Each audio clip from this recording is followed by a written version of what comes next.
Genji's the guy that's allowing me to be here by taking my place back there this year. Gotcha. So since we're getting close to starting, do you want to go and describe in great detail everything we're about to see? As soon as we're done, absolutely, I'll come back. Yeah, you've seen the keynote. Just tell us what we're going to see, Brian. So. All right, well, if you're not going to tell us about what the keynote, Will, you tell us about Squadron 42. How does Squadron 42 end? Really well. It's such a good ending. Oh, that one part. Yeah. That one part is cool. I know what that part is. Yeah. All right. So we are just waiting for word that we're getting ready to start. Oh, we got the word. We got the message 1 minute out. It wasn't really a bird sound, though. No, it wasn't. So we are going to wrap up, guys. We are just about to start the show, so sit back, relax, enjoy Chris Roberts and opening keynote like only Chris Roberts can do, and we'll be right back here at the end of everything. So we'll see you again.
No one else has done anything like this before.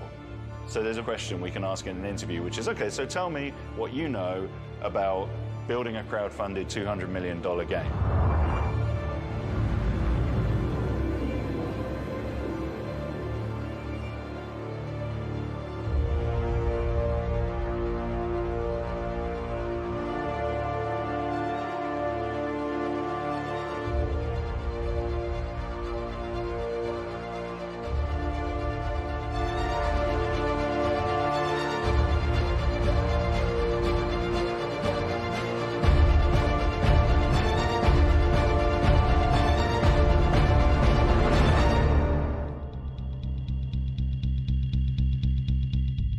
We've built a sci-fi world for people to jump into.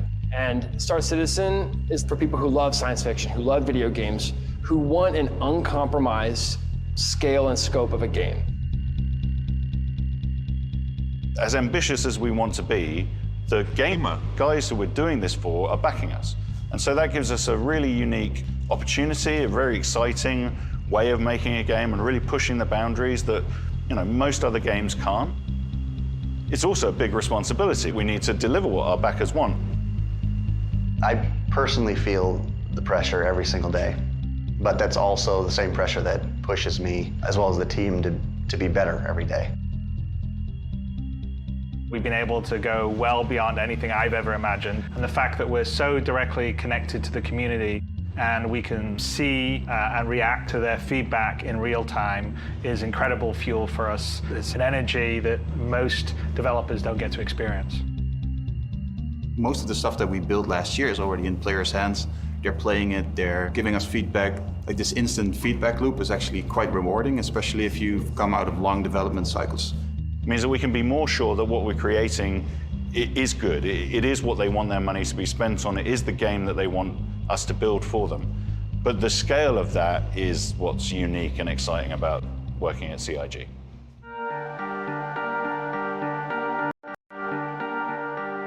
So we have 5 studios around the world. Here in Los Angeles is the headquarters. We have another studio in Austin, Texas.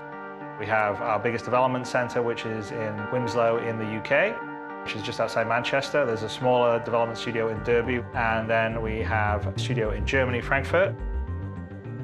It's really important that when people come in to make a game and make games that are immersive and interesting and exciting, that the environment that they're in has that same vibe, has that same feel. So when you come in and you see, you know, in our commissary, the large render of one aspect of our game, and we have even custom bathroom signs with characters from Squadron 42, and we want you to come into work and feel like you're already in the environment. So all you're doing is you're helping us build more of it, and you're helping dive deeper into this world.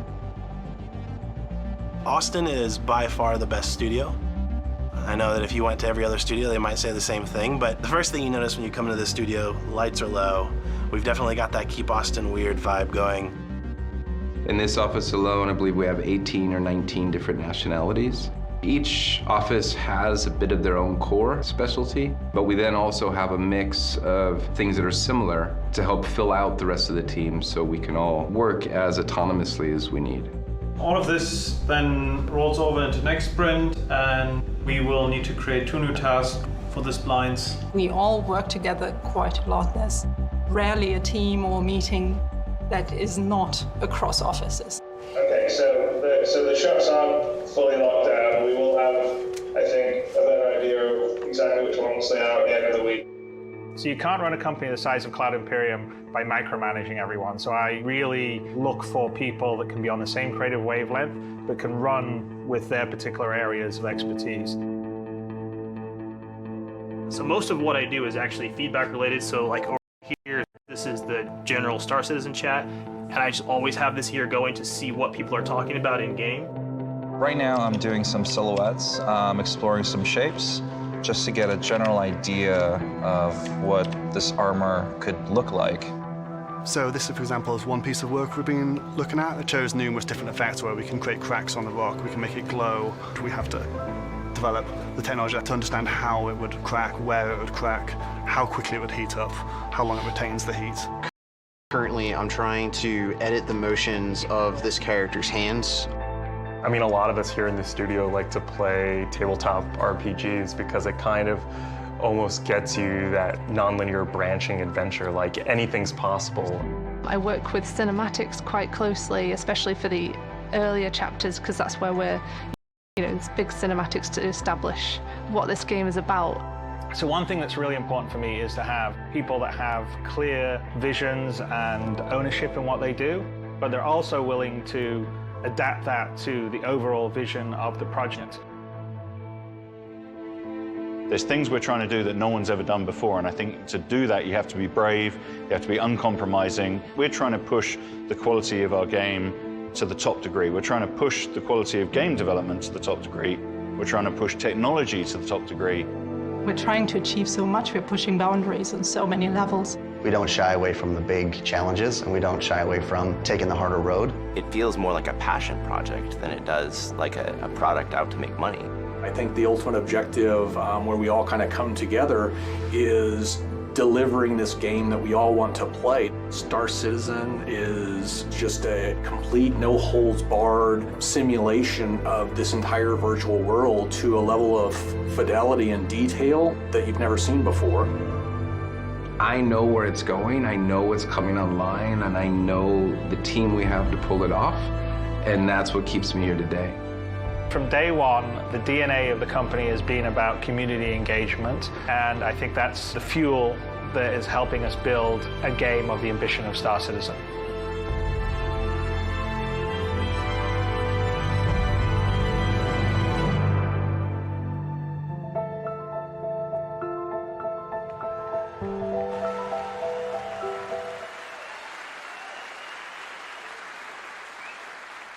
Citizens, please welcome to the stage Sandy Gardner.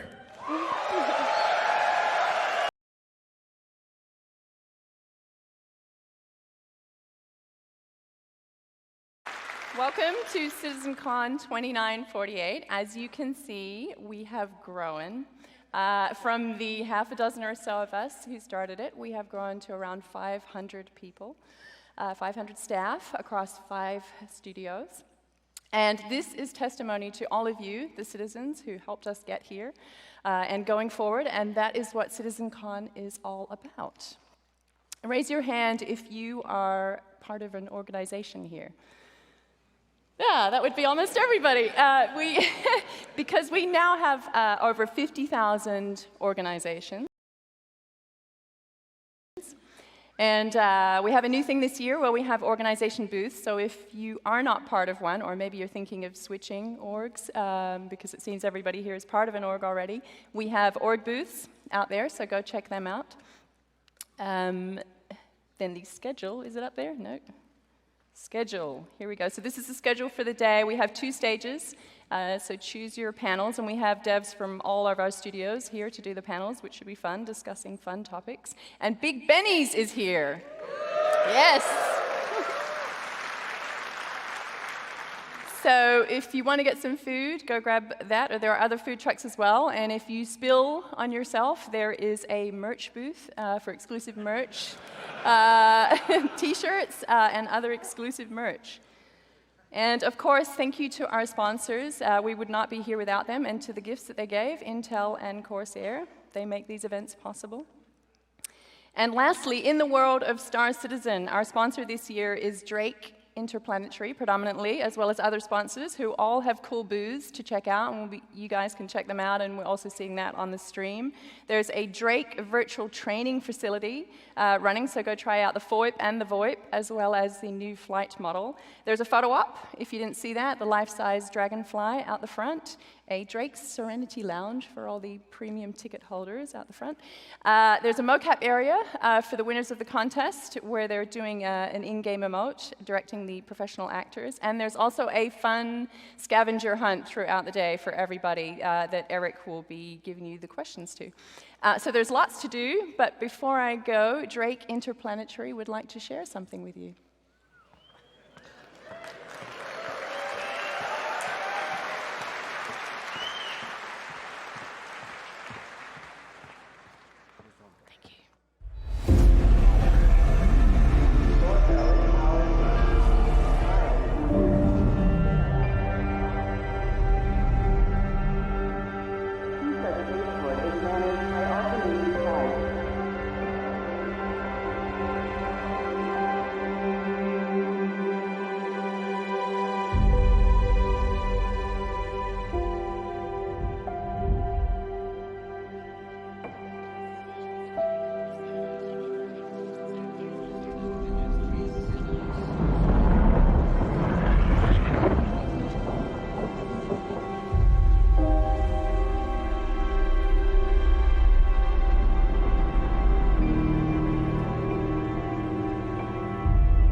Time has come for something new.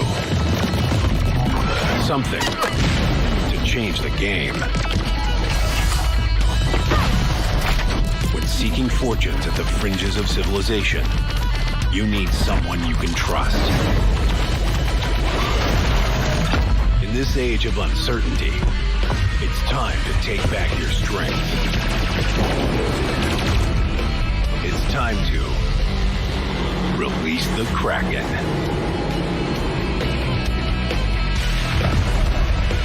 Drake Interplanetary. We got your back.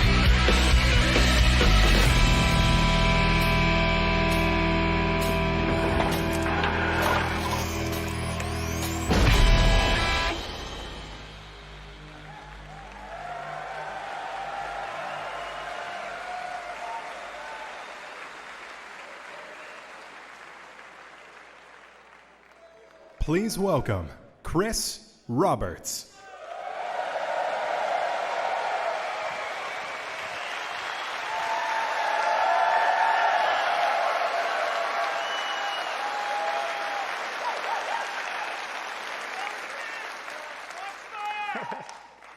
That's actually kind of a hard video to follow, but we're going to try our best. It's a lot of fun.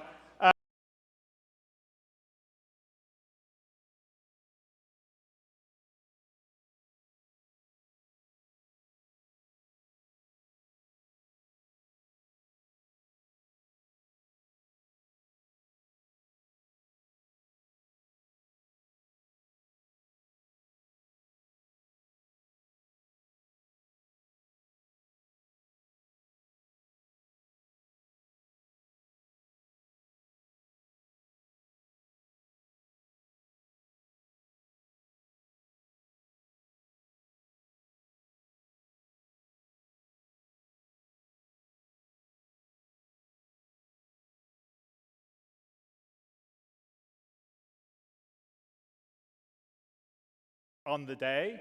Obviously, OCS and 3.3 is taking a little longer. So, but the mission that we are going to play and show and walk you through is a mission that you'll all be able to play in 3.3 once Lorville and Hurston's in.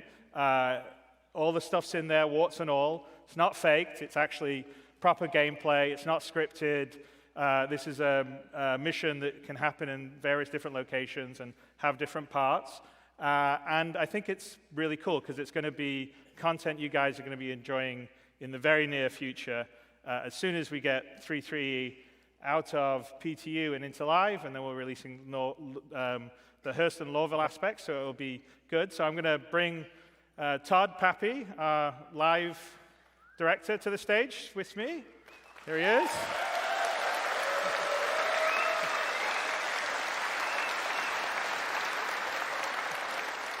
And also we have Glenn. Where's Glenn?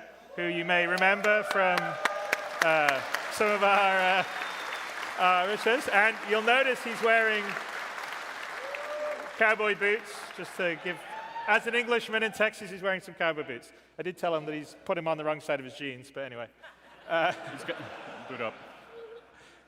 But anyway, so do you want to just say something about what we're going to do here in the like it's one of our missions? It is one of our missions. Basically, high-level beat is that it will you'll see some of the biomes that we built and on the planet. It will take place on the planet. We're not going to go out in space or anything like that, show off any of the moons, but it is it's real. I mean, that to me is the most exciting part. I think that's one of the reasons why I'm out here. And I think one of our focuses going forward is focusing on game content in the immediate future, in the current patches, improving the experience, the feel of the game. Even though we're in alpha, or pre-alpha, we're really focusing on play experience now and building that up. And so this is one of the steps towards that. Well, especially getting OCS and the core tech out.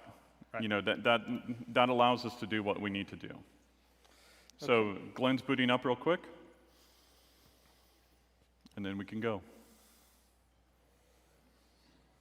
It's a real mission, that's why. Yeah. And also one caveat, since you guys know that 3.3's in Evocati, is that it is a 3.3 build, which means potentially it'll be not unlike a Star Citizen demo. There could be a crash in it. Yeah. You may also see some wonky behavior from AI specifically, because it's all about multiplayer syncing.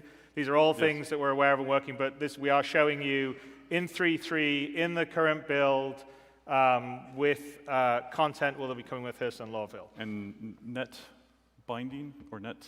Yeah, so yeah, the only thing that we have off on this is the bind culling. So Yes. this does have asynchronous background loading and object container streaming, but we have the bind culling off because that's actually the most unstable element of what's currently in the 3.3 test with the Evocati, because it adds another level of complexity with the multi-threading and the possible issues that can happen and how things get out of sync. So in this, we just have that turned off, which means the performance won't be as good as the Evocati are getting with bind culling in it. Yeah. But it's okay, and obviously it's only going to get better, and so bear with us if there's a crash. Hopefully there won't be one. We'll see. We're doing it live. Yeah. As someone, yeah, actually, yes. Yeah, as someone famously said. This is this really is the first time. Yeah. Something F this, let's do it live.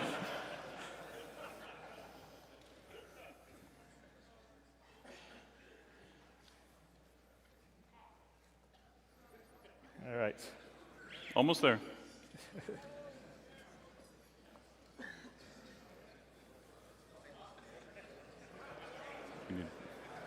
What's that? Those two need to go in. Okay, yeah, all right. Because we're doing this as a multiplayer, so some friends can join us. So we're just waiting for the last two people to join.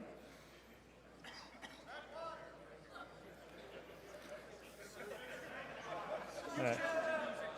Yeah.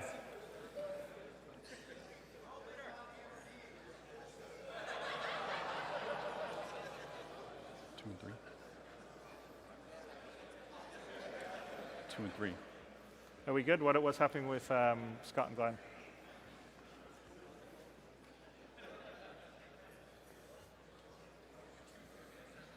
Yeah. Do we have to wait for them to be in too? Yep. I guess we should have queued this up before, huh? Yes. Wasn't that the 15-minute wait thing that we had? I hope not. No, but I'm just saying that we said we were doing 15 minutes before. Yeah. That was a mess up. Okay. I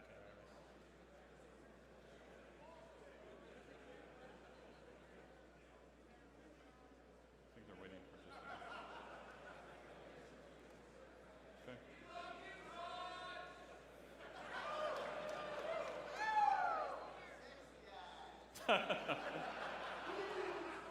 Is it the beard?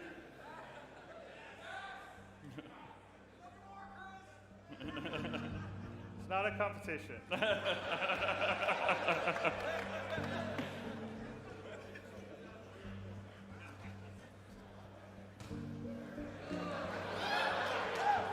What?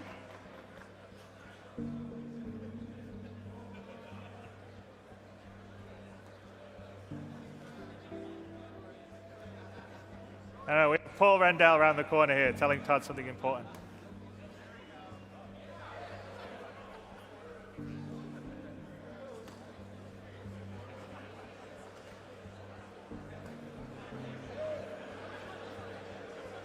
All right.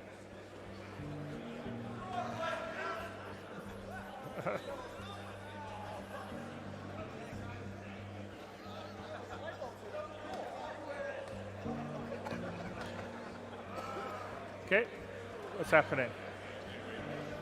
For this one. And once we get that one in. He's in, he's in. Should we go? Yeah. So are we ready to go now? Yep. We're good, right? Okay, can we switch to player one, please? There we are.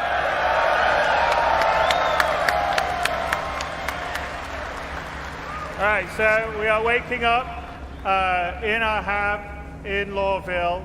Hurston's the first planet that is a fully formed planet with a proper landing zone. And the goal is to have what we call the habitation system, or the hab system, that will give you persistence. You'll start off in a small apartment, but you can earn money, move your way up, upgrade to bigger, better places, get a penthouse, get real estate on different locations. And a longer term goal with the habs, I think in 3.3 the hab system is going to be not that different than what we have currently in 3.2. except for there will be persistence when you're in the session, so you can go back to your hab and through of it. But our long-term plan is you have a dedicated hab that is actually a unique location you can go to, and every player has a different one. And we have a city big enough to be able to sort of handle that, to support and the other landing zones, which you will see in a little bit. And obviously, depending on when you get into that hab might be very close to the city, or you might have to take a train out to your habs. To your habs, yes, exactly. And you'll sort of see the scale when we get out to the city. So let's wake up, Glenn. We'll get up, lazy. And you had a night last night. Look at that. There's some beer, reading. Yeah, Glenn said, and this will be a personal choice. You can have a messy hab, yes, or a tidy hab. It'll be completely up to you how you want to hold your items. But let's go. I don't know. It's kind of let's get a cup of Joe. Yep.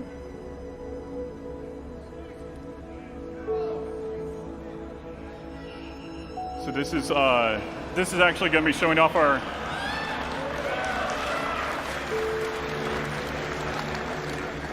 This is a more in-depth interaction system and how this can lead to missions, because we want you to pick up things. We want you to interact with the world and be able to look around and hunt for clues and those types of things. Go ahead and get your coffee.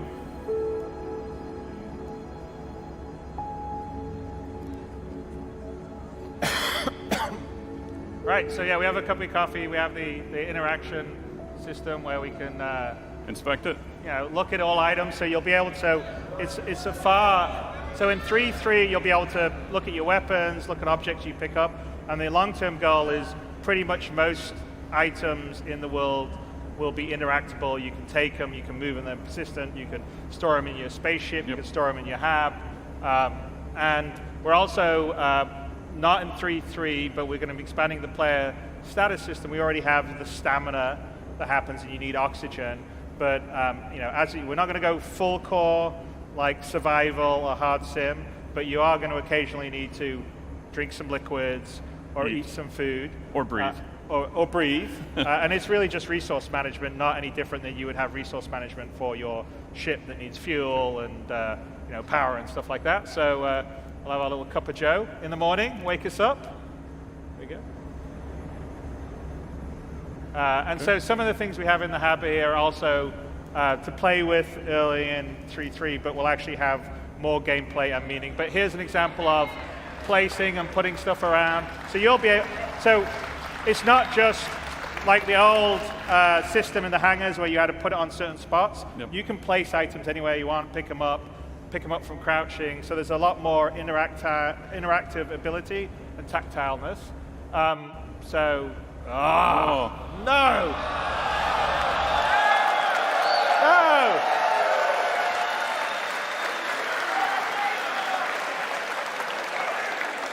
It's never done it there. Yeah. All right, well. Is that the GPU crash again? Is it the GPU crash? GPU? Let's see what it is. What is it? debug skeleton post-process. See skeleton pose. Okay, that's a skeleton bounding box going out of. All right, we're gonna have to start. Sorry, I'm gonna start again. We haven't actually ever seen that crash. No. Before that We've seen other ones. We have a GPU crash that we've been seeing, but we've never seen that one before. So we need to respin the server and then get the players back in. Yeah. When's Evo up? That's Evo's code right there. Okay, so let's spin this up. Sorry about that. We could play the Kraken commercial again and do something while we're doing it. It's worth seeing. Do we have the Kraken commercial we can play again? Yeah? Yep. All right. Okay. Let's watch some pretty imagery while we do that. You can never accuse us of not doing things live, though. Yeah. Commentary on this one. Commentary.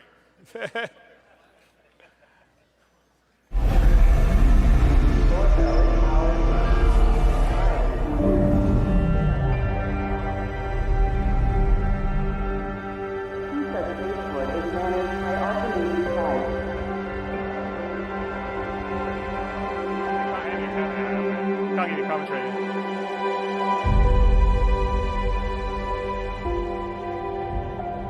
How long is it? Okay.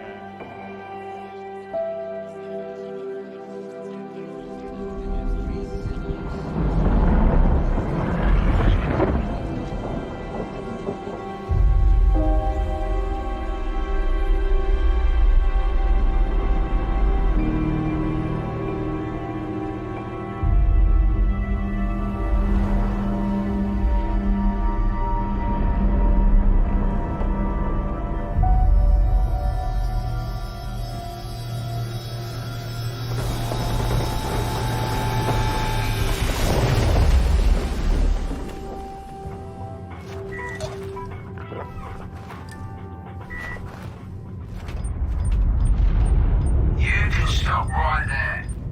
This claim is ours. I'll make this easy for you.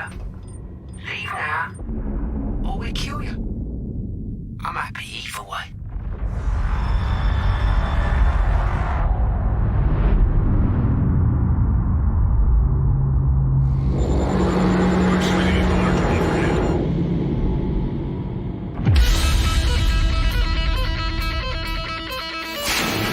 The time has come for something new. Something to change the game. When seeking fortunes at the fringes of civilization, you need someone you can trust. In this age of uncertainty, it's time to take back your strength. It's time to release the Kraken.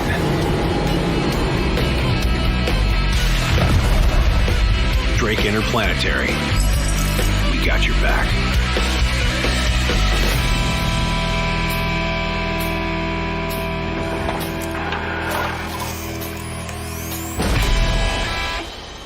Quite faithful to him when he thinks a bounding box is bad. That's right. Crash. It's a deliberate. Okay, so All right. So hold on. We're almost there. Yeah. By the way, I was going to call out before, but you couldn't hear me over the speaker. We have a group in the UK now that sort of works on things like that. And a couple of them are former content creators from you guys that are now started to work for us. So it's very cool to see that progression where people start as content creators out in the community and then come inside and start working for us and start doing really kick-ass work like that. It's great. So that's cool. I think we're ready.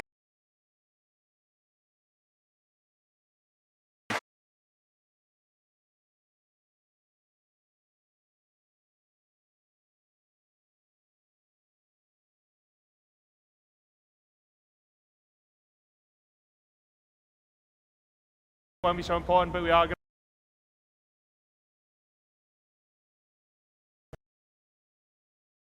which means that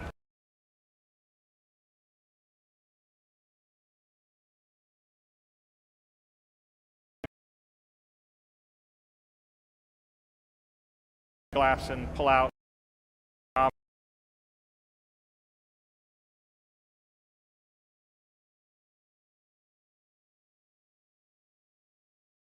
will be all things game. You can buy bigger places, bigger spaces, more places to store it. But again,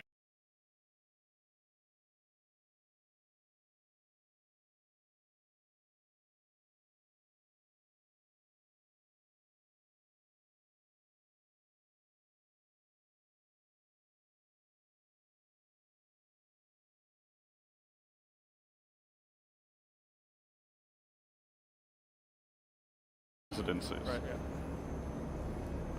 So on the AI side, we'll see more of it we go on, but it's the early days of the AI going about their lives. There's a lot more that's going to come in. We have this usable system, I think we've talked about in the past, that longer term is what allows the AI to do everything from playing an arcade game to sweeping the floor to having a drink. Well, even allowing the player to do the same thing. Yeah, and the player, you can use the same systems and animations. And so we want to build a living, breathing city or locations, because the thing is, in a multiplayer game, if you just rely on the players for the population, the problem is everyone's running around trying to do a mission or earn money, and they're sprinting left and right. So the AI is very important to give locations a sense of life, which is what we're going to be aiming for here. You're going to see more of it. We're going to go down to the base of L19, and when we look back at it, you'll sort of see it's a tall, sort of upside down bracket.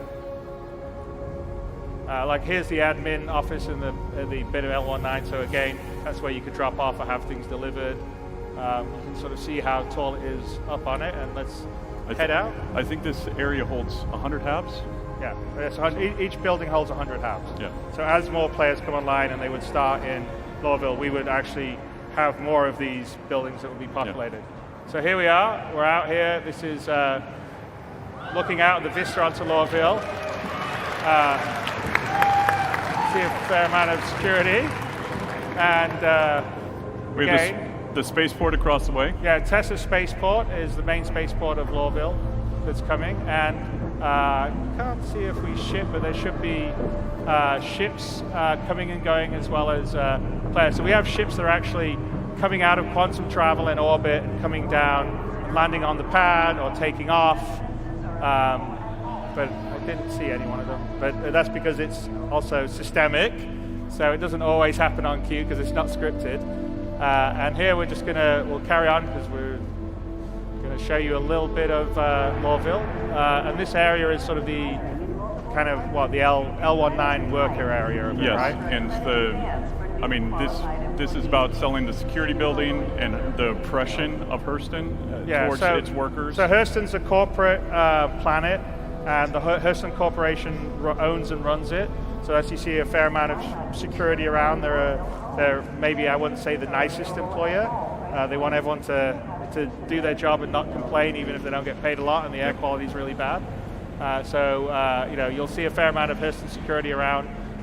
They will, stop and do checks on other NPCs, tell you to move on and hurry up.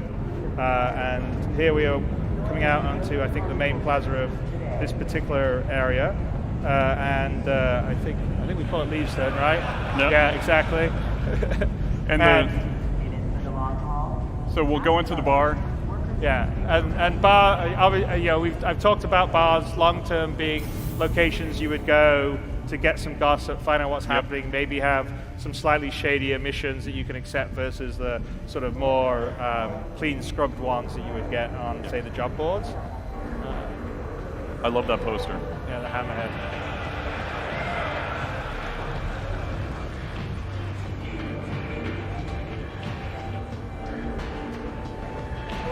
So every now and then. Yeah, and we're in an active city, so we actually have full trains of transit. Yeah. They would. Hey. I just went by. Okay. You all right? That's the light flickering. You want a drink or something? I need a drink. So this is our early implementation of the bartender, and you can order whiskey or you can order beer. So Glenn is going to do an Irish coffee in kind of a messed up way, not the proper way. What do you want? Appreciate it.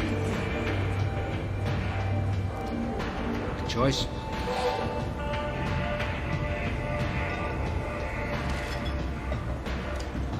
As I said, this is the 3-3 build. There's visual still some glitches. Like and gravity. Some wonky gravity.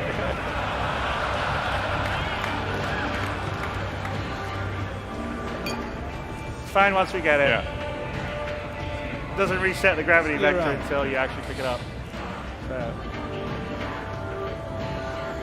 We got ice cube simulation. There you go. Very important. Yeah. And there's only one cube in the whiskey, which is also very important. All right, let's have a drink. Let's have a drink, but not too much. So again, in the future, when we're talking about the player status, you'll be able to drink too much, stumble around, have those types of wonderful things. Yeah, maybe you have one drink, you'll have a little bit of courage, you're like a little bit more strength in combat, but too many drinks, so you lose your coordination. All right.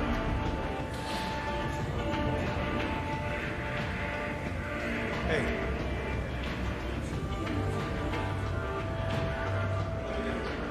we've missed the trains both times. So, Glenn? Okay, let's see.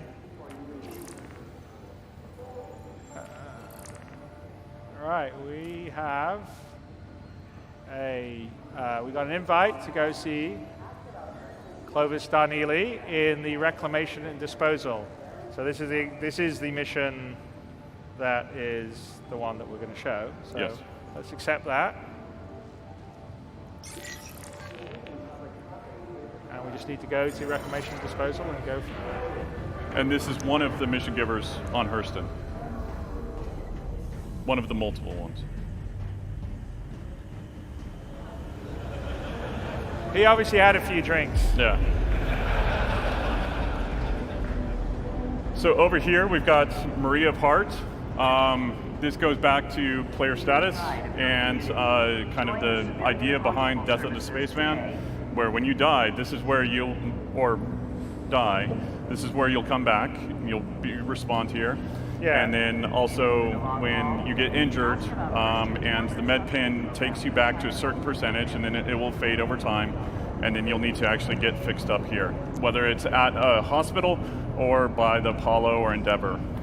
Yeah, exactly. I mean, the idea is the med pen is a short-term solution that stops bleeding and lets you operate for a little while, but if you don't go and get longer-term fixed up, the bleeding will come back and you'll eventually die. So even with med pens, you still need to go back and get medical help and fix yourself up, just like repairing you're like a ship, you repair yourself. So here we are, Reclamation and Disposal.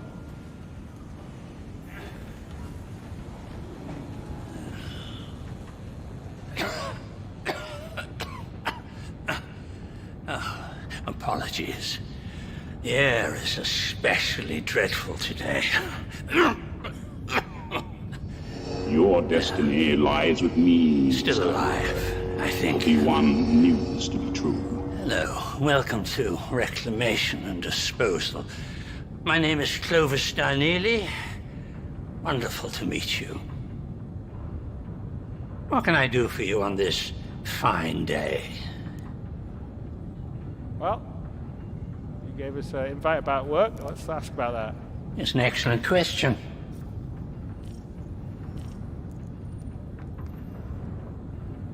If you're not particularly concerned with shades of morality, I may have a lead on some, well, let's just call it questionable materials in need of forceful collection. The devil's in the details, I believe. Read them well.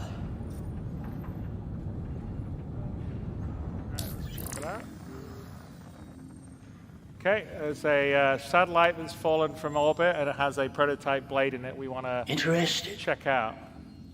Yeah, let's do it. Wonderful. Best of luck. Okay, let's head out to the crash site. We're going to just check the mission, I guess. Yeah, sure we got it. Oh, we're going to do a comm call. All right. We're going to ask one of our friends. Okay, fingers crossed. Yes, definitely. Hey, man. There he is. Oh, hand's a bit weird. Oh.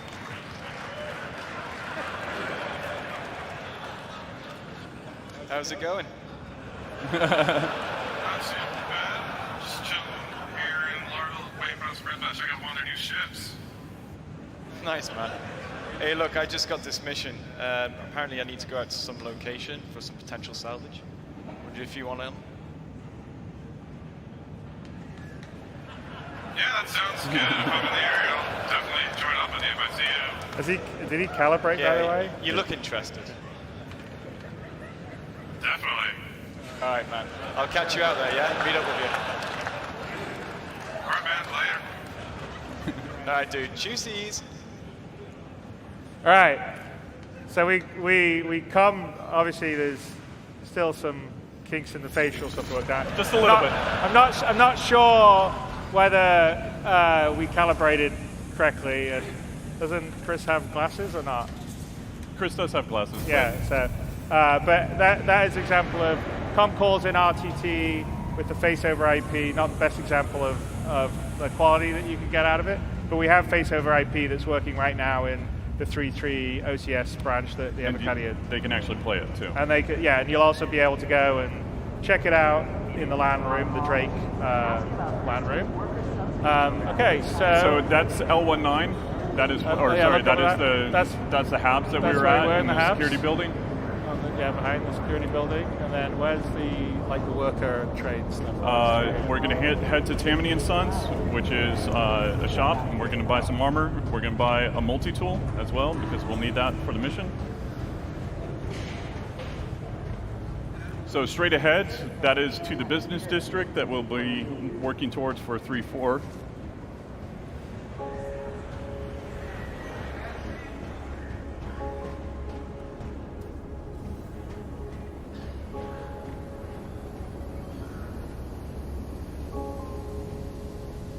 Yeah, don't try to cosplay those little bags? cheap plastic bags, breathing apparatus things. It may not end well. Yeah.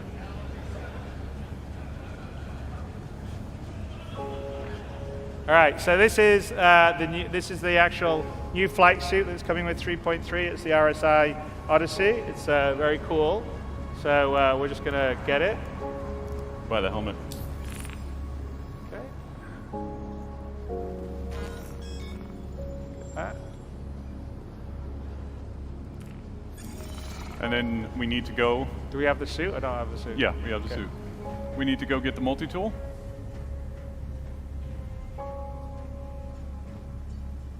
So think of the multi-tool like your personal utility item that will have different attachments that you can actually use, whether that be cutting or welding or salvaging. Hopefully mining, I can talk him into mining. Yeah, like small scale mining. Yes, very small scale mining. All right. At least put the undersuit on. There we go. You sure we got the thing? It says undersuit empty. Oh. Yeah, okay then. Hey, you only did buy the helmet, by the way, just to let you know. Did it not let you be able to buy the RSI suit? No, I don't think it gave him the right items. It needs to refresh them.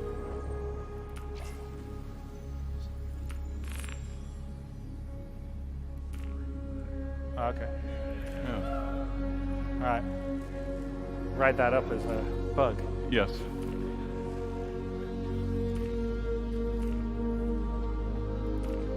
So just put a little armor on top of the RSI suit. We'll do the helmet when we fly.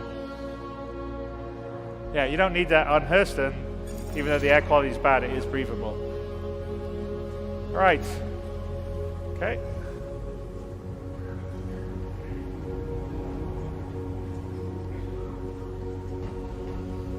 So we're going to make our way to the train station. So this is the workers' district, and that's how the workers get taken to the strip mine. You see the trains going by or not?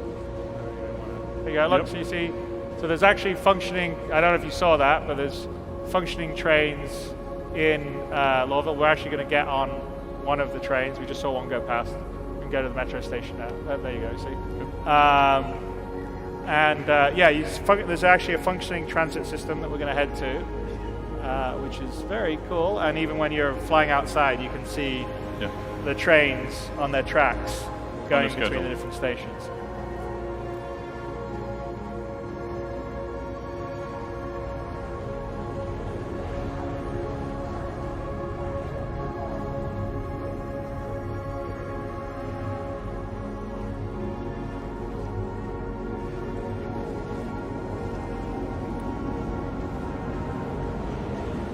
We have the admin office that we just passed. That's the residencies, and then we've got the security building right here.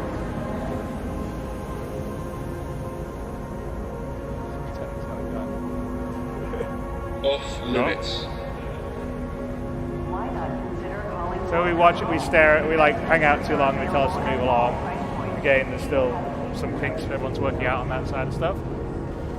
let's go to the Metro Center to get to the spaceport.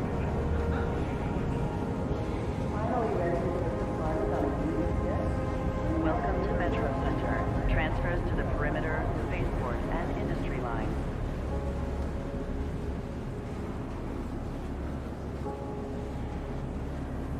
Welcome to Metro Center. So here we could either go to the perimeter line, which will take us to the outskirts, or we can take the spaceport line, which is going to take us into TISA spaceport.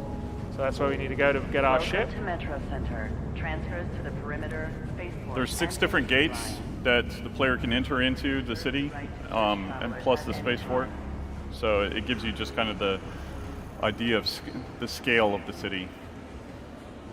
And all these trains run on a schedule. So actually, if we take a look, we can see above, train arriving in 103 seconds. What about the other track? Look at the other track. Train arriving in, 26. Okay, well, Train's departing. Train's departing in 26 seconds. So it just came in. So we missed it coming in. All right. But yeah, basically the trains come and go. If you actually walk out and go and take the other train. Glenn, do you want to do that? Or just watch it go? One thing that you will notice is that the transitions between 5, 4 heliports, or between elevators, as well as this is basically like a fancy transport. Off it goes. Let's go to the other so train. You won't fall out.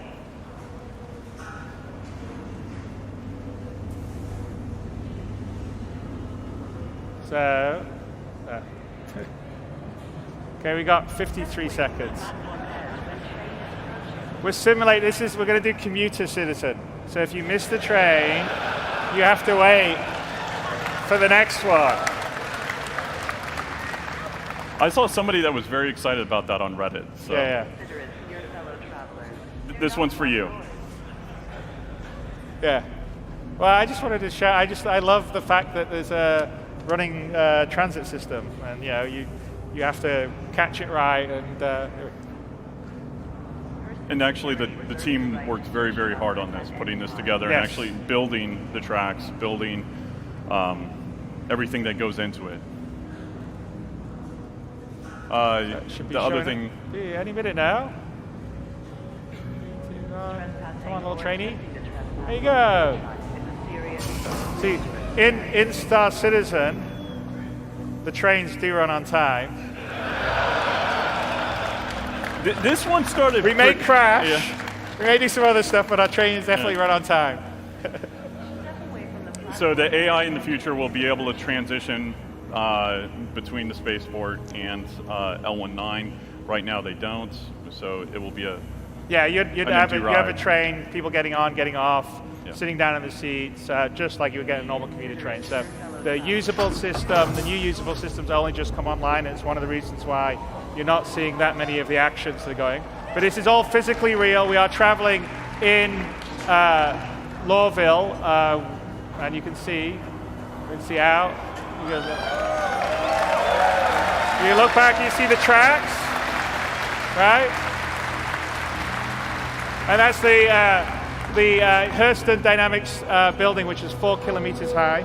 Lorville itself is about 24 kilometers in sort of diameter, the main area of it, which is about equivalent to Austin, actually. So Lorville's about Austin size in real world scale.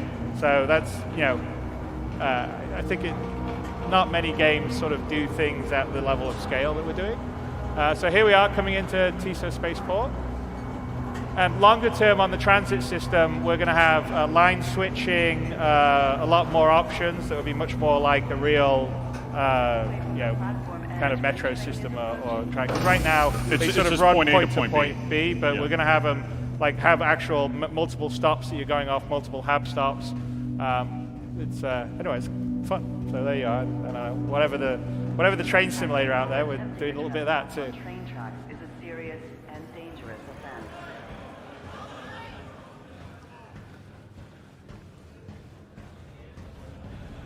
All right.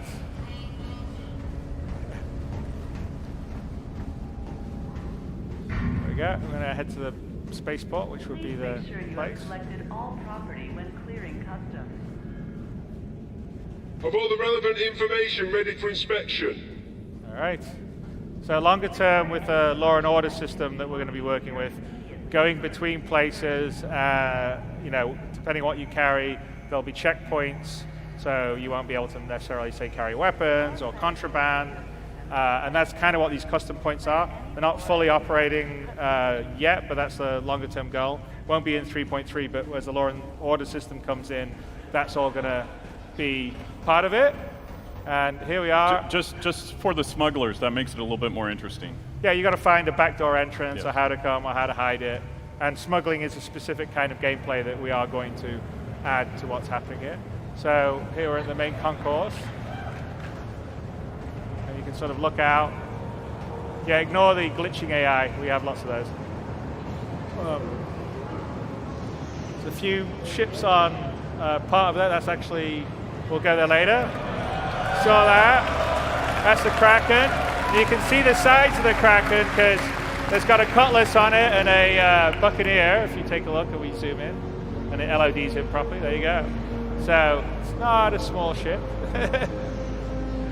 I don't know, are there any ships coming and going? Well, I'm on this build. I saw it like this morning.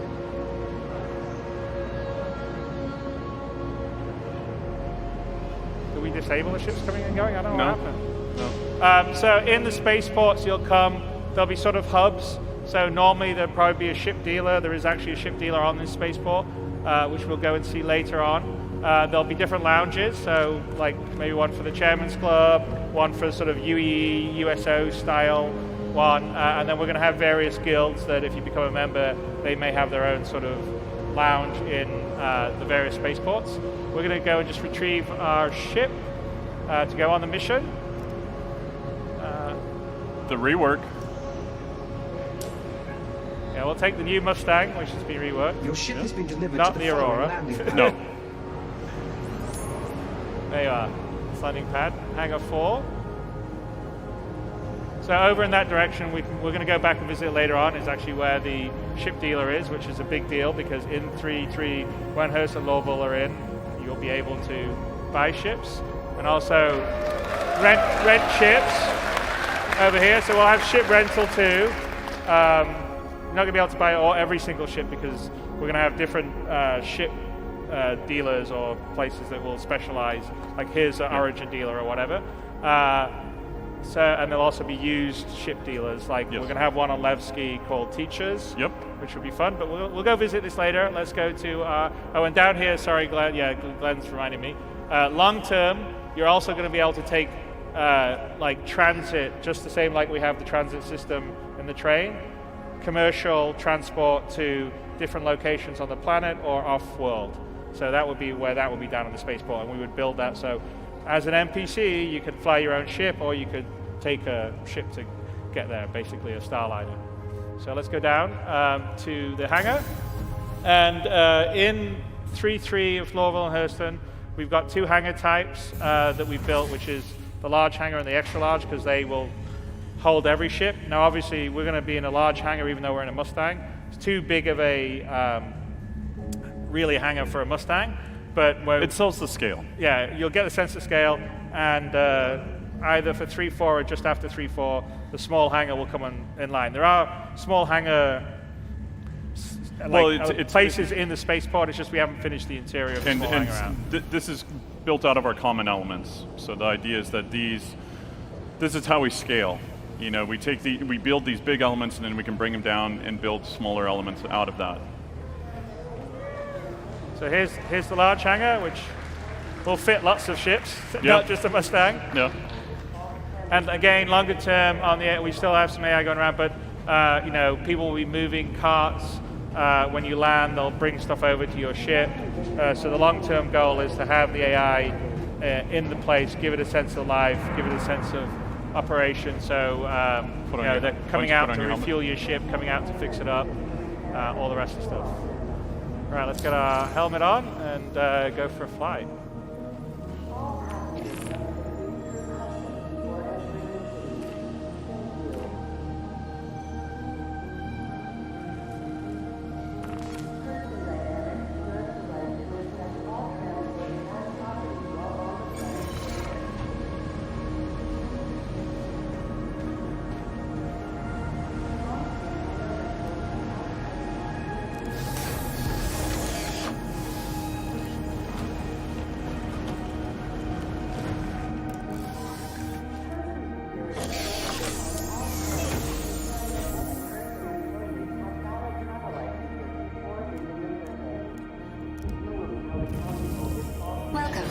journey begins now. All systems operational. All right, let's go to comms and ask for permission to land. We just got him in. He's a little blown out. Yeah, and we can't hear him either. But he's like, okay, you got permission to land. Permission to take off. Take off, sorry, yeah, not land. So, Glenn, can you look up or good? All the way up? There you go, our hangar doors are opening. And again, the hangars all here it's all physically correct, so the hangar is in the location, you'd see it outside. When you're playing it, you'll see other players coming and going, landing in the hangars. So let's take off. Launch complete. So we're also introducing a restricted zone. So you can see the sort of red area, which is like until you're after a certain height, you can't fly on. Here we are, that's the Kraken that we were looking out on. Over there, right there is L19, where you right? spawned. Yeah. So this gives you a good sense of scale. And I don't know if we can see, but you should see trains run on the tracks, depending. I think there's tracks to the left there. I can't. Depending on timing. Timing, yeah. I'm just going to get up to appropriate height. And obviously, if you can see, Lorville's made quite a lot of progress from last year when we showed it in the ArtCorp demo at CitizenCon. So we spent a fair amount of time building it out and also building it in a way that will be performant for a city of this sort of scale. I think Ian increased the size of the building quite a lot too. Yeah, but you get a sense of just how big the main Hurston building is. And in the goal is in 3.4 or just after it, this opens up as a whole separate area that you take a train to go visit in.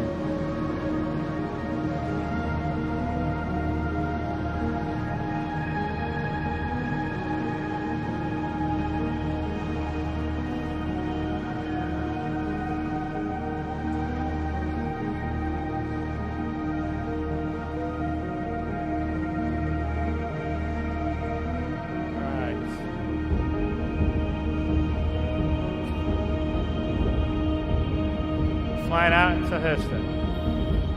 So I think we've got a mission marker, is that what I think? In first person you do. Yeah. So Hurston's actually built out of 6 biomes. We've got desert, savanna, acidic, strip mines, trash, and polluted coast. So here you'll see the polluted coast. If Glenn flew down towards the ocean. Yeah, and Hurston is, I believe, about 2,000 kilometers in diameter. So it's about Earth size based on our ratio. So we're doing 1/6 for the main planets, and that's mostly just for traversal reasons, because you'll see, it already takes quite a while to fly, not even that far of a distance. And with the old flight model, we had some of it, but the new flight model even more enforces it. So when you're down in atmosphere, the thicker it is, the harder it is for you to go fast. When you get higher up, you'll be able to go faster. So yeah, we figured 1/6 of the size is still way bigger than anyone else is doing on planets, like 1-1, but it's a nice balance between having the size and the scale and allowing you to traverse it in reasonable times. So I think that's sort of the acidic area, and then there's sort of polluted coast here, and we're heading towards the place we've been told for the mission. And this particular mission, I believe, can spawn in multiple locations. Yes, This it will be. destination around Hurston. Yeah. And so. And also have multiple branches to it. And can be multi-part or not multi-part, have different sizes of stuff. So.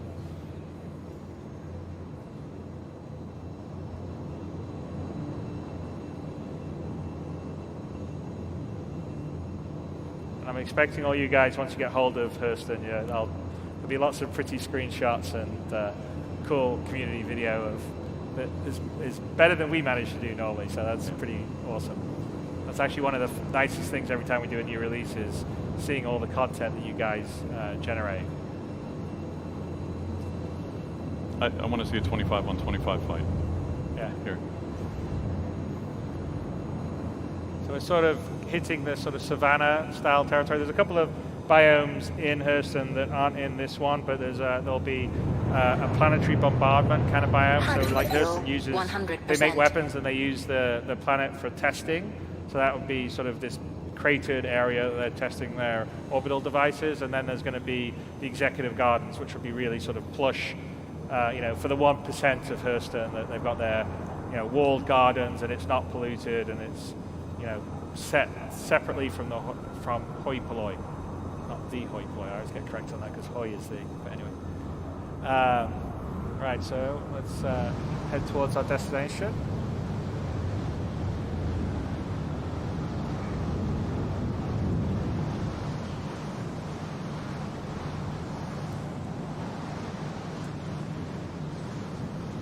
How far out are we? Let's see. What distance do we scan at? Closer. Oh. Glenn's showboating.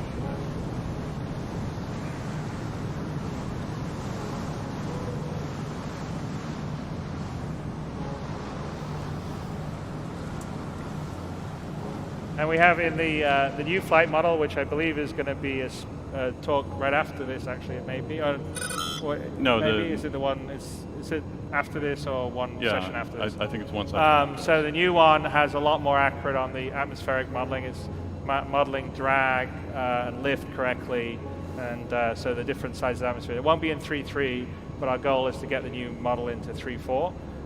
But it's gonna change a lot of things. Probably takes some getting used to, but there's definitely a different feeling performance down on planets than there is up in space, which is really good. And also it depends on the ship. So like a ship that has more atmospheric ability, like a Gladius or something, flies a lot better and can turn much tighter in atmosphere than say an Aurora, which is basically a flying brick. So it's pretty, it's very cool. And if you feel it, I don't know in our land room if we're actually showing the atmospheric. We're letting people play with the atmospheric flight there, but it definitely feels different than when you're in space, which is something I think a lot of people wanted to see, and we now have with the new one. So the goal for scanning, obviously, is to give you a general area that you need to go and scan in. You need to ping, and then from there it's about hunting and finding what you need to actually do. So we found it, because Glenn knows where to go. Well, we went to the general mission marker and then we scanned it. Yes, but you saw it. And the scanning, gameplay is an ongoing thing, so we have quite a lot of more stuff to come in terms of scanning locations, ships. I mean, there's already some of it for mining, and there's already a bit of it for ships, but in terms of what ships have, what they cargo, whether you can have things to block the scans, figuring out what resource amounts are in distant areas. And that's what we would consider kind of short-range, mid-range scanning. Long-range scanning would be a different aspect, and that is more about exploration. Okay, so here's the down satellite that we're just sort of going over the top, and we probably should find a location to land.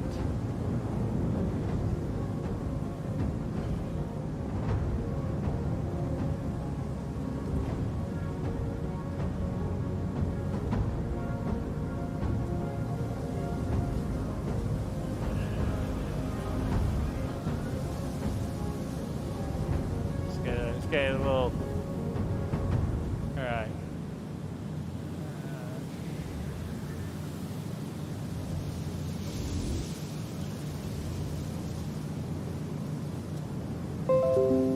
gonna come around the side. All right, we are down on the ground. Let's go check this thing.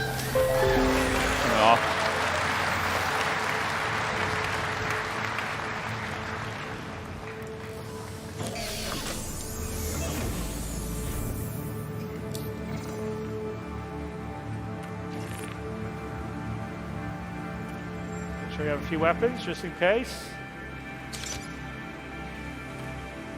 And pistol, ammo.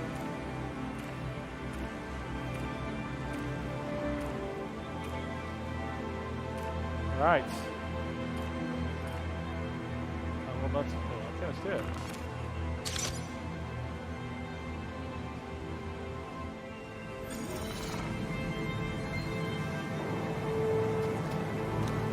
So this is a Savannah. Very different biome from what you guys saw before and what you've seen in our game.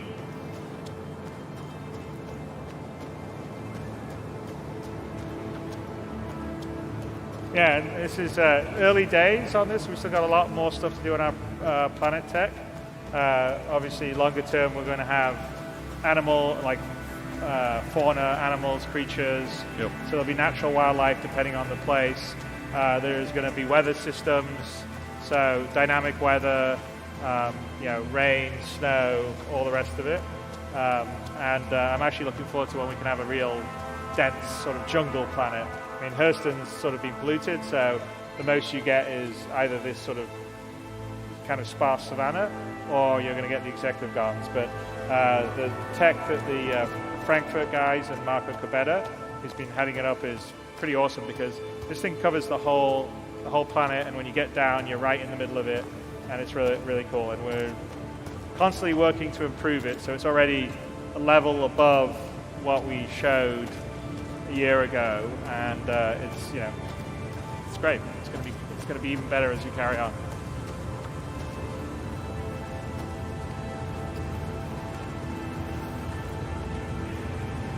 So, and here we go. In the current game, the fire doesn't damage you, but longer term, the fire will damage you. It'll be part of the player status system. We're going to measure the temperature and the heat. So over a certain amount, you start to get damaged. And also, if you're in a tight area, we will actually have the fire entity itself be sucking oxygen out of the air. So, like if there was a fire aboard one of your ships, if you don't put it out, it's pulling the oxygen out of the air, which would work with our player status system, which is all the systemic stuff that we want to get into the game. So it's one big sandbox to just live and exist in, and the things that you think would happen as they would in real life do. And it's not just fire, it'd be acid or radiation or other different hazard types that we can actually think of and use. All right, let's go.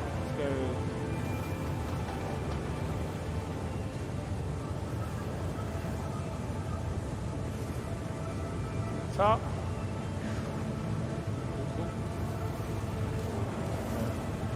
So we're sort of using, I mean, we've had mantling for a bit. There's a bit more mantling that's going on.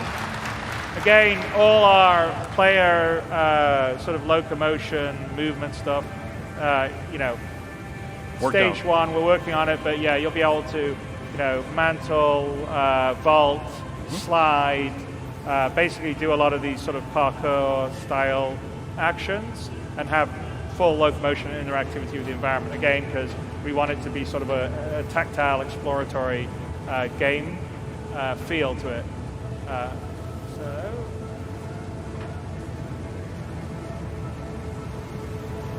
What's happened with the? Is it me, or is there's something blown out on the lights? Effects, yeah. Okay, let's try to make this jump. It's like old school platform game here. All right, are we gonna do it, Glenn? All right, we're gonna get run up. Here we go.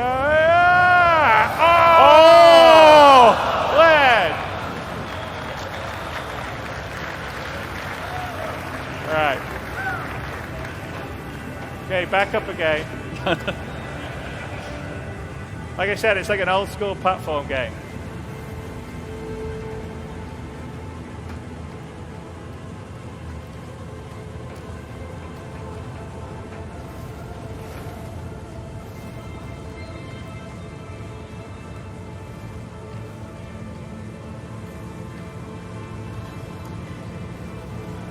All right.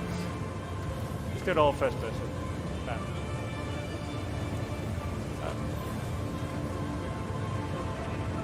One.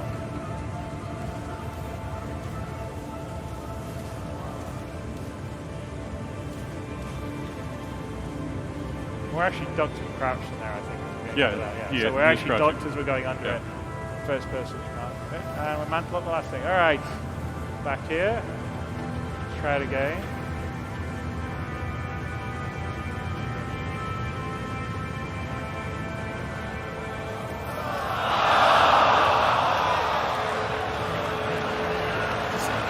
Settle down. Glenn. Heal yourself. Yeah, you better get that med pen. Do we get any?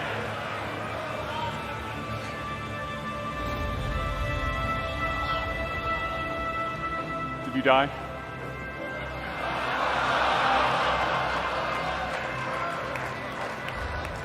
Oh.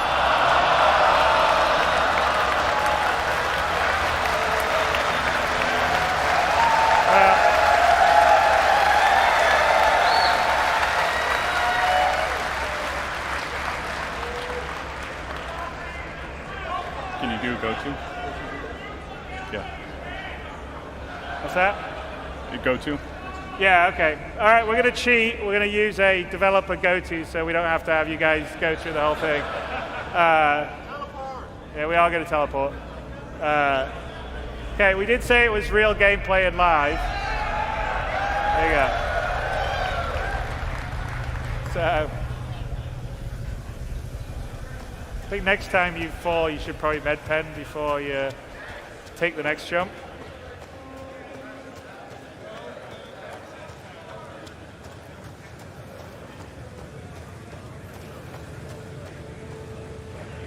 All right, one more time. Glenn made that jump every single. Yeah. I mean, I didn't see you miss that jump until now. Twice.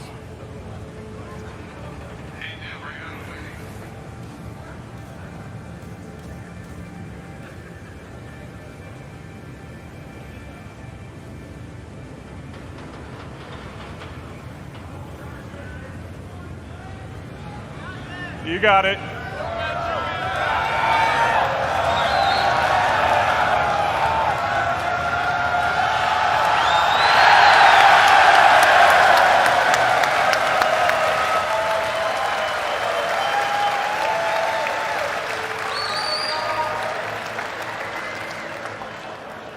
All right.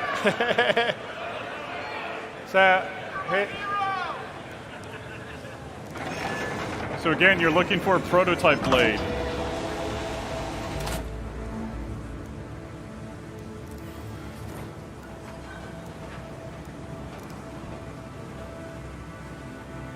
And this goes to the tactileness that we want. Is that the right one? So Nope. TDC 470. No, Nope. we needed a TDC prototype XX. All right. So we can just drop that. Exactly. Check this one out.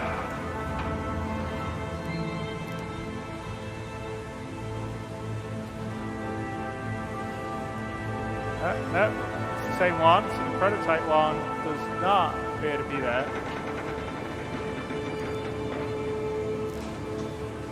There you go. So, someone's probably gotten here first and taken the prototype. So, what we need to do is figure out, and this is an example of a multi-part mission, right? So, Yes. this mission could have ended here and you had the prototype as one of the things, or it could carry on and someone's taken it. In this case, someone has taken it. So, we've got to find out where the prototype is.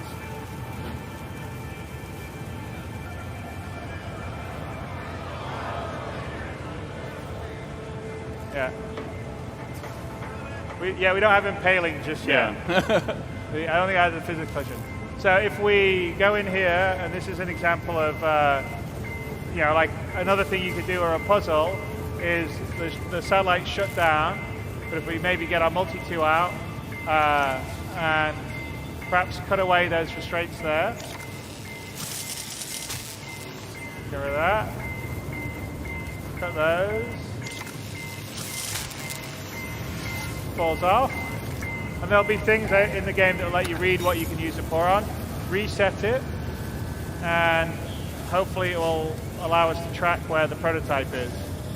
Okay, we restarted Satellite's internal system. And there's a prototype somewhere, so let's go find it.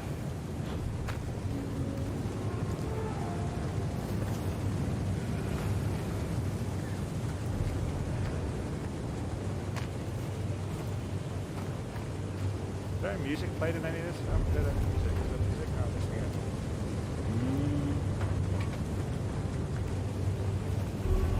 I think it's mostly going to be this one.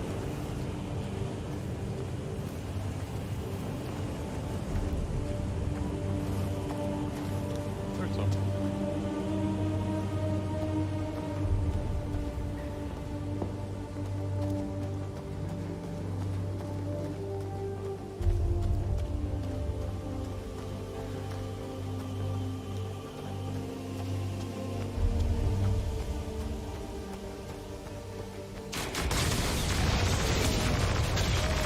Oh, hang on.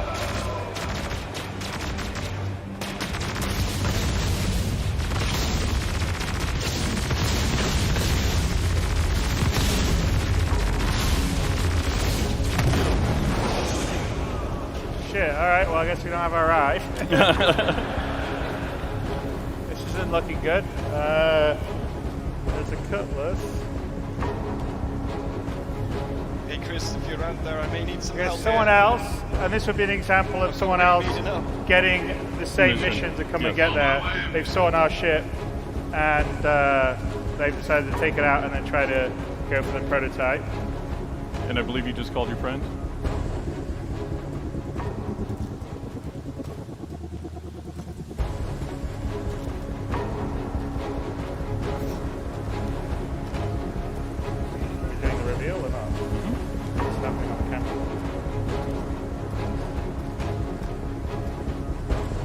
Player 6 just grabbed. What is that? Ian, can you cut to camera 2? Chris, can you go? Chris, go third person. Okay. So, this is our friend that we just called. Showing up. Let's show the tail side gunner as well, I guess. Cut to camera 3. There we go.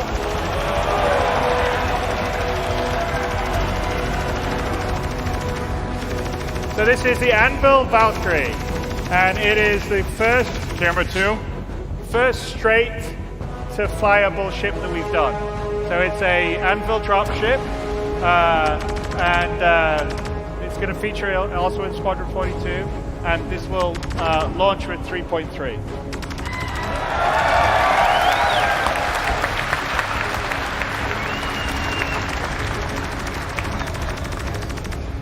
Take out 5, take out 4. Yeah, let's get rid of the bad guys. Take out the bad guys.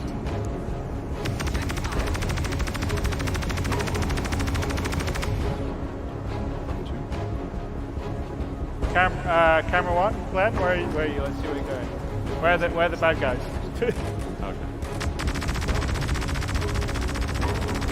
Glenn is DCing. There we go. That's a sync issue. Oh, we lost the... He's out, right? I can see him on camera 2. Yeah. Okay, there we go. Done. We're still having some sync issues in the multiplayer. All right, I think we killed all the bad guys. Yes, we have. All right, let's bring it down.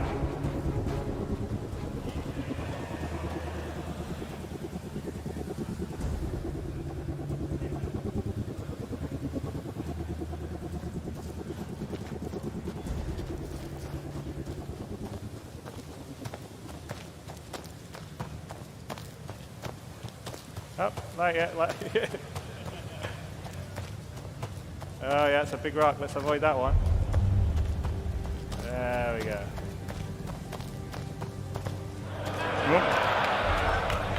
Okay. All right, stop, buddy.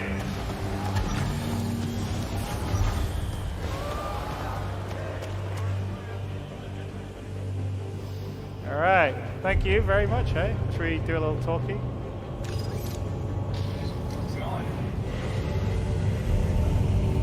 You guys got the VoIP on or not? You got the VoIP on? I was wondering if you said something. Hey, buddy. Hey, how's it going?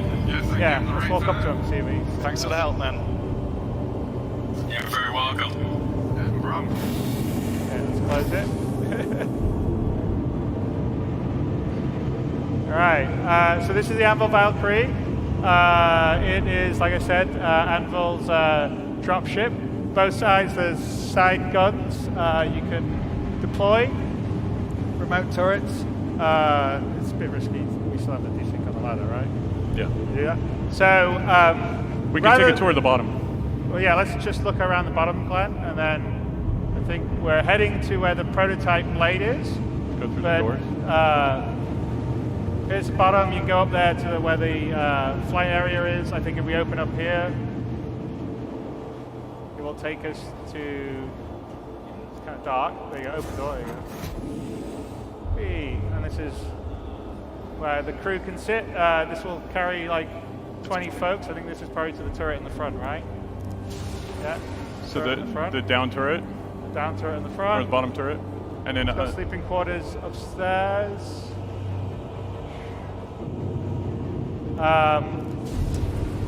But if we go back, we've got, rather than us make a mess of the specs, Anvil have a little video that they kindly provided for us to tell us about the Anvil Valkyrie. So let's let Anvil help us out. Ask any soldier. They'll tell you that battles aren't won or lost based on weapons or numbers or even hardware. They're won on choices. For over a century, our ships have distinguished themselves in thousands of civilian and military combat operations. We are proud to announce another weapon in the arsenal of victory. Get ready for the next generation of warfare with Anvil's Valkyrie dropship. This multi-role weapon platform is designed to get personnel in and out of the hottest combat zones. Featuring 4 powerful rotating thrusters with VTOL capabilities, the Valkyrie is capable of landing with surgical precision to deploy assets.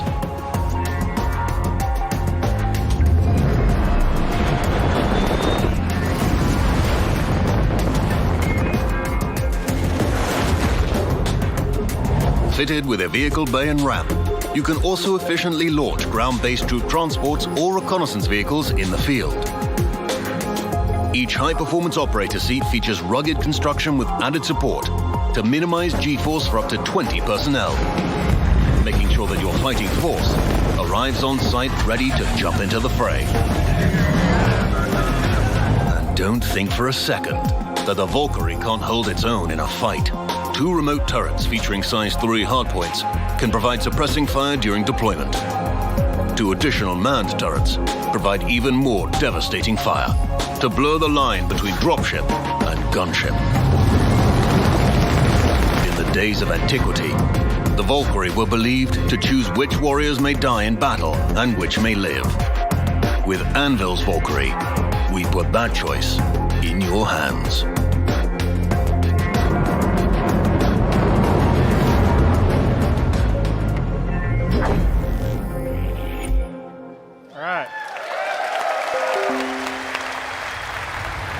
Okay, let's. How are we doing in terms of getting to the location we need to get to? Player 2's flying there right now. Right. Yeah, can't. The contrast, the resolution. So grab that. So we want to look out the side there, Glenn, maybe. Well, you can see the remote gunner from player 6 as well. Okay, sure. There we go. So yeah, let's switch to player 6. Can you turn to the right, Daryl? There you go. And go to the, I guess, to the left, to the front. Yep. So it's a full 180 degrees, I guess, full level down. So yeah, there's 2 remote gunner seats that command the side guns, remote guns, Gatling guns, and then there's a turret gunner on the top and a turret gunner on the bottom, and obviously a pilot, and then whatever the crew that you bring. So.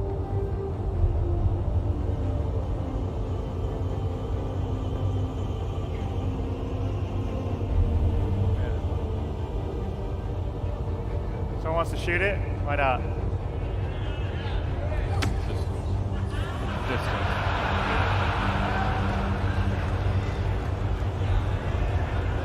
Well, you want more than one shot? Come on.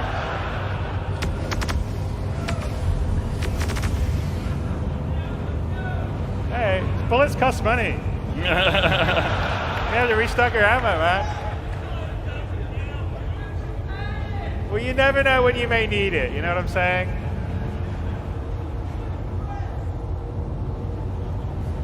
Does a side gunner thing work, by the way? I think it does. This is something you don't get the thing on the... Some pitches. I mean, Glenn can try it and then you go switch it. Yeah. Glenn, you go the side gunner turret. No, don't. Keep on the... You go on the side gunner turret. And then, yeah. See if it will work. It's apparently extremities.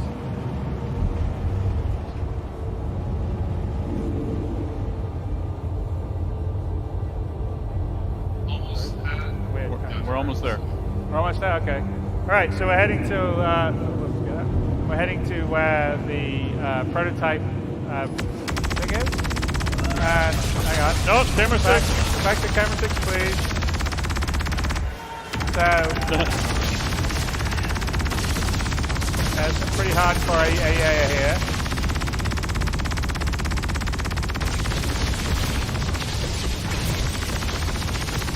Why don't player 1 and player 3 have a little fun?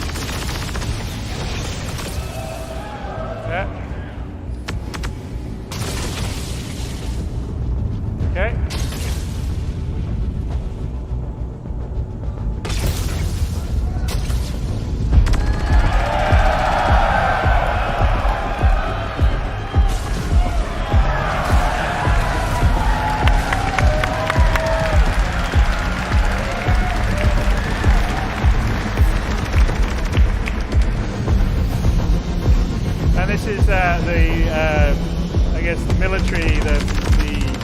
Version of the Temporal Cyclone, which is also going live with 3.3. Yep. So we have this, the racing version, I think the missile version. Do we? I can't remember what that's. I think all versions of them are going. Alright. We got rid of... I think we got rid of all of them. All the AA? Alright, yep. So... Oh. We did improve the rocks. You don't run over every single one of them now. Yeah, that's one of the AA turrets. That's another AA turret we took out. And again, this will be another optional continuation of the mission. So another type of missions that we have in 3.3 on Lorville or Hurston, actually more Hurston, is underground facilities. So this is the very first example of underground systems. So we're going to have underground facilities, caves, other kind of things. And this particular one, this happens to be a kind of, I don't know, waste storage. I think it was used for refining. And, right? Well, we'll go check it out. So let's go You down. guys are too good a shot. You left nothing for us. What's that? What do you say? Too good a shot. Oh, yeah. All right, well, let's go in, down to the facility.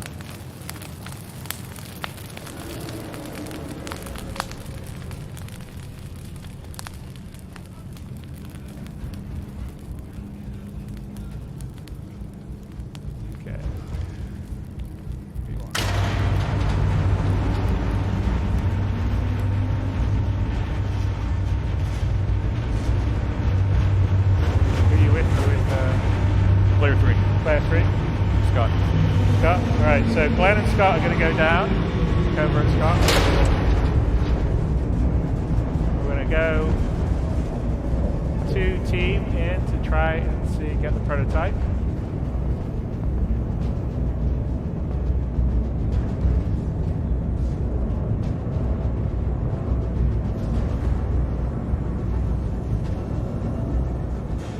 Cut to player 2. Player Player 3. Player 3, sorry. Player 3. There you are, you can... Don't let the bastard He escape. scratched up his helmet. Damn it. Player 1. We need some fun.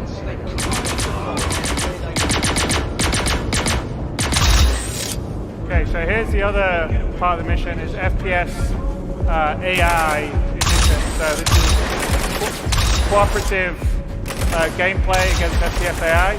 Currently, I think in 3.3 you have missions that spawn at Korea, and then we're going to have missions that are spawning around Hurston, like this underground one. So this is our first pass on it. You guys have been working very hard on getting all the behaviors working properly. Hit reaction. Oh, I saw one more guy.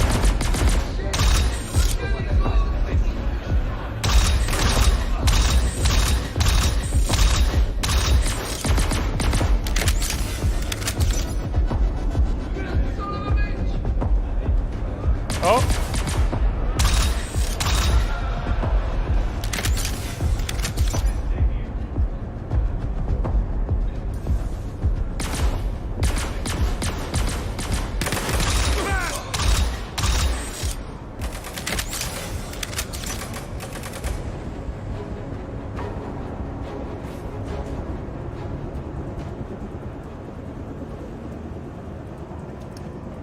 Can we cut to Scott?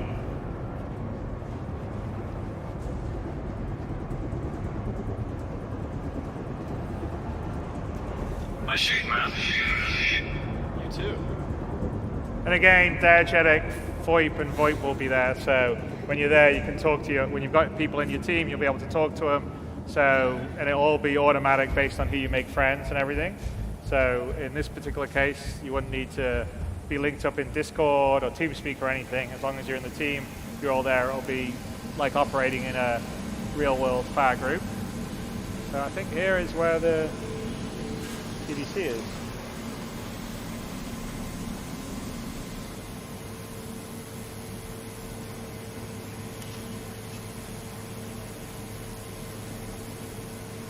I swear that was so worth it before. It's so annoying when that changes. All right, prototype TDC XX. Okay, and we've recovered the blade now.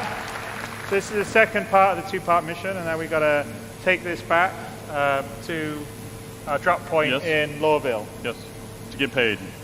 To get paid.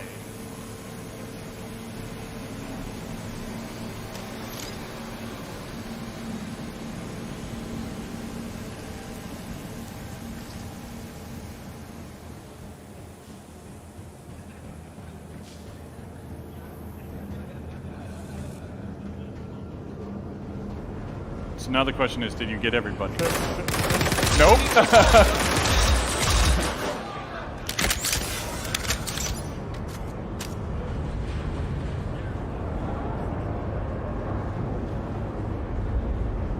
So one of the things that we've been working on is kind of the knockdown system, staggers, those types of things.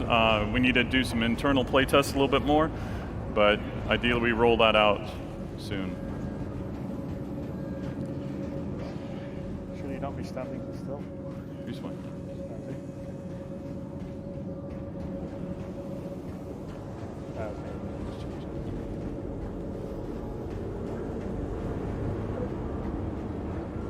I thought it gets kicked out for a while.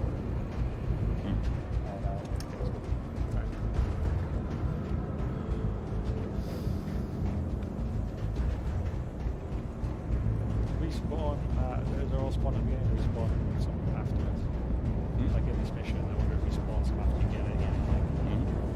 Come back. Chris is giving me notes for me to fix on the mission. Oh, just saying, wouldn't it be cool if a few other people popped out on your way back up? We will add reinforcements.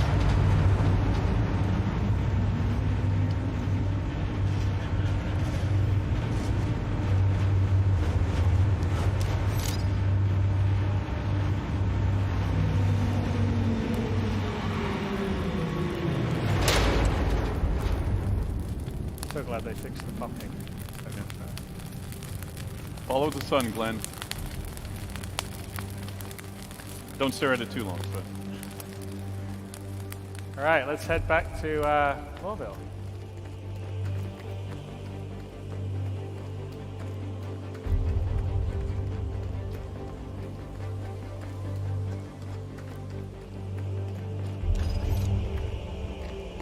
Is this a special color? Oh yes, so we would say that the Valkyrie that's been flown here is a special CitizenCon edition.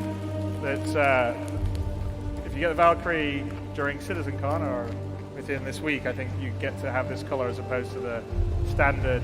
We have a digital grey camo, and those are two options. There's a military version, but that's just as much for you. Take it off. Roger that. All right.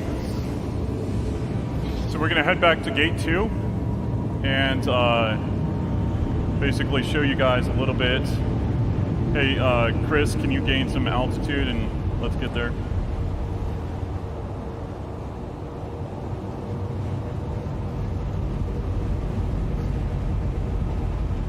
The side guns, I guess, just don't work.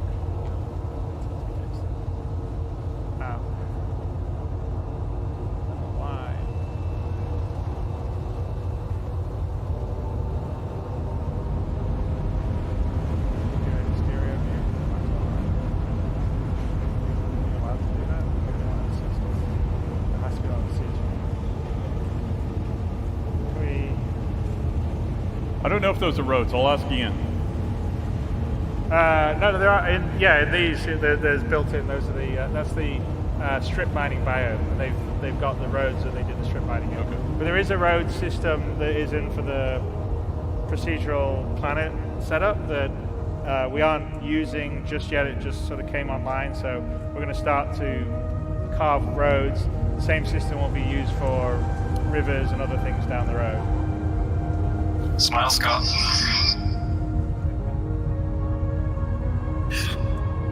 How's it going?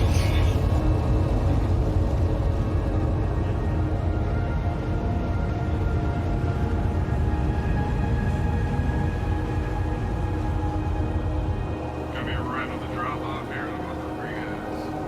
Can we do a shot of player 6? Player 6, please.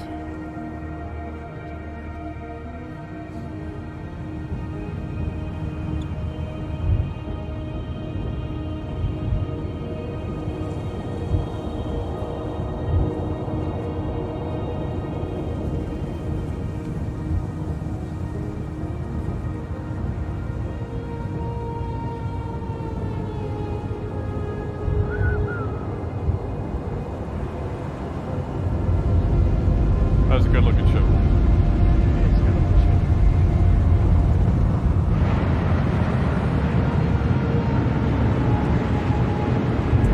So as we get closer to the city, this is a no-fly zone. And this is our early implementation of no-fly zones. Eventually we will have paths that you will need to stick on. You will need to follow. So very similar to what you get with real-world airports. You just won't be able to fly anywhere and everywhere over the city under a certain altitude.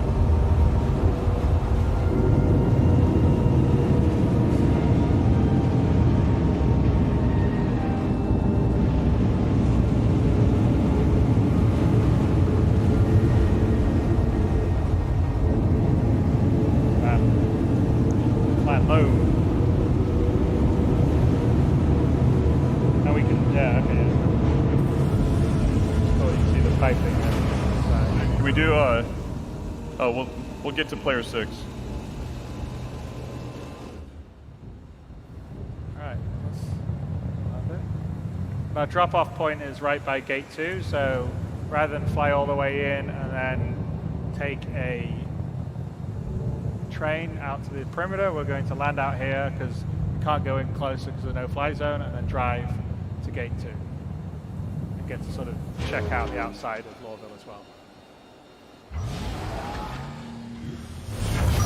Guys are good to go. Thanks for the ride, man. And again, that was us using the VoIP point situational for the team.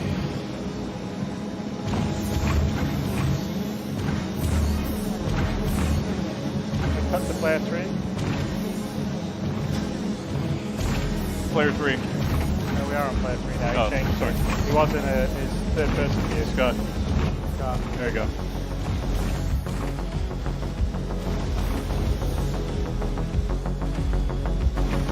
Back to player 1.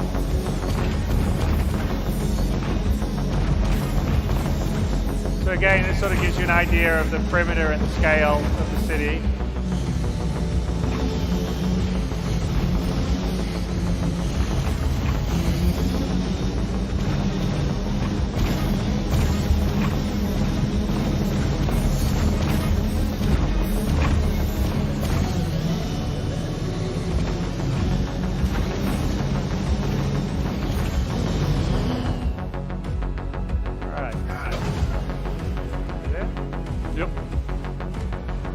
That was fun, man. Have a good one.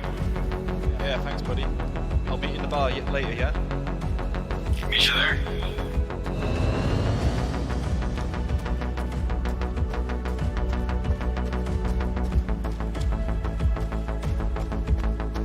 So now you have to find your way through. Yeah, on the outskirts of Lorville, you know, we're gonna, in different areas, there's a little example of a bit of a shanty town. So these are people that have been pushed out of the inner city, but people still hang on the outside gates, sell their wares to people coming and going from Lorville.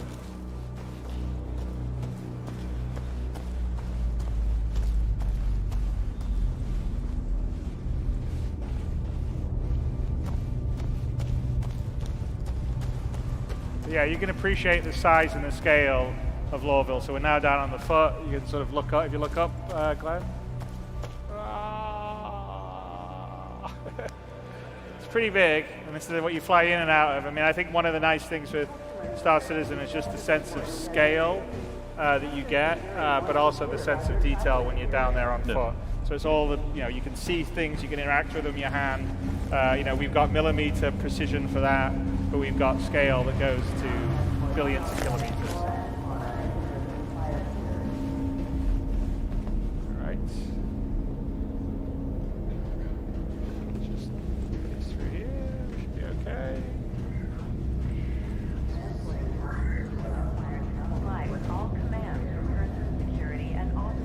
Not getting custom interviewed, but longer term, again, we're saying the law and order system, scanning. Keep it going, people. You try and sneak through things. Maybe a scan sets off something.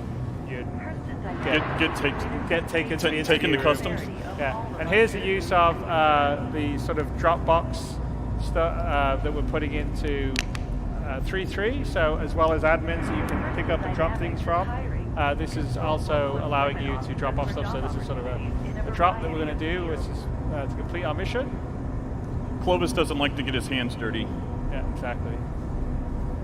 The use of weapons within Deniability. So we just place it. paramount to us. That done. Now, the mission is. You are subject to all Hurston laws and can be There you go. prosecuted for violations. We have delivered the cargo. We're done.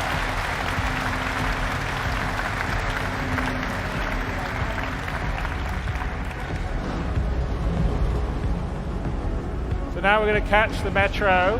Hopefully, the metro line from the perimeter doesn't run as frequently as they want. No. Anybody from Europe will understand. So let's get up there and see what's happening. I think we got a little bit of a wait. Hurston Security reserves the right to search There's travelers. a train. Run! Get in it. 7. Oh, yes. You made up for your 2 jumps, buddy. It's literally a 5-minute wait on the perimeter. So that was good because we're running behind schedule anyway. So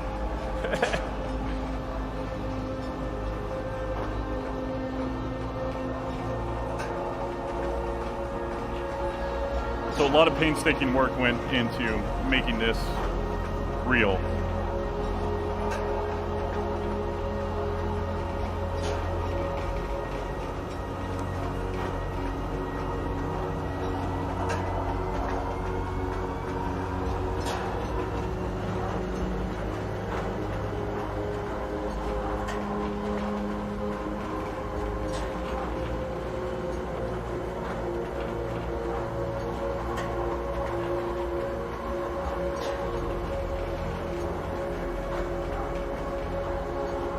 Yeah, when the transit system's fully working and we've got the persistent hubs, this would be the way you would get to your location, just like in the real world. So there will be different stops for different sections.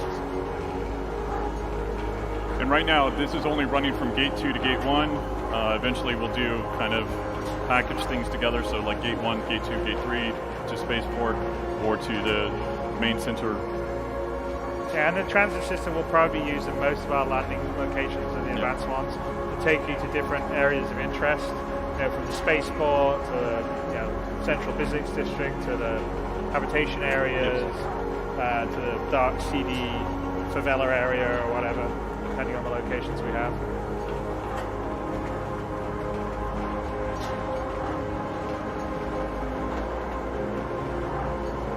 And I think this thing's moving at about 200 kilometers an hour, so about 120. 120 miles an hour. Space bullet train. Yes. It's moving. I mean, it's got to cover, 12 kilometers.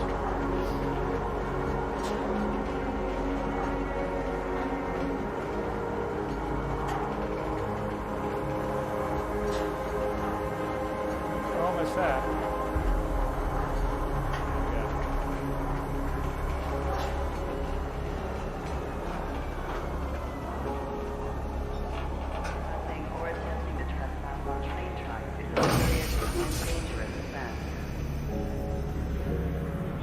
Okay.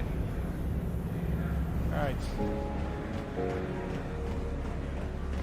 So now we're in the L19 area, aren't we? Yeah, we're in the L19. L19, so we're just going to hop the train. We're going to hop the train to the spaceport and check out the ship dealer. Welcome to Metro Center. Transfers to the perimeter, spaceport, and industry Still see lines. our friends out there. There. As I said, commuter citizen. When train is approaching.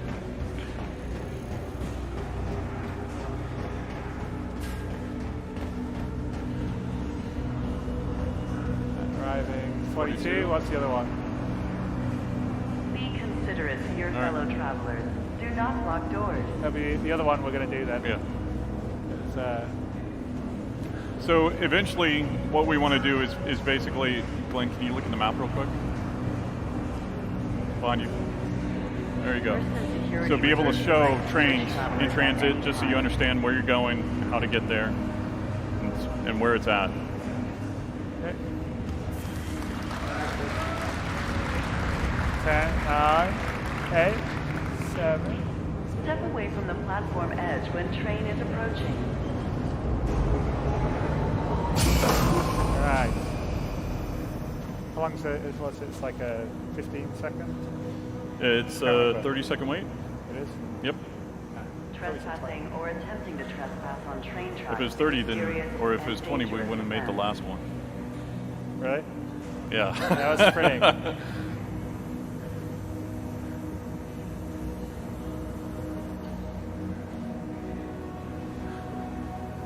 Hurston Security reserves the right to search travelers at any time.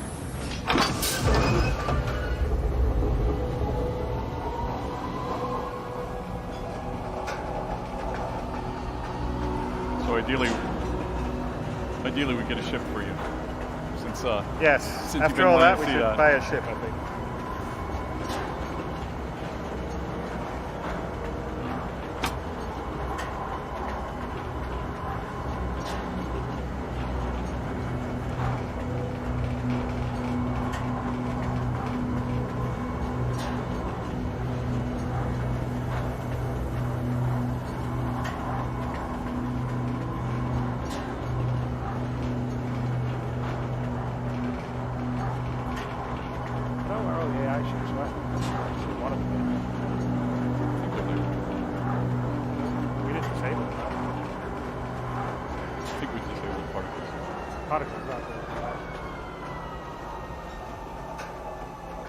Trespassing or attempting to trespass is a serious and dangerous offense.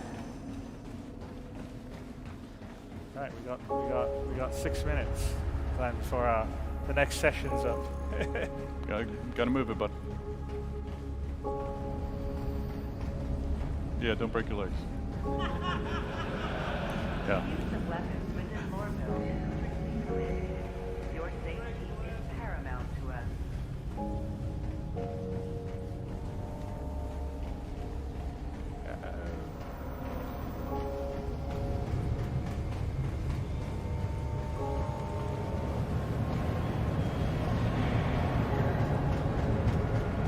All right, let's head into New Deal. So in 3.3, once Hurston Lorville in, you'll be able to rent ships and also buy ships. Renting ships obviously will be more economical in the short term because ships themselves... Well, it lets you try them out. Yeah, lets them try them out, and they also cost money, so it's an opportunity to rent something, to use it, figure it out. So here's the New Deal. A couple of, obviously, ships that are coming in 3.3. There's the Phoenix, sitting right there, the new Mustang. And of course, to the right is, it's just a pretty looking ship. Yeah, the Hammerhead. The big boy.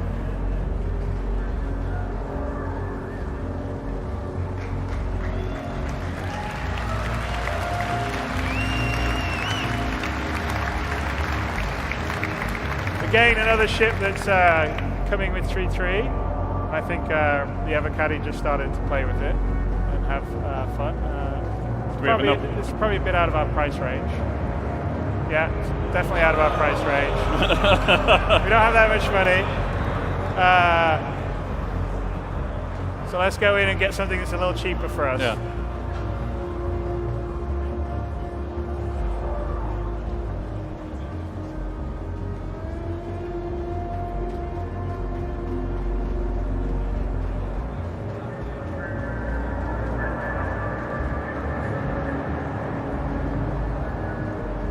I don't know how much. I think Mustang, maybe 100,000 or something. I'd have to look. This is our first pass at. We're still working on the economy. There's a whole matrix in terms of how much material things got, the manufacturing quality, the brand. It's the same for items. So we have a matrix that's done to work with the dynamic economy on ships and on items. Obviously, there's still going to be. Hello and welcome to the New Deal shipyard, where there ain't no such thing as too low of a deal. He just went in Take a last look around night. and just breathe it in. Yeah. You know, it's Little work the lighting's still. on it. So yeah, like I don't know how much. Let's. Okay, 600. Which is the Aurora? 220,000. I don't know. The 85X is that much more expensive. But we get a Prospector maybe. Glenn's been wanting to buy. Yeah. All right.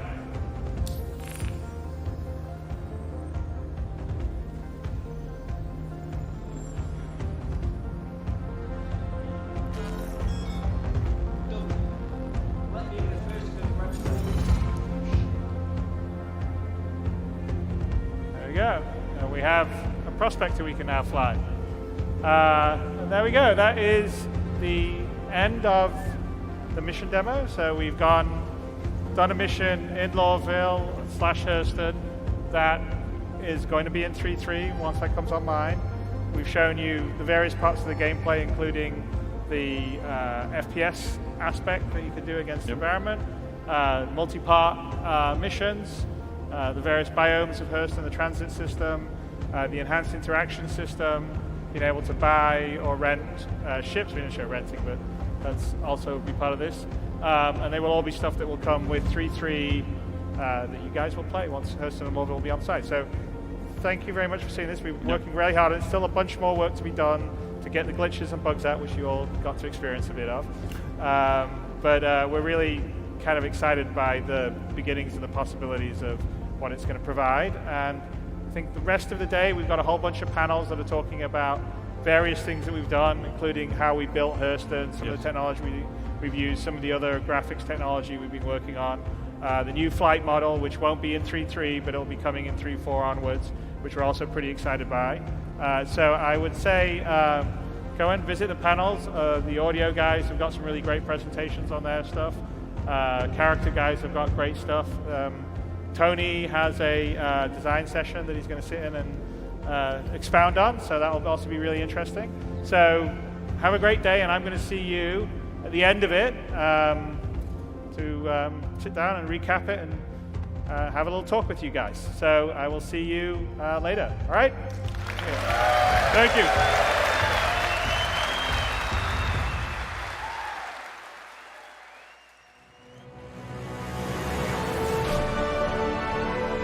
This is all standing in front of the most important booth of CitizenCon 2948.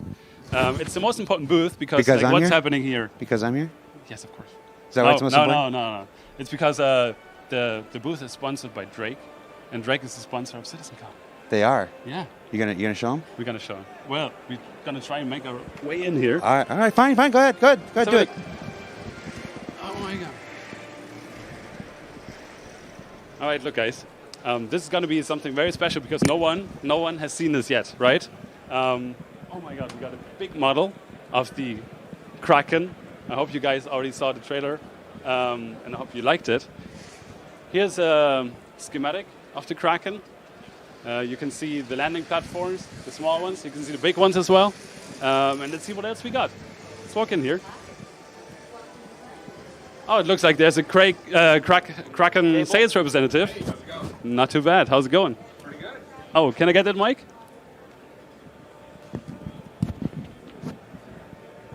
Hey, how's it going? It's going pretty good. How are you? What is Drake doing at the CitizenCon here? Well, Drake is showing off its first ever capital ship, which is the Kraken, a mobile strike carrier. Builds on the famous Drake formula of versatility. So it can be a ship carrier, it can be a combat vessel, whatever you want it to be. What does the Kraken what makes the Kraken so special? Well, one, its versatility, but also it's got 8 docks. You can land Buccaneers on it. You can land all kinds of different ships. It's got different modules as well.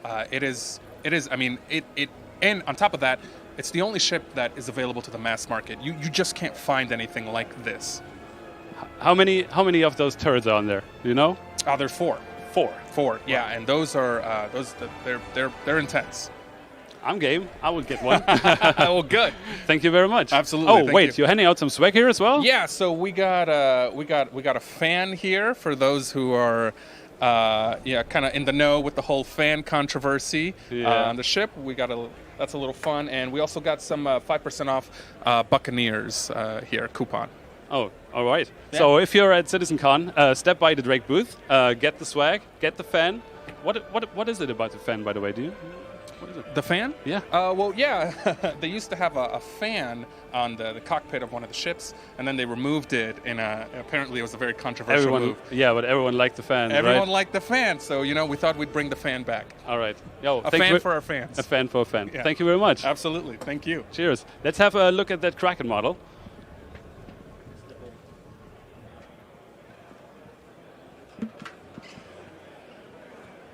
All right. As you can see, we do have a big Kraken model built, and let me see if I can find the guys who built the thing. Please come on over here. Oh. So we got Carls from JR Fabrication here. Hiya, nice to see you all. How's it doing? Yeah, not too bad. All It's been really cool to actually see her come to life over the last couple of months. Yeah. Been awesome to work on her. Really cool. How long did it take to build that model? Between her and the Dragonfly downstairs, we did the pair of them in 2.5 months. And that includes shipping them out to the US from Scotland.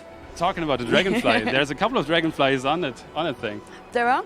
I think it gives you a real sense of the scale of it to know that actually the Dragonfly downstairs that's 3/4 size compared to those ones that are actually that sort. It's nuts. It's a beautiful, beautiful ship. It's huge. And you even got the Star Kitten version of the Dragonfly in there. We do, and there's a tiny little storage crate over the other side that's done in the same branding. Oh, we're going to have a look when we're wandering around. So yeah, nice. And cool. the Cutlass for scale as well? Yes, totally. There's obviously a buck on the flight deck at the top, and the same in the cargo bay down the bottom being repaired. Yeah. And how big is that thing? She is 3.8 meters long from end to end. It's a bit of a nightmare in terms of shipping, in that shipping from Scotland to over here, crates have to be 2.4 meters or smaller. So yeah, it was an interesting challenge trying to actually get a split between the two and kind of working out where that natural brake line is.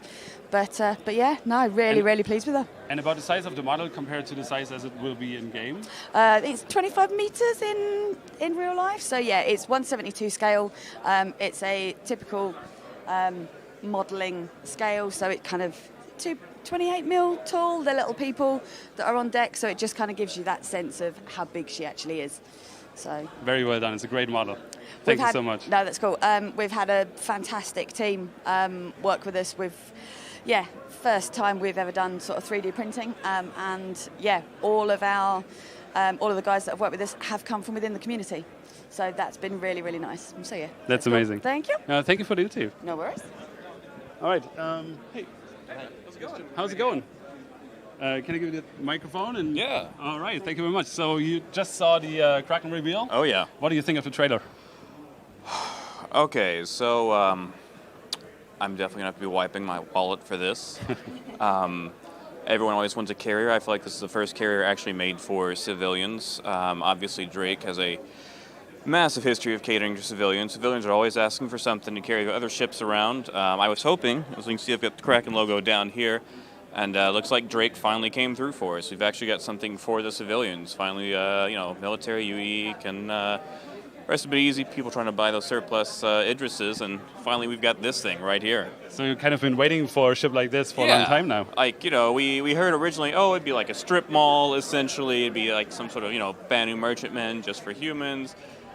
Now we've actually got something to call our own. We actually have the carrier people have been asking for years. So Idris can step aside, Javelin can step aside, Drake's actually back in town, and I feel like they came through. I mean, it's kind of obvious. You as a Drake fan would say that, right? You could say I might be a little bit of a Drake fan. I mean, you might be able to call me biased, but I think that bias is probably rooted in actual fact now. What do you like most about Drake? The reliability. Really, it's something cheap. It's something reliable. It's something that is going to work on a budget. I mean, they got their start trying to actually compete in the Volksfighter program back in 2845. Wildcat actually beat them to that, but the thing about it is, we got the Cutlass out of it. No one remembers the Wildcat.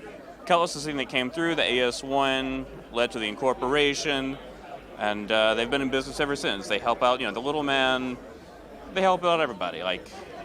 It's not fancy, but it gets the job done. And at the end of the day, that's what I'm looking for in a ship. Did you have a chance to check out the model already? No, I'm actually about to do that. All right, then, just go ahead and check it out, and thank you very much for the interview. Appreciate it. Thank you. Cheers. Thank you.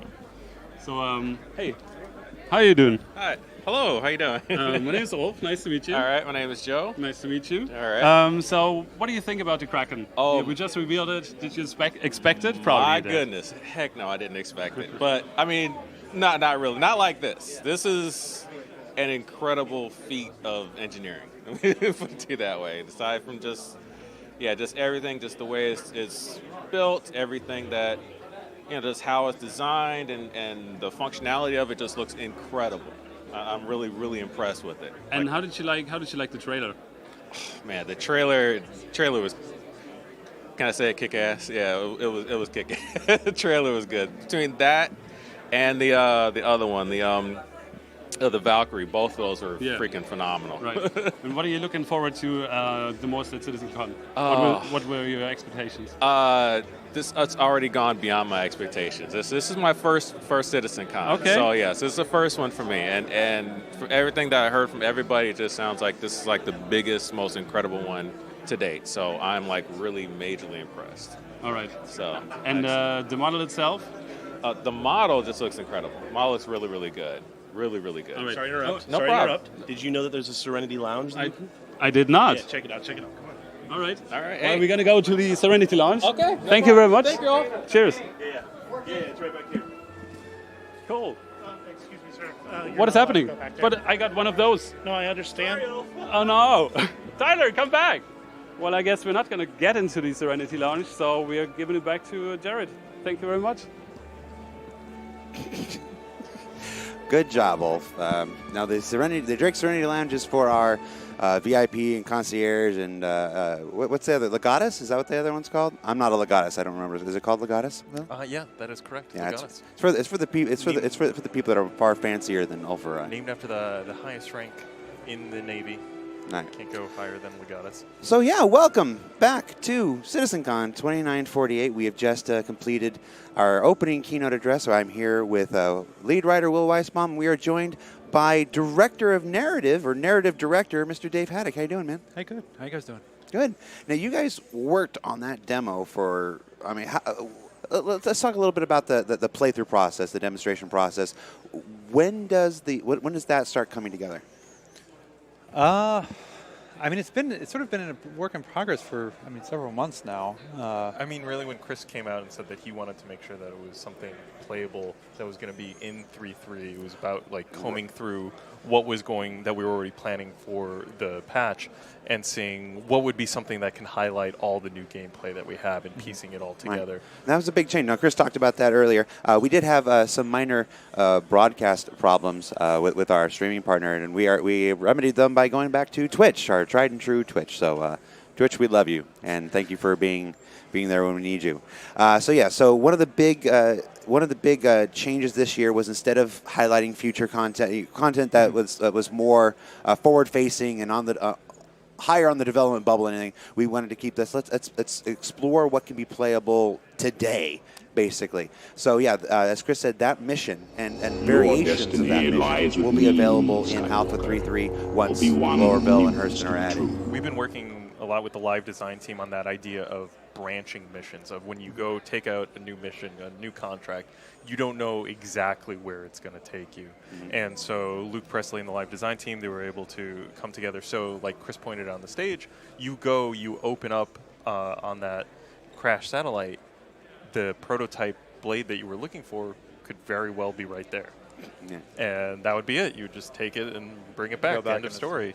Yeah, it was one of those things where it just adding that slight element of variability makes the missions feel more exciting and dynamic, because you don't know exactly what you're going to get. Like, it's not one of those things where it's like, bring me 20 wolf hearts, and you know it's going to be that. Like, right. It keeps you on your toes, which is a fun kind of element with these types of missions. A cornerstone of every MMO is the poop quest, the poop fetch quest. Are we going to have one of those? Baguano. Yeah, Baguano. Yeah. We already have you picking up biological waste in 3.2, so That's true. All right. We're well ahead of the curve. Yeah. All right. So we are live here at the Long Center in Austin, Texas. One of the big changes this year is our dual stream. We have dual tracks of presentations. Right now, the second track of presentations started. They got their start at 3 o'clock, or they got their start shortly after 3 o'clock, or they're getting their start right now. We're hearing some conflicting reports. They will be starting immediately as folks begin to filter in there. You can still view it at robertspaceindustries.com. You go to robertspaceindustries.com, click on CitizenCon, and you'll see 2 tracks. You'll see the main stage, which is where we are here, and then you'll see the second stage, where we've got presentations by Tony Zurovic. We've got presentations on the player HAB system and the modular building system by Luan Vettoretti, forgive me, Luan. I practiced it many times. And we even have a panel coming up with the two of you later today, don't we? Yeah, can we talk more about the second stage? I really think that's what people came to the stream on the main stage to hear about. Yeah. We do have a live Lore Makers. Yeah, it's really exciting. We're really delving into the subject of Austin barbecue, and I'm really looking forward to it. We will be doing a live brisket panel. And smoking. What you will actually get to see in the other channel, we have just like we did last year. We're doing the. I'm hearing Ulf in my head. Oh, what was that? That happens to me sometimes too. Yeah, I thought I was losing my mind. Was that our 2-minute warning? All right. So I'm going to go ahead and wrap up.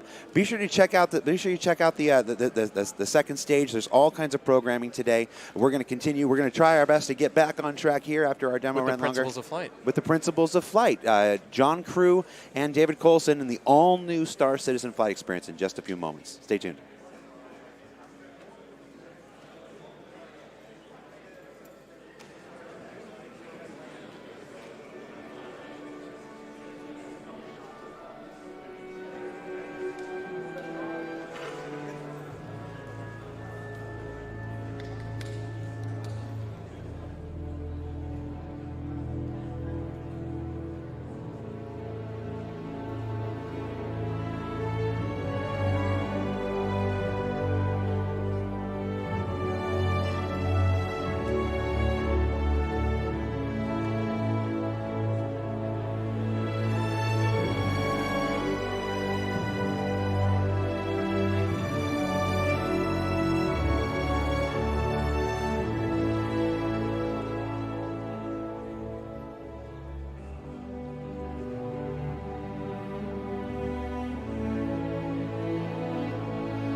Welcome back to Burn Down, the weekly show dedicated to the release of SC Alpha 3. Wait, is this the wrong stage? Was that behind? That was a deep cut. I didn't know who would pick up on that. It's out there. Anyway, how you guys doing? Was that fun? Whoa! That was a hell of a playthrough. I didn't think he was going to make it. Did you guys? He's never made it before, so you guys, those are all inclusive. No, I'm kidding. All right, guys, so we obviously have a pretty cool lineup of panels here, and by the thinning of the crowd, I assume they're over there in the second stage or enjoying the new release of Secret Booth. If you guys haven't gotten over there, I see you wearing T-shirts that say our release. How did you get those? Who handed those out at the top of the show? Jared, was that? Wow. One pity laugh. All right. So let's get right to it. So this panel is about the new Star Citizen flight model. Who's excited for that? No. Who's excited for that? Okay. All right. Well, then I guess I'm proud to introduce a few gentlemen to you. That we're working very hard with the team tireless behind this new flight model. We're really excited to get in your hands. First up, let's give a hand to John Crew. Mr. Crew, come on out.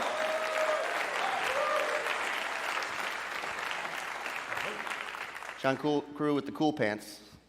Next up, David Coulson. Come on out.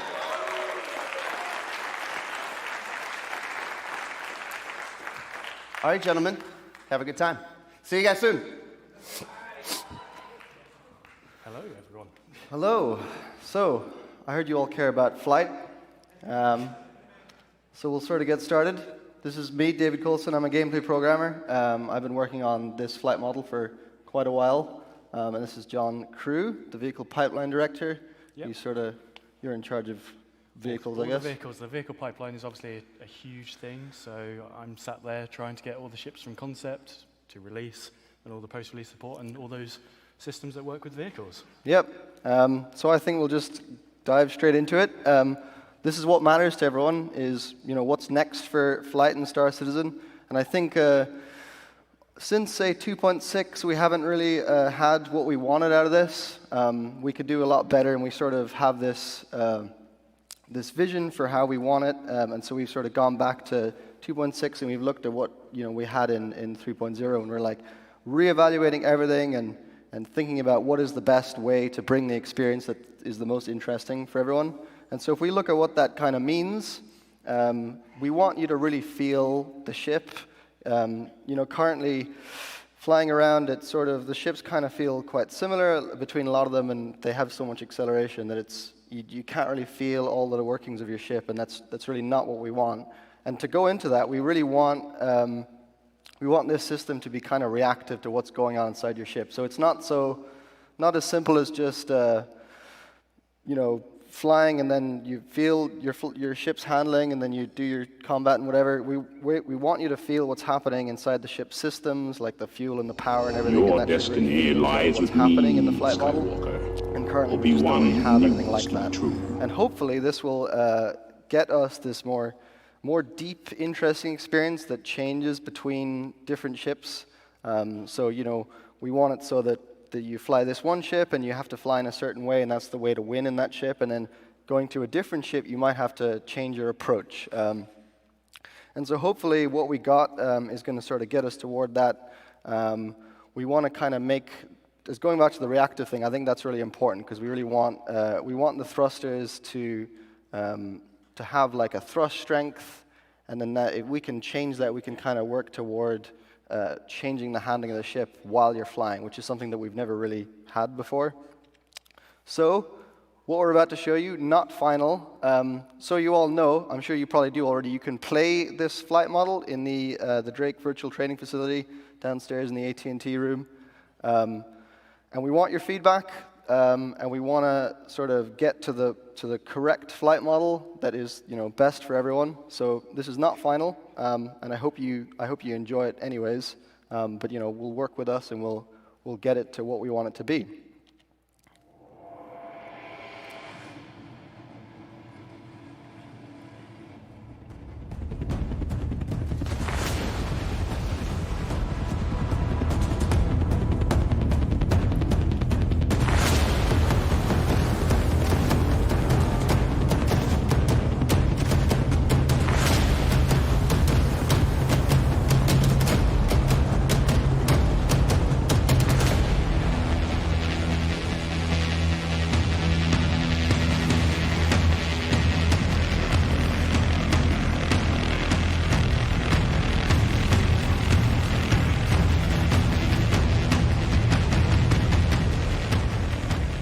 Yeah, so video is obviously very hard to get across the feeling of flight, so we're going to talk in depth about a lot of stuff here. So let's start at the bottom and work our way up. Yeah, we'll start with controls, I think right at the bottom of the flight system. Go on, you want to talk about the throttle? You may have noticed on those videos there we've changed the way the throttle works. You have direct control over your ship now, and that works at a much wider range of speeds. It's sort of the feedback we've had from people today, like they've noticed that change. So let's have a look at it in action.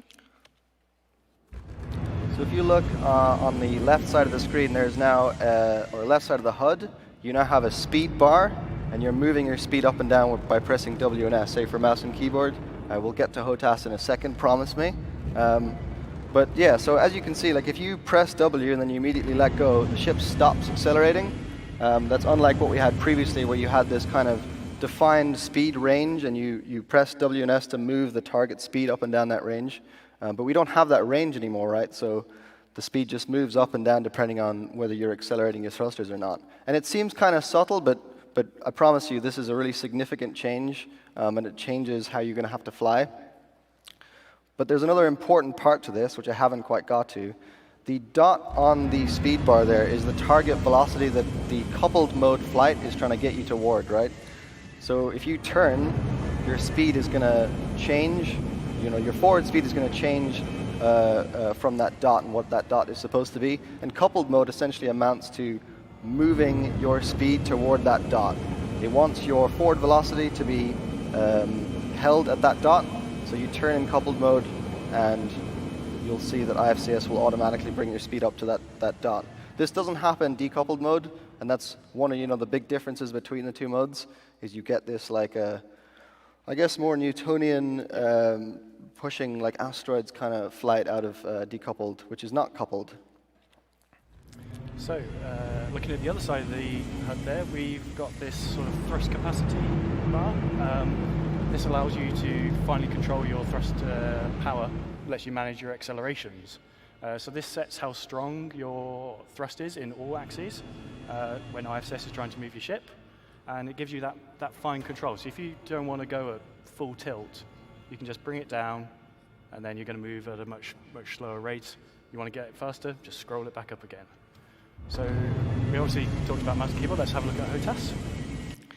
Yeah, so the way this works in HOTAS is if you're using a not bidirectional throttle, which you can do, thrusting forward will increase the amount of acceleration that your thrusters are giving. So you can hear that as you push your thrust forward, you're going to get more acceleration out of your ship, and that speed is moving further up the bar, right? And then if you want to retro thrust, you have the retro thrust on a button, and this kind of acts a bit like space brake. So you would press this button, and you're going to have your retro thrusters fire and pull that speed back again.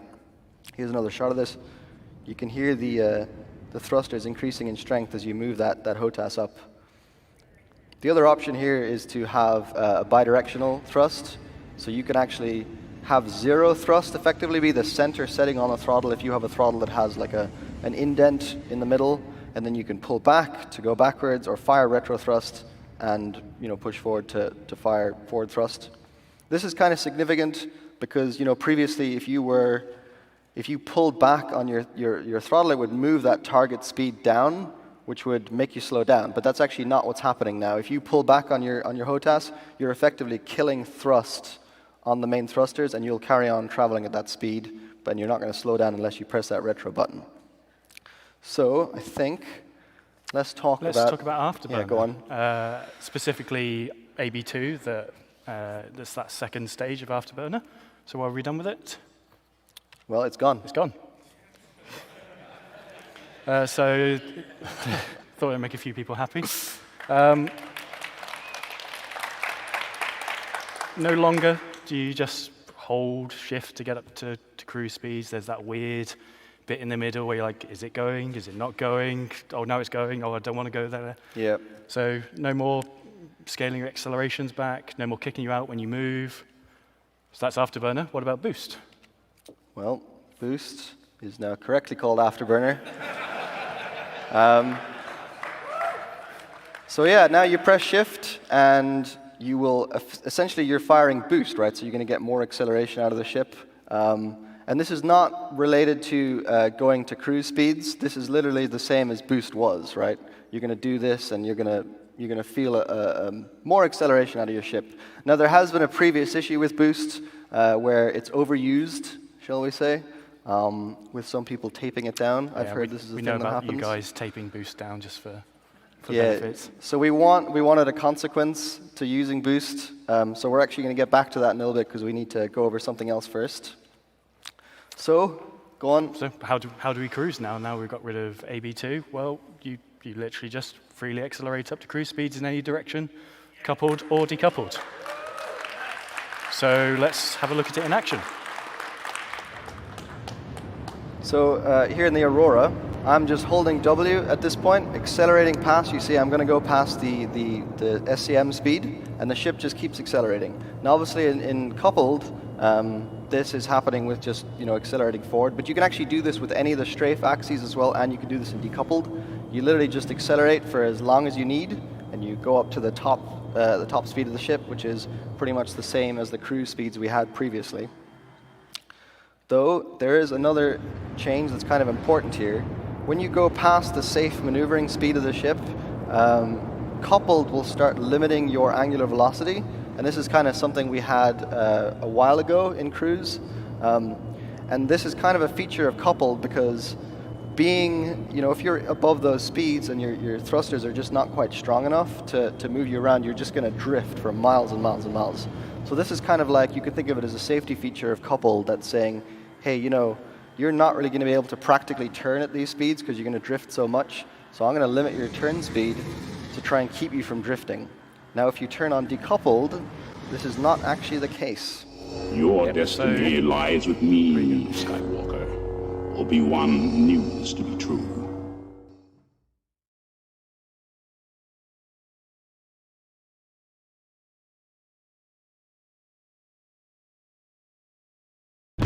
Different versions of us exist in other worlds.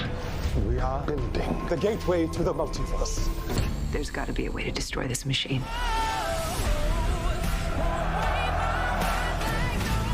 This world will not last. Help me change it.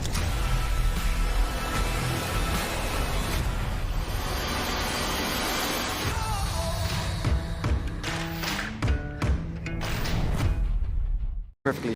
This is just no longer a problem. Decoupled works so much better like this.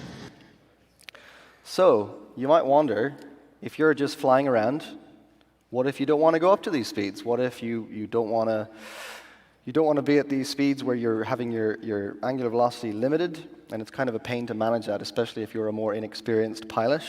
So what we have is a speed limiter, and this is a toggle, right? So you can press this button, and it will hold your ship into a maneuvering speed that is going to keep you from sliding too much.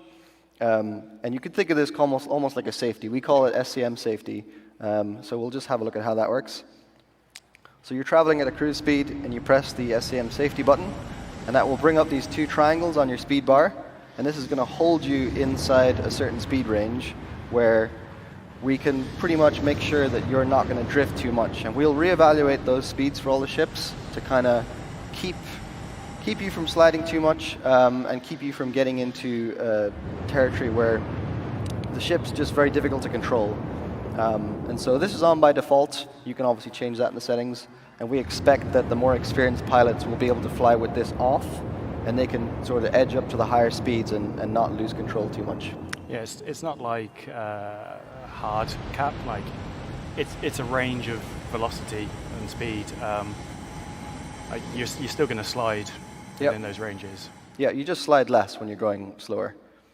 So we talked at the start a few goals we want to do. So a big one of this is how do we make this system reactive and systemic? What does that mean? So we fully integrated IFCS and thrusters into all the other ship systems. They have item 2.0 like all the rest. That means they now behave with power, fuel, heat. They all interconnect with all the other items in the ship. Previously, there were sort of two separate systems in the ship, and never the two would meet. That's not the case now.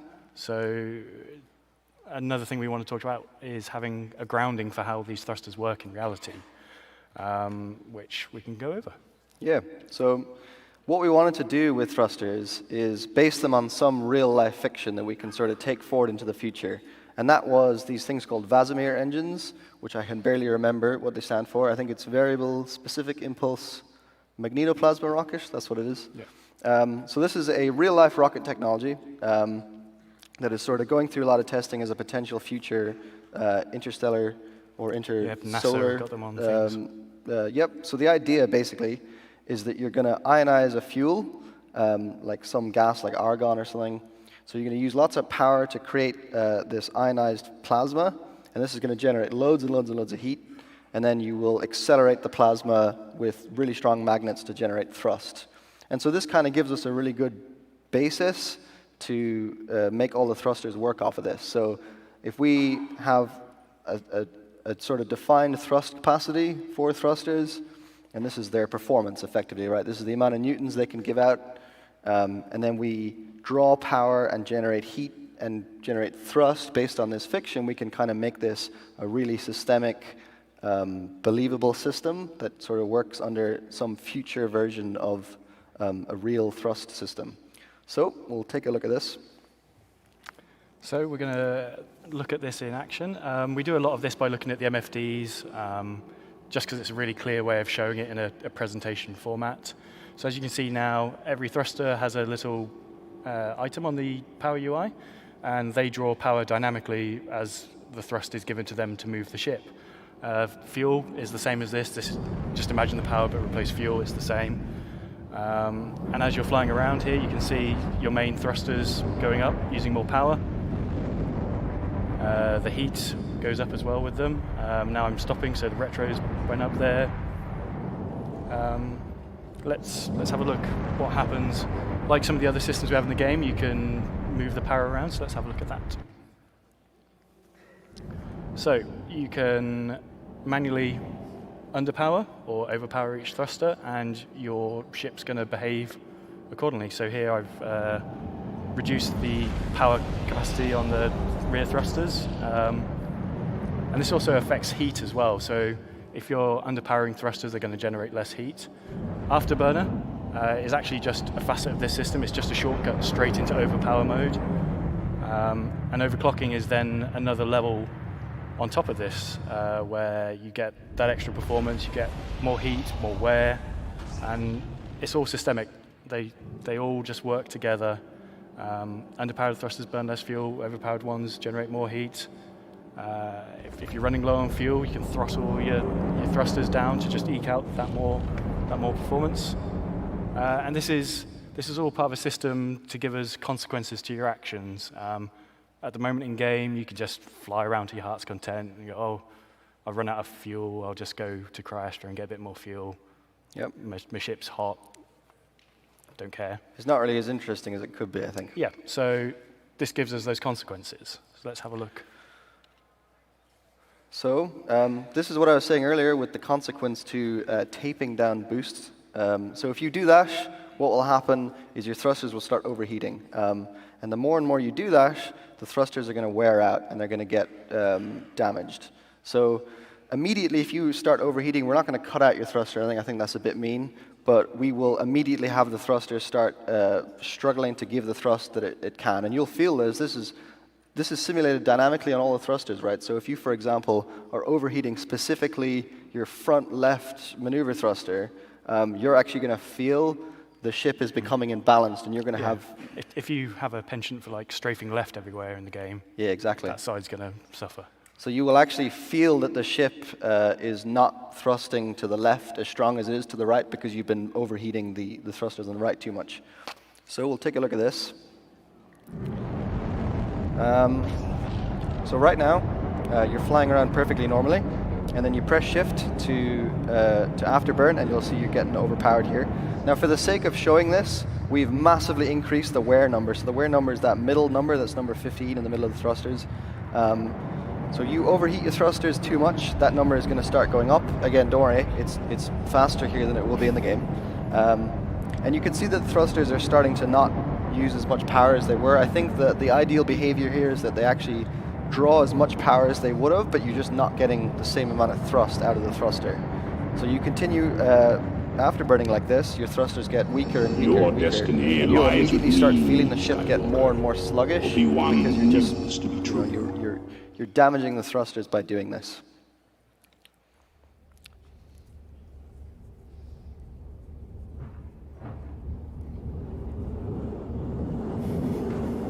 So yeah, if you keep doing this, bad things are going to happen.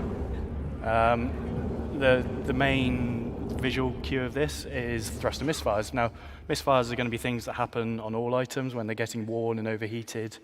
And for thrusters specifically, they're going to accidentally backfire like a car. Sometimes they're not going to respond when you want them to respond. They're generally going to make flight pretty unstable. We talked about changing thrusters out. Different thruster sets will have different grades. So if you want to invest the time to get some resources to get better thrusters, they've got a higher capacity for heat and a slower wear rate. They're going to have less misfires. If you cheap out and go for the bottom shelf items, then you're going to hit this more. You're going to experience this in game. Your ship's going to be shaking around, feeling unresponsive. But generally, this is not something you want to happen second to second. This is, you've worn your thrusters out. You've done lots of stuff for a long time. Yep. Playing not very well. Yep. And this is the consequence to that. Yep, absolutely. So we've got all these bad things. It'd be a bit unfair if we didn't give you a way to sort of manage this. So how do you control your thruster balance so you don't get them overheated and too worn? The acceleration controller that we talked about. Afterburner and the thrust strength system are your friend in these scenarios.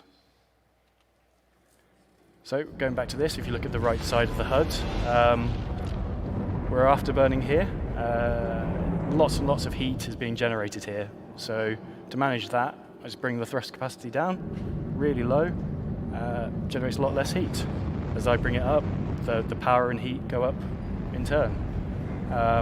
Again, afterburner is just a shortcut to overpowering. And this is where you're going to be managing stuff. And the great thing about this, you've got your throttle, you've got your afterburn, your throttle, your thrust capacity. You don't need to go in your MFDs, like flying around, doing this, trying to work out what's going on. You've got those two big items, center of your HUD. After a while, you're not even going to need to look at them. You're going to have worked out where to move them. Sure. It's just a shortcut to spending your life looking at little screens. Yeah, absolutely. But there's even more we can do here.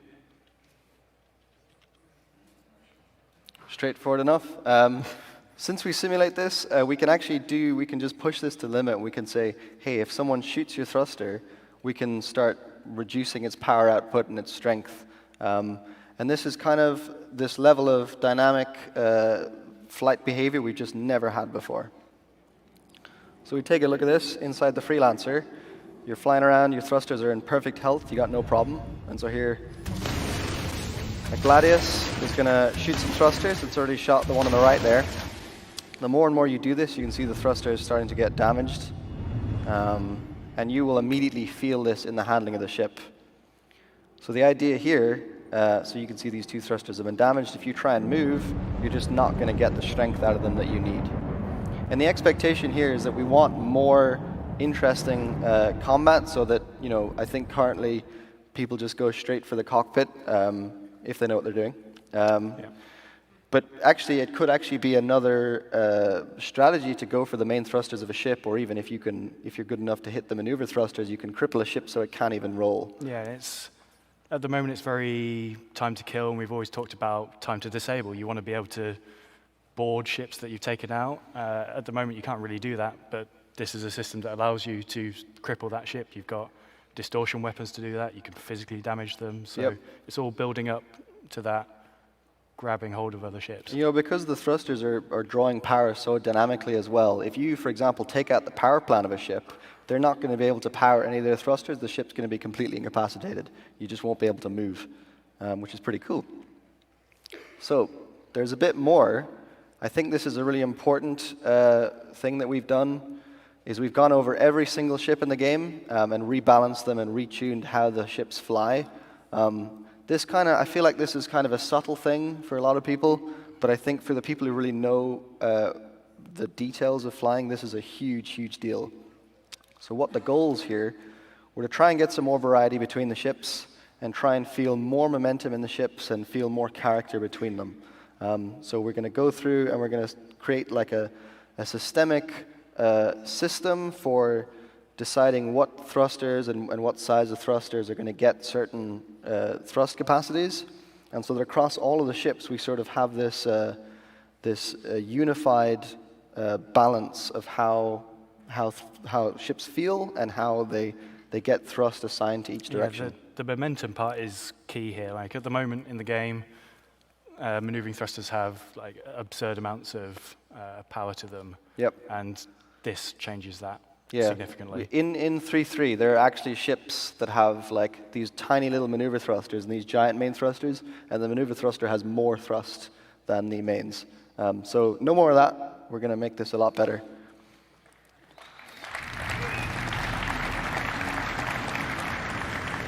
So if we look at the Gladius has these two really big thrusters. Straight away, if I make a left turn, you can see how much more drift there is than there used to be. You really want to feel the momentum when you're moving a ship around.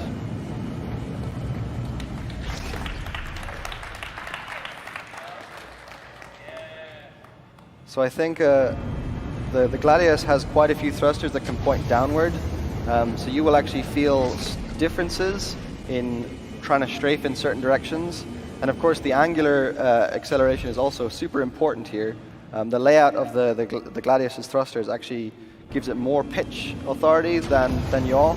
And so in this ship, that's going to be the dominant way. You're going to want to try and use your roll and pitch to get on target and hold the target in front of you. And that may not be what we have with other ships, right? Variety and character. Yeah, this variety is super, super important to us. So you can see in the outside view here, as you move around, it really, I can't stress how cool it feels to have this momentum. It really makes flying, it makes it arguably more difficult, but I think it's more rewarding when you fly really well, and that's really cool. So I think we will move on. Make a different ship. Yeah, we'll move on to the Hornet. So yeah, Hornet in comparison to the Gladius, much beefier, much heavier. And it has weaker directions in all other axes except for going forwards, where it has that huge main engine. So far more acceleration going forwards, and it's shorter than the Gladius. So it actually has weaker pitch authority, but its yaw is much stronger. So if you only have those two ships, you're going to be flying them two completely different ways. You can fly them the same way. One's going to be worse at what you're doing than the other. So you need to learn and feel how those two ships behave and fly them accordingly.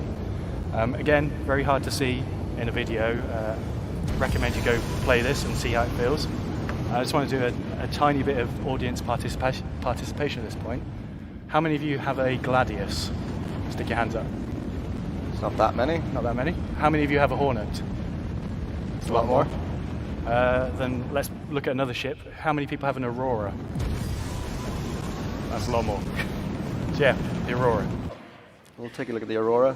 So I think we've been kind of guilty of punishing the Aurora a bit too much, making it pretty much useless in combat. And you know, it's still a starter ship, so it's still not going to be anywhere near as good as the Gladius and the Hornet. But using this new system of assigning thruster strengths, we can actually have it give some strengths. Like one of the big strengths of the ship is that it's really, really light. It's much lighter than the Hornet. And so even though it has weaker thrusters overall, it actually has I think it actually has slightly more acceleration in some strafe directions than the Hornet. But it obviously sacrifices not even close to as powerful main thruster. And so, you know, in the Hornet, if you're going to be getting your back out and using the main thruster, you can't really do that as much in the Aurora. It's just not quite going to be as useful. We can also use the previous ship item 2.0 systems to make the Aurora not as useful, say, as a Hornet, because, you know, maybe you just can't distribute thrust well enough, or you just don't have the items to match with the Gladius. This is the most popular ship in the game. Yeah, so absolutely. We definitely didn't appreciate it enough in all the previous tunings. And yeah, we don't want to nerf this ship for sure. It should still be useful, even though it's not as good as the better ships. So I think that is that. We also, to do all of this, we wanted to make a ship design tool, right? So we're going to actually try something slightly risky here and do a live demo. As Chris said, there may be some crashes here, so... There probably won't be some crashes, but we made this ship design tool. And what we wanted here was super fast iteration. You know, previously, when designing ship handling, we had to hand edit XML files and run console commands, and it was just kind of a pain. It took hours. Way back years ago, we, as designers, to tune the ship, you had to go in each individual thruster XML and go put its force output in newtons. Yep. To do all those, then you had to reload the game, then you had to test it with no feedback on the times and the accelerations rate and go, yeah, that feels okay, or that feels terrible. You know, gimbal thrusters, because we have gimbal thrusters, thrusters can give strength in lots of different directions, but not at the same time, right? And it makes it basically impossible for a designer to predict what the acceleration of a ship is going to be in each direction based on just setting the thrust capacity. So what we have now, if we run back to the editor, so here's the editor. So we have this new tool here, which is the IFCS editor tool, and this is going to allow us to do live editing. So we run in the game. I'm going to spawn a Gladius here. It's interesting. Every studio has their own favorite ship. So yeah. The US studios love to test everything on the Hornet. The UK loves to do it in the Gladius. Okay, so we have these dev tools now, which we've never had before. So as I move around, we can see the thrust output and the gimbal direction on all of the thrusters while you fly around. And this level of information we've just never really had before. Now these big red and blue cross in the middle of the screen here, this is the thrust strength for linear thrust for this ship. So you can see you got 65.8 meters a second forward, minus 27 to the left and 27 to the right as well. So we have all the thrusters in a list here, right? So these are the thrusters. We can click on them, and they'll highlight where on the ship that is. And then we can actually hand edit the thrust capacities. So these are the main thrusters. If I make these 10, you can immediately see that the ship's handling, or the ship's forward acceleration has changed. If I try and accelerate forward, it's going to be a lot slower. And there's no reloading of the editor or anything. This is immediate. You immediately feel the difference. We have a lot of ships in the game, so if we have to reload the editor every time we want to do it, it adds minutes times hundreds of ships. It gets very long. So to go the opposite, why don't we take some of these thrusters at the front here, and we're just going to make them really strong. We're going to get, like, I don't know. Got a great career in 100 million, that'll do. So we now have 532,000 meters a second forward. So you can feel the difference in the roll is just immediate difference. We get up to speed really fast. So we have this live editing. Now, obviously, we mentioned earlier that hand editing thrust capacities is just kind of a no-no. I mean, you could do it, but it's basically impossible to guess what these what these accelerations are going to be. So to solve that, we have this calculator here. We can enter the ship's desired handling. So I'm actually going to put these back to a sensible number for a second. Is that right? There we go. So if I say we got 15 meters a second in the forward Y direction of the ship, if we just change this to 100... And this is different from where we are at the moment, where it's all based off goal times. This is a different way of doing this. So you enter in the desired acceleration, and you click Tune Ship, and it'll automatically calculate the thrust capacities of all the thrusters. And it will obviously, now you can see that the forward acceleration is now 100 meters a second. This obviously, not like, you can sit and calculate that number on paper, but you'd just be insane to do that. I don't know why you'd want to do that. So we have this now, and again, you can see how live this is. It's literally taken me like seconds to change the handling of the ship. We also have all of this extra information here, so we can fly around the ship and monitor what it's doing. And this level of sort of interactive ship design is something we've just never had before.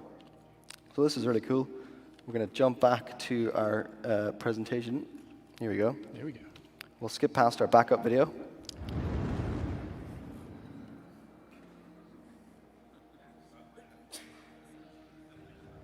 We're going to take a look at atmospheric flight. Yeah.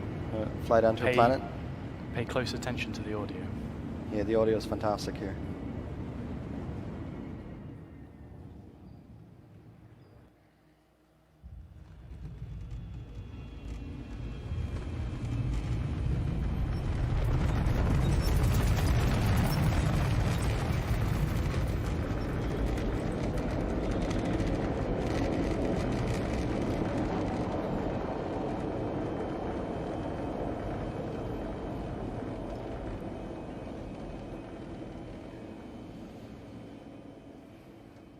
So there we go, atmospheric flash.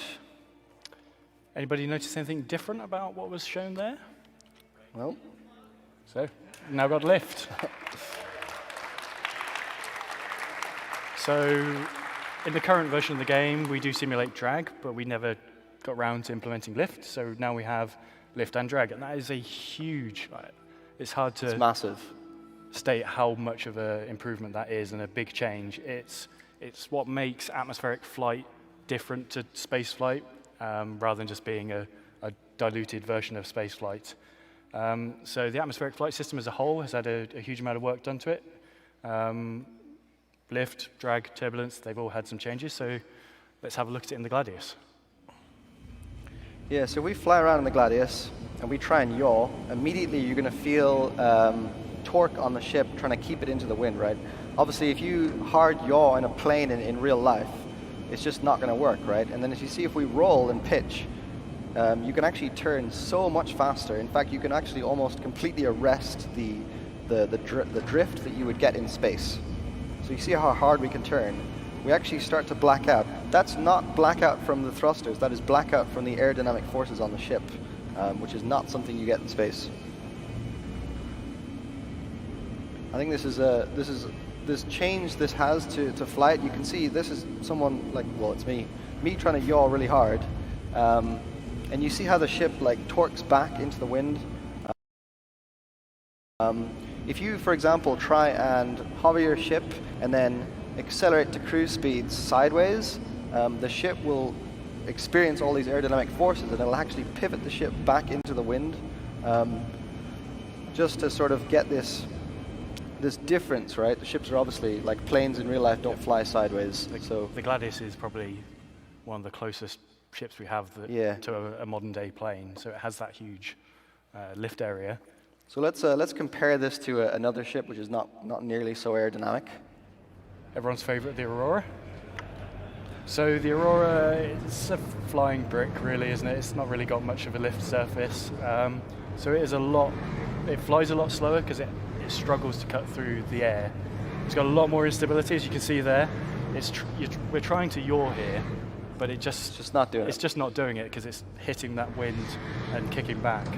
Another downside to this, beyond that, the thrusters have to do a heck of a lot more work just to do this. So they're running hot, they're consuming more fuel. Doesn't mean that it's like this all the time. You can get around this to an extent. Again, bring the thrust capacity down. You're going to be flying slower. I should add that your thrusters are doing all this work when you have a super not aerodynamic ship. Like in the Gladius, you can actually fly along stable and turn your thrusters off, and the ship will glide, which obviously you can't do in the Aurora. You're going to have the thrusters working an awful lot more. Yeah, you're going to go down pretty quickly with this. Exactly. So let's have a look at what's going on under the hood. Yeah, so this is a little bit of debug stuff. You can see what's going on. So the red line is the drag, and it's obviously moving around because of some of the turbulence in the air. And you roll and pitch, and you get this sudden force of lift pulling the ship up. And this, unfortunately, we couldn't have aerodynamic flight at the Drake Virtual Training Facility today, but this difference is massive, right?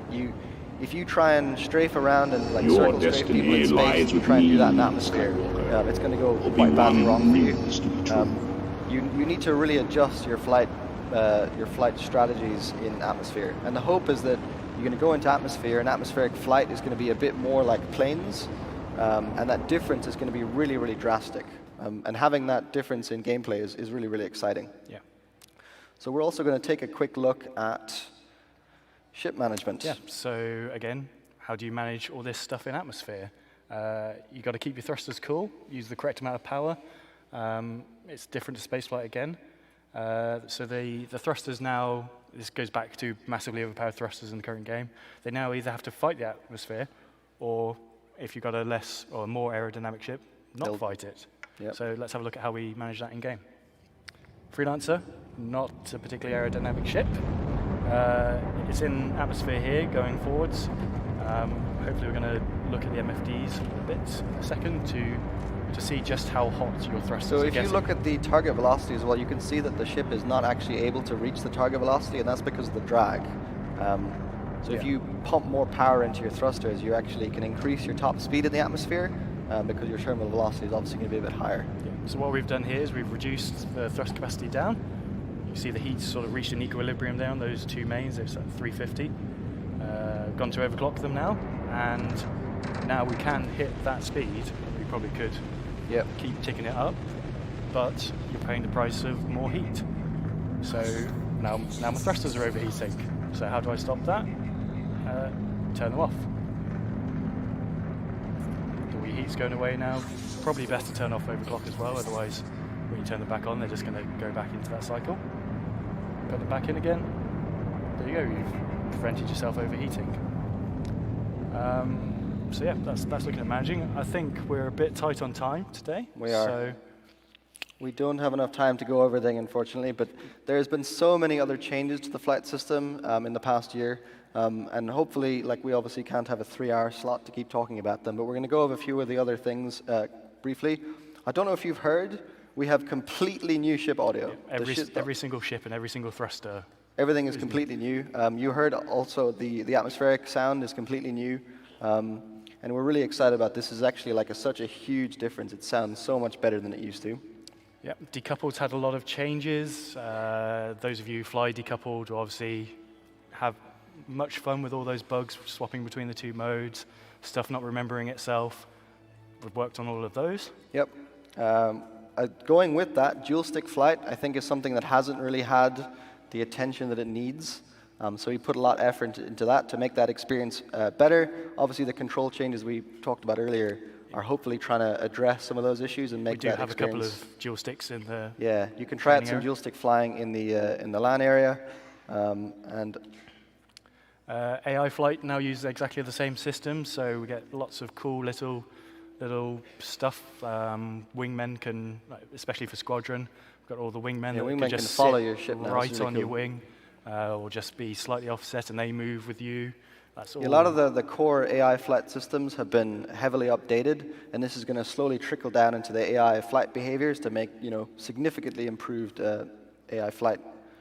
We've also worked a lot on the core performance of the system. So hopefully having 80 ships in a level is going to not completely tank your frame rate. So we'll get some more frames per second out of that, and the whole system is a little bit lighter on the CPU, which is a huge improvement as well. More ship design tools. So at the moment, the sort of knowledge for tweaking and tuning ships is very centralized. Something goes wrong, there's only a few people that can deal with it. We've got all these tools now that enable anyone to go in there and help out. You get that instant feedback like we saw in the editor. You know what you're doing. You don't have to sort of go into 5 million spreadsheets and look at some numbers and graphs to try and work out. Yep. It's all in It's a lot editor, nicer now. live edit, updates in real time. It's great. So another thing that we can do now is swapping out your thrusters. This is a super exciting thing. It goes back to what we were talking about earlier in how the thrusters all have their own individual thrust capacity, which dynamically changes the ship's handling. So you can, for example, either swap out a whole set of thrusters, or you can swap out specific thrusters, and the handling of the ship will real-time change based on that. Yeah. And some more UI updates as well. Obviously, we saw a new central HUD there that has those features on. Stuff we didn't talk about in there. There's a little G-force meter. Shows you G-force. That's back. Lots more planned. So this will be coming out in 3.4. We weren't ready for 3.3, unfortunately. But there's still a few months before this happens, and we actually have some more things that we want to do. So hover bikes, huge deal. I think right now they just don't really feel great. And so we want to go over the handling of hover bikes and really tune that experience and make that a lot more interesting. So it's more like you're close to the ground, tight control hover bikes. Speeder feel that everyone always wants. Networking. So obviously the network team have been super busy with OCS, bind, culling, serialized variables, everything. We need to get their support to finish off a few more things on the IFCS side. Obviously, it's all based around the current system that will be out there in 3.3. There needs to be a lot of tweaks for 3.4 to get it all working nicely, but it does work, and if you go play it, you'll see that you're all in a server there, 6 on 6. So really the thing that you all want us to work on, right, is ESP. We have already done a lot of work on ESP, but there's a lot more time, and the hope is that over the next few months, now that you're all sort of got to play this, we're going to spend a lot more time on ASP, and we're going to dial that experience in for 3.4, hopefully with your feedback as well. I think it's a feature that is very reliant on what the actual experience of a wide variety of players are. So we're going to spend a lot more time on that. UI improvements, obviously it's not a great deal of good if you can't see or understand what's being presented to you. So we've got a lot of plans that we want to do there to make that much clearer. Yep. On top of that, the landing and docking systems are also scheduled to get a lot more work. We want to make landing is not really great, and we want to make that a lot better. And the systems to help us do like auto land and stuff are also going to work a lot with the docking system. So you can actually dock ships together and stuff, and that's going to work an awful lot better. We need that for bigger ships like the Hull Sea who need to dock to stations to be spawned and load everything, because obviously if they're full of cargo, they can't land. You can't land, you can't sell your cargo, so it all ties together. So I think we're actually running over time. We're probably going to be asked to leave the stage at some point. So I think that about wraps it up for us.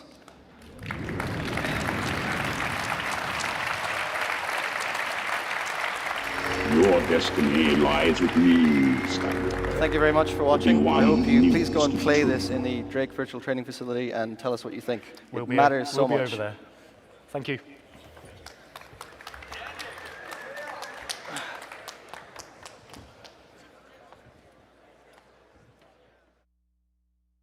Wait, where's everybody going?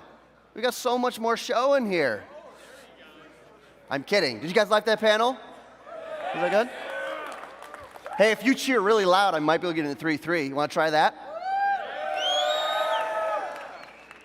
Is this on the live stream? Oh, man. Don't quote me. I'm kidding. Obviously, I'm kidding. But yeah, good. I'm glad you guys enjoyed that. These guys have been working really, really hard on that. It's obviously very passionate, very important to us, as well as it seems like it is to you guys. So coming up next here shortly, there's no one behind me here doing anything yet, so please ignore them. But we're going to be talking about the art of Hurston.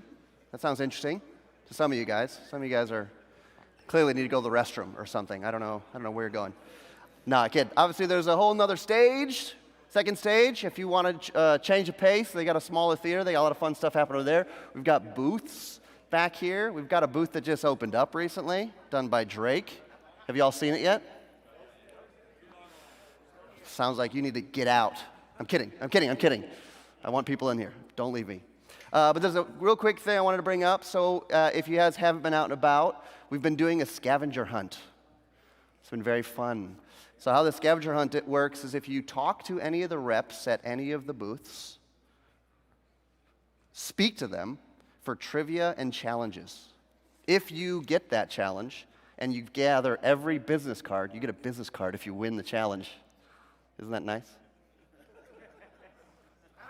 Okay, but that's not the end of the trivia. That's your gathering quest. That's your mission. So then you turn those cards in at the end at the merch table to get access to a quiz tonight. And if you don't have all 5 business cards, you're not playing the quiz, ladies and gentlemen. And this ends at 6 o'clock, so you better get moving on it. Woo?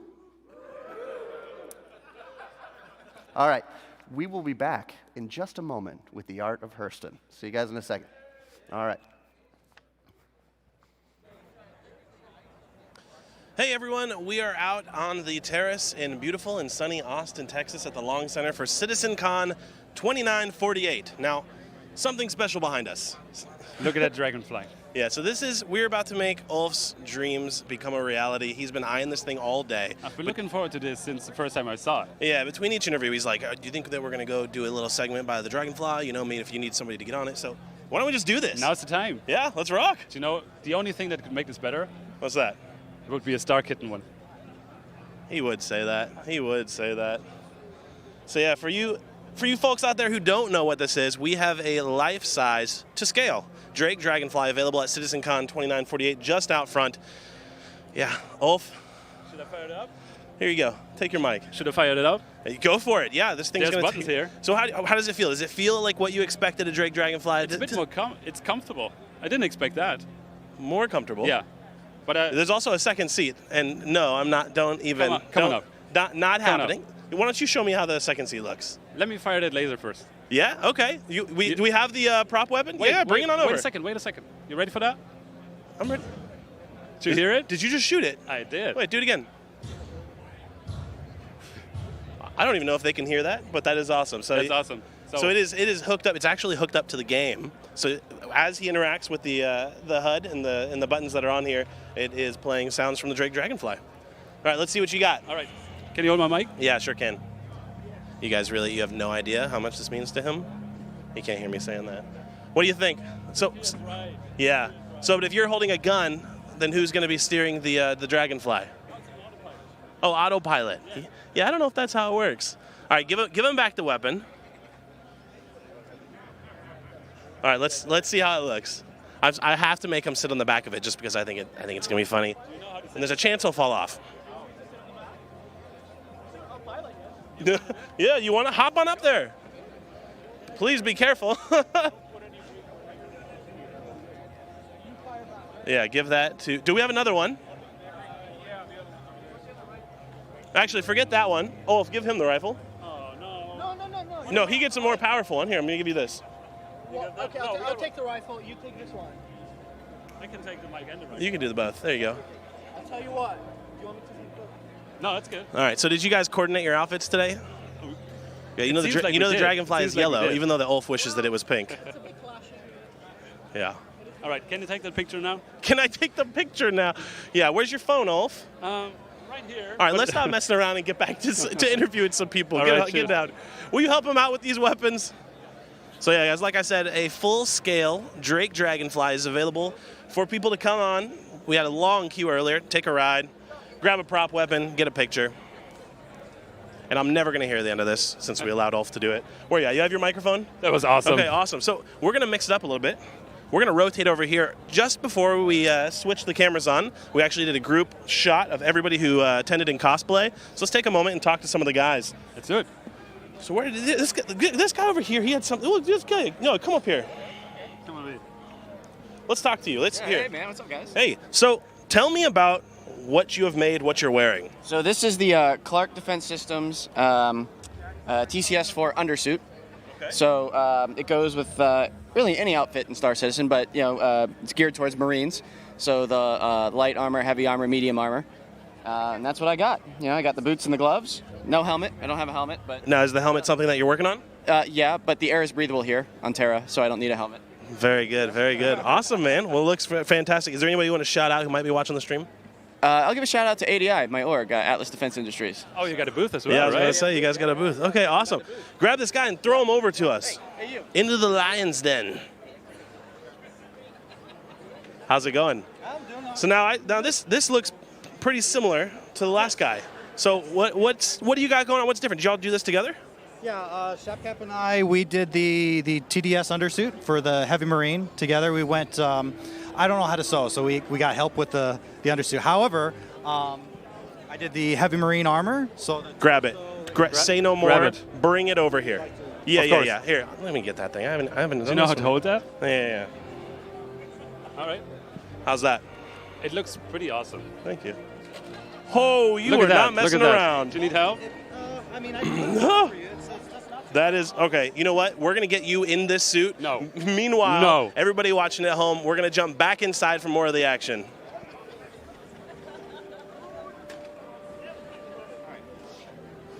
Will you hold this?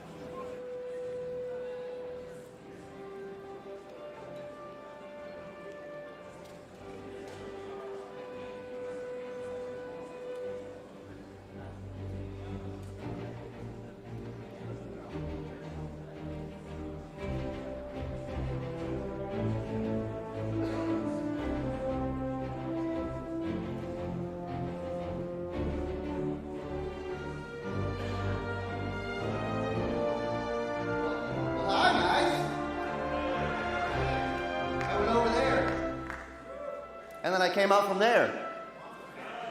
That was pretty cool, huh? It was quantum. Yeah, it's quantum. Yeah. It was not. It was not. All right. So we're going to talk about some art. Who's excited to talk about art? Yeah. That was, I'm not going to bring the guys in on that one, I have to say. So who's ready to hear about some art?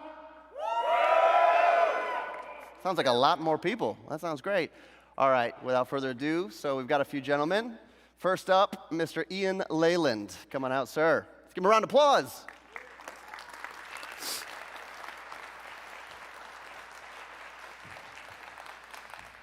And Michelle Cooper, come on out.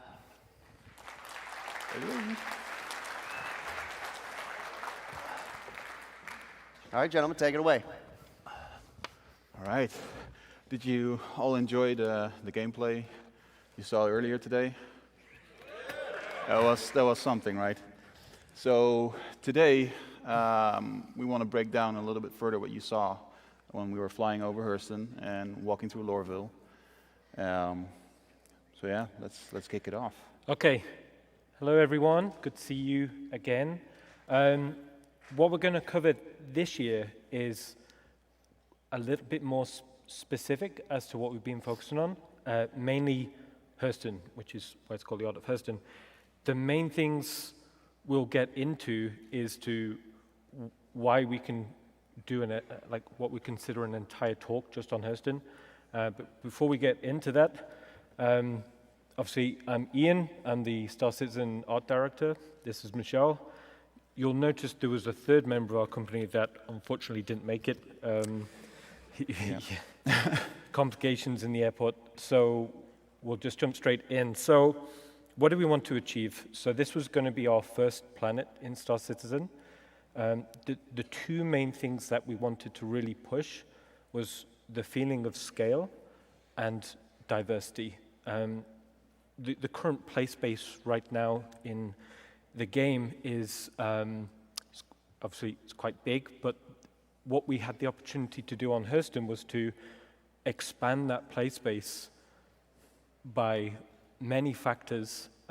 So we wanted to make sure that we wanted to push that diversity. So when you guys play it, it feels like an interesting experience.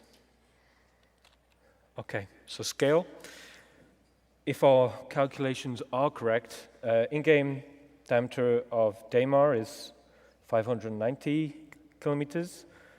Hurston is 232,370 kilometers, so it's quite a lot bigger. And imagine the variety that we currently have on Daymar, scale that up to, what is it? My math is really bad. To the new size of what Hurston is, and you easily, it's quite easy to see, like, okay, with that amount of space to cover, we need more variety because it's going to be not worth even having that much space if we don't break it up and add more exciting stuff for you guys to explore. Sure.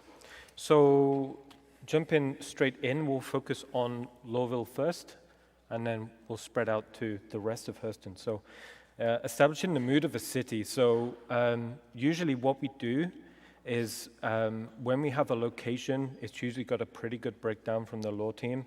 And, you know, I'm sure you guys understand what Lorville is right now. So we wanted something that portrayed that feeling of heavy pollution. We wanted that mood and tone to feel consistent with the downtrodden population. So these are like early concept development sketches to just try and dial in the mood, the tone, quite high level. But even at this early stage, we knew we had a good palette to work from. Because it's going to be an industrial city, we thought that's going to be something that's quite interesting to tie into in the cityscape. And then also we started doing some visual development into trying to understand what like a day in the life of a miner around Lorville might feel like. So we did this exploration period for some time, and we all got internally quite excited about what we could do for Lorville. Okay, establishing the read of the city. So you'll notice, if you remember back to last year, Lorville got a little bit bigger than what we did. The feeling was to portray the scale of a city. We really needed to break down the core archetypes of a city. So what that means is you can start to establish the different regions. So if you look in, you know, so you've got the big guy there, but around him, you've got the CBD regions, and these are good because they'll give you that relative scale next to the big guy.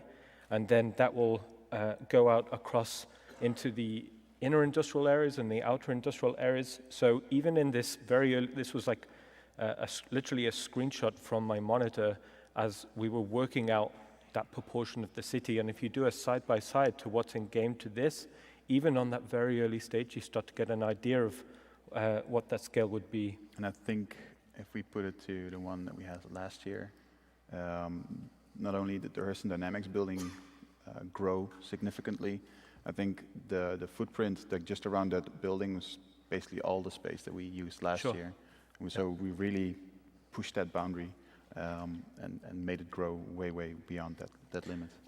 Well, if you remember last year, you could actually fly over the city reasonably quickly, and it's like me flying over London in a few seconds. It just didn't work. So we really did spend some time on making sure we got that scale right before we took it any further in our pipeline. So once we got something that we were happy with there, then we start to dial in the concepts to try and go a bit deeper into the shape language. As I said before, we wanted to really push these bold vertical forms because it's not like a residential city or something. It's something that was built on industry. So I really like the idea that the skyline is almost dominated to something like that. So you can see how we're starting to develop ideas, and it honestly felt like we was developing like a real-time strategy game for the longest period, because we would see like these images on the board of these top-down three-quarter views, and we're like, hey, an RTS game would be kind of cool. So as we progressed forward, we started to really think about the DNA of the city, and we thought we quite like these large plated areas, but then we thought, wouldn't it be quite interesting if we have areas where you kind of take off some of those platings and you start to get a little glimpse to the underbelly of what's inside the lower sections of Lorville. So this kind of shows you like a part of the development process where we're breaking down the visual language of the location. What makes this interesting for us as the people who are actually building the 3D models in this space is the fact that it is layered, and everything that started out at the ground layer is still there, and it's became these very dark underbelly areas of the city, which have a very different atmosphere and feeling to it from what the levels above that have. So within this layered system, you get almost like a variety of styles that you can do with how you dress it up, what type of characters you would run into. We had for the longest time, the joke of Dangerous Dave would be his corner where you could buy all this illegal stuff. So that starts to become a story in its own. Like each area would be very different, and just looking at these concepts, we could already start to imagine, okay, this is how this space would be like. This is how this space would be like. Mm-hmm. So this was a really exciting approach for us. Sure. And whereas a previous image, which is quite visual, more of a map painting, that's really good for getting the team inspired about the location. This sort of image that you're seeing right here, it solves all the problems. It's not big and glamorous, but you start to realize, okay, what is this city going to be made of? For the longest time, I was thinking, how's this city actually going to bleed out onto the landscape? How's that going to be? Because Todd was always talking to me like, well, the players are going to get lost, right? They're going to be able to get trapped in some outer regions, and they're not really going to have a good time. But that was something that we would have to solve a little bit later on, which I'll show you. Because this was going to be our first real major landing zone, we knew we wanted to get. So right now, if you play, if you're on a moon and you wanted to go inside an outpost, you get out your ship, you go through an airlock, and you're inside, right? But we wanted to give that feeling of scale of a city. We wanted the player to be able to fly in, land in the city. So we had to kind of really think about, okay, what would a Star Citizen spaceport be? So this was like an early concept sketch to show what Lorville spaceport could be. So you've got the landing areas there on the left, but then something that feels visually correct for Lorville, you've got these huge container yards. So we all got quite excited by that, and if you see like those little landing pads on the left, like that's an Idris size. So we were like, okay, we've really got to go big on this guy. Okay, so from there, jump into pretty much what you just saw. So this was like a still frame of the build right now. You can see the various reads of the city. You can see the CBD in the distance. You got the big guy, and then you can start to see how that landscape start to transition into the different city archetypes. And also at the bottom there, you can start to see these transit systems being introduced into the city. One of the things that was very important, there's like an early image I made of Lorville creeping around on the internet, and it's like an angle like this from a long time ago, and it was very, very, very important for me to, when we bring the camera down, and when you're looking up at this big building, it should always feel like he's just towering over you at all times. Compositionally, that it just felt really right for the location. I felt the sky was quite empty, considering this was going to be like a super city. So I wanted to put in these almost like buoys in the city, in the air. So you'll see like the TISA spaceport. This actually became quite useful. So when you guys start to play this, we have like this no-fly zone, because we don't want to get you guys too deep into the city. So these actually became quite good markers, even for Glenn. As we were doing demo playthroughs, I was like, hey buddy, you got to keep above those markers. So that's something visually started to push useful design. Wide shot of the spaceport, and again you can see that transit route from an aerial view. So in the middle left of the screen, that's the landing zone, and you can see it follow around. So when we started to introduce transit routes, Lorville became this, almost like this train set as we started to connect it all together.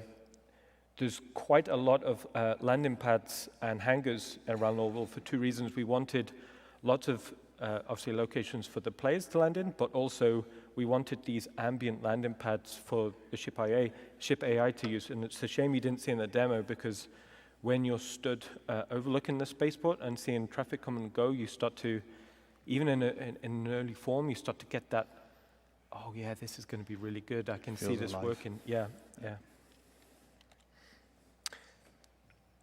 Because obviously the city of Lorville ends and it starts to go into the wilderness, you can see, because we spent a lot of time trying to figure out the visual design of the city, when you get like these wide shots, you can see how like these bold silhouette forms that we spent time developing starts becoming quite nice and readable.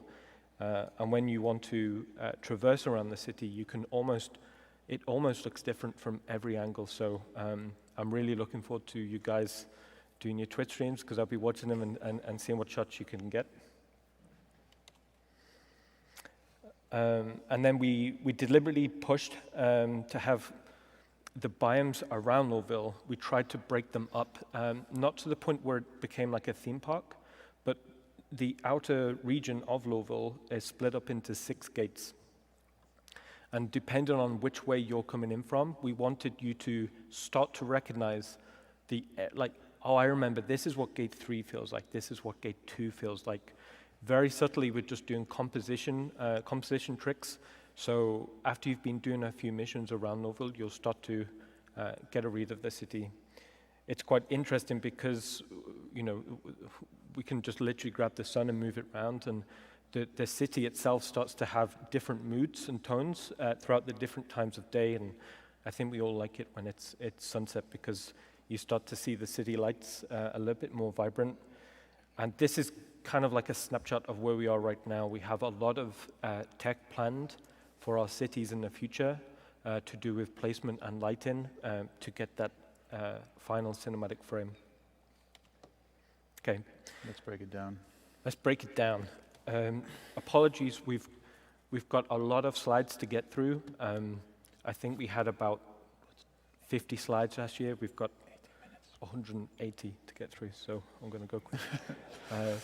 We'll try and speed it up a little bit. As we was pushing towards the demo, we were saying we need way less slides, but there's so much complexity to what went into the demo you just saw, and I want to try and show you all the hard work we put in. So breaking down the landing zone. So we started right here, L19.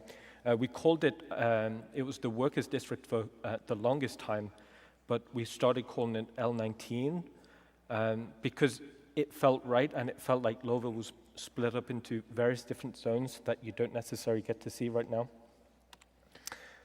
So this was a piece of concept which was distilled into. So we did visual development for the land zone. But Your destiny lies with me, Skywalker. So from Obi-Wan knew this to be true. hit every DNA point for what makes the Lorville land zone itself. So if I start to break it down, right at the top there, you've got these large plates and overhangs. So when you look out, you feel like you're in a basin. You've got these large vertical flat faces, which is quite interesting because the sunlight barely ever reaches where you go. And it feels right because, you know, when you see like these AI walking around downtrodden, they're literally getting starved to sunlight. And then about halfway down the frame, you'll see these guardrails, these platforms. So we split it up so that almost at all times, you're being overlooked. There's an opportunity for these guard AIs to overlook the population, and the system designers at work started to get quite excited about those possibilities. So we started to put in doors, and then if they see trouble, they'll be able to come down and sort it out. And then when we get down to the workers level, it's kind of, as we've seen, we can see lots of cameras, lots of listening devices, and then throughout Lorville, you'll get like deeper areas where you can actually look down and see these layers going down. Right. Okay, because this was going to be quite a sprawling landing zone, we kind of realized early on we was going to need good People navigation. People were getting lost. Sure. So we wanted to combine big, bold with good kind of city navigation. See these guys throughout the landing zone, and them later on to do some messaging. I don't know any of them in the demo. Our team came up with some, and you'll have prop.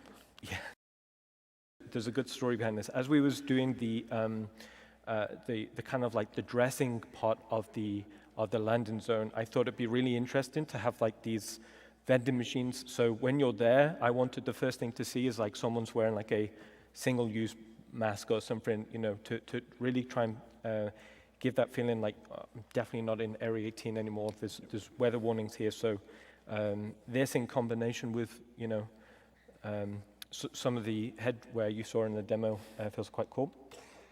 Okay, so this is a example of what we do is once we've started white box and we're happy and we started gray box in, we start to do like these very early in-engine look development. So here we're basically trying to dial in the composition. So you'll see these larger oppressive shapes starting to be established, and then also straight up, I wanted the main security tower. So what we did was, wherever you go within L19, you can always see the security tower, and it's basically it works thematically, but it also aids navigation because no matter where you are, you can always check back, and you're like, okay, I know if I get on the other side of there, that's where I'll be. Also, it helps on dialing in like the light in the atmosphere, VFX. This was the toned down version. The one I showed to Chris first was, it was like a nuclear winter, and he's like, that's just a little too much. And some final shots of the different areas around Lorville. This being Leavesden Square, being a more like final version of the white box version that you guys just saw in the video. So final lighting came in, final dressing came in, particle effects and AI all doing their thing. From a different angle. You can see that we pretty much stuck with the same architecture, but everything is way more defined, so the final models came in. But it's still very close to that initial feeling that we prototyped. The other side? Sure. People off stage are giving me the motion, so yeah. I'm like, oh, cool. We've got 100 slides to go, so we'll speed up. Again, these are just in-engine shots, so you can start to see this is the Leavesden Square. You can start to see those deeper areas inside the city. we thought it'd be really cool to have like these vista points where you can start to see the city being alive around you. Moving on to Leveson Station. So the whole motif of this scene was to give that read of a train arrives, you get these workers coming off the train, they've been in the mine all day, and they can go up the stairs, they can either buy some gear, they can get some cheap food, or they can just go and hit the bar. So the whole reason for this area was to sell that narrative, and when you see the trains coming and go, it feels quite cool. And then you've got these underbelly sections, so you'll have like these outer areas, and then to get in to link them together, you have to go back under the city. So we changed the composition, we changed the lighting, and then we start to see a bit more of these adverts come through, and then you got Baghead there. Okay, so real quick on the shops.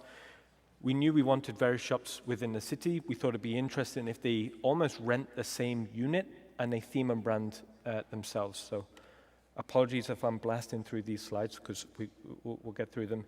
So we've got Tammany & Sons. This was the inside of administration that we didn't get to see in the demo. We did see this guy. This is Reclamation Disposal, and obviously you saw Don Ely's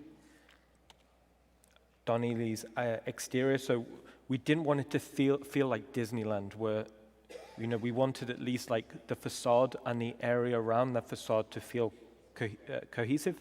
So in the future, this could, I could see lots of activity in here in the future. And then we got the bar. It's a shame we didn't see that the trains go through the bar, because from the first in the ideation stage for the bar, the thing I wanted to do is I wanted a bar lower than the main area, and I wanted windows, and I wanted the train to come past. So, when that train comes past and everyone's glasses start to rattle and the light comes through, we just didn't see it in the demo, unfortunately. Okay, pushing faster through. So, common elements, you heard Todd and Chris talk about common elements. What are common elements? They are basically connecting, they're basically units which help connect spaces together. So rather than doing everything bespoke and unique every single time, these help connect spaces together. So the first one we saw was obviously habitation. Again, we did some visual design, but we thought it'd be quite interesting to take some of these industrial structures that you see in the city, like this straddle frame, and what would happen if they repurpose those to be actual housing units. So we thought, hey, we're going to be high up. Wouldn't it be great to have some big windows so we can see out over the city? So these are like communal areas, and then each hub kind of goes off from that. I'm sure you saw this on ATV, but we did a sprint on modular habitation units. So we wanted to get that feeling that it was mass-produced a long time ago, for these worker areas. And because the architecture was going to feel quite utilitarian, we wanted that personality to come from the dressing elements inside. So what we did was we broke down each module, and we did visual designs for each module, and we did variants. So we did like various kitchens, various bed units, things like that. And then we all got quite excited. Like I wanted to see that personality, so we did quite a few sheets of like ideas for dressing, some concepts, and it would be kind of cool to see you guys place these in your units in the future. White box. This was the white box, and very important at this early stage. We keep proportions, so even from white box, things tends to expand quite easily, but we try to keep it tight. And then this was the final frame. I'm getting messages there saying, you're out of time, please wrap it up. So I'm going to keep going. We got a lot. Thank you. We'll go. Okay, and then this is the final frame of the this kind of like the area around the hubs, the lobby area, and we wanted that city shot. So as soon as you come out the hub, and you see that spaceport. And then as an idea, as we go to other landing zones, and you're like, hey, my hub's on Area 18, or my hub's on Horizon, you can start to see how we could theme them quite differently. I think that's going to be quite cool. Okay, pushing forward, next common element, transit. We knew we needed a way to connect players throughout the city. So we pushed forward on these transit systems. Visually, it references modern design quite a lot, like a London Underground, just with a slight visual twist. And then this was in game, and that ticker tape of the your train's going to be arriving. That came in this morning, so that was quite cool to see, you know. But we were, for the longest time, we were like, we'll put a map on, you know, we'll do all of these things to imply the trains come in. You know, it says there, you know, train approaching. In theory, the train is always approaching, but we wanted, obviously, suffered a bit more accurate. And then also to aid navigation as well, we did everything we could. So you've got signs, and these signs are accurate to where you go, and they're color coded, so you'll get an idea of, hey, I'm on the spaceport line, or I'm on the outer district line. And then on top of that, we knew we needed to connect them all together. And as Todd said, it was painful for the team. It was very painful for the team because we literally had to connect all the dots together physically. So this was a shot inside one of the transit tunnels, and as you can see, it's quite detailed. So if one day your train breaks down and you get out, it would be kind of interesting. All right, so that was the transit route that took you into the spaceport. Next one was security. So this one is maybe a little bit light right now in terms of functionality, but that will come through in the future. So this was a very early concept design for what we wanted to do. You can see the right part of that image we kept, but the left part we wanted, we went through a few iterations. So this was an early VT, and I was looking at it, I'm like, that system of taking off your bag and putting it on something, that's just going to cause all kinds of headaches. So then we thought, wouldn't it be really cool if you do spread them and scan them? Spread them and scan them. Yeah, and right. You will find these scattered throughout the city as well for random searches, just in case there's some contraband. I think a lot of the team really latched onto this idea, so we'll get them in at some point. So then we're like, okay, we can't do that. So what we ended up with was something that both the player and the AI couldn't get through, and then the final frame was this. So when you look at this now, functionality will start to come through, and what design have planned for it, it's going to be really cool. Yeah. Okay, next one. So we was at security, and then we're like, right, okay, we're inside the spaceport. What does the spaceport look like? It can't look like L19. So after talking with Lore, this is where Hurston Dynamics would spend a bit more money. This is the more commercial side. It's not the kind of downtrodden area of the workers' district. So we came up with a visual design which felt quite cool, you know, nice lighting, nice materials and shaders, things like that.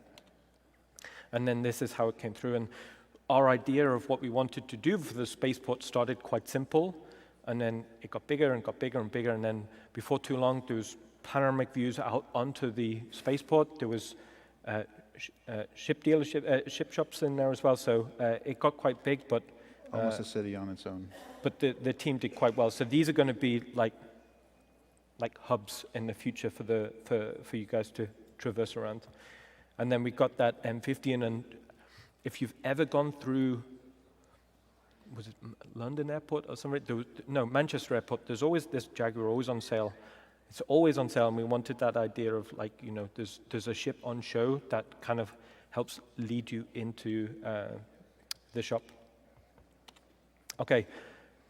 Spaceport done, and then we were like, right, onto hangars. So hangars is something that we've wanted to dig into for quite a long time, and now we finally got the opportunity to start looking into this. So this is our first set of utilitarian hangars. So we broke down the modularity, and for the word go, I didn't want a box. I didn't want, like, we knew they were going to be big. The block out we got from design was a box, so we tried to think of any way we could to add complexity to that space. So we broke it down, and I thought, wouldn't it be really cool to have like these little alcoves where if you look, you see a little bit of activity where there's NPCs maybe fixing some part or loading some cargo or something. Or maybe there's like some transit cranes going through. So when you land, I wanted that idea that these spaces start to become alive around you. So when you land your ship, the AI start getting to it and things start to move. We didn't have any associated gameplay with these modules, but I thought it'd be cool to imply, like, this is maybe the refueling part, this is maybe the cargo, drones, things like that. So what we ended up with, this was the final shot of the drone repair bay, cargo, refueling, and this was more of like a generic bay. And then this is where we went into the hangar. So I think we was all quite happy with how these guys turned out. Yeah, and we have a little panning shot. Cool. And then also, as we were running through this, I was Your thinking to myself, destiny like, lies these things with me, need to, as a common element, we need to be able to Obi-Wan knew this to be true. theme them, brand them. Then we got a location. That's the whole ethos of what a common element is. So one day I was like, what would the one on ArcCorp or what would one on Area 18 feel like? So I quickly did a lighting pass, quickly did a dressing pass, and then changed some shader. I was like, okay, this could feel quite interesting. I think if we wrap up the stats, we might get to the planet stuff. Yeah. So we're gonna push because we are halfway through.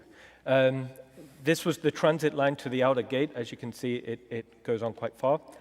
Then we start to get onto the outer districts. So remember that problem we talked about before? How's that city actually going to end? So this was one of my VTs where I'm thinking what that outer wall could feel like, because I wanted something that was readable but wasn't necessarily low-res and boring. So from this, the guys started to do a white box, and as soon as we saw this, we knew we had something that ticked that scale read, because it felt like we was on a buggy ride on the outside of a city. It felt really quite interesting. When you see that big guy in the distance, it just felt right. So we knew it was from an early stage in white box, we had something that felt quite special.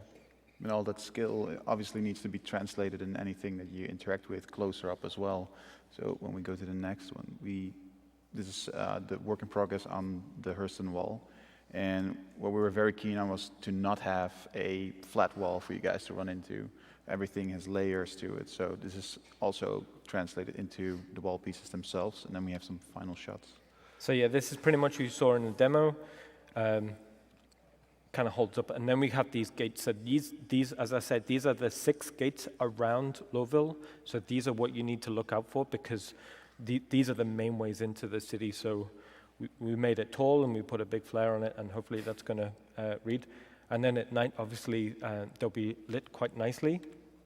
And then Chris obviously told you that this guy got quite big, 4,328 meters in length, and obviously Lorville itself got quite big. But overall, it helped us push towards scale. So when I like to do screenshots, I'll put my guy of scale in there, and that kind of gives you that feeling. So even on the outer wall, looking at the big guy, it feels quite large. And as you start to go out into the landscape, you still can see this the city in the distance, and that feels quite interesting. Okay, so that wraps up the Lorville part, and now we can start to move on to the Hurston part of the presentation. The planet itself.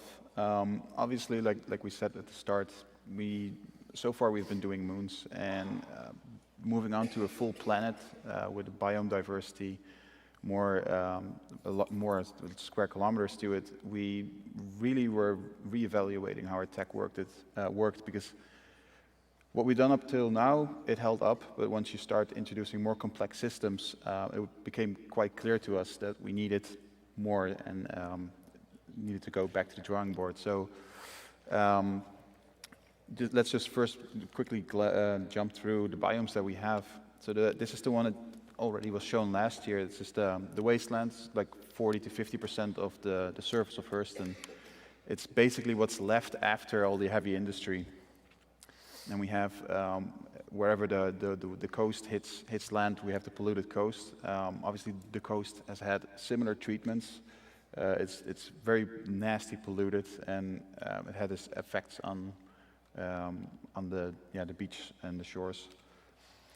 Then there's obviously a lot of industry going on. The mining pits are one of the unique features that you would find on Hurston, both old and newer, more active ones. Then we had the trash mesa. Remember this guy from last year? Yeah. This is basically the dumping grounds for anything that's not considered worth scrapping or even keeping. It's just they put it in a big ship, fly it out, and just dump it there, because they don't really care about the planet. The planet is all about getting the resources out and then just getting it processed in the most convenient way. And then we have a few sparks of hope left on Hurston. The Savannah, which is the new feature that we added and put a lot of effort in. So hopefully we try to get a bit more in depth on that one. But it's what Hurston used to look like before the industry came in and destroyed a lot of it. And then as a little color accent, we added a acidic biome. Obviously, a planet rich in minerals and resources often has some volatile spots. I think that's what these acidic fields represent. It's around 5% of the planet that you can find these areas. We wanted something extra in there that felt like the planet was starting to fight its way back. So these are very minimal on Hurston, but when you find them, it completely shifts that palette. All right. Then we're going to jump in on what we changed on the text on the text side. So before, you might have, if you saw last year's panel, you might have seen this breakdown talking about the ecosystem textures. This system is still valid, but the top texture turned out to be our limiting factor, because we tried to do the mining system, and this is some early shots at the mining pits. And if you look at this one, it's very clear that this tree-colored top texture was basically driving everything we did. So each color had a unique set of textures assigned to it, a unique set of assets assigned to it, and having just 3 channels to mask these areas out was not enough. So we wanted to dive a bit deeper into the system and see what we can improve. Obviously, when you start digging into the ground, you see all these different layers of sediment and different colors, and especially when you want to do more diverse biomes, you need more of that variety. So here's another shot, and you can clearly see how this 3-channel system, while it worked fine for the moons, was clearly holding us back, getting this nice, rich color breakup. So this is what we ended up adding.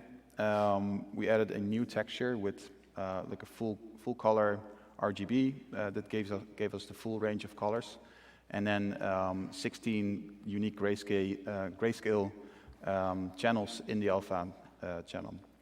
So those 16 unique grayscale values allowed us to apply 16 unique material types, and it was no longer bound to that initial 3-color mask, because that was initially driving everything. So in order to make that new color map blend with our ground materials, we went actually back to a bit older trick, where terrain was done in games by excluding the colors from the textures and then applying a larger scale color map. So we have a bit newer algorithm to get the most dominant color out, so it's slightly improved over a traditional method, but sometimes what works, and in this case it helped us scale up drastically. So here's some examples of the color map being applied, and with a bit more tweaking and getting the hang of the best balance, we started to see this way smoother color transitions, no more sharp patches of breakup, and way richer palette of color. So when we got to this point, we started to feel, okay, we're finally ready to tackle the savannah, which we'll talk about in a bit. Top-down view, obviously, people fly over our planets quite a bit, and I'm sure everybody enjoys a nice view. So it's really cool to see all these colors come in and see how far we can actually push this now. One thing that ties into this coloring is our asset scattering. We talked about this last year, where we had different color variations for each type of rock, and that was tied to where it was scattered. Now that we have a way more fluid transition of different colors, it was really hard to get that color to match up. So we improved our asset integration by allowing it to pick up this color from the ground and actually allow us to say, okay, we'll pick up a little bit from the color or take all of the color and get a complete match. So we get a way nicer integration of our assets in the terrain. Another thing that we unfortunately lost initially was the soft blending, because we had 16 unique layers, but blending 16 unique layers in the traditional way was way too expensive. So what we figured out was we could use dithering to actually get the illusion of soft blending. So there's a dither pattern that's basically hard cutting between A and B. And because it's such a fine-grained dither pattern, you actually don't see that it's doing that. So it smooths out the terrain and the blending while making it still affordable. And then here's a quick look around the mining pit. That's a view, right? Colors, all the stuff is there. Thank you. This was one of Pascal's efforts, and yeah, it's unfortunate that he couldn't be here to hear that applause, but I'm sure he appreciates it. I think at this stage we kind of knew we'd started developing the tech to a point where we could start tackling some more complex biome types. So I think when we got to that stage, we was like, okay, let's do the savanna. Let's do the savanna. Right. So doing botanicals is hard. Doing botanicals on a planet is very hard. So we were like, right, we're going to have to just jump straight in. So yeah, this was one of our artist screenshots. So we work in what we call botanical zoos. And then we kind of validate how the assets are working together in a very controlled environment. So we can start to see if the asset looks good, how the relationships between the assets look before we start distributing it across the planet. So yes, already within a zoo, it starts to feel quite nice at an early stage. So we started to push, and we started to try and distribute these across the planet. So these are very early savanna shots that we saw. And the thing that we already were familiar with was the actual creation of the botanical assets. In that regards, the pipeline was fairly familiar, and we could just get on with building the assets. But when you start putting this stuff on a planet and you want more dynamic stuff, it became clear there was some stuff missing. So when we talk about the object scattering, there's a certain pattern that nature follows, the certain way it spreads out, the certain way assets cluster together, the seeds fall from the tree, new bushes sprout out from there, and we really pushed hard to make sure that we can actually apply this natural logic to how our assets is spread. One thing that you'll start to see a trend in is to try and overcome art obstacles. You can look at it on a planet, you're like, oh, this is great, but something's missing. The one thing we always had to do is go back to a controlled kind of art scene to validate that artwork. And that's exactly what you're seeing here. You're seeing a controlled scene, and you're literally assessing or trying to build a rule set for what the tech needs to do. And what Michelle said was right, we can scatter assets everywhere, but actually, because we've all walked around in nature, nature does very specific things. And when you see something that is slightly off, like this, you're like, wait a minute, do you know what I mean? So it's, as a way of developing, it became the process. So we would try something locally, build that rule set, push that into the tech, move on. So as a process, that worked quite well, we found. Yeah. So this obviously is not a flattering screenshot, but it was definitely showing us what kind of problems we were running into, and then tying that back to this specific texture. This was once again a limiting factor. There's only 3 channels, and for example, the blue channel is specifically to mask out edges of the hills. The green channel, in this case, is the bottom of the canyon. And if you want to do very dense clusters, open fields, or very different density types, you're really running out of channels rather quickly. So the solution to that was to go back and think about it again, and actually doubling the amount of channels we have now. Add more channels? From 2 to 6. Add more channels? So that even means that on the mining pit one, which is on the left, we could mask out roads and give those areas a bit more space.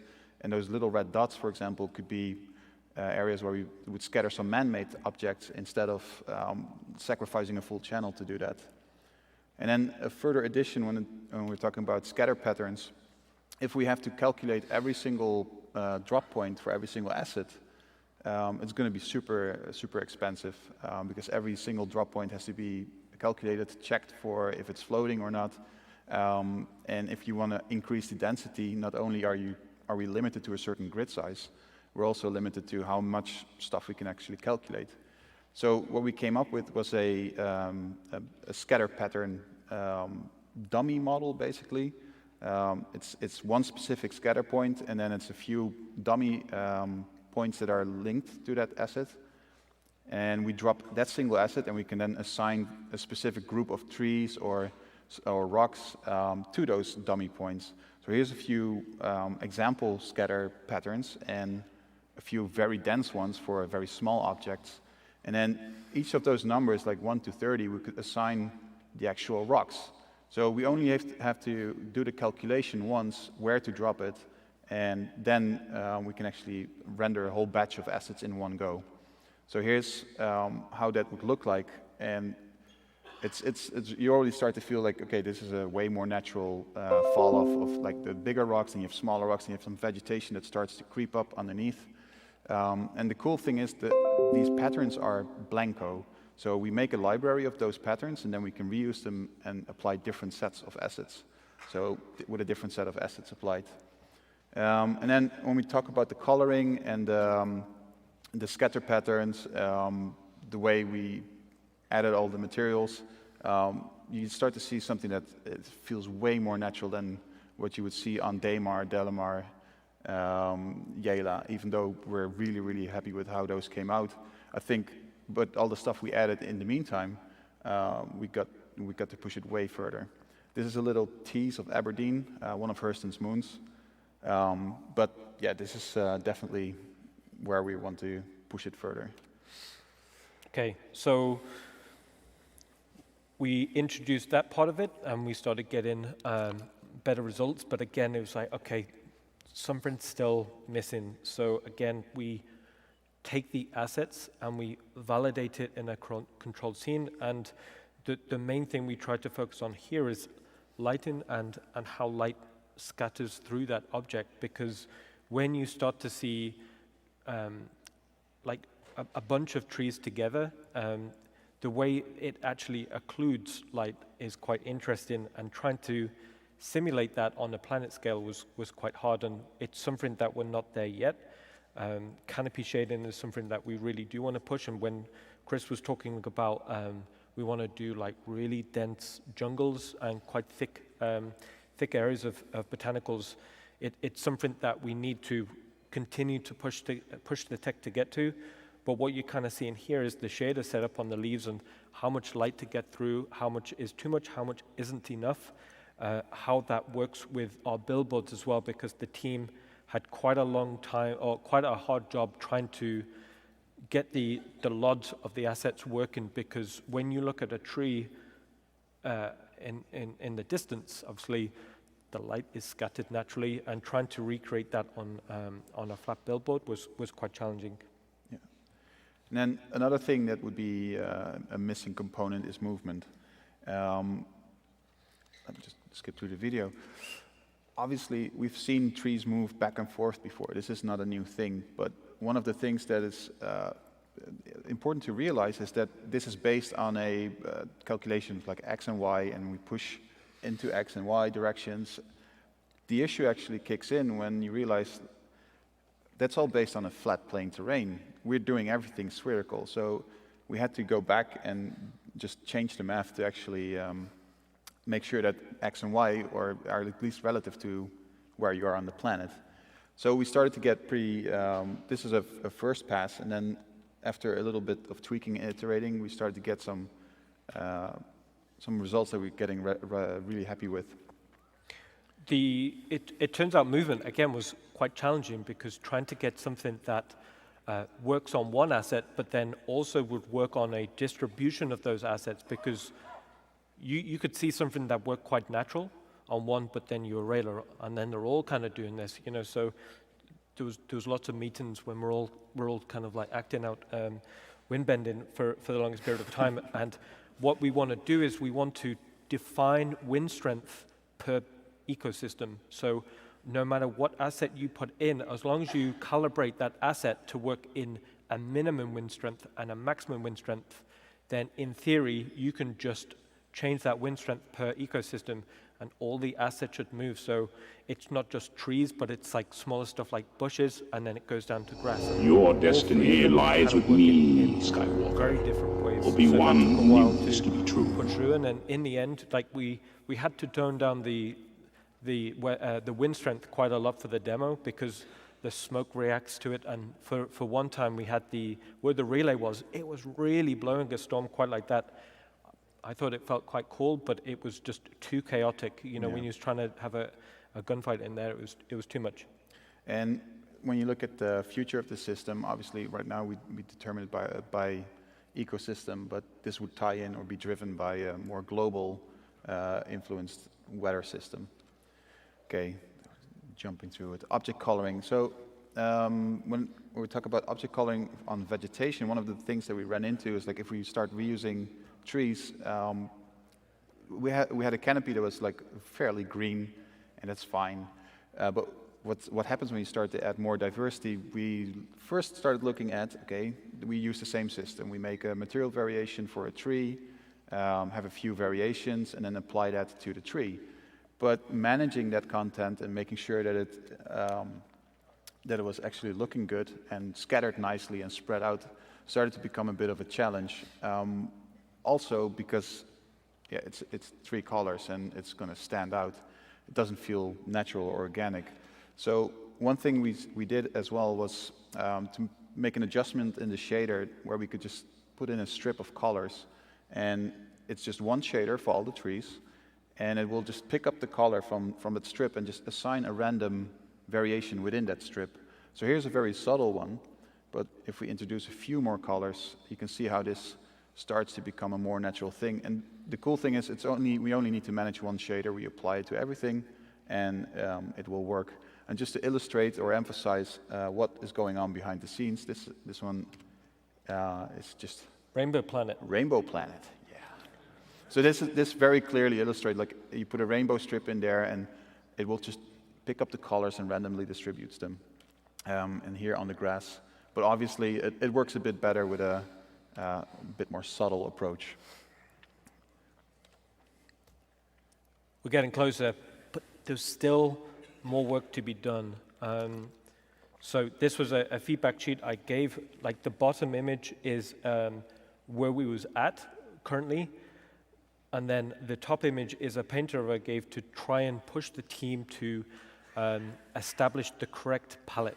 Because what happens is you can work on all the assets, everything that Michelle's saying is all credible, but when you distribute it and put it in the scene, you're like, it's still not gelling together. So what we had to do was we had to suck out some of the greens and start to unify that palette together to something that felt a bit more consistent. And after that feedback, these are the shots that we were starting to get, and I think was all internally going, yeah, this feels really good. One of the things we wanted to do as well is we'll have these regions where we can set up these regions where it's literally the pure green botanicals. It's literally no pollution's got to them. So it'd be cool, people finding those. And then we're like, right, okay, we're so close, but there's something. Then the more we kind of looked at it, we're so used to seeing our atmosphere in a very particular way, the way the light scatters through the atmosphere, the way we see sunsets as red and blue skies in the daytime. And for the longest time, we had the atmosphere set up on the right. So then I was looking at it, like, something's just not right. It's just not where we want it to be. So then we calibrated Hurston to look like Earth.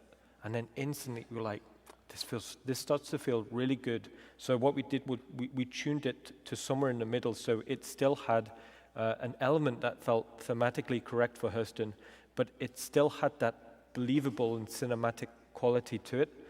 So after all of that lumped all together, this is where we finally ended up with. And I think everyone was very happy.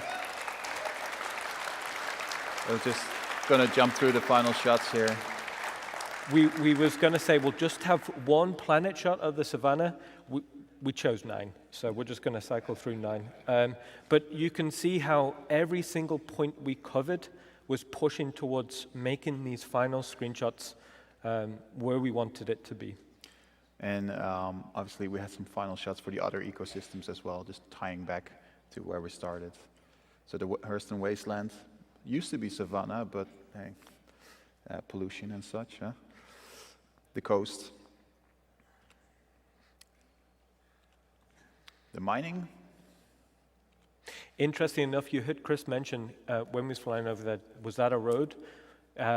It's not a road tool per se, but we have the complexity now within our textures to define a road leading through. And one thing I recommend you all to do is grab a buggy and then just follow one of those dirt paths along, because you can literally just follow along, put some headphones on, and it's really good. And I think we're all at that point now where we see less visual errors, and we're at these points where like this is starting to feel quite good. Yeah.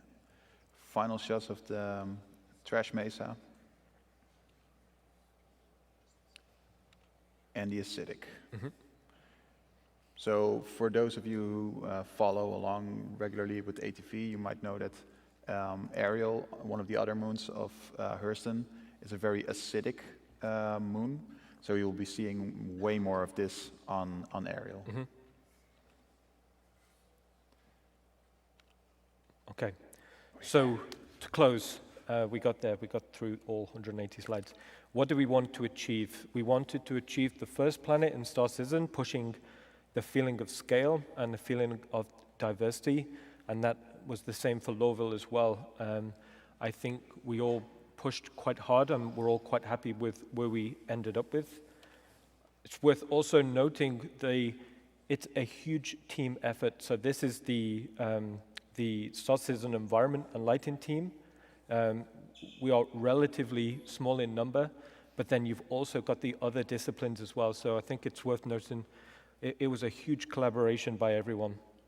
And also, we are hiring. So if any of the stuff that we talked about excites you, and if you're into 3D art, texturing, environment stuff, we are looking. If you want us to help us build the stars, yeah. I mean, that's true, because we have people in our studio right now who joined us from the community or went to school because of Star Citizen, and that's great. So, we are hiring. So if you're passionate like we are, we want to speak to you in the future. And that wraps up the presentation just on the hour mark. So thank you very much. Thank you.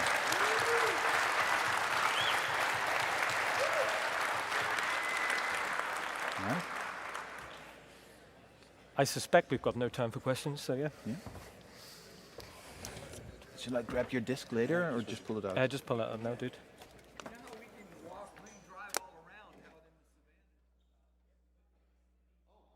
Oh, hi there.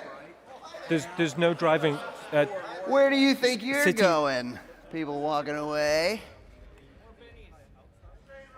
So you're saying, all right, good. Because we have a secret surprise happening on this stage that you didn't know about, because you didn't know about the Kraken of the Valkyrie. Really, like you really didn't know about it, right? Like you really didn't know about it. So what we're gonna do on this stage, we've got to give the folks that work in here a little bit of a lunch break. That's nice of us, isn't it? So there's some people behind y'all. They're gonna do a live RTV and answer questions for the live stream. There's a guy named Jared. I don't know if you guys know Jared. Jared? We don't know Jared. Jared Huckabee? Forget it. And what we're going to do for you guys here, if you'd like to participate, is we're going to put Jared, I think we can put Jared up here. I don't know. Oh, there he is. Hello, Look at everybody. That. We did it. Jared. Oh, my gosh. Okay, seriously, do I not have the biggest head in the world? Look. Hi, Mom. I'm on TV. Wait. Look, I'm behind Hi, him. Eric. Look, I'm small. Okay, this is going poorly. Okay, so real quick before. Oh, that's me. Oh, God. So we're going to do a live RTV. We're going to talk about the Kraken. We're going to talk about the Valkyrie. We've got gentlemen up there you might have seen. John Crew, I'm doing this for Jared. John Crew and Paul Jones are going to talk about these little ships for you guys. So if you want to sit here and watch, there's obviously a lot of stuff happening in other places. But we'll be back on this stage at 6 o'clock to do What a Bunch of Characters. That's clever. Isn't that clever? No laughs. One clap. I didn't write it. This is for Mike Kincella. All right, Jared, take it away. Let's give him a round of applause. All right. Let's switch to the 3-shot because my head is way too big right now. It's freaking me out. Hi. All right. Hello.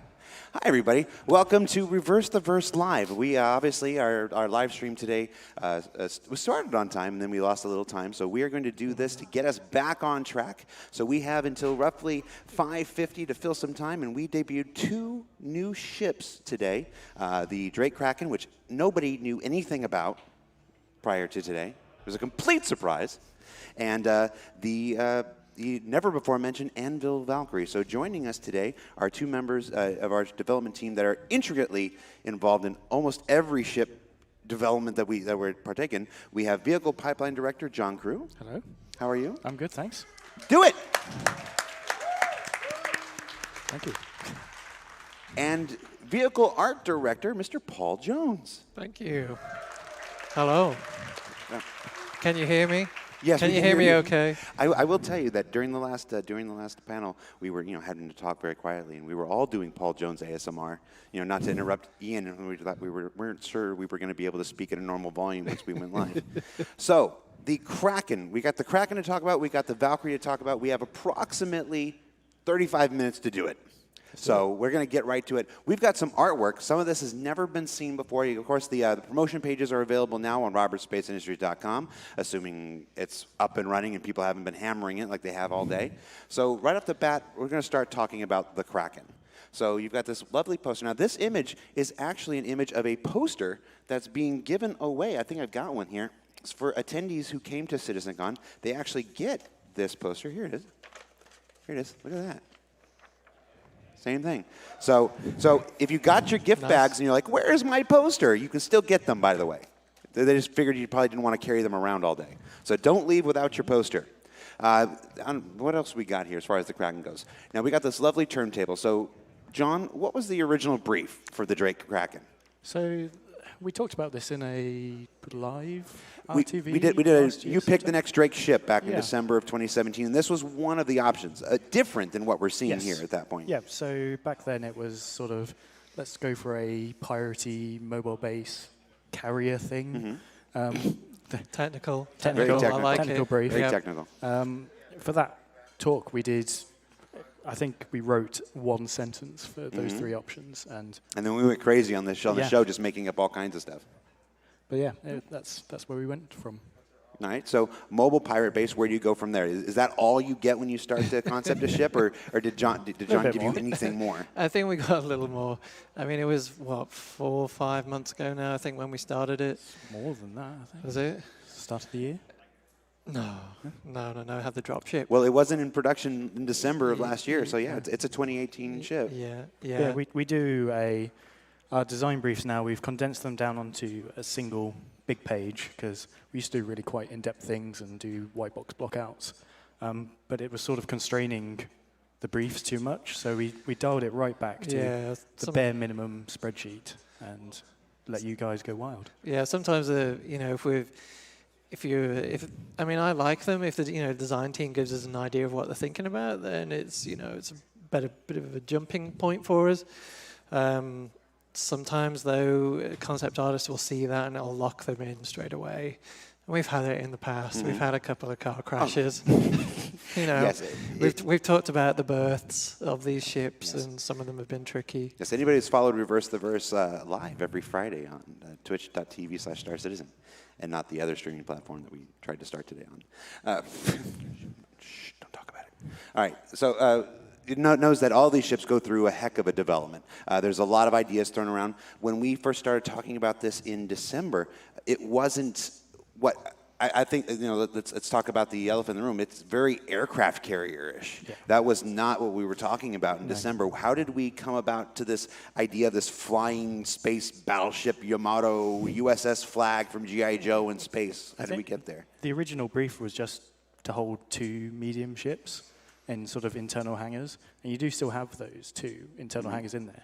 But when we tried to fit medium ships in there, it just made this huge block. Yeah, because we did try to work with a metric, and then because we obviously the environment team were busy making building the hangars you saw earlier. Yep, and then we put that metric in the ship, and then suddenly it looked ridiculous. And then Chris was like, just kind of ignore it, just work with the rule, not the rule of cool, but make sure it does work, but works in terms of proportions of the ship. But I guess we'll see this a little bit later on. We did the usual process of I wouldn't call it shotgunning it, but you do have to have you throw stuff out there and you see what sticks. So you don't want to come in with any preconceptions for this, or I prefer not to. So originally I had to use a different concept artist just to do some 2D work, and we looked at lots of different variants, even the 2-prong, that's become popular with Drake vehicles and ships. Right. And then we send it in front of Chris and we get his feedback, and of course he was like, no, I don't like these. It's more like this. Think of an aircraft carrier, and that's pretty much where. Do we have some of those behind the scenes options? Once you cycle through these. I'm gonna fast forward here. We'll come back to these. I think we got some of the. Since we're talking, there we go. So behind the scenes, what do we got here? So yeah, here's the 2-prong thing you were talking about. So it was because it's kind of funny because these are based off. I'd done a little thumbnail sketch. I haven't included it because it was so cruddy and crappy. But basically, that was kind of the DNA of a lot of these ships. And you can see, we see on those top ones where there's a couple of sort of like 4 prongs. If you go back one slide. There's a very small nod basically to the 8 tentacles of of a kraken. That's as simple as it gets basically. We looked at different flying sort of orientations. I'd still really like that horizontal one. Yeah. I think it would have. They all would have made good ships.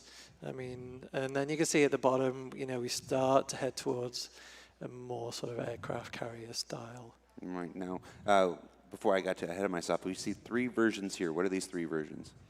So you've got 3 on this page, and I think we have 2 on the next page.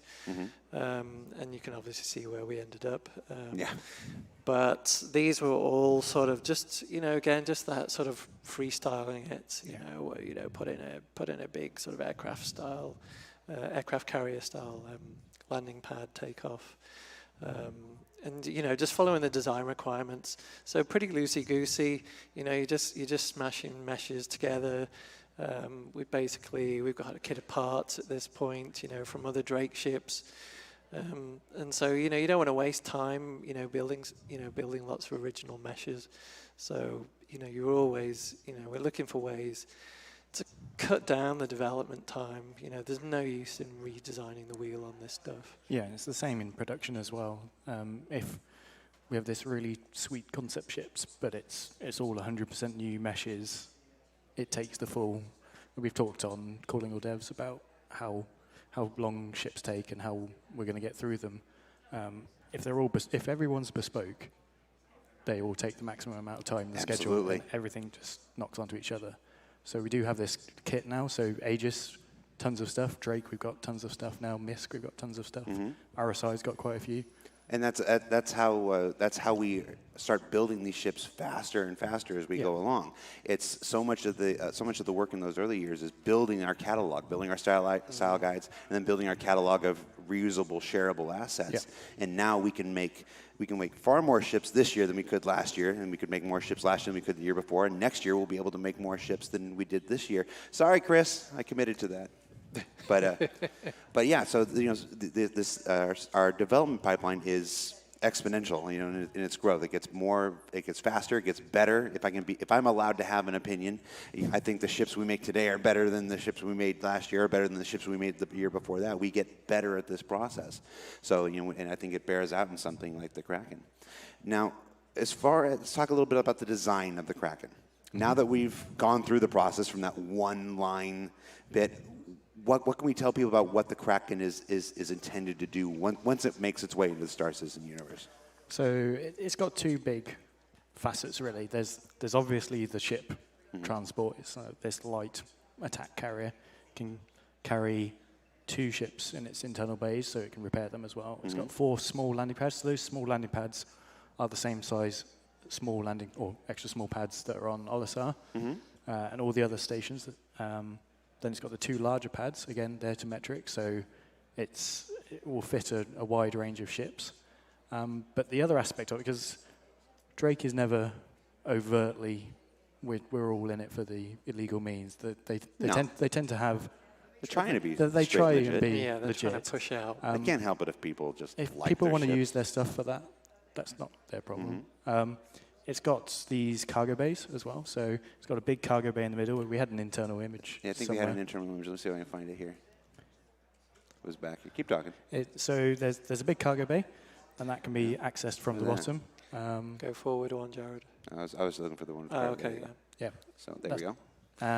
It's got a second one at the back, and in this shot here, it's got this sort of nice little dragonfly. I always call it a sunroof, but it's got a hatch on top where the dragonflies can come out and drop back in again. So it carries around all these little ships for Really? whatever It's got purposes. bespoke dragonfly bays? Yep. Yeah, Wow. and of course there'll be people who will be thinking, well, I'm going to fly my, dragonfly in. How do I get it out without having to reverse it? And sort of bounce off the sides. Me and I should say Gavin Rothery, the concept artist, has worked out a sweet little mechanism where it pops up and rotates the dragonfly around for you, so it's ready to fly out. I'm probably sort of writing some checks here, but Yeah, it's got cargo, it's got ships it can carry, so you've got a mix of things you can do there. Awesome. Now the other ship, we'll get back to the Kraken. We've got a low amount of time here, so I want to make sure we can touch on both ships. We do have an animation here. We played a little bit earlier of the Kraken landing, so we can confirm the Kraken can land. Yes. All right, so a lot like, I know a lot of internal conversations. When we started kicking this around, we started coming in, we started comparing it to a fan favorite ship from Aegis known as the Idris. Is this something where Idris owners should be afraid? Is this something where Idris owners should they just melt their Idris and go right to a Kraken, or are Idris is going to be able to hold their own against something like this? How do these two compare? But like everything, there's swings and roundabouts. The Idris has got much more armor.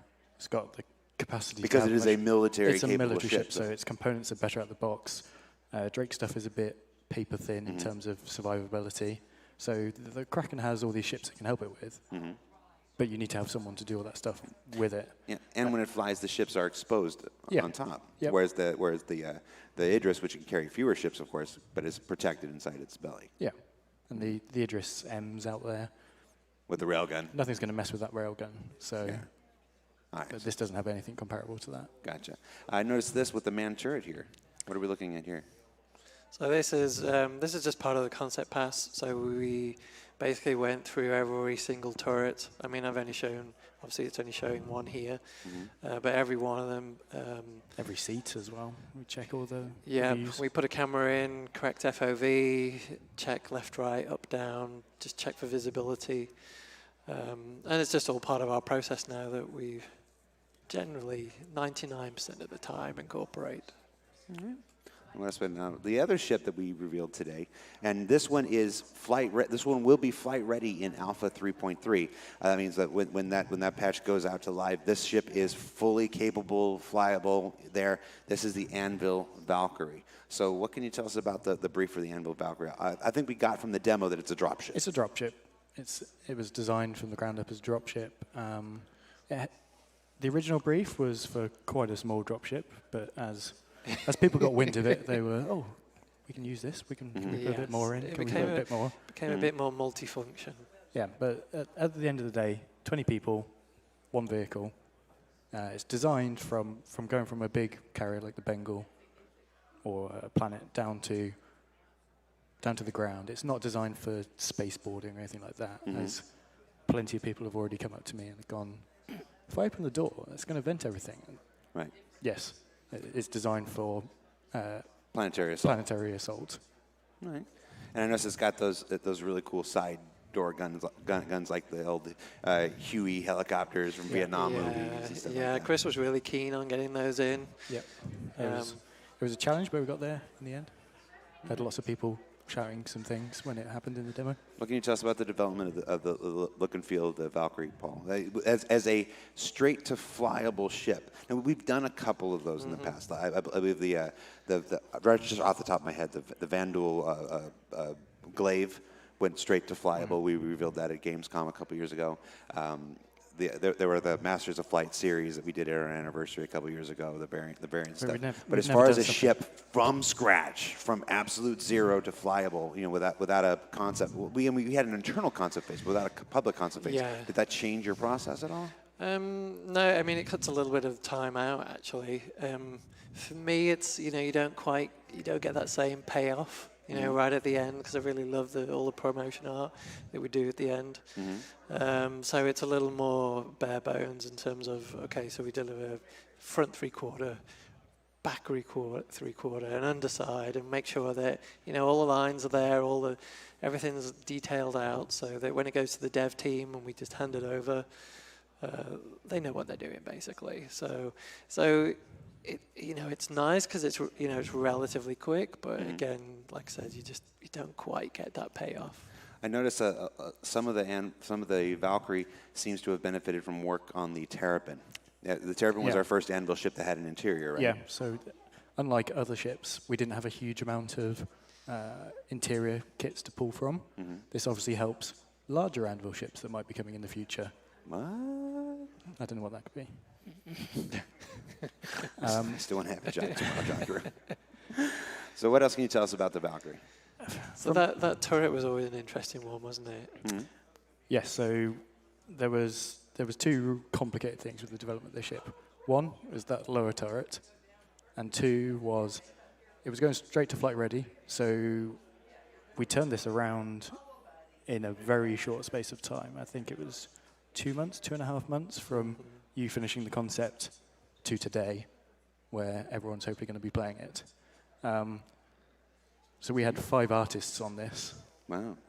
2 designers, just getting it going in-game.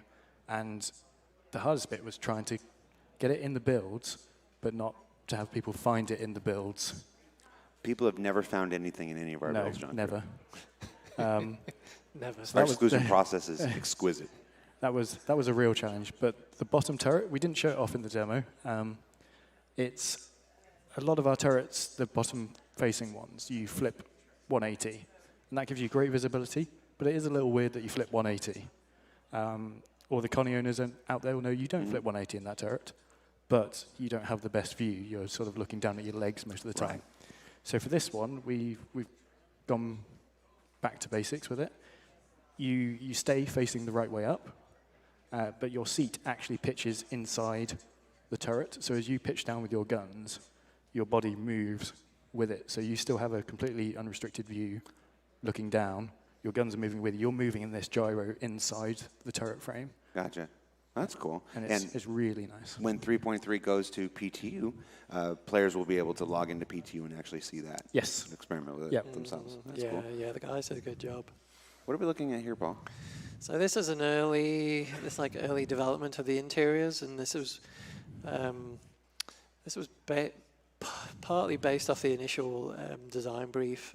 It was, we had those 2 remote gunners for the turrets that are on the doors, not the doors, the wings, and we had the remote stations upstairs, and it was quite a basic interior. It was a dropship, so we really didn't put too much into it. But it was after our first review, and Mr. Roberts got a good old look at it, and he was like, "No, it needs some beds, and it needs needs some quarters for the crew." So that was when we did a bit of a shift, rejigged some shapes, But I think it's, it makes a much more versatile ship. Yeah, this thing can come down. It's got a huge amount of guns on it, so it's got 5 turrets, one top, one bottom, 2 remotes on the wings, 2 door guns, plus a pair of guns for the pilot to use. So this thing can put out a huge amount of fire. And it was like, well, we've got all this crew manning this stuff, so we might as well, if they've come to drop 20 guys off in a vehicle, they might not want to go straight back up to orbit. So let's give them some ability to stay down on the surface for a while. Yeah, it makes a much better ship. Yeah. Now, I noticed this livery that we're looking at is different than the one we saw in the demo. So this is, this is from our concept art phase. So we'll just provide multiple variants. The Space Kitten version isn't on here. We did do one, but branding. I didn't show it. And so yeah, this is more your sort of classic military. If we were going to do that. Yeah, this is used in Squadron for that. Gotcha. Is this an accurate internal layout, or is this one of the explorations? So this is what we ended up with for our final concept art pass, which was then handed off to the dev team. But it's very close. It's close. It's had some changes. That the back wall basically has been opened out, so you can now see out onto your. For those watching at home or work, when you probably onto your vehicle and the battle balcony. Yeah. Should be working. We will start taking questions live from the Twitch chat, so you can submit your questions in Twitch chat at twitch.tv/StarCitizen, and you can preface your question with the word question in capital letters and brackets, and I'll pull it out of the chat. Now, we see a whole lot of people here in this. Chris threw out a number during the demo. Did you say 20 people? Yep. You can carry 20 people? Yep. 20 people, and there's a gun rack for every single person next to their seat, so they can put their guns there and sit in comfort. Nobody has that many friends, dude. I don't. I've never had 20 friends. You can rent some. Of course, I work in video games. So, and then what is this area in the back here? So that's the area for loading the vehicle. That's purely a vehicle area. There's no secret cargo grids in the bottom there. This is a dropship, and it's for dropping stuff. But it's been built, it's been built with sort of modularity in mind. Yeah. So further down the line, if a company wants to, change the function of the ship, then it's going to be relatively easy. We're out of the we'll jump. The first question, my favorite. What can you tell us about your favorite ship? Look, people. Is this my camera? Are we on? Okay. The Carrack is not currently in active development. When it is, I promise you, I will walk right out into the middle of an ATV. Like we will just, like Chris or Sandy will be talking, I'll just cut it right into it. And I will walk right on the screen and say, the Carrack is there. And from then on, we'll start updating on the Carrack. But until it's in open development or active development, there are no updates for it. Nope. I got you. Its time will come. Stats boy. I'm sorry, John Crew. Stats boy. Sorry. Questions about how much cargo the Carrack and the Valkyrie can carry. Valkyrie, 0. Even in that big room in the back? Even in that big room. You can't. As it stands, 0. Kraken, it's a lot. I can't remember. I can't remember the exact amount, but it's 1,000 plus. It's really? a big cargo. That room is huge. If we can go back to the internal image. Of the Kraken? Yeah, the economy guys started really sweating when this came along and they saw that room in the middle. So we worked with them on a way Forward. to... so there's some blue cubes sort of at the lower deck at the back. A nice way we have of giving it a lot of cargo, but without absolutely blowing the economy wide open, is we segregate these cargoes into very distinct blocks in the bays. So there's 8, 16. Yes. 16. I was going to say 8 on one side. 8 on one side, 8 on the other. So 2 rows of 4. They are quite big things, but we definitely have done the numbers. We've got images like this on real-time boards. It's it's just like a trail of like destruction of working out. It was changing every day until everyone was happy that it was a sizable amount, but not a game-breaking amount. Gotcha. Now we saw the Valkyrie in the demo. We know the Valkyrie is flyable in 3.3. We technically saw the Kraken in the demo. Yes. Is the Kraken flyable in 3.3? No. It's not flyable. No. We just took the concept mesh and put it in there as a fun treat for folks watching the watching That the was not the playthrough concept earlier mesh. today.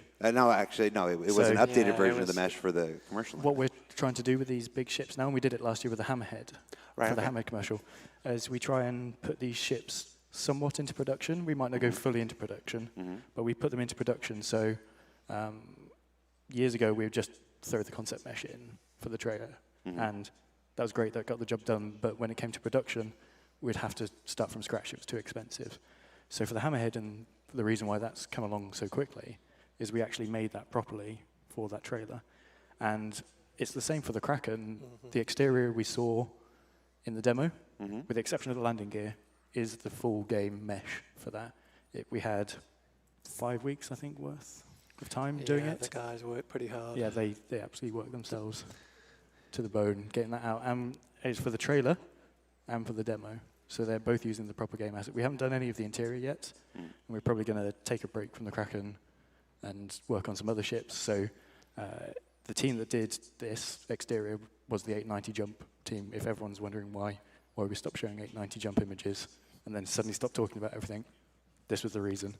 But yeah, that was the proper asset, because the concept mesh was quite expensive, and Ian was having a heart attack if we were going to try and put that in Lorville. A lot of questions about whether the I keep wanting to call them drop pads. They're asking if they were drop pads. The crew pods inside the Valkyrie, the whole 20. Can they deploy from those seats, or do they get out and charge out the rear door like we showed in the? Yeah, it's more traditional.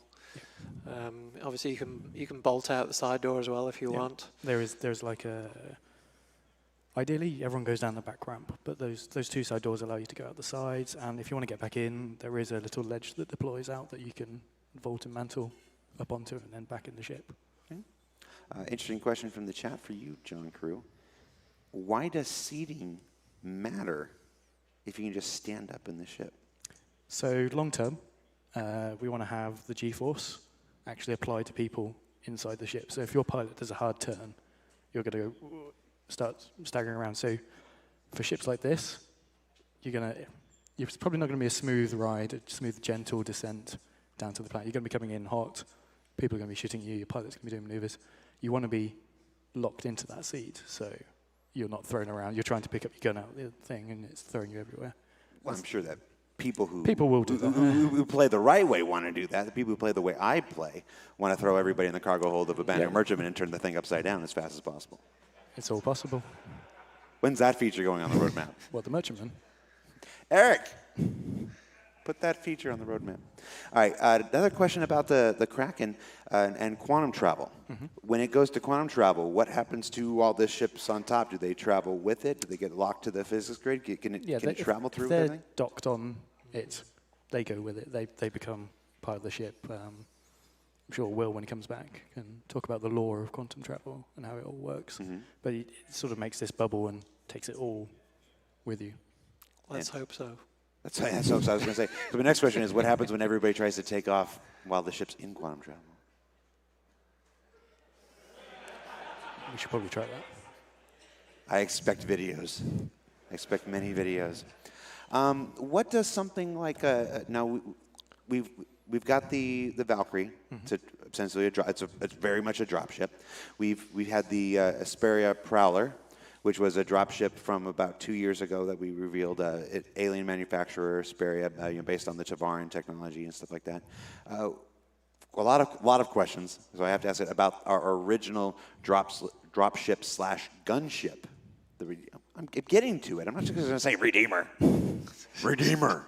Everyone loves the claws. I thought you were telling me I was talking too much. No, it's the claws. It's the Nutcracker engines. Yeah, those engines, yeah. What can you tell us, if anything, about the Redeemer? Right.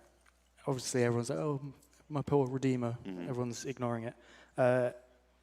We're still going to do it, but it was sort of in this weird, it's a dropship, it's a gunship. It's not great at either of those two things. The Valkyrie is great at being a dropship. So the Redeemer, we're going to be making full-on gunship. So it's going to be bristling with guns. It's there for close air support hovering around, think AC-130 style. It's there to, like, a Redeemer is going to be a great support ship to the Valkyrie. So the Valkyrie can come in, drop all the people, Redeemer's there, circling around, annihilating everything. Send your letters to John Crew, care of Foundry 42 UK. Okay, what else we got? Questions about the, remember this is a segment about the Valkyrie and the Kraken. So while I we'll do an occasional question about the Redeemer or the Carrack. Some of these questions are rather personal, actually. Come on, guys. I don't think you shaved that one out. Why, yes, I did shave. Let's see. We in the promotion we are providing multiple liveries or skins for the Valkyrie. What are the? Do you know what the skins are or the paint jobs? I actually haven't seen them. I'm asking because I don't know. Not for the Valkyrie. It's a Valkyrie, right? Yes. Yeah. It's the CitizenCon one is the Liberator, I think is his name. Yeah, I actually don't know the names. Normally I write on this, but I've been so focused on this stuff I haven't seen it. It's been pretty busy. It's this really nice burnt copper, coppery brass, metallic feel to it. We had to quite tone it down quite a lot because we were doing it in Hurston, and that's quite an orange. It was very orange at one point, so that it's more brassy copper. And then the default one for outside of CitizenCon is this sort of navy blue-grey color, and the top shell has this large camo pattern over it. Gotcha. How many dragonflies can the Kraken hold? I guess specifically in its dragonfly bays, and I guess if you try to squeeze them in other places, but we'll talk about the dragonfly bays because we probably haven't filled it up with. Yeah, it's a space for 4, isn't it? Like 4 official spaces. 4 official spaces with the fancy elevators that spin and can launch it from its direct base. And then I guess some people might try and stack them up like that. It's like toothpicks, and then we have the big machined model upstairs that was made by JR Fabrications, and there's many ships on top, and some of those pads have multiple dragonflies on there. So as far as how many dragonflies you can fit inside and on a Kraken, I expect you guys to tell us when the time comes. Let's see, what else do we got? All right, sure. How many working toilets are on the Valkyrie? Blame them. 1 working toilet. 20 seats and 1 working toilet? That's the military for you. It's for the 5 crew. Yeah. The 20 guys at the bottom get nothing. They got to go out and do stuff. My dad is in the crowd. Hi, Dad. All right, let's see what else we got. What ship can the Valkyrie fit in? It's always a fan favorite question. It fits in the Bengal, I can tell you that. We had to make the Bengal a little bit bigger to fit in the Bengal. No pictures. But yeah, it doesn't really fit in many things. It's sort of base to base. Gotcha. And how many ships does the Kraken fit in? None. None. Is the Kraken or the Idris bigger, longer, taller? Kraken is slightly longer. 270, wasn't it? 270 long, whereas the Idris is 230. The Idris is, they're both big, but they're both big in different ways. This is quite tall, whereas the Idris is quite wide. Not touching it. All right. Now, just trying to bait you. People asking about the fidget spinners. These are some of the giveaways they're giving out. This is a consolidated Outland fidget spinner for one of the booths there. I think we got time for 1 or 2 more questions. Let's see. As far as the prices and availabilities for the ships, that's available at robertspaceindustries.com. I don't have any of the marketing stuff here with me. This is purely informational. What happens when can you shoot the ships off the surface of a Kraken? Yep. And if you blow the ships up that are on the surface of the Kraken, does it damage do we think it's going to damage the Kraken? It will damage them a little. Depends what ship explodes and what's in it. It's one of those endless questions. But yes, the fully ships will loaded explode. Freelancer Max with the brim of fuel. Yeah, it's going to do a lot of damage. All right. And finally, before we let you go, anything else you want the community to know about the Drake Kraken or the Anvil Valkyrie before we let you go? No, it's been great to work on them. Yeah, Think of we've something, covered John. it. We haven't talked about docking.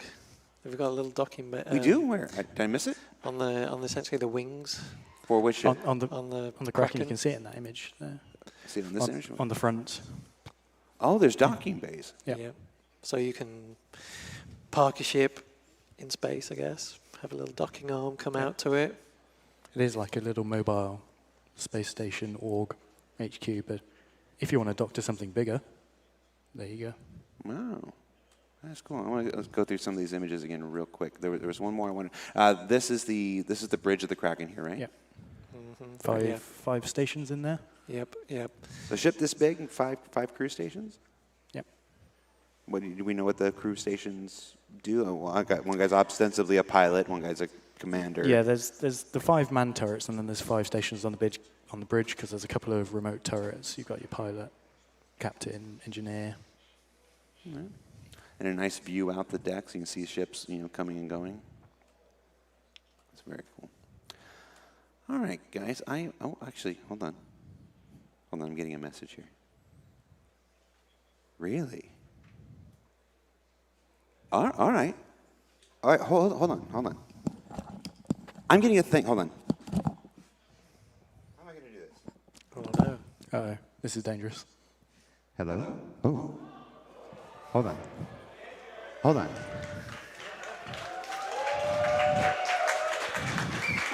What's he up to? Where's he going? I think we can do this. Hold on. Chris, are you here?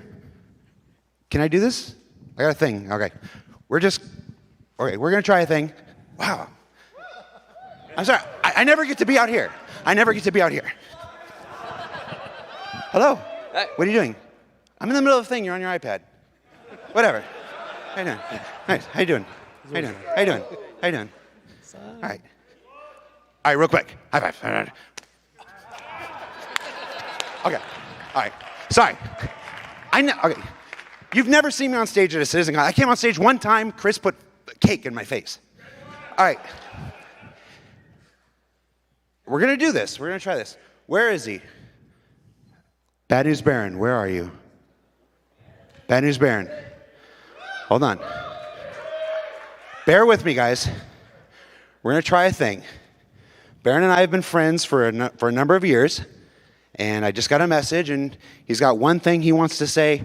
I don't know if it's to all of you, or maybe it's just one of you. This is for you, by the way. Thanks. It's all you, man. Thank you very much. Hi. Hey, everybody. About 4 years ago, I made the decision to stop my normal job and to become a Star Citizen Twitch streamer full-time. And that has changed the course of my life. I have not only been able to pursue my dreams of being an entertainer, even if a bad one, but I have made so many incredible friends along the way. I've had such great experiences.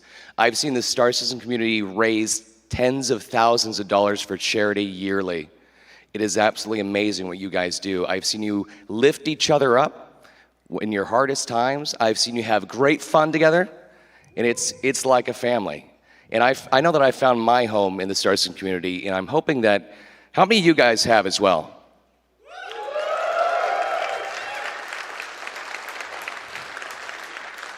The home is where the heart is.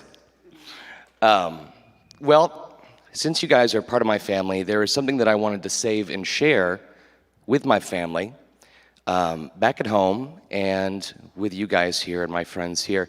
Bianca, would you come up here, please?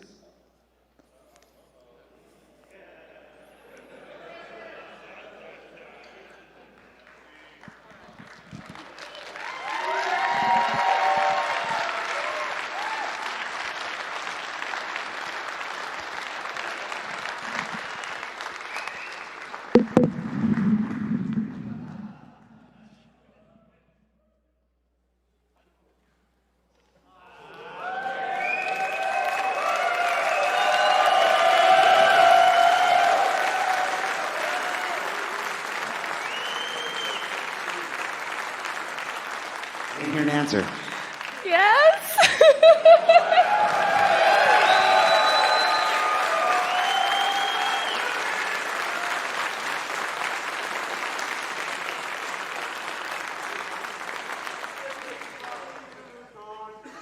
Thank you. All right, thank you so much for humoring me. We're going to take a short break. We're going to be right back at 6 o'clock with bringing characters to life with Sean Tracy, Josh Herman, and Allie Brown. I promise you, you're going to love it. There's some amazing stuff. And we're back on schedule, so let's go.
prepared.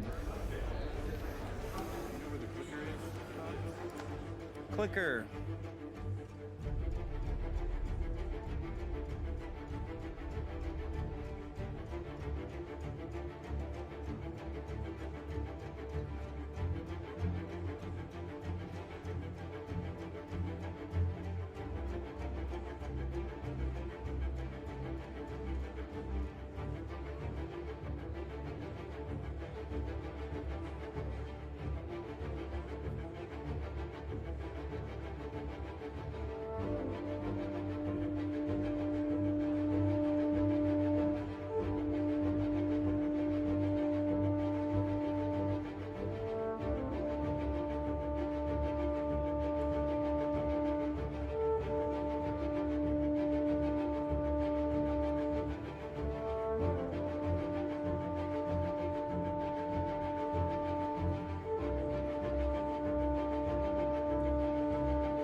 Your destiny lies with me, Skywalker. Obi-Wan knew this to be true.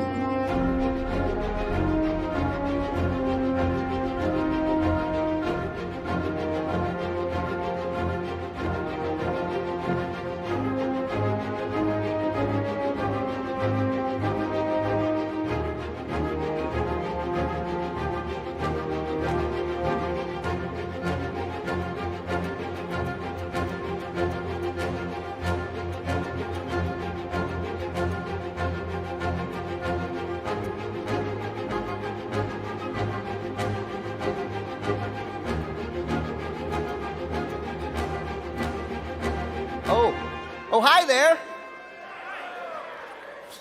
So y'all having fun? Are you sure you're having fun? Did we ride the dragonfly? Did we eat some noodles? I heard they went fast. So those that got it, congrats. You ate a noodle. You got a box? You should put that, hide that. Put that in the bag. Awesome. Well, we've got a couple more panels for you on this stage. You guys ready for it? Cool. That's cool because you guys seem like a bunch of characters.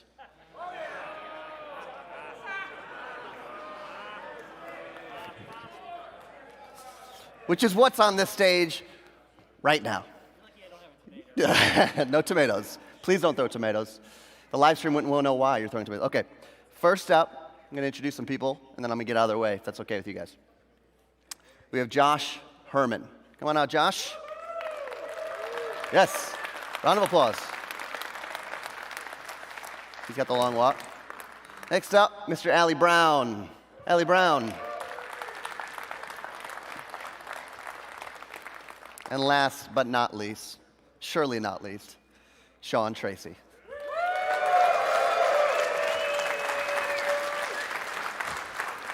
Take it away, guys. Thank you. How's everybody doing? Good? All right. My name's Josh Herman. I'm going to talk to you guys about some characters. I'm the character art director here at Cloud Imperium, and we're going to show you guys some pretty sweet stuff. So let's start. Right. So what we're going to talk to you about today is basically the character pipeline from beginning to end. So we're going to start with the project selection, project requirements. We're going to go through narrative design. We're going to go through concept. We're going to go through character art. We're going to talk about some materials, talk about rigging and sim, and then we're going to talk about getting all of those items into the game and creating things that you, the players, play as. So let's start with the requirements for characters in Star Citizen. One of the biggest things that we really value ourselves on is that we don't have background characters.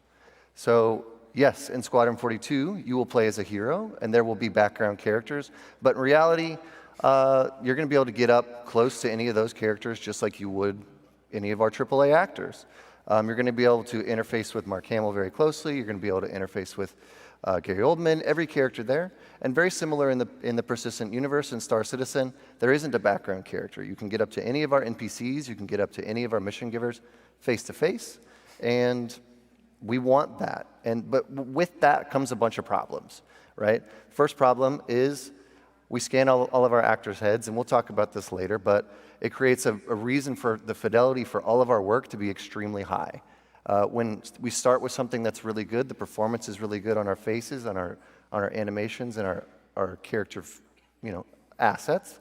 Everything has to be high, and you're going to see that later. Ali's going to talk to you about some of our materials, about our hair, about our skin, and simulation with Sean, and everything needs to be a very high level. So I'll show you a quick little level of some of the characters that we've been working on. This is including, I don't think this has any clones, there might be a couple.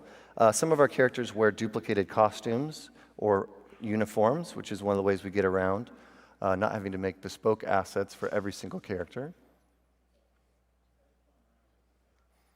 So you're going to see some in here. You're going to see in the keynote, I think we are just past, or there he is, there's Clovis Darneely right in the middle.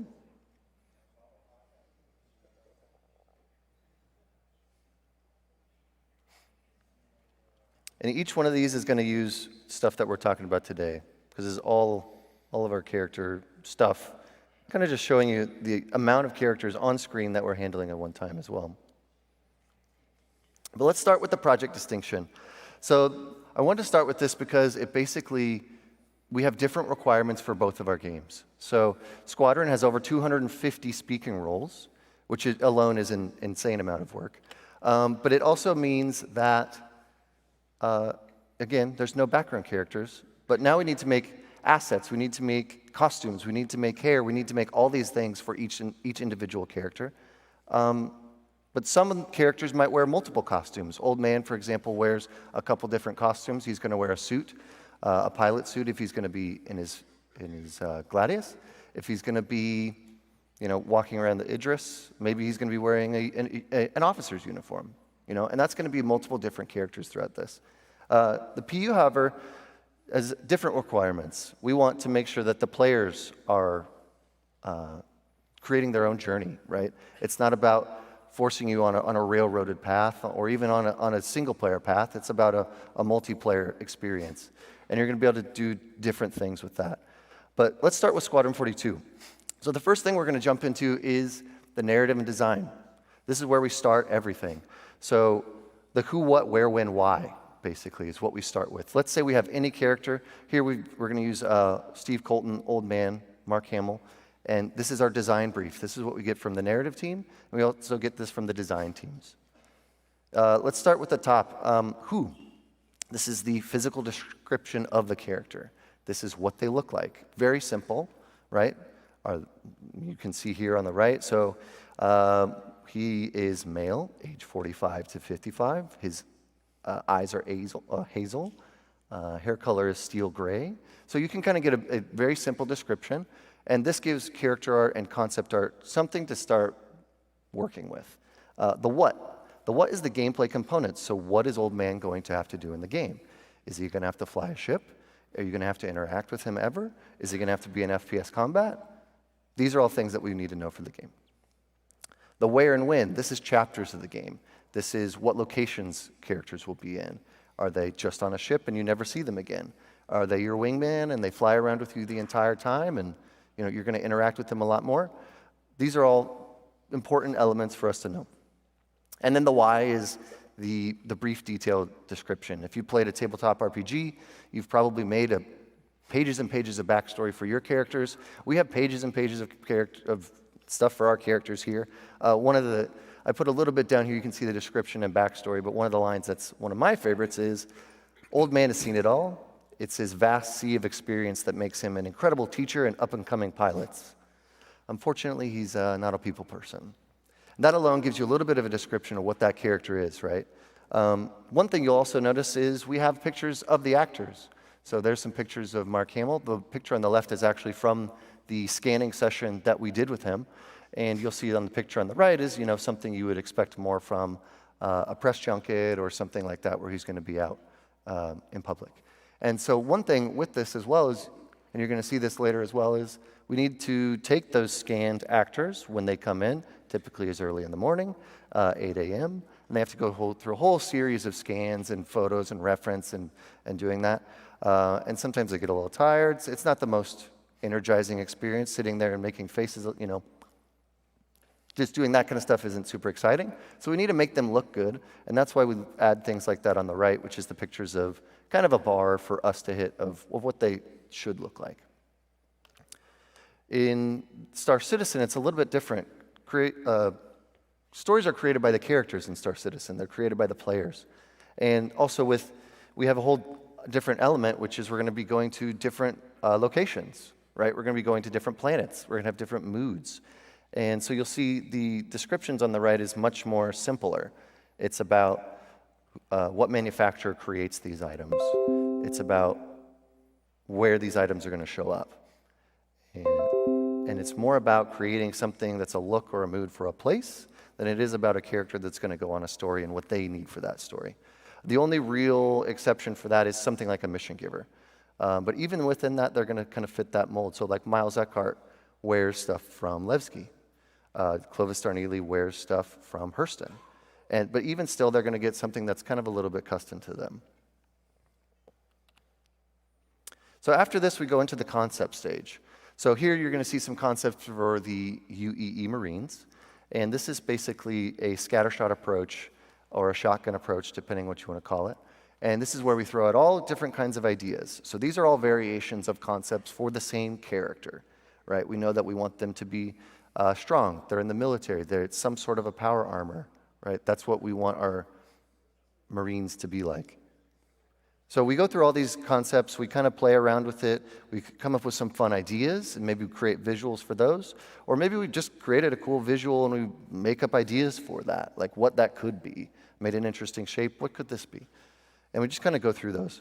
Once we're done with these, we move on to the selects, or that's what I would call them, where we take our favorite elements of each one and we combine it into a couple. Or maybe we liked 10 of the ones that we had. Of the 10, we choose 3, and we combine elements of the 3 to create 1 or variations on that 1. So here you see some front and backs of our medium marine and our heavy marine, both of which have been playable for a little while. And in the middle, you'll also see some feedback. So here you can see it says, you know, maybe that helmet is too bulky. Maybe the legs are too bulky. You know, so on this we can also start doing feedback as well and doing kind of final iterations to move on before we go to the high poly stage, or also just handing it off to character art. So next is the high poly stage. This is where character art in general typically takes over. And I got a little video here so you can see some of the process of the tools that we use. So what you're seeing here is Marvelous Designer, which is essentially it's a software for making clothes. And the window you see on the right is actually a pattern. So if you've ever done costumes, this is how we create the patterns for the costumes. Excuse me, patterns for the costumes. And then we simulate it onto our body, and it basically creates it. So here we're creating a cape because it's a nice, simple illustration. But you can see it's a very cool, intuitive software that's gotten very popular, and it also adds a really nice level of realism. Here he's creating some seam lines. So he's going through, and he's going to be able to define where those lines are, and then create the compression inside of that so that it'll actually start to almost puff up and feel like kind of a puffy jacket, maybe a padded jacket, a down jacket. And the other piece of software we use a lot is called ZBrush. ZBrush is a digital sculpting package. Basically what that means is you take blocks of digital clay made up of polygons, and you can sculpt them using intuitive tools that are more like traditional hand sculpting than they are like polygon modeling. So here you see one of our artists creating a shoulder pad by duplicating the geometry, shaping it, using some brushes to move it around. And then he's going to start adding some details. So he's masking here, and you're going to see him start moving areas that are not masked to create some extra little details. This is probably character artist's favorite part of the process. It's definitely the most artistic, most, fun part. It's almost everybody's favorite part. And when we get to the end of this, we get to make the final high poly render. So this is actually the Odyssey suit that you guys will have access to in 3.3. It will be replacing the existing Odyssey suit, so it's a little bit of an upgrade. And we're also creating all the material variants and styles that you guys have already seen.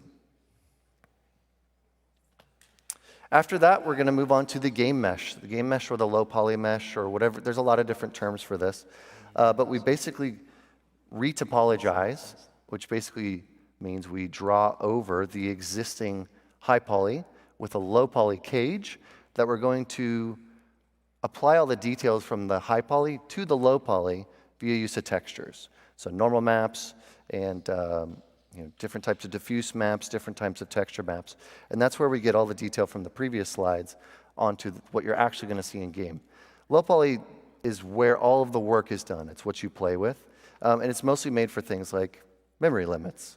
The higher polygon models can be up to millions and millions of polygons, whereas typically, our characters can be around 50 to whatever, 100,000, 200,000, depends on the character.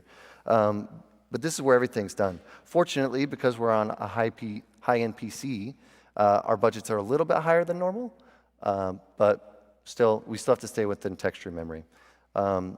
So thank you guys very much. This is my part of the talk. I'm going to hand it over to Ali Brown to let you talk about all of our amazing shaders and materials. Thank you.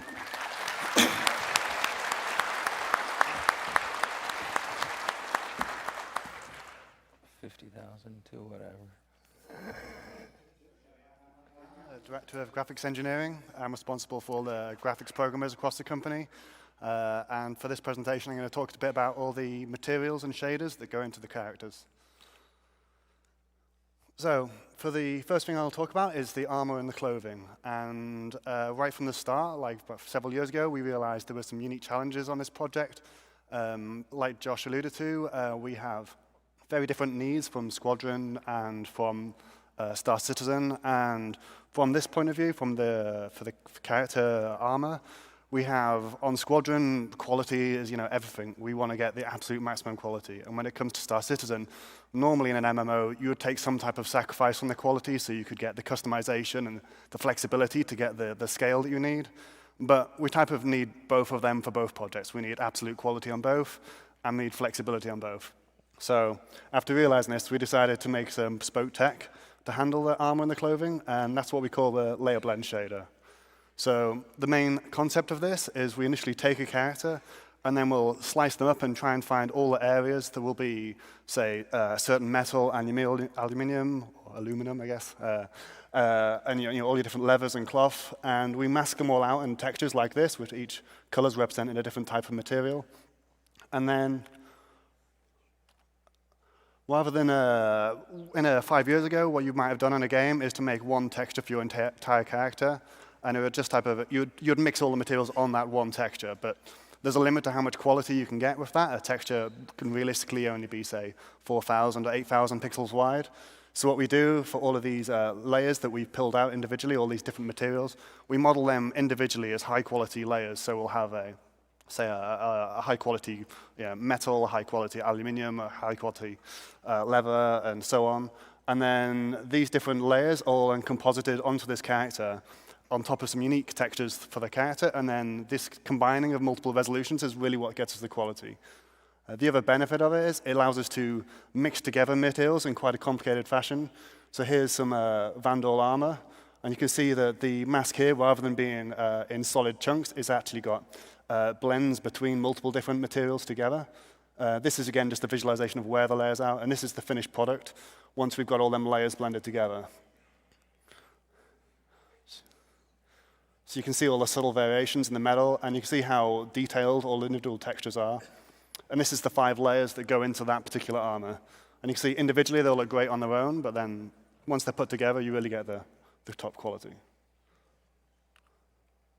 So each of these, one thing I didn't mention on the last slide, another benefit we get of this is the shader was written in such a way that we can have almost an unlimited number of these layers, and they all get combined together when we actually do the rendering.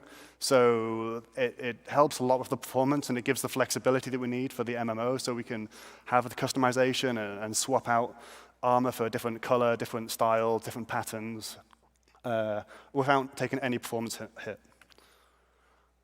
Okay, each of these layers as well, we have some, this is quite a recent addition in the last couple of months, but we can now have different lighting models for each one of these layers, which means we can control how the light will scatter and more closely resemble the different types of materials in the real world. So the first one is called Clear Coat, which is a simulation of a thin lacquer or layer on top of the material, which you can see on the top side. It's a little bit subtle here, but on the right example, it's quite easy to see. But it gives you like a very tight shine on top of it. And here we've added it to this Vandal armor, and you can type of see like it looks a bit more like car paint. You can type of see a very tight highlight reflection from each of the flat surfaces, as well as a broader reflection from the underlying layer. The next one is a cloth. Again, this is pretty subtle to see on the sphere, but if you look on the edges of it, you get type it on the cloth one, you get like a fuzzy highlight on the edges. On a sphere, it's not a very useful example, but when you see a character, you don't get quite new now, but it will be coming in to starting from 3.3. And the last one, which we are only just working on now, is subsurface scattering, which is to emulate more waxy materials like a thick plastic or other things like that. Okay, next is the skin. So we've done a lot of work on the skin. We've had one of our excellent graphics programmers in Frankfurt, Nico, be working on the skin for the last few weeks, or a few weeks ago, sorry, he was working on this. And we've made some real strides recently. So if you look at the top model, top image, that's our skin as it appears today, and down below is how it was a couple of years ago. So there's quite a lot of work that went into improving the quality here.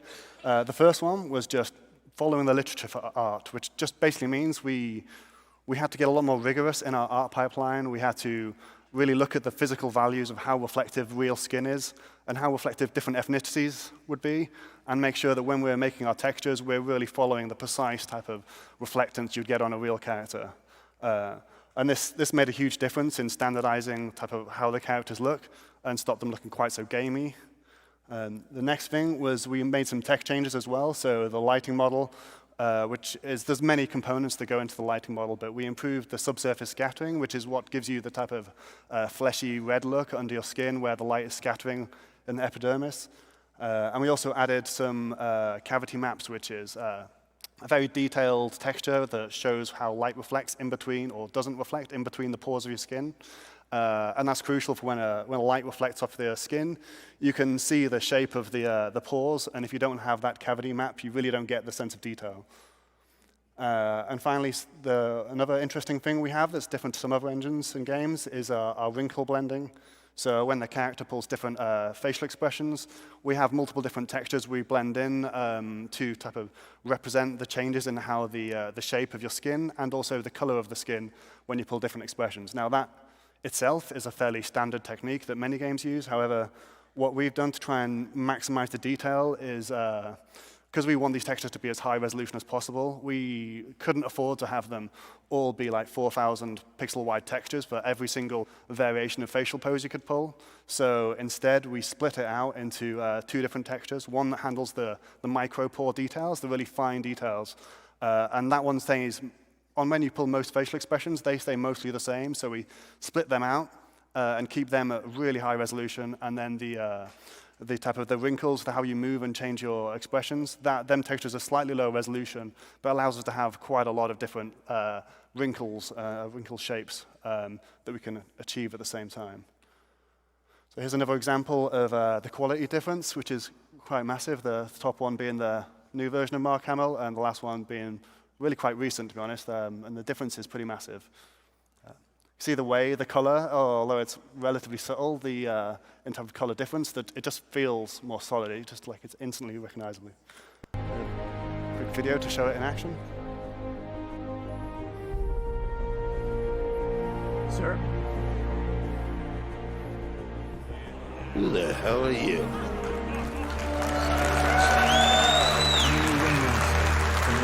Ease up. You want me to learn your name? So, cheers. So next up is the hair. So the hair in games is, as you've probably seen, is never the best part of the character. It normally always lets down the characters in games. So the current state of the industry is generally to make what we call hair cards, which is where you make a little flat polygon about 2 or 3 centimeters wide, and that represents, say, 100 or 1,000 hairs. And the artist has to meticulously place these hundreds of individual cards all over the head to try and give a representation of the hair. But it's quite an alien workflow. It's not really how hair is.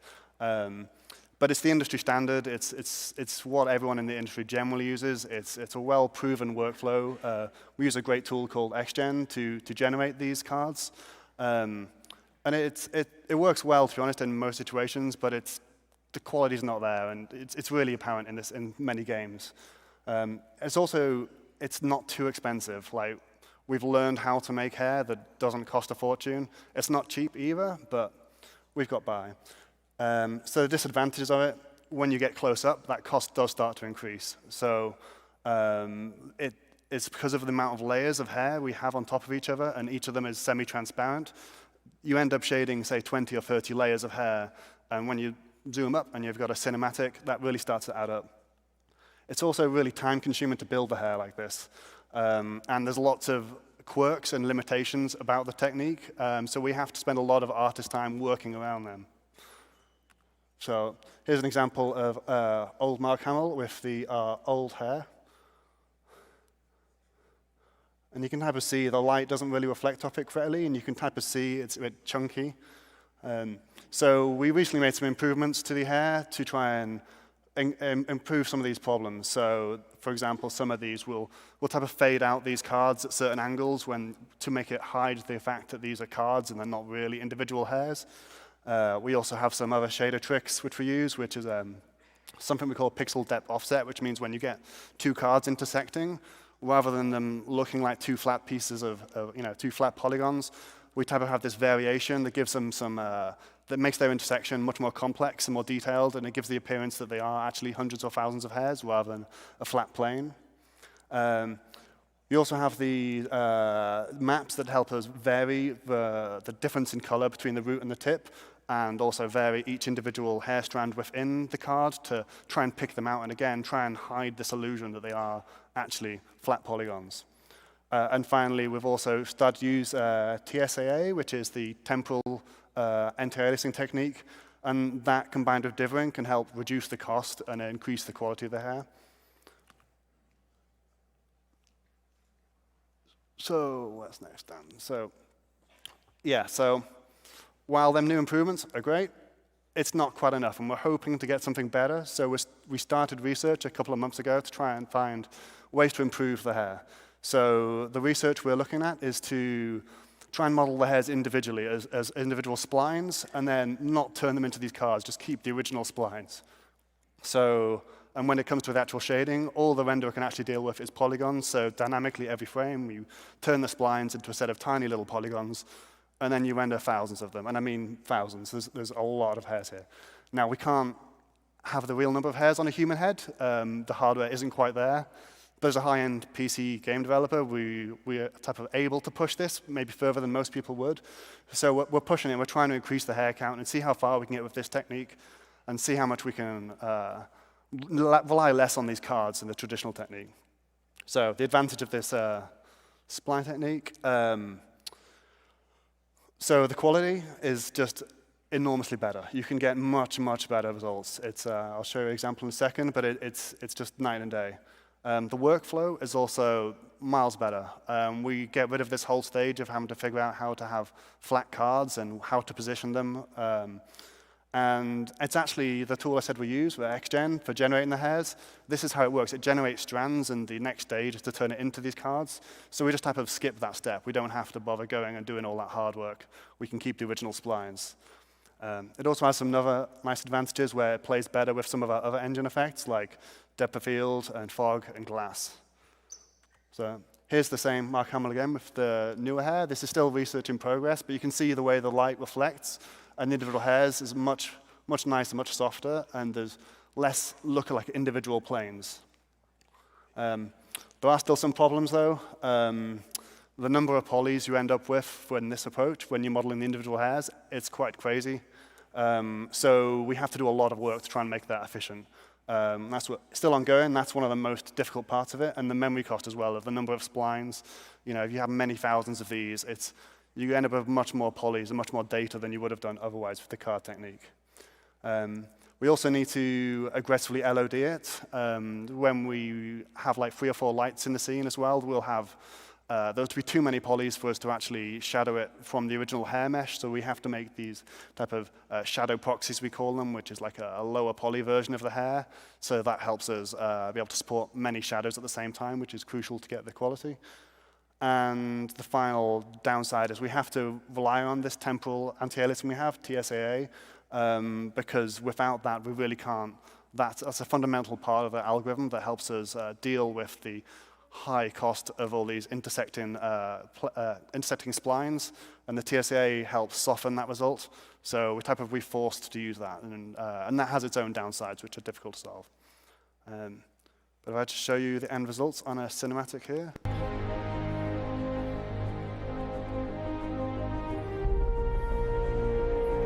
Sir?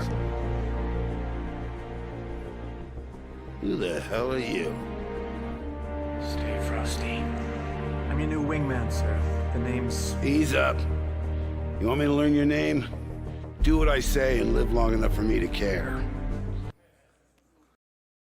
Hope you like it. That's like progress, but we're quite confident we're going to get some really good results from this. And that's my part over. I'll hand you over to the amazing Sean.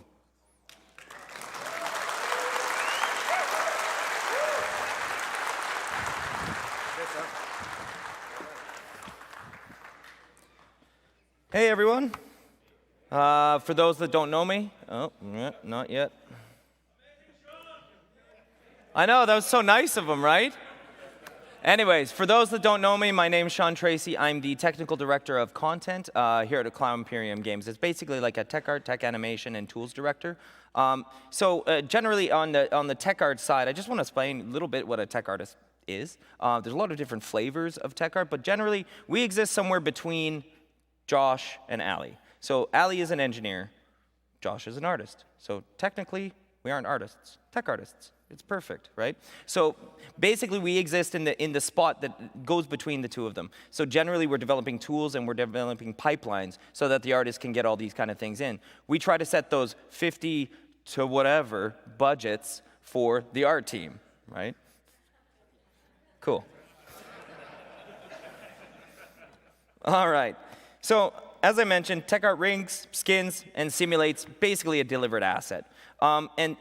Generally, what we have to do is bring these characters to life. We need to move them around. We need to skin them up to rigs. We need to put simulation on them. And generally, we need to get them in the game in front of you guys so you can experience all of the cool things that you are seeing up there. So the first thing to kind of talk about in terms of our pipeline is we got to talk about skeletons. Now, what's a skeleton? Now, it's actually just a set of joints. And just to give you an idea, our standard male skeletons has about 170 joints. It's a lot to deal with. But the first part of that process is, hey, is this character male? Is this character female? Is it Vandul? Is it John? Is it Banu? Is it a creature? Is it a ship? Is it a plant? Is it a cup with ice in it? Those are all the kind of things we have to come up with. So first, we select a skeleton. Now, as I mentioned, some of the skeletons we have, male, female, Vandul, and there's going to be lots more coming. So we have a whole pipeline behind the scenes that deals with skeleton updates.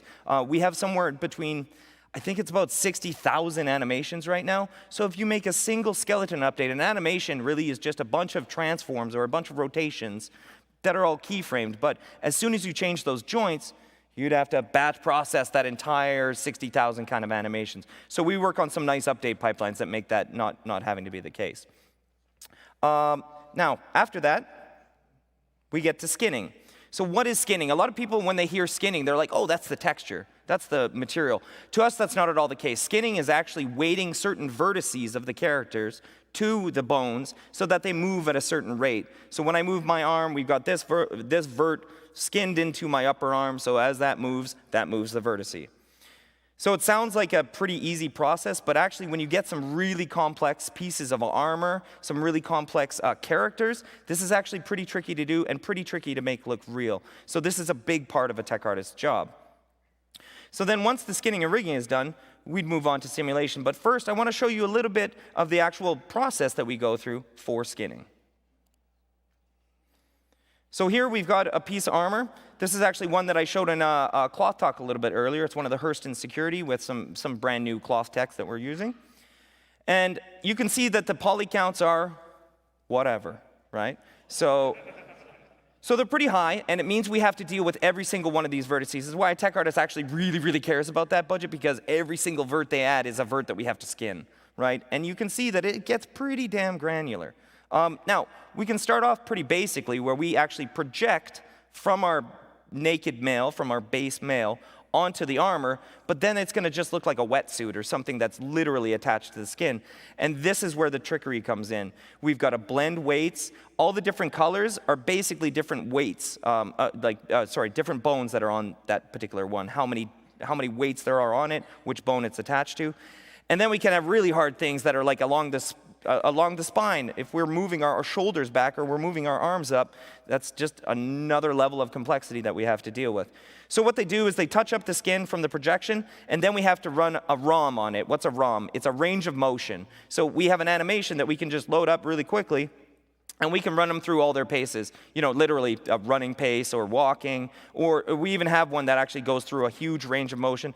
Basically everything that a game character could do, and we even go a little bit further with some of this stuff because, of course, we have things like VoIP and runtime ringing, so you can sometimes do things that we're not necessarily expecting.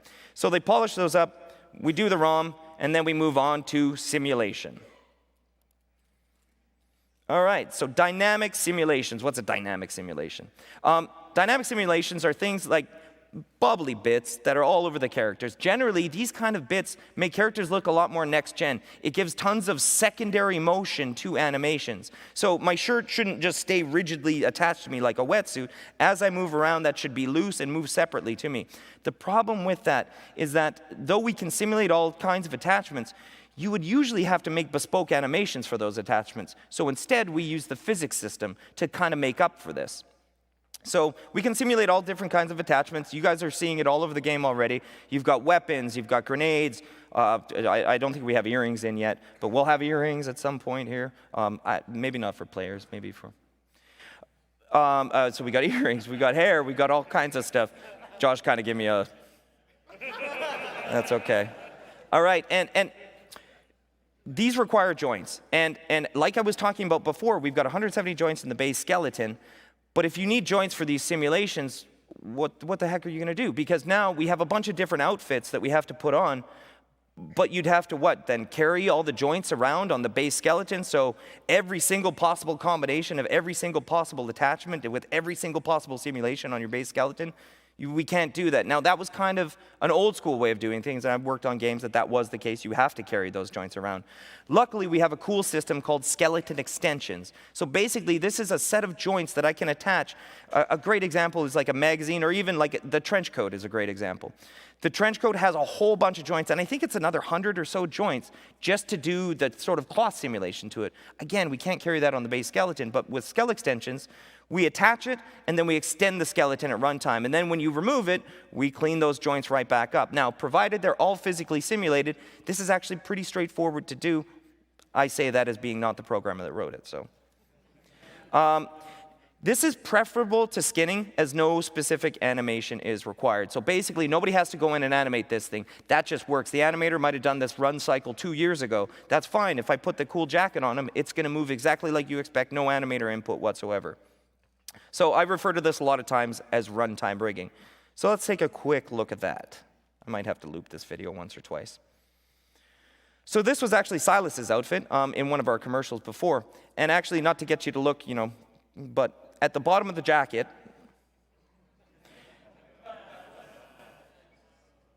you can see that actually it simulates quite more realistically on the right-hand side. Now, I'll loop that video back again just so you guys can see that a little bit more.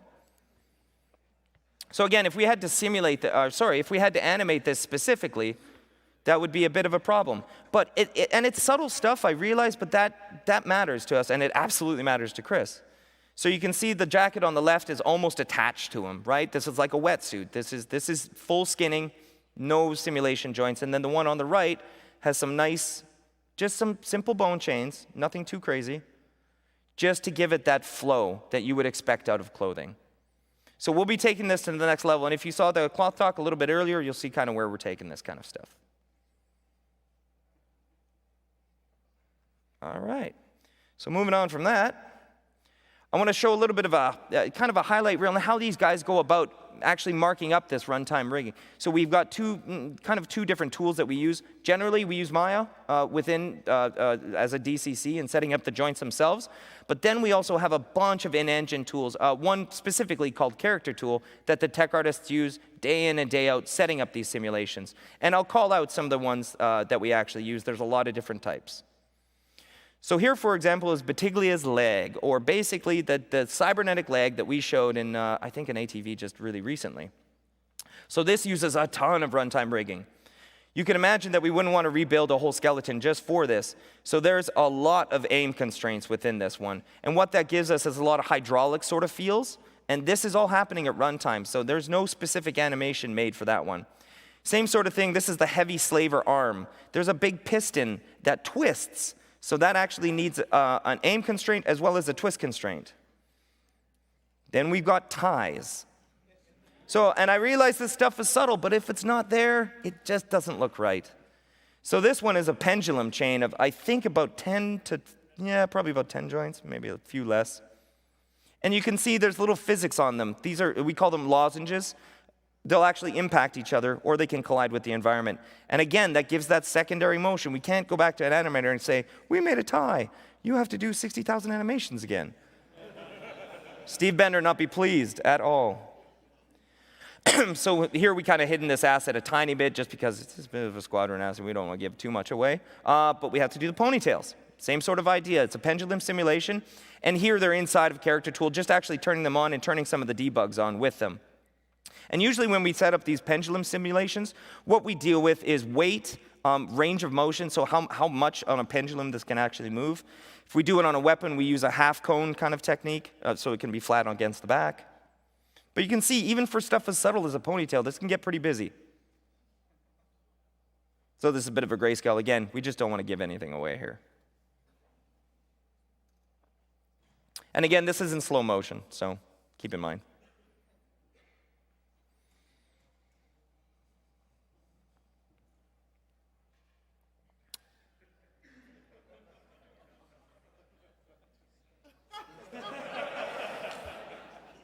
So here is, I believe this is the heavy slaver as well. And this we kind of have, I got no better word for it, kind of a skirt, sort of loincloth kind of thing. It's really, it's heavy. But you see there's a lot of simulation joints to pull this one off. We're going to turn on the debugs to all of them, and you'll get kind of an idea that even something as subtle as that, back and front, it's some work to get this polished and working quite right. So huge amount of respect for our tech artists there. Now I realize this is a bit weird, just the legs walking around, but again, you see the simulation working quite nicely.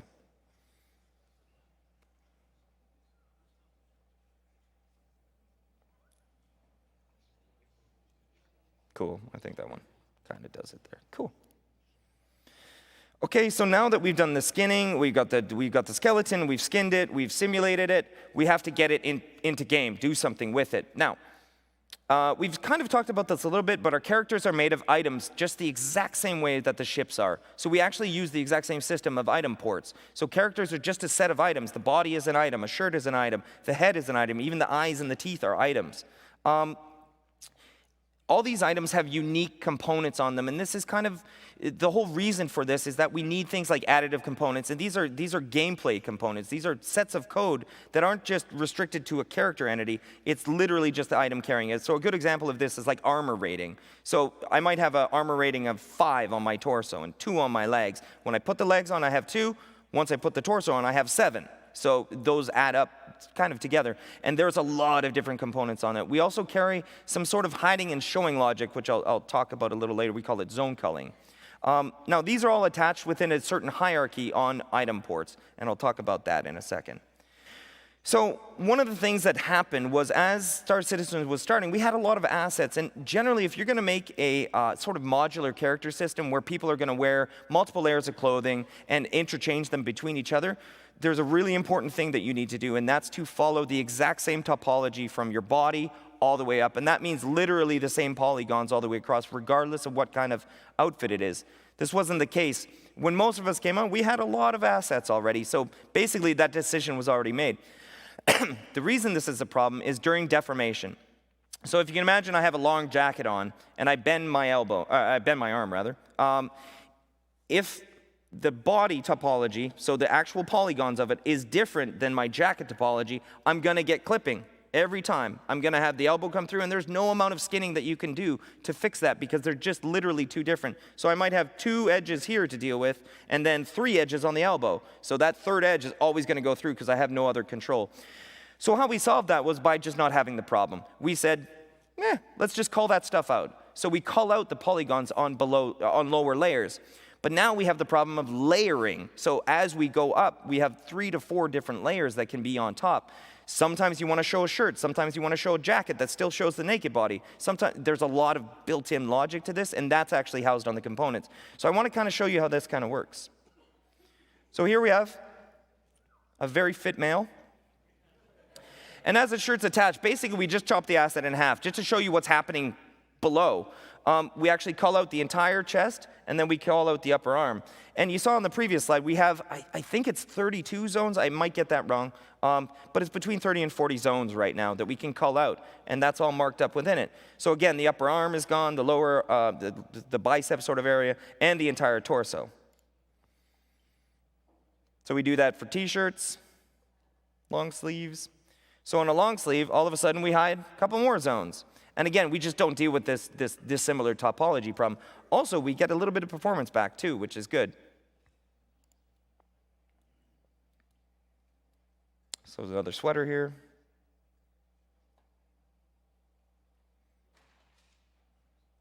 Then full t-shirt back on.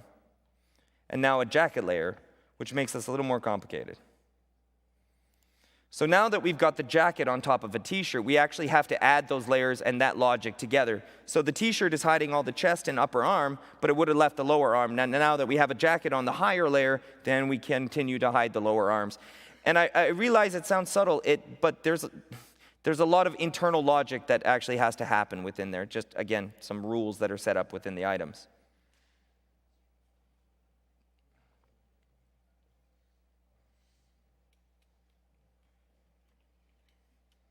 So it's really hard, but at some point we had to make a call on whether we were going to let you guys kind of go with the Fabio jacket kind of thing, where we have a jacket with no shirt underneath.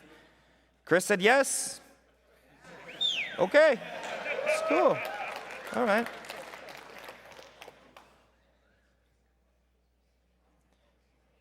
Then he's right back to it. So that gives you an idea of what we're doing with zone culling anyways. So I talked about the items. Ultimately, all of these items come together in a file we call the loadout. So this is a loadout is literally just a snapshot of a hierarchy of items, and they all depend on each other. So you can't attach a head without a body. You can't attach eyes without a head. You can't attach glasses without eyes. You can't attach hair without a head, without a body. You can't put an undersuit on without some clothing on the body. Like, it's all hierarchical in that sense. And the loadout literally is just a snapshot of that. You players, when you're playing and you're working with your mobi-glass, setting your loadout, you don't really see the hierarchy, but you are actually just adjusting your own hierarchy of a character. Now, we have to set up hierarchies for NPC characters, so we have a little tool. It's a little less flashy than a mobi-glass, but we have our own internal developer tool called the loadout editor that the designers and the artists can actually put all this stuff together. So I want to show you kind of some of that in action and how we do that. So I'll kind of go a little slow on this one. We've got, first, he's actually added the body item on. And I realize the UI is dark. He likes the dark UI. Power to him. Thanks a lot, Brett, for making the video. Now, he's attached the body. And on the body, we have a whole bunch of ports. We've got the armor undersuit port. We've got clothing feet, clothing hands, clothing legs, torso 1, torso 2, and the head. So next step, we're going to add the head. So great, but the head has no eyes. So maybe we've got to add some eyes. Then we add some teeth. Then we add some hair. Then we go to clothing torso layer 0, and we add sort of an undershirt. So our torso layer 0 is kind of stuff that touches your skin, and then torso 1 is above it. So we put some shoes on. Now, we talked about the zone culling system, and what's kind of interesting is that we call the body as we attach clothing, but we kind of have the exact same relationship when it comes to armor and undersuit. So if you can consider that a naked body is to clothing the same way an undersuit is to armor. So that's the exact same sort of structure. It's just all additive to the other hierarchy. So you'll see that as soon as we attach the undersuit, oh, that already happened anyways. As soon as we attach the undersuit, we have to hide all that clothing. So that's all already called out, and that's on the highest layer. But now we have to attach some torso items, attach a helmet, and we're still doing that same kind of culling all the way down onto the undersuit. And then we can even add some weapons. I think we attached a paw there, some grenades, give some magazines onto them. And then in the end, all we do is we save that loadout, we load that as an XML directly on an animated object, and there's your character doing that. And you can also just, for the developers anyways, we load the loadouts pretty directly on the players if we have to, and these kind of things. So it's quite nice. Cool. So that kind of gave you a really good idea of, like, literally start to finish. We go from concept all the way down to loadout implementation. And as you can see, there's a lot that goes into this, and especially the stuff that Ali was talking about. There's so much subtlety in a lot of things that we're doing. Like, we were really happy with those faces. Maybe, you know, again, I was actually really happy with the Gary Oldman stuff 4 years ago. But as time has progressed, as new things have come online, we can push it further and further and further. And again, there's a lot of subtleties. Now I want to talk about some future things that we're going to start looking into, which is pretty exciting. So creatures, that's a big one. You know, we kind of played around with a sandworm. Cool. We played around with a xyphopod. Cool. But now we have Hurston. We have savanna biomes. We need to get some life into them. So that'll be a really fun thing to work on. Really stick around for the next talk because there'll be a little bit on this in there, some body variations. So that'll be interesting too. We can't all be buff and perfect like that guy is. So we've also got more aliens to deal with. And by aliens, I mean whole alien races. So we have the Banu and the Jan. That's going to be super interesting. We've got procedural character stuff. So I talked a little bit about these loadout hierarchies. And actually really nice to work in those kind of hierarchies is you can make that procedural, I don't want to say easy, I keep saying easy. You can do it in kind of a straightforward manner because it's a whole set of rules already that's built into the system. You just ask it to do certain things. Then again, stick around for the next talk as gene splicing will be a thing very, very soon here. And then finally, as you've started to see, that we've started to implement these cybernetic limbs. So it's only a matter of time until we get the death of a spaceman stuff moving along, and we get that to you guys as players.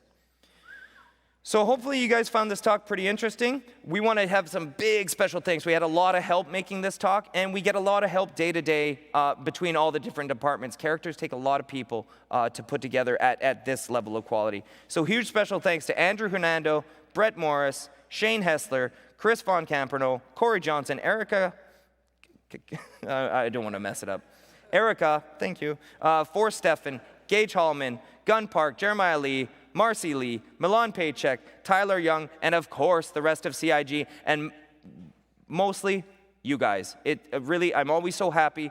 People come up and say thank you to me, and it's us that should be thanking you because you guys are letting us do this work. This is our passions. I could be doing other jobs. I could be working on Barbie's Funhouse Adventure or something, but you guys let me work on this stuff. So thank you, guys. Thank you.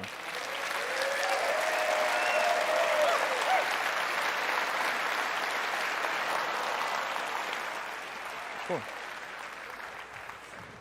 Wow. All right. So. Characters. Was I wrong? As a fully ordained lore maker, let me just say how important characters are and how amazed I am every day at what the character team is capable of. No, we are privileged being in the LA office that the majority of the character team is in LA. There are a couple of outliers who work in other studios, but the overwhelming majority of our character team is right there in LA, so I get to see the character work day in, day out, and that's the reason I was so excited for this one. It's even though I see it, I'm excited for you guys to finally see it. I will often bring in a full container of Lego pieces just to accidentally spill near their desk, so I can spend a good 10 to 15 minutes watching them work as I pick up all those Lego pieces. Hello and welcome to the 5th hour of live streaming.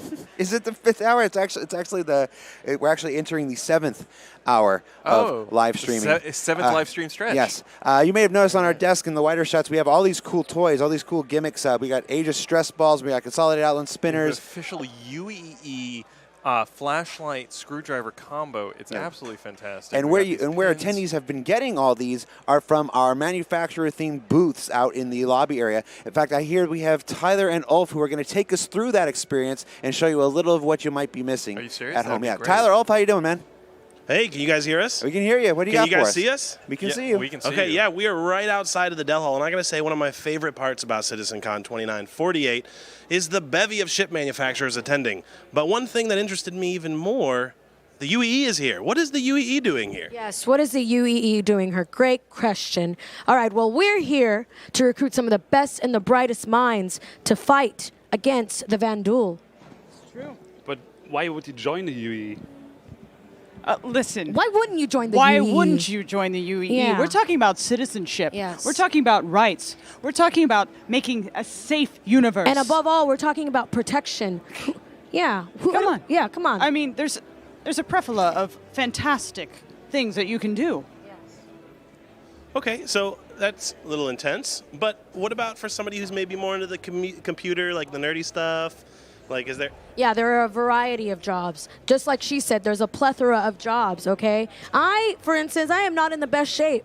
But there are desk... Okay, you look down, and that is disrespectful. No, there are desk jobs, okay? There are tons of jobs. Sanitation, catering, and our lieutenant here, she lost her leg in the war. That's true. So you can be out in combat, or you can be like me. Can I just say one thing? Sure. I look at it like a chain link. If you're a link in that chain, you're not all just fighters. You're not just all pilots. You're also helping your citizens. That could be, again, all those other careers that we've mentioned.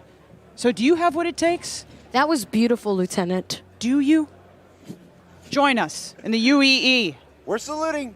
We're saluting you Yeah, guys. so that all sounds great, and I'm sure there's a lot of people that are super into that. Now, I'll be honest, I heard that you guys had some stuff to give away, so that, maybe we can go over that real quick. Yes, swag. We knew we could get you with some swag. We have a flashlight that's also a screwdriver. Some people have been telling us this is the best thing they've gotten here. And there's a lot of people with rum here, so come by our booth. Honestly, this thing could actually, this flashlight, this screwdriver can save you in the universe. So come on. Fantastic. Well, thank you so much. And I'll say should we'll head get over. right on signing up. Thank you guys so much, the UEE, everybody. We're going to keep walking down, if that's cool with you guys, and take a look at what other ship manufacturers we have here today. Okay, so Ulf, What do you think? Real talk a little intense? What do you think? Yeah, maybe we'll stick with... That was super intense. It was. How are you guys doing? Doing great. So, another familiar face. Aegis. How do you pronounce it? Let's settle it. Aegis Dynamics. You heard it here first. So what are you guys doing here at CitizenCon 2948? We're here representing the company itself and showing off our figurehead ship, the Hammerhead. Ooh, the Hammerhead. And what is so special about the Hammerhead? Well, the Hammerhead, it is built to last. It is built for security and defense and keeping people safe. 6 turrets, 4 missiles, tons of countermeasures to keep you and your PMC or mercenary company safe. Well done. And are you guys also giving away some goodies? Yeah, what you got? You want to give us a little tour of what you got over here? Yep. There We're we go. featuring our... Definitely want to hear you. Yeah, absolutely. We are featuring our sphere, our future sphere, squishy sphere, to get out the stress. Once you buy a Hammerhead, you will no longer need this sphere. Now, I recognize those. Those are ancient. I think they used to call them stress balls. That's a historic icon. Yeah. That is stressed back there in the past. Awesome. Well, that is the Aegis. We now know it is Aegis. Aegis. I honestly thought that it was Aegis, but okay. Thank you guys so much. Thank you so much. And we're gonna keep going down. Aegis. I bet you do, Jared. Will, you're on the lore team. What is it? Is it Aegis or Aegis? Yeah, that's right. Okay, here's Look at the bar. bar. We sure we don't want to stop at the bar? We're gonna keep going. Maybe we should. Keep going, but bring me back something when you come back. Yeah. Hi. Consolidated Outlands. Outland. Hi. How are you guys? What do we have here? Why don't you guys come on out front? We can talk to you. It's going well. So we got these microphones. So we got to put them real close to you so everybody can hear you. So we've talked to Aegis. We talked to the UEE. What brings Consolidated Outlands to CitizenCon 2948? Well, fabulous. We are rolling out our new updated Mustangs for 2948. There are a lot of really great innovations. Silas has been putting in a lot of work. He's taken in a lot of the feedback from the pilots who've been flying these ships. And I think everybody's really going to like the new upgrades that are there. Very nice. You said Silas, right? That's this gentleman back here? Yeah, that's Silas Kerner, the founder of Consolidated Outland, and if I'm being honest, my personal hero. He's really the source of all of the innovation here in this company. The thing that this man has been able to do, just with one life, but to span across the entire universe is. Have you guys met him yet? You know, I've only seen him in person once. It was actually last year at CitizenCon on stage. And the way that man speaks, whenever you see him in person, when you see him live, it gives me goosebumps. It's like nothing else. I got to meet him on my very first day working for Consolidated Outland, and it was fantastic. I mean, just like, I don't know, the man's electric. He absolutely is electric. He doesn't think like you and I. And I think that's the thing a lot of people miss is he thinks holistically, but linear, but rounded at the same time. As many shapes as you can imagine, that's the way he thinks. That's awesome. So is that vision that's his is what encouraged you guys to come and work for Consolidated Outlands? Yes, absolutely. I mean, I've been a big fan since the time I was probably a teenager, you know, when I was taking my first physics classes and really learning about the mechanics of flying. And Silas is such a revolutionary in that field that this is my dream. This is absolutely my dream. My aunt works in HR, and she got me the hookup. Fantastic. Does that mean that did you fly here today? Yes. You just parked out back? Oh, yeah. A Gamma. Well done. Nice. Well, Consolidated Outlands, and you guys giving some stuff away as well? Oh Yeah. We have these spinners from it's actually a Banu culture decision making device. I think how it works is there's yes, no, maybe. Those are the three different options you have, and you spin it, and it always gives you the right one. And that was a maybe. What did you get? Oh, maybe. Mm-hmm. Oh, Silas keeps one on his desk in Bremen, and sometimes he'll use it to help him in his decision-making and design process. Fantastic. I heard that he was spinning one when he came up with the Pioneer. Ooh. What do you think about Drake hosting the CitizenCon, though? I mean, we wouldn't want to ever say anything bad about anybody involved in CitizenCon. No. It's such a wonderful event. Yeah. But I was surprised when I heard that Drake was sponsoring this year. But I've been pleasantly surprised this year with the turnout and the way everything is run. So Yeah. Like I saw Drake's setup and stuff, and it was cute. Yeah. Awesome. Well, beautiful booth. Happy that you guys are here. And with that, we're going to jump right back into the action with Jared and Will. Why, thank you so much, Tyler. What a great look at the booths outside here at CitizenCon 2948. All right, so we have gotten the 2-minute warning, guys. We are about to start with while the character thing was my favorite. There is one panel every year that I anticipate the most, and that is our own Ivo Herzog here with the most technically minded presentation you're probably likely to see. So we're going to wrap things up, and we'll be back in just a few moments with Ivo. Is it advances in facial technology? I drop my. You don't like. Herzog. I am not the guy who pronounces things. Two guys. Ivo Herzog. Ivo Herzog. And it's Ivo. Look at Josh Herman and Sean Tracy. I am not the pronunciation guy. Hi. Ivo Herzog and Andreas Rohr. Hi, guys. How you doing? Great. Hi, great. Really good. Amazing How are you? presentations. Yes, So informative. Yeah. We had you here, and then we Everybody ended up running out of time. Is there anything you want to say real quick before they get started? Not at all. You should watch the next talk. It's really awesome. It's really good. It is cool. All right. So that's it. We got the 20-second warning ahead. So Jared and Will and Josh and we'll be back at the end of this. And scene. See you in a bit. 8 hours going on now. Yeah, yo. It's been 13 hours.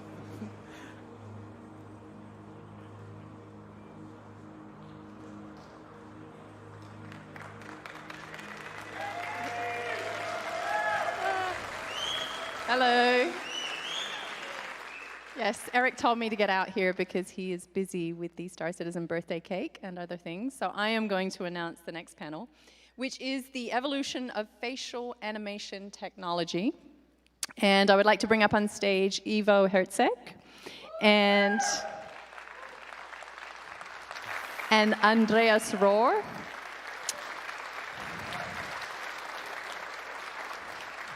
With Milan helping out with the presentation.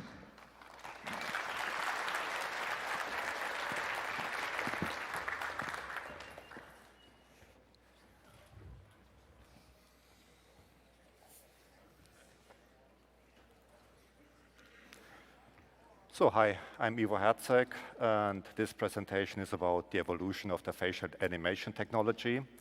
And all this didn't happen overnight. It took actually almost 3 years. And as you can see here, we generated a lot of new buzzwords along the way. And even in the, there's a lot of stuff. And even in the office, we are sometimes not really sure what all this means.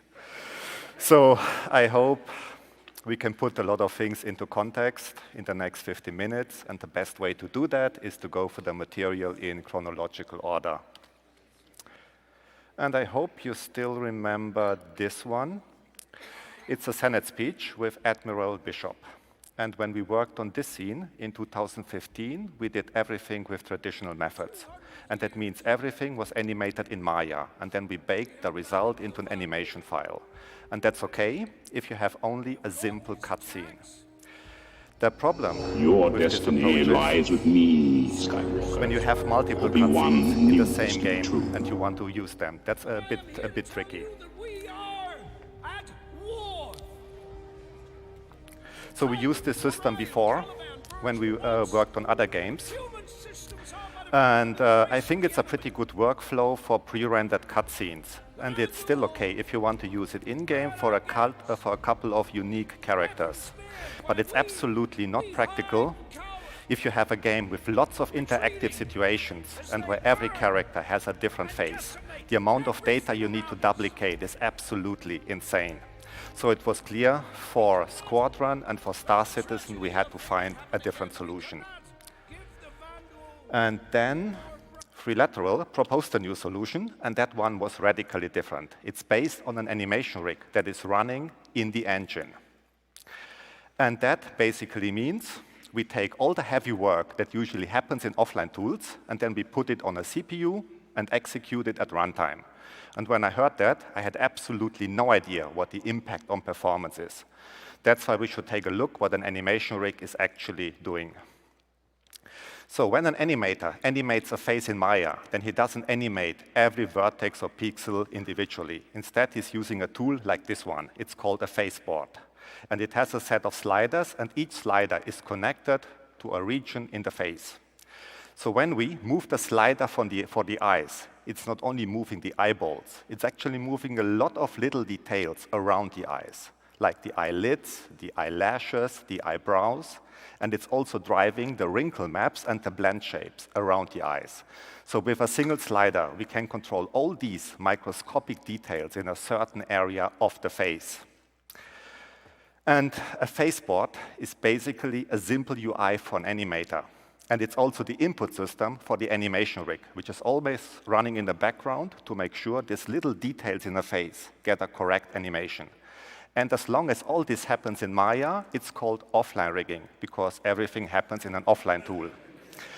And now, with runtime rigging, we decided to take this system and move it directly into the engine. And it turned out that actually has some advantages. With offline rigging, each face, and I mean only the face alone, was using about 600 joints, and that's really a crazy number.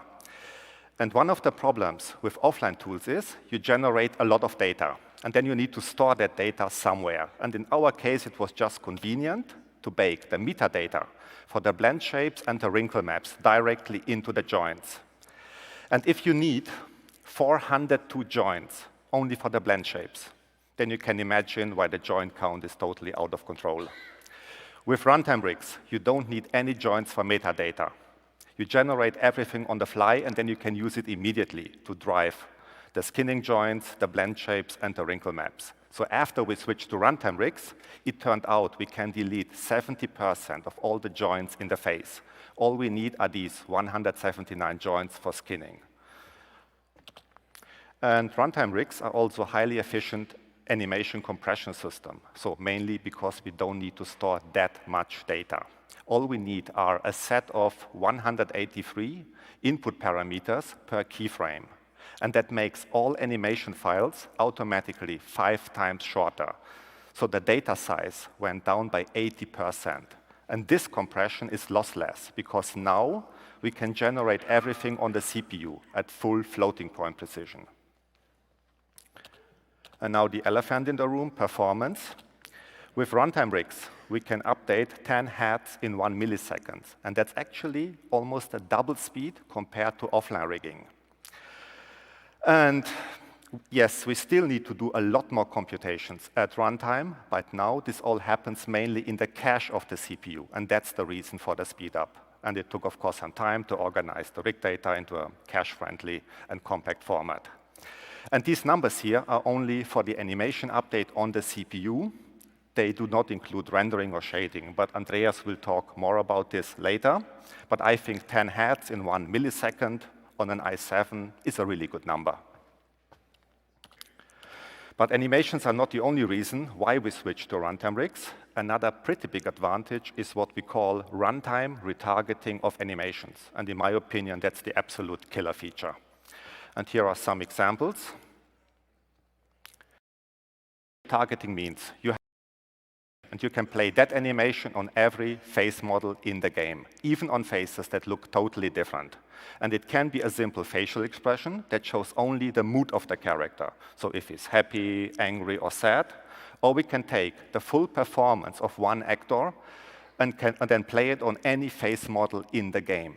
And it also works the other way. We can take the performance of different actors and play it on the same face model. So here you have Jax McCleary and Belloza and some experiments I did. And it's the same face model on all these screens, but the performance is coming from different actors. And this transfer of performance to different faces, that's a pretty big deal for us. Without runtime rigging, it's pretty much impossible. The only option would be offline retargeting in Maya, and that means brute force data duplication in the engine. And if you have 120 unique faces in the game, then you can imagine how much data you need to duplicate. Yeah, and the next feature was also inspired by runtime rigs. And you know that, face over IP. And in this case, we record the voice and the facial animation of a player with his webcam. And then we convert that performance into facial controllers, which we send over the network. And then we reconstruct that animation on different clients. And in this case, we take advantage of 2 main features of runtime rigs. The first is the compression feature, because we want to send only a few input controllers over the internet. And the second is the retargeting feature, because we need to reconstruct the facial animation of a real player on his avatar, which might look totally different. And the next feature is called performance transformation or PCAP transformation. And with this feature, we basically try to modify an entire pre-recorded mocap scene at runtime.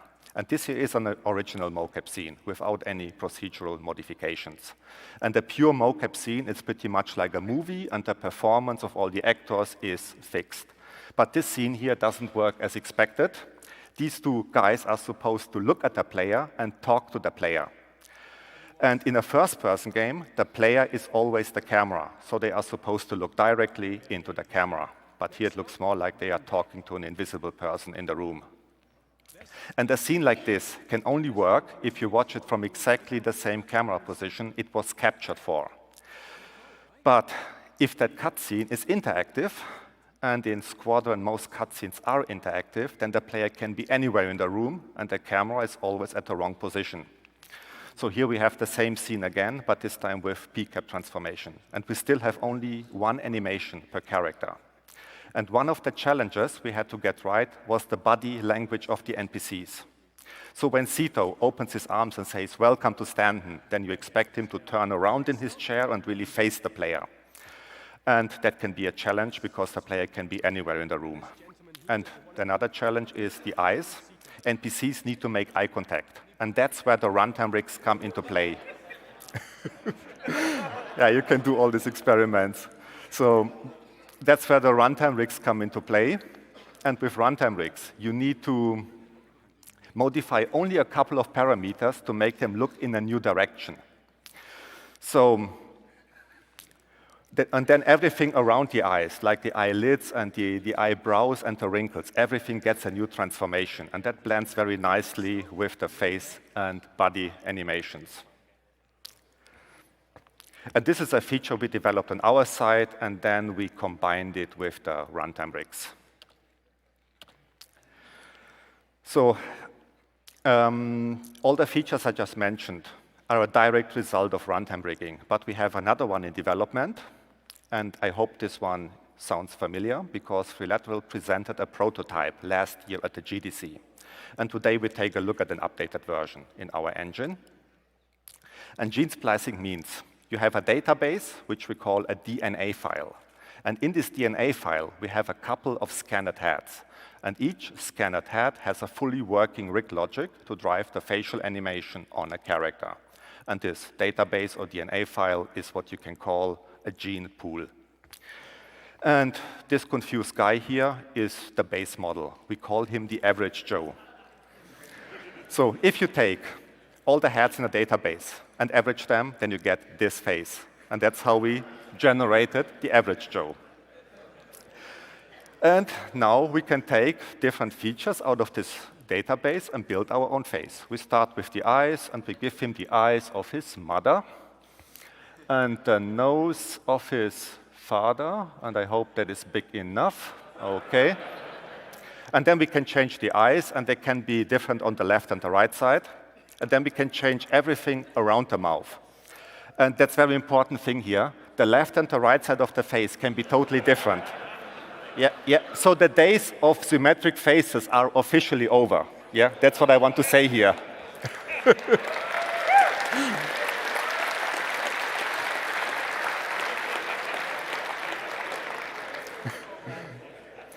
So, and then of course you can change the shape of the head, and with a little bit of tweaking and artistic skills, you can create a new face in a couple of seconds. It doesn't take that long. And that's pretty much the concept of gene splicing. You have this database with a couple of scanned heads. And then you say, I want the nose of that guy and the ears of the other guy. And Freelateral calls it shopping for face parts, because that's what it actually is. And the face is subdivided into these 12 regions, and for each region we can blend in multiple parts of different heads. So I think it's a simple system, but at the same time a really powerful system to generate new faces in no time. And maybe you noticed I'm throwing all these buzzwords around, like gene splicing, DNA pool, and what else? DNA system. And when I heard these words the very first time, I had absolutely no idea what all this mumbo-jumbo means, at least not in the context of character customization. So gene splicing, that's the buzzword for these 5 features. And these 5 features represent the skinning and the transformation rig of a character. And that's it. Now, if we change something on a head, then we need to regenerate all of them on the fly. And because this is still a bit mysterious, I will just show with a video what's really going on under the hood. So first, we have the mixing of the base mesh. And that's the most obvious feature, because you can see the shape of the head is changing. But there is another little detail, and that's not so obvious. We can also change the geometry inside the head, like the shape of the eyes, the tongue, or the teeth. And especially the teeth are important. Each head has the mouth at a slightly different position, and you need to make sure that teeth are placed correctly inside the mouth.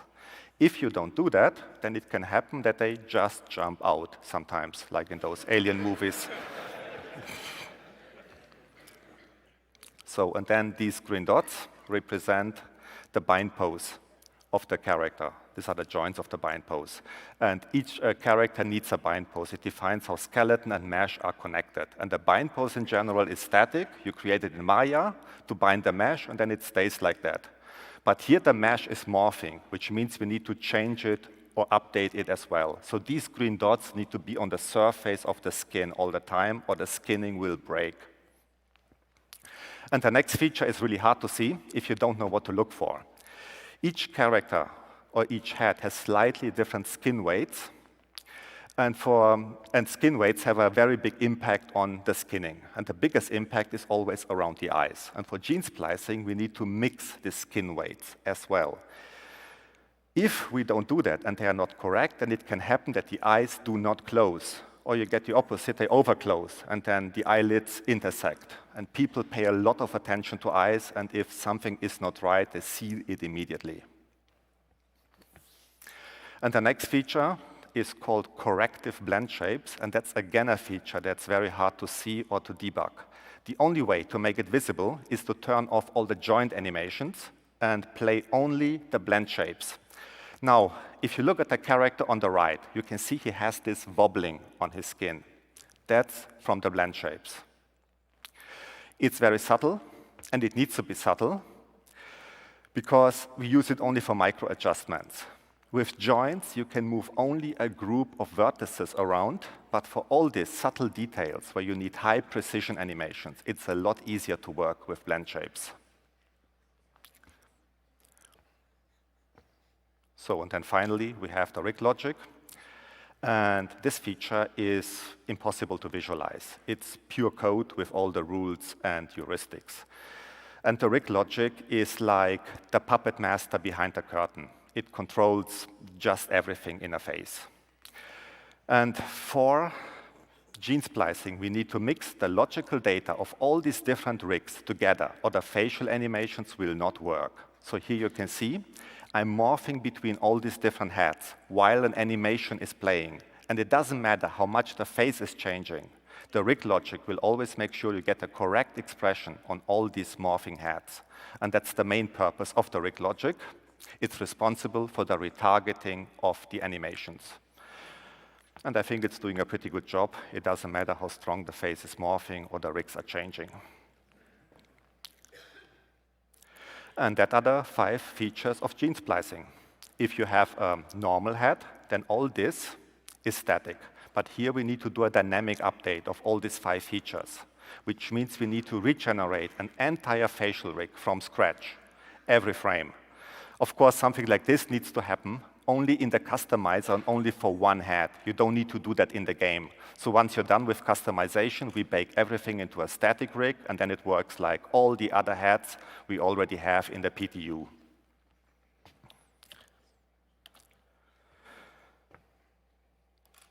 So with this system, we can generate every facial feature we want. And that means we have a procedural system to create an unlimited amount of new faces.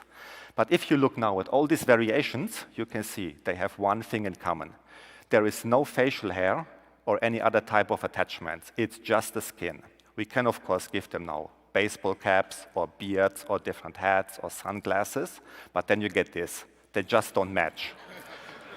Yeah, they either clip through the skin or are detached from the skin. And all things like beards, hair, baseball caps, they are just skin attachments. In any game, you create them for one head with a fixed shape, and then you can use them only on heads with the same identical shape. But the whole point of gene splicing is to change the shape of the head on the fly. And that's a really hard case to crack, and I think it's the main reason why most games try to avoid unique faces, especially if they have lots of variations. It's easy to scan different faces, but how do you deal with the attachments?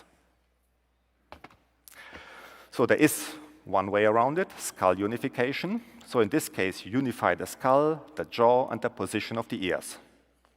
And that helps a bit. So it's still far from perfect.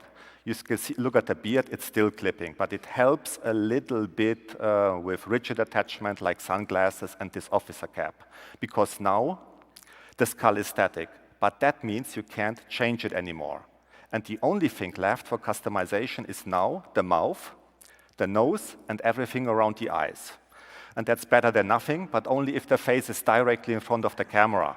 If it's 2 or 3 meters away, then this feature is a lot harder to see. And after 4 meters, it's almost invisible. So, I mean, just look at the guy in the distance. Maybe you can see that 3 pixels on his nose are still morphing. But that's not enough to say that this is a new face or a different head. So skull unification is a compromise, but a bad one. It's like deactivating the feature without fixing it. So that was an example why skull unification is a bad idea. And here's another example why I think it's an absolutely horrible idea to do it. We just ignore textures and facial hair for a moment and focus only on the silhouette of the original scanned heads. The silhouette alone has all the key elements we need to identify a face. And it actually seems that the silhouette has a much bigger impact on our perception than all the features on the front side of the face. I know this sounds a bit counterintuitive, but actually it's not. Silhouettes have a very simple and clear image. They are used in any field where you need to identify objects very fast.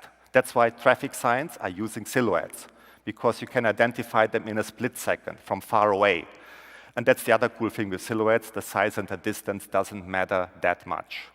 And if you look at all these heads, it's clear they all look different from every camera angle. And it's not the nose or the mouth or the eyes that makes them different. It's the shape of the head, and especially the size of the head relative to the body. That has a much bigger impact on our perception than all the features on the front side of the face. And with the skull unification, we just killed this feature.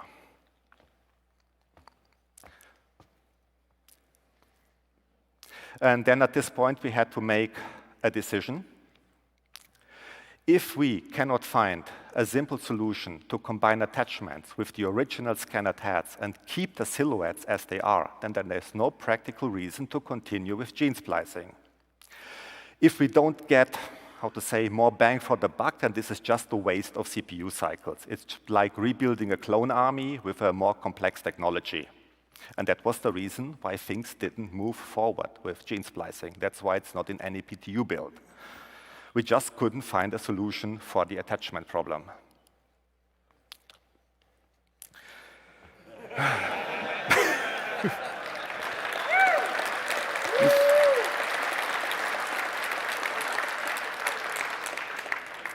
So the gene splicing system was in a state of coma for a very long time, I think almost 1 year.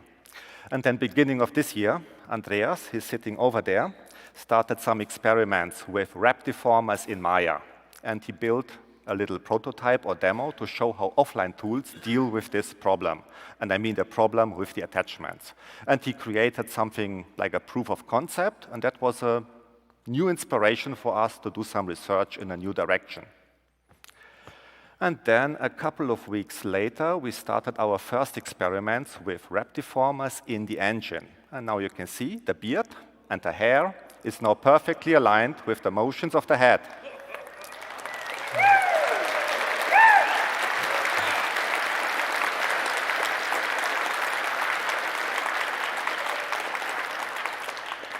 So, and we can morph between different heads, and we can animate them without getting any clipping.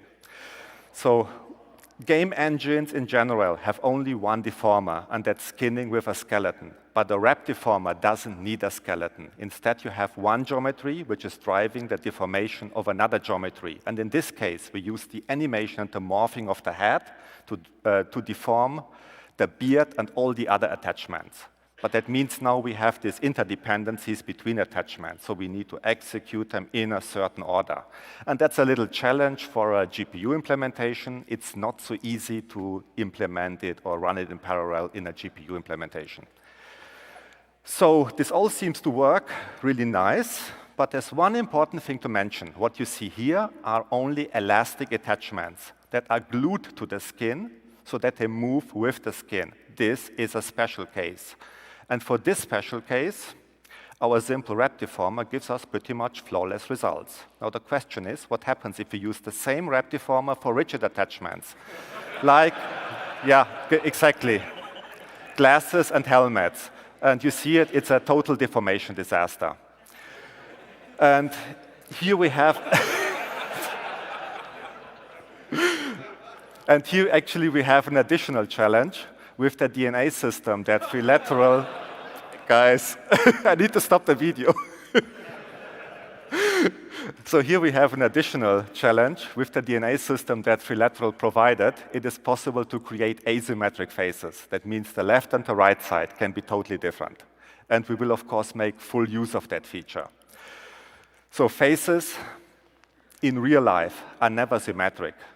If you find one, it's most likely computer generated. And in this video here and in all the examples you've seen before, I'm morphing the left and the right side completely independently. But the big problem is now all the rigid attachments are now also asymmetric. And you can see the problem on these metallic helmets, so these metallic parts. They are warping in all random direction, and it looks more like, how to say, rubber than metal. So in other words, it doesn't work at all, and that means always back to the drawing board. And a couple of weeks later, we started the next generation of wrap deformers, and if you look now at these sunglasses and this officer hat, you can see there is this subtle scaling. It's just enough to align the attachments with the shape of the head. But there's one detail that makes this a bit tricky. Some attachments have parts that are elastics and parts that are rigid. And we want the rigid parts to stay rigid, of course, and not bend like rubber. And we want the elastic parts, like this helmet harness around the neck, to deform with the geometry of the neck.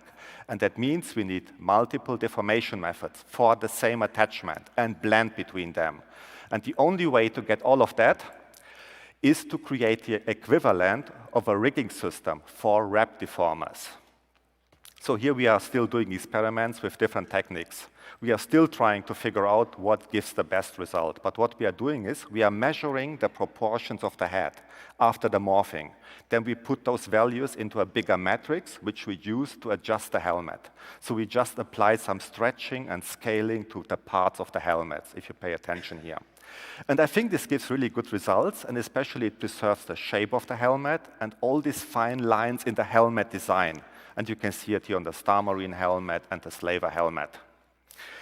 So all these new deformation methods, they give better results in many cases, but they are not automatic methods. They need a lot of fine-tuning, and that means more work for tech art. But what we have so far, so we are still testing this with all the assets in the build, but what we have seems to work, and that's something we can call hope.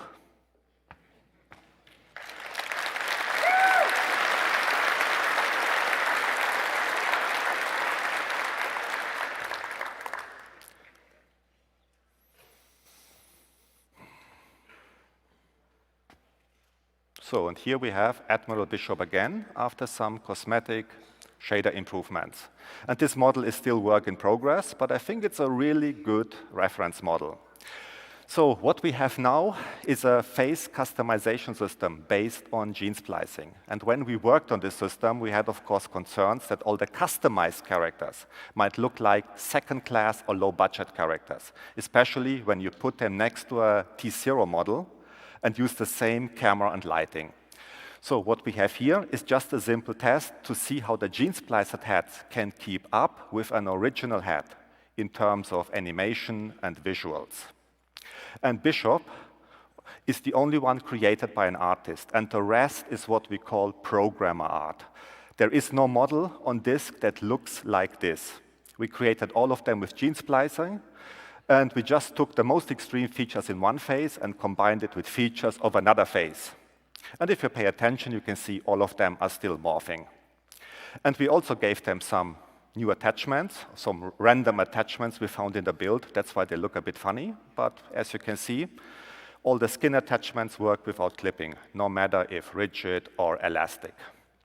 So now, if we take all these hats and put them next to each other and compare them with a T0, with an artist-created model, then I think it's not really obvious that all these 8 hats around Bishop are created by a user with a customizer. So I know it's a bit hard to compare the animation of 8 hats while they are playing at the same time, but this will be on YouTube in a couple of hours or a couple of days, I don't know. But then you can pause the video and compare every single frame if you want, every single pose, and you will see every micro-expression, every emotion is absolutely identical on all these hats. And that's very obvious when you focus on the mouth. The shape of the mouth and the lips are different on every hat, but the retargeting works so well that we don't get any weird deformations or clipping. And it's the same for the eyes. They all look different, but they animate in the same way and always close correctly, and they show the same emotions and micro-expressions in every single frame. So Bishop is, of course, a T0 model, and that's why it has a higher resolution mesh and sharper normal maps. But all the technical features to animate these faces, they are identical for all of them. So each customized hat has a new base mesh with unique skin weights and corrective blend shapes. And it also has a unique bind pose and rig logic for the facial animation. And that's what all these faces have in common. And in all this example here, I'm using always the same animation, only one animation. And I think the runtime rigs are doing a pretty good job with the retargeting. And especially this case here, especially in combination with gene splicing, that's the absolute hardcore test for animation retargeting, because we can generate millions of faces. And honestly, I have no idea what else we need to do to create a test case that's crazier than this one. And maybe you're wondering about these strange numbers on the screen. That's what we call the DNA matrix, and there are always 48 numbers in that DNA matrix. That's the input parameters for the gene splicing system. So every variation, every permutation of a hat, it's encoded in these 48 numbers. And that's all we need to generate a facial rig from scratch. And you can see it here. I'm doing this non-stop morphing between different hats. And every time the hat is changing, the numbers change as well. But it's actually the other way around. That matrix defines how the face looks. So when you customize your face in the game, then it's that matrix you need to send to the server. And yeah, that's it. That's all you need to do. Then everyone in the verse can see the new face on your avatar. Your destiny lies with me. Yeah, and this is also the end of my part about gene splicing. Thanks for coming.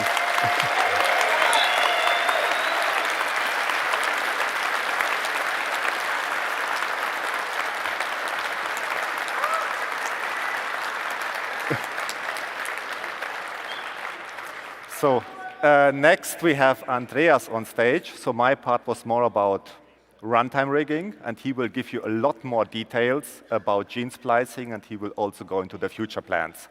So give a warm welcome to Andreas.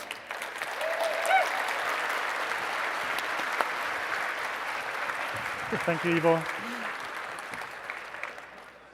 Oh, wait, it's still Ivo's presentation running. Sorry, wait a second. Gotta kill his one, sorry. Okay, open up mine. DNA. Sorry.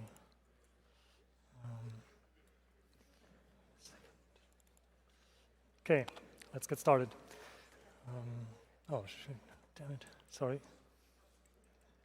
Okay, so while Ivo has already given you the arc of the story of how this feature came together, I'm going to give you some more technical insight, even more under the hood stuff, and I'll also try to explain to you why this feature is so important in the context of our game.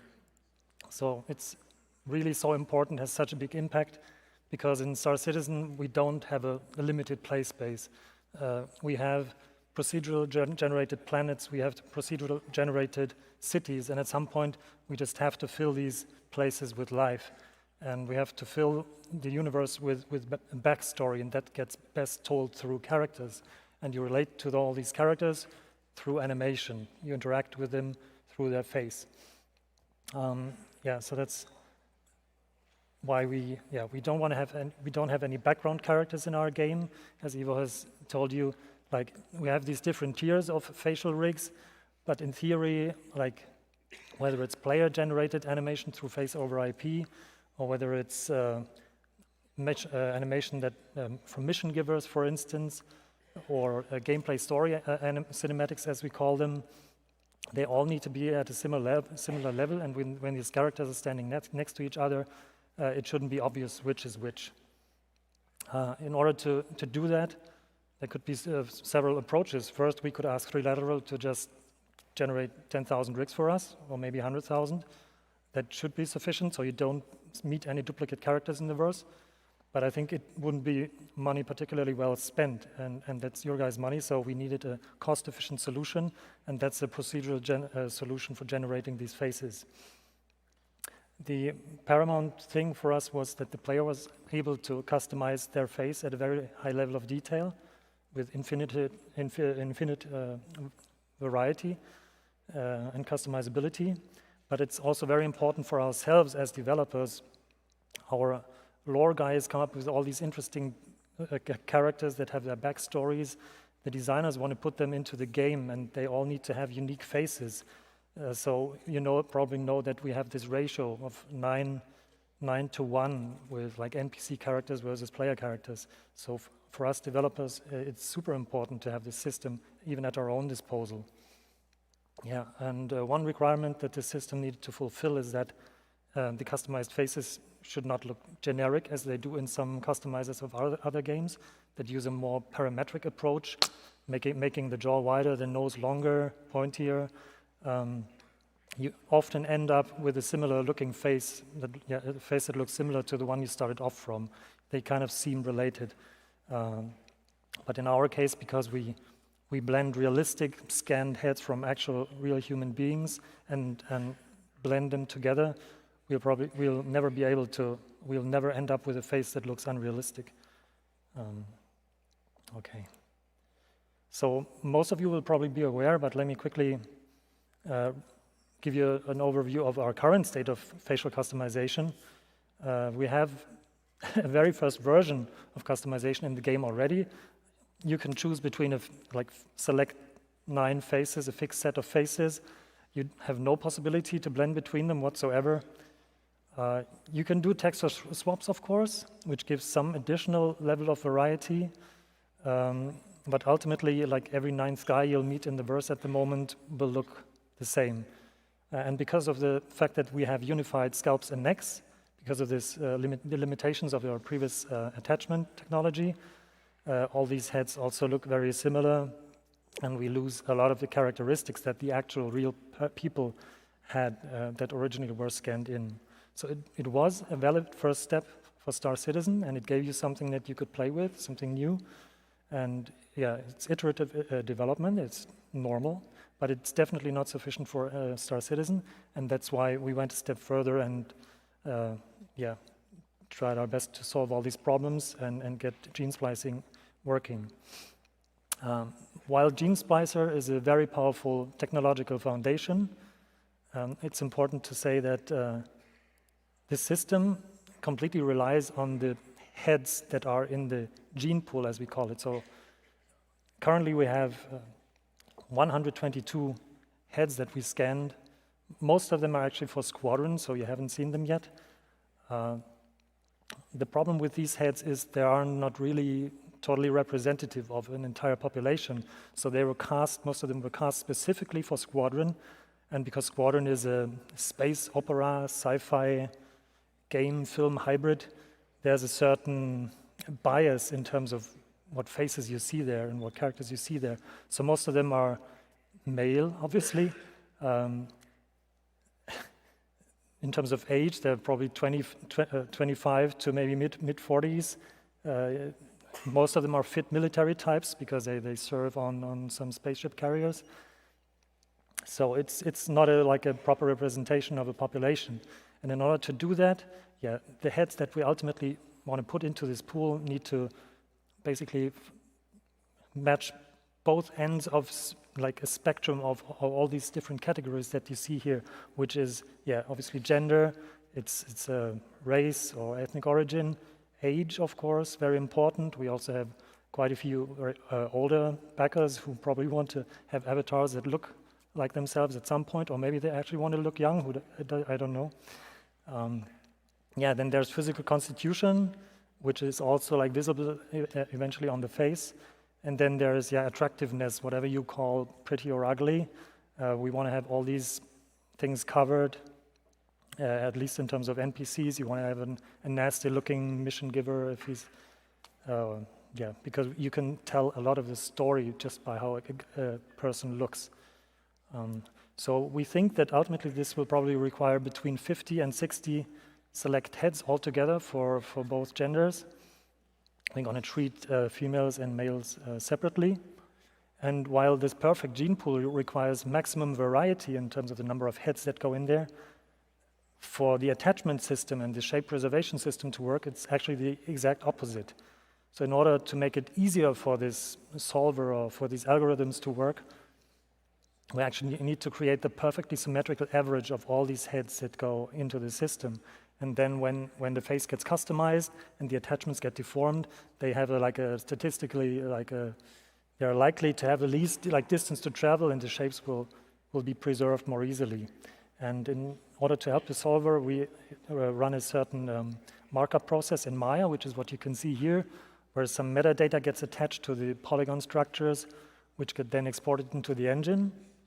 Then Evo's code reads this data and applies it at runtime, and then you see all these nice-looking faces that you've just seen. Okay.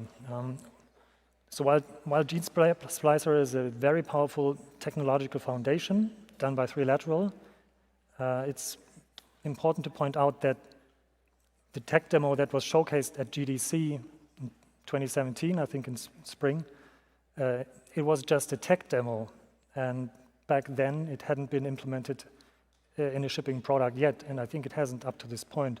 So whilst we wanted to use this system, we had to kind of be the pioneers that had to squash a lot of bugs, work very hard together with 3Lateral, and actually solving all these problems, one of them being the attachment problem that Ivo mentioned. And like the first part of this video shows you this little mock-up that I did in Maya, digital content creation application, that finally convinced the guys to pursue this approach in the engine. Maybe like the fact that we could even apply beards to females convinced them in the end, but all right. So another thing that we needed to solve, you may not be aware of, in games typically like every asset that you see doesn't exist in just one version. So for instance, the head or the head of this guy, every object in the game exists at different resolutions, and depending on the distance of an object to the camera or to you, and on maybe the system specs, whether you have a fast machine or a slow machine, the most appropriate one of these meshes gets picked. And with the gene splicing system and our attachment system having to adapt these meshes at runtime, we needed to make sure that's also supported. It also supports this level of detail LOD system. And as you can see here, when your character traverses the verse or walks through a level, there are constantly like new player or non-player characters that come into your view. And when they do, the first moment they get rendered, their runtime rig will already must have been created. And that process, I think at the beginning it took like 60 milliseconds or so, which is pretty long when you think that there could be like a dozen or a few dozen characters popping up immediately when you enter an area, like area 18, where there are many characters at some point. So that was way too long. So Evo did a lot of optimization there together with 3Lateral to bring this number down. But it's not only about like creating these runtime rigs fast enough at runtime when you traverse through the level. It's also, even if you're static and standing still and all the other characters were standing still, you still need to render them efficiently. And because now with the system, we're able to have maximum variety and no duplicate characters, we'll probably want to put more in the game, so we have to render more. And our rendering tech needs to keep up with that, and our deformation tech as well, which is closely related. Sorry. So the next slide, or the next clip, I need to give you a little warning, because when I started, you're going to see like a super low frame rate, probably the lowest you've seen in the context of Star Citizen. And you've seen a lot, I'm aware of that. All right. So let me just start this. And it's really slow, but there's a very good reason for that. So this is a grid that I procedurally generated of 100 characters. And as I said, normally this LOD system makes sure that the ones farther away get rendered at a lower resolution in order to not have as much load on the CPU or GPU. Now in this case, I forced what we call the lot 0, which is the highest resolution mesh, intentionally in order to like stress test the system and really hammer the CPU. And that's because like, especially like this LOD 0 of the faces was traditionally, for technical reasons, in our game or in our game engine, was always computed on the CPU. And then data had to be sent to the GPU, and that's always a bad thing, that's always a bottleneck. And we wanted to get rid of that eventually anyway, even independent of gene splicing and the DNA system. But because we had to overhaul our deformation system in order to make this attachment adaptation work, we had to do that anyway. So we thought, okay, that's a good opportunity to kind of kill two birds with one stone. So one of our core engine programmers in Frankfurt, Andrei Pivnenko, he went ahead and implemented a GPU solution for deformation also on our lot zeros. So we're going to use that across the board at some point.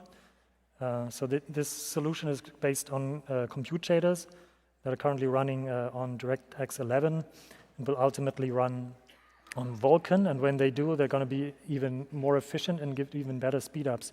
So what you've seen here, like even in terms of frame rate, I just got to swap back, you saw speed-ups like 12x, which is already quite impressive for like a first iteration of this system.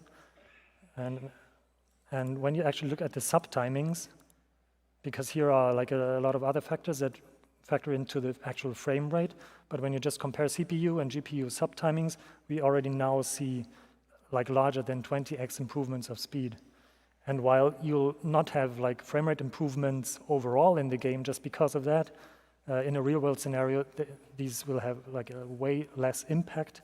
Like normally in terms of optimization, it's like every little bit helps, you know? There's the millisecond here and 2 milliseconds there, and our core engine programmers, they often fight really hard for this stuff, and then tech artists come in and just double the polygon count, and then that optimization is gone again. So yeah, another thing we did, in particular Evo did, was to reduce the memory footprint of these rigs. And because they have all these blend shapes, I think every rig has around 400 blend shapes that are essentially copies of the mesh at a slightly different shape. These things were huge, right, historically at some point, and we now were able to reduce this memory footprint to just a very small amount, and that doesn't necessarily help with like average frame rate, but it really helps with loading times and with like your minimum frame rate. So it's quite important for a good play experience in the game.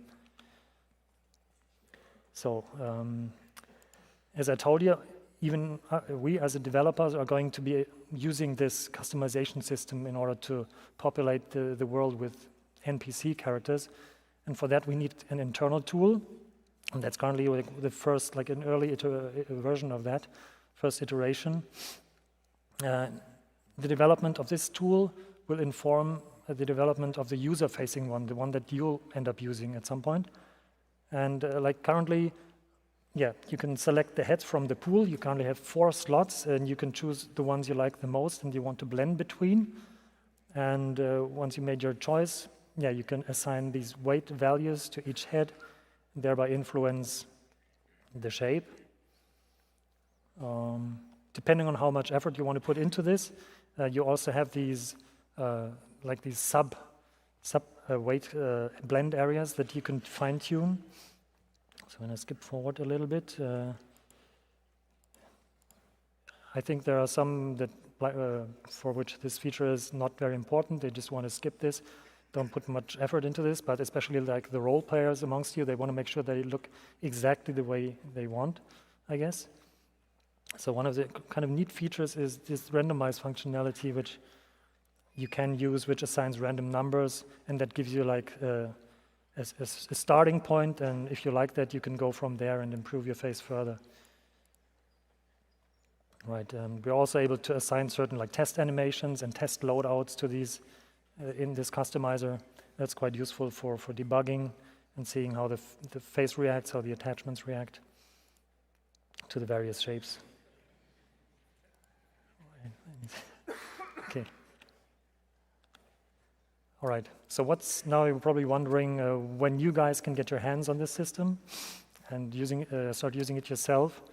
So currently, we started like very early days of developing the user-facing interface.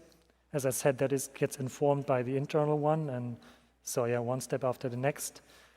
One of our gameplay feature teams is also soon going to start implementing the persistence feature, so these 48 tiny values that make up the entire shape of a face, they need to be stored persistently in our database once you've done with your customization. You don't want to lose that. And then they will need to be transferred over the network. So the guys, like your fellow players that see you, meet you somewhere in the verse, they see the face that you customized. Yeah, we also need to port all the existing attachments that we already have in the game to this new system. It's just a matter of just working through them. There are not that many yet.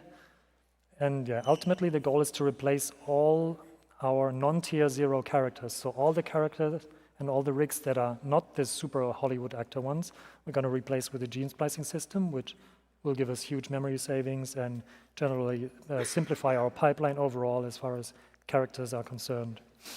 So currently, as far as I know, according to our roadmap, this feature is slated for release in 3.5. When it does come, it should come with female heads, because by the time we should have females in the game in general. And yeah.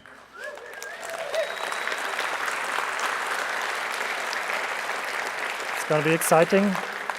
Yeah, then the first iteration probably won't have this full gene pool of 50, 60 heads to choose from, but there will be probably 12 or 16, so you'll have like a lot of variety to choose from.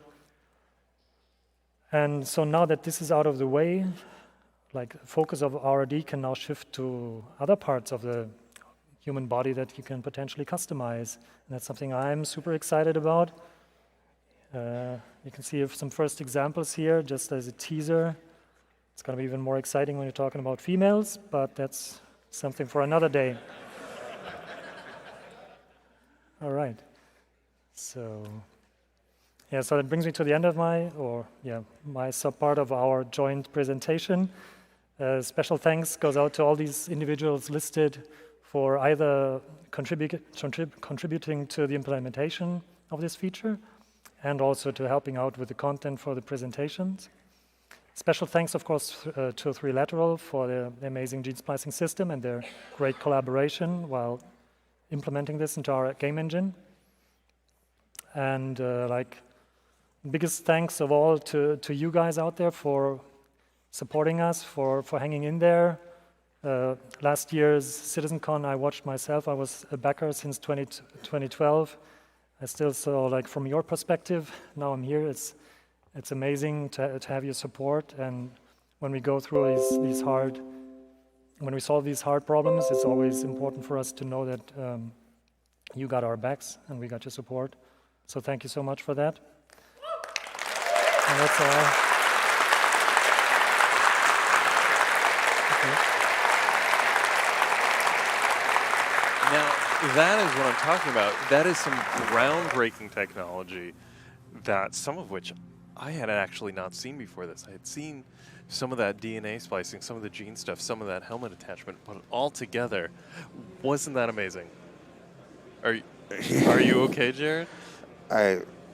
Yeah, I've seen. Yeah. I think Jared might be a little in shock from that last presentation. Like when you when you see that tech being taken to that level, it kind of makes you appreciate Star Citizen as a whole, as a project, and the fact that we're able to push tech to that new level, that we're able to take the time to do things to that detail, bring it up to the next step in video games, in electronic entertainment as it's known. Yeah. Okay, that's the kind of stuff that rejuvenates me. We have got Tyler in the mocap area. Let's squeeze him in before we run out of time here. Yeah, let's Hey, squeeze everyone. Tyler.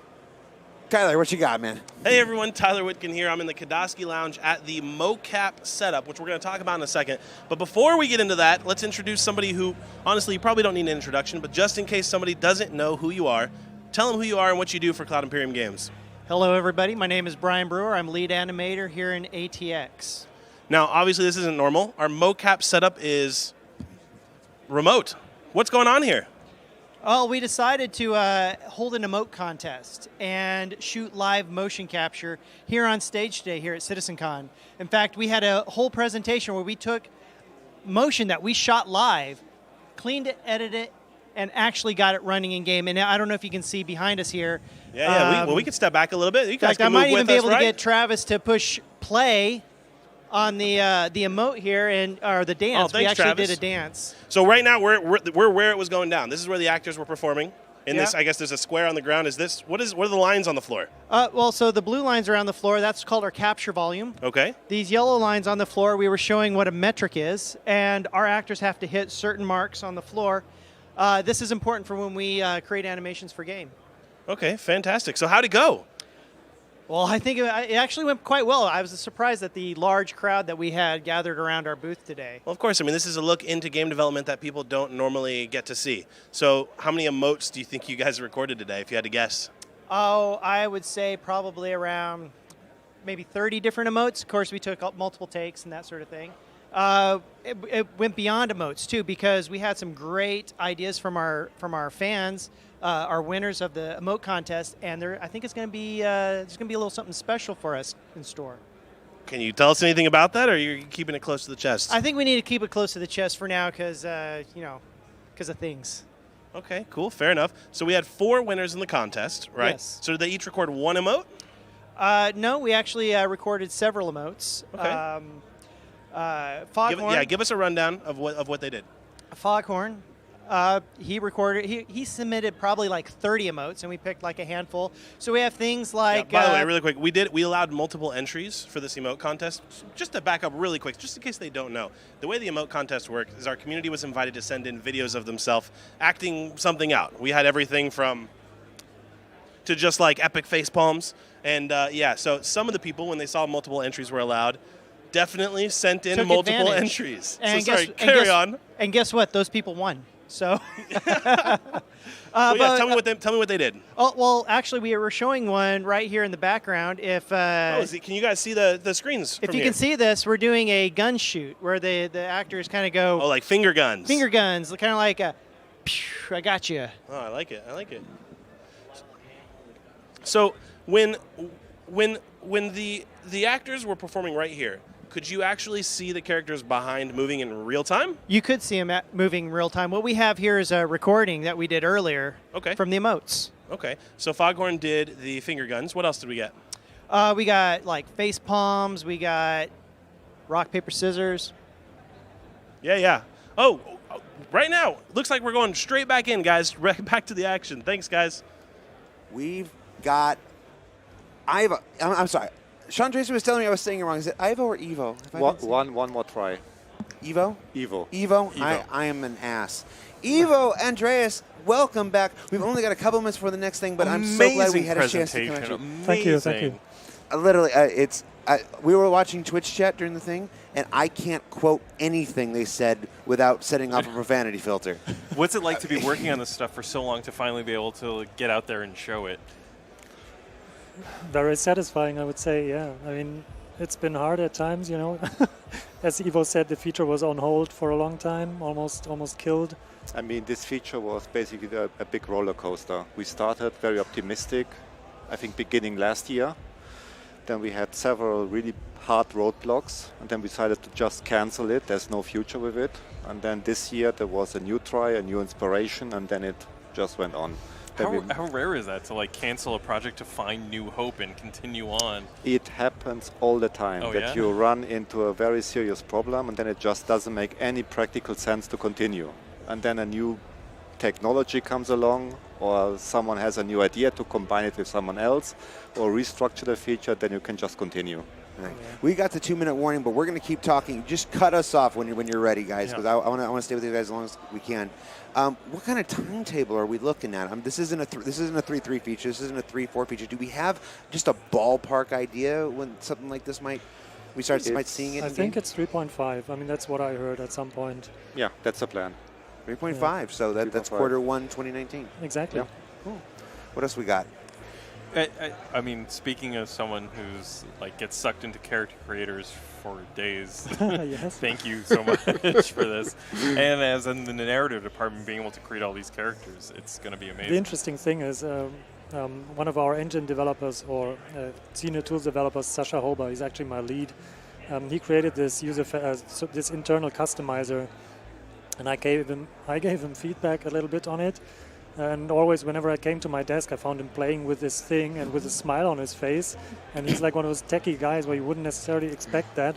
So that just goes to show that this is going to be a feature that players are going to appreciate a lot. Now, just to ask, with the asymmetrical, like, has there been any talks yet about like limiting, like, how much are we going to allow monster creation versus trying to keep it constrained to more realistic? We allow monster creation. I don't think that's CR's opinion, man. I mean, at the moment we operate with real faces of real people, and they are already asymmetrical. I've seen Elephant Man. Elephant Man. So I mean, if you just take the nose of one guy and put it on a different face, it sometimes creates an absolutely funny result. All right, let's go back to Sandy, guys. Well, thank you so much for being back.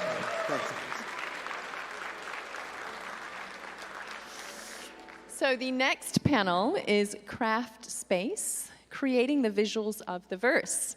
And for that, we have Ali Brown, Mike Snowden, Ben Parry, don't be shy, and Mikhail Piatek.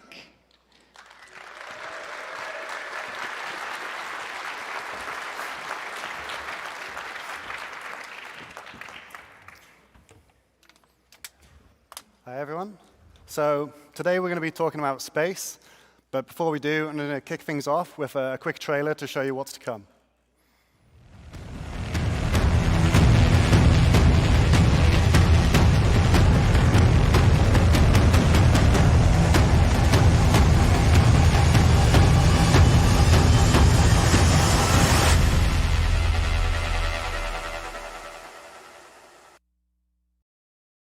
Cool.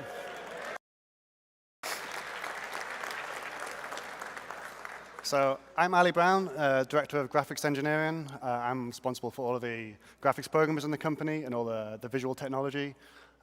We've got Ben Parry, Senior Graphics Programmer, who does all the cool stuff that I wish I had time to do.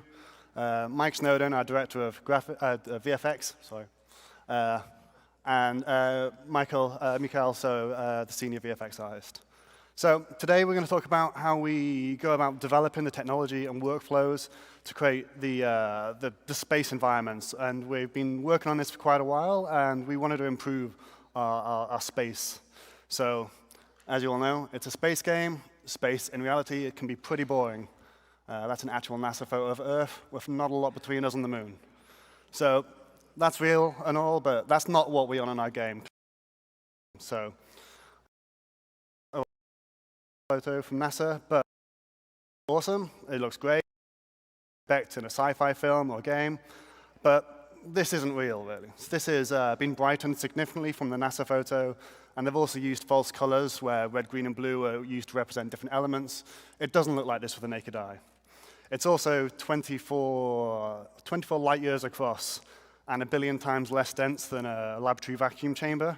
So actually, if you were in this, it would be imperceivable to you, and it just really wouldn't be that fun to fly around. But nonetheless, we still type of have this perception. We want something like this. We want something visual to fly around in space. So that's what we wanted to explore as part of this R&D process. So here's some very early prototypes of a type of gas clouds, vaguely similar to that nebula. And our talented art team tried a bunch of different type of looks and styles of what type of shapes we could have in space. I'll just let these play out for a little bit. So these were developed in proprietary type of, type of volumetric rendering technology called FumeFX and Houdini. And these are using our gas cloud rendering system, which we've been developing for some time, and Ben will talk about a bit later on. And they look great. They're really interesting. But again, they have this type of fundamental problem of scale, where if you look at this, you might imagine that might be 100 miles or 1,000 miles, something like that wide.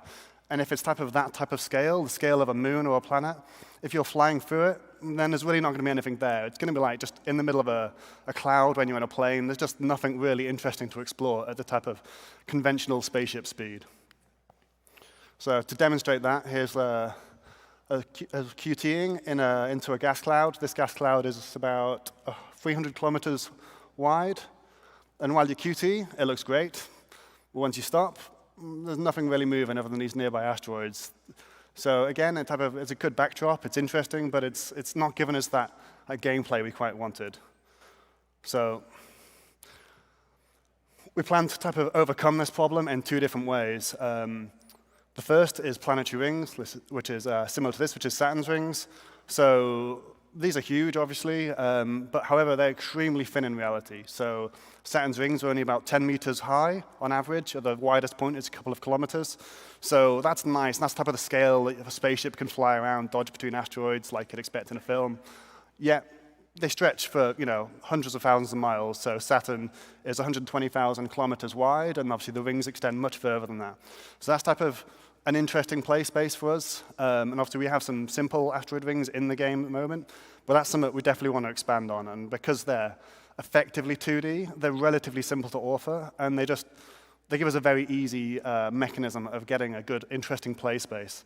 However, that's not something we're going to focus on for the moment. Sorry, one more thing. So this is an artistic type of concept image for the type of thing that we might do for a planetary ring, just to add a little bit more interest. So obviously it looks pretty cool, and you can imagine flying through this in these little drake down there. So yeah, this is something we're really interested to develop, but we're going to be looking at this next year. This year, what we wanted to look at is something a bit more volumetric. So one of the problems with this is, although it looks great and it'll be fun to traverse, it's because of it's effectively 2D, you can just fly anywhere straight away. There's nothing that's hidden. There's no type of journey within this. Once you're in the asteroid, once you're outside of it, you can just fly to any point and then just dive in. So it gives us something, but the designers were asking for something more, something where you could have like a journey, like a 20-minute adventure into some type of structure. So we started looking at more of a volumetric approach, and what we wanted to do was build networks of tunnels and chambers that are contained within a gas cloud. So like we had earlier, we saw them type of pretty nebula-looking things. We wanted to have something that looked like that from the outside, but inside we got something more like this, some of those like clouds, and we can dodge between things at like conventional speeds.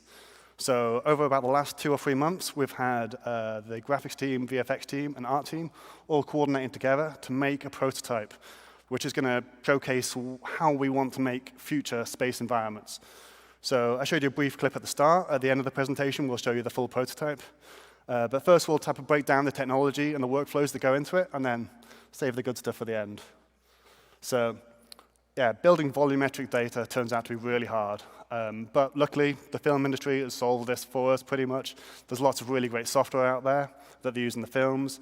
I mentioned before Houdini and FumeFX. This is Houdini, I think.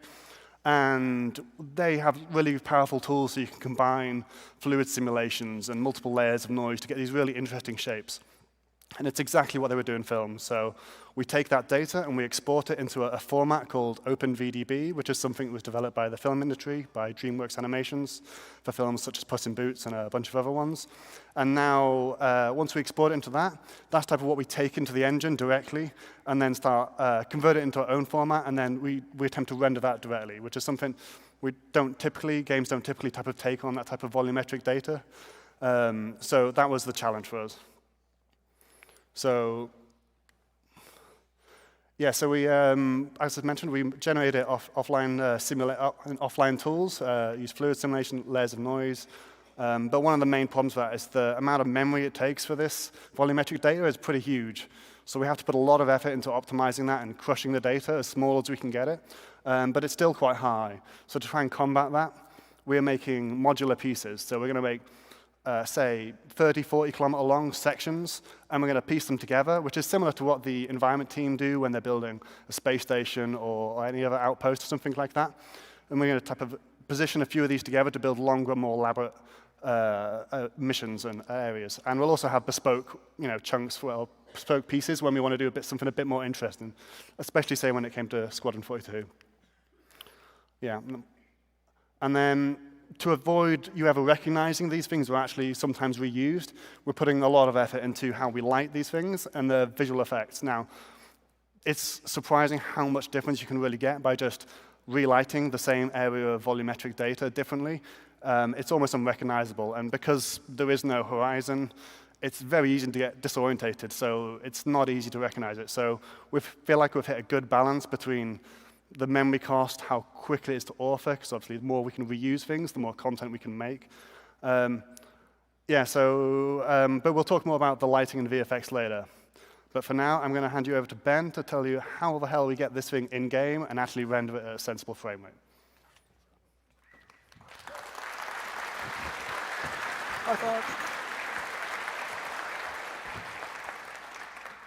Hi there.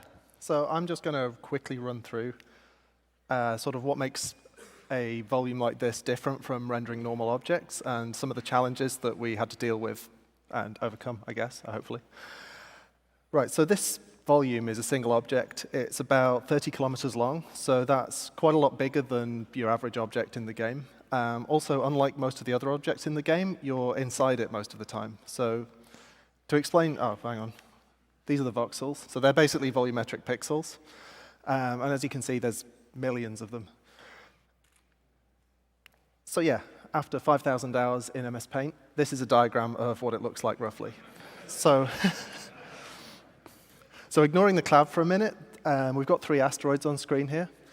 And what the engine can usually do for us is we can pass objects to the 3D engine, and it's got some very efficient methods that it can sort of speed things up by reducing what we have to deal with on the rendering side.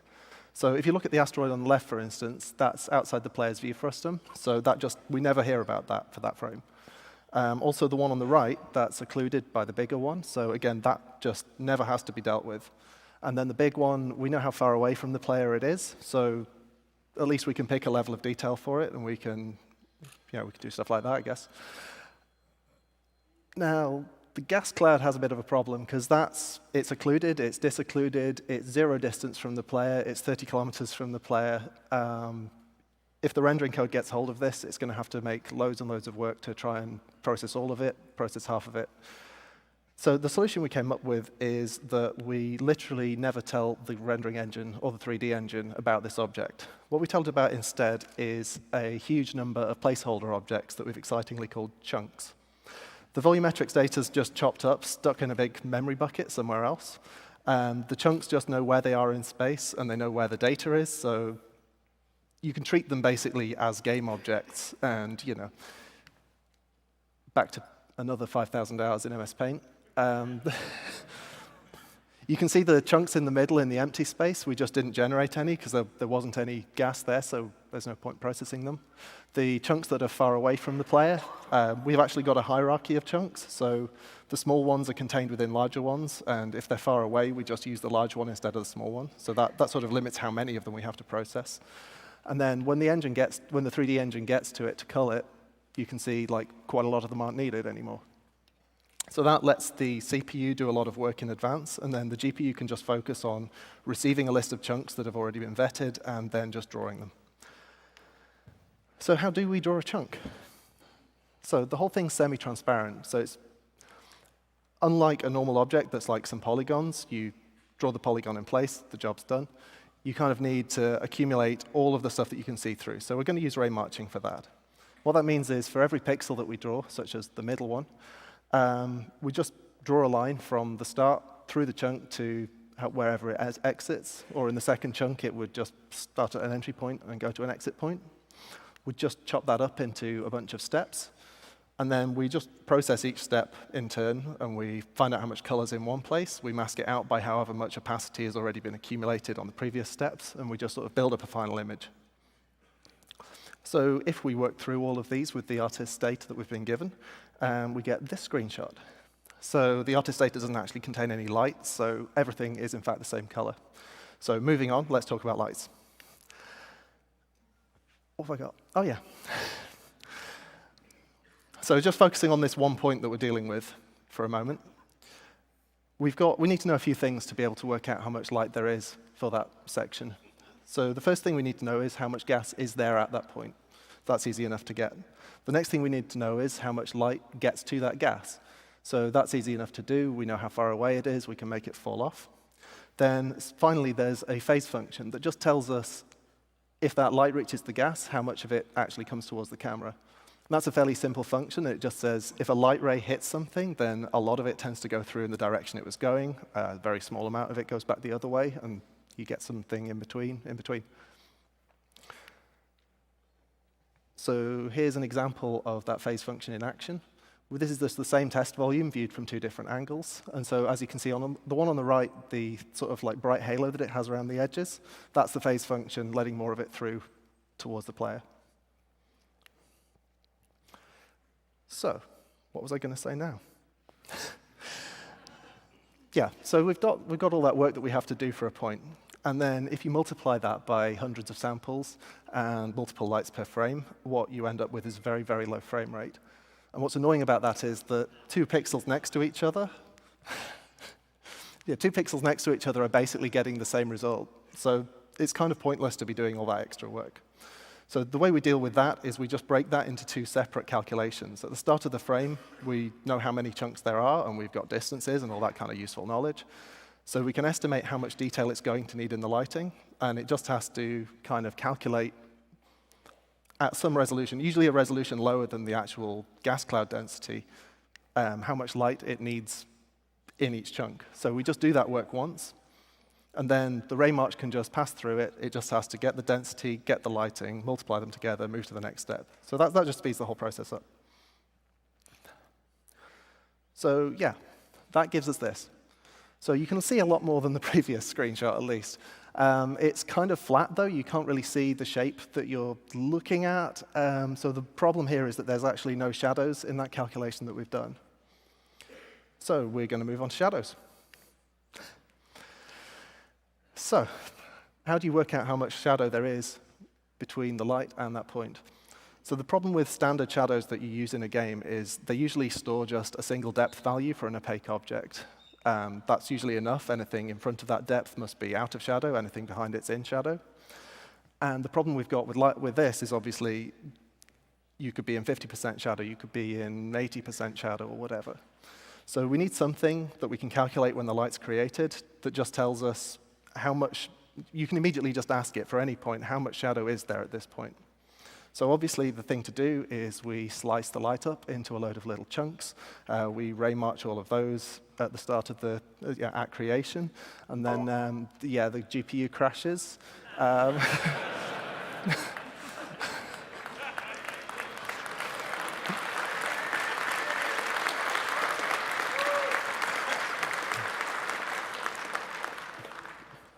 Yeah, we decided not to do that.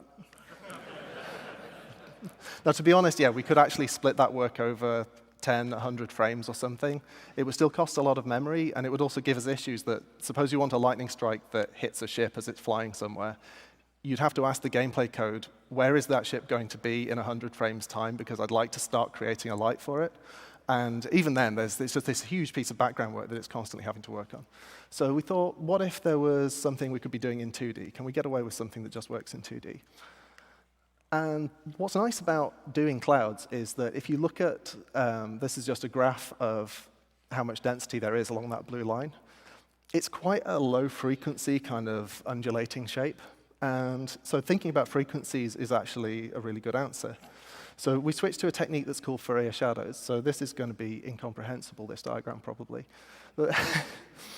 basically, instead of storing a value for every single step along the ray, it stores how much would you multiply a whole bunch of sine and cosine waves by if you wanted to just sort of try and get that value. And then if you do that for every single step along the ray, you end up with a curve that kind of approximates the original shape. Depending on how many you put in, you get closer to the original shape. So with one weight, what you basically get is just the average value. So that's not so great. If you add one sine and cosine, you end up with something that's still not great. But as you build them up, you slowly get something that is sort of like the right shape curve. Now, we actually did stop at 7 weights because just in terms of the amount of memory and the amount of processing that we're trying to trade off, we found that was actually enough to get us from this view to this view, which we think is, is decent. Just go back to that, and back to that.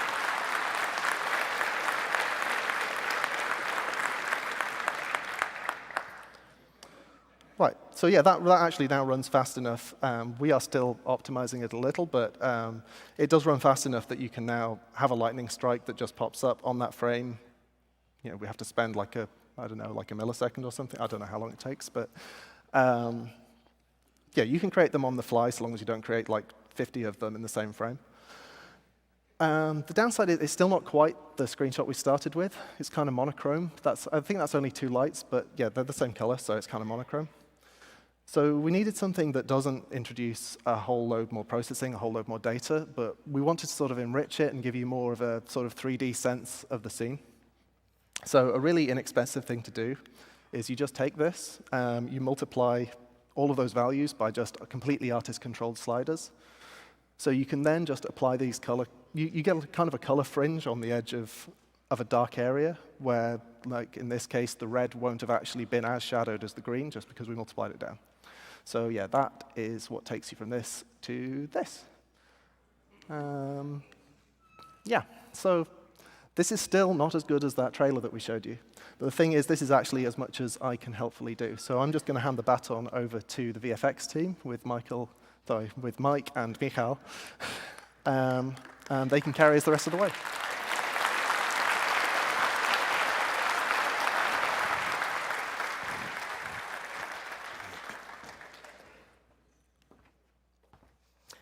Okay, so this is how the gas cloud looked.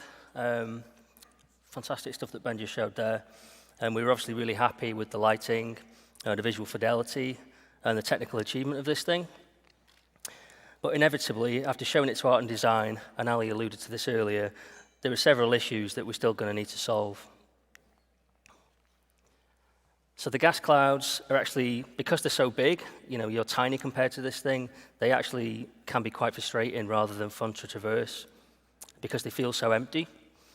And it's also really easy to lose your bearings. You don't really get any kind of visual read of the speed that you're going at.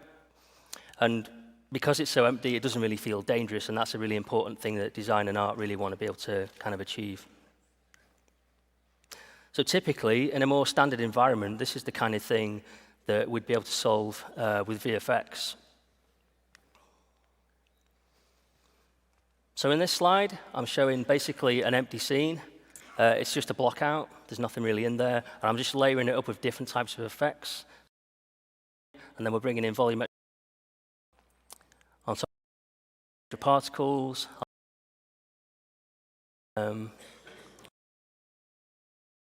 Collision, get some quality.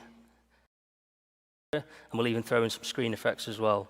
So these are all the kinds of things. Like I say, this is kind of a typical thing that we do. And if we can make that look great, it's a simple block out, then we surely should be able to do that with a gas cloud as well. So that's our goal.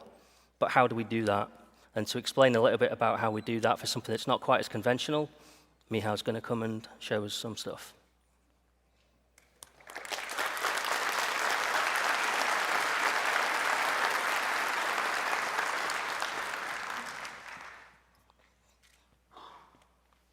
Hello. Okay, so we've seen the level, and now comes time to actually add some VFX to the gas cloud. But conceptually, gas cloud is kind of like a level, but doesn't have any walls, doesn't have any ceiling, and there is also no concept of up and down. So it's kind of mind-boggling how you kind of organize the space.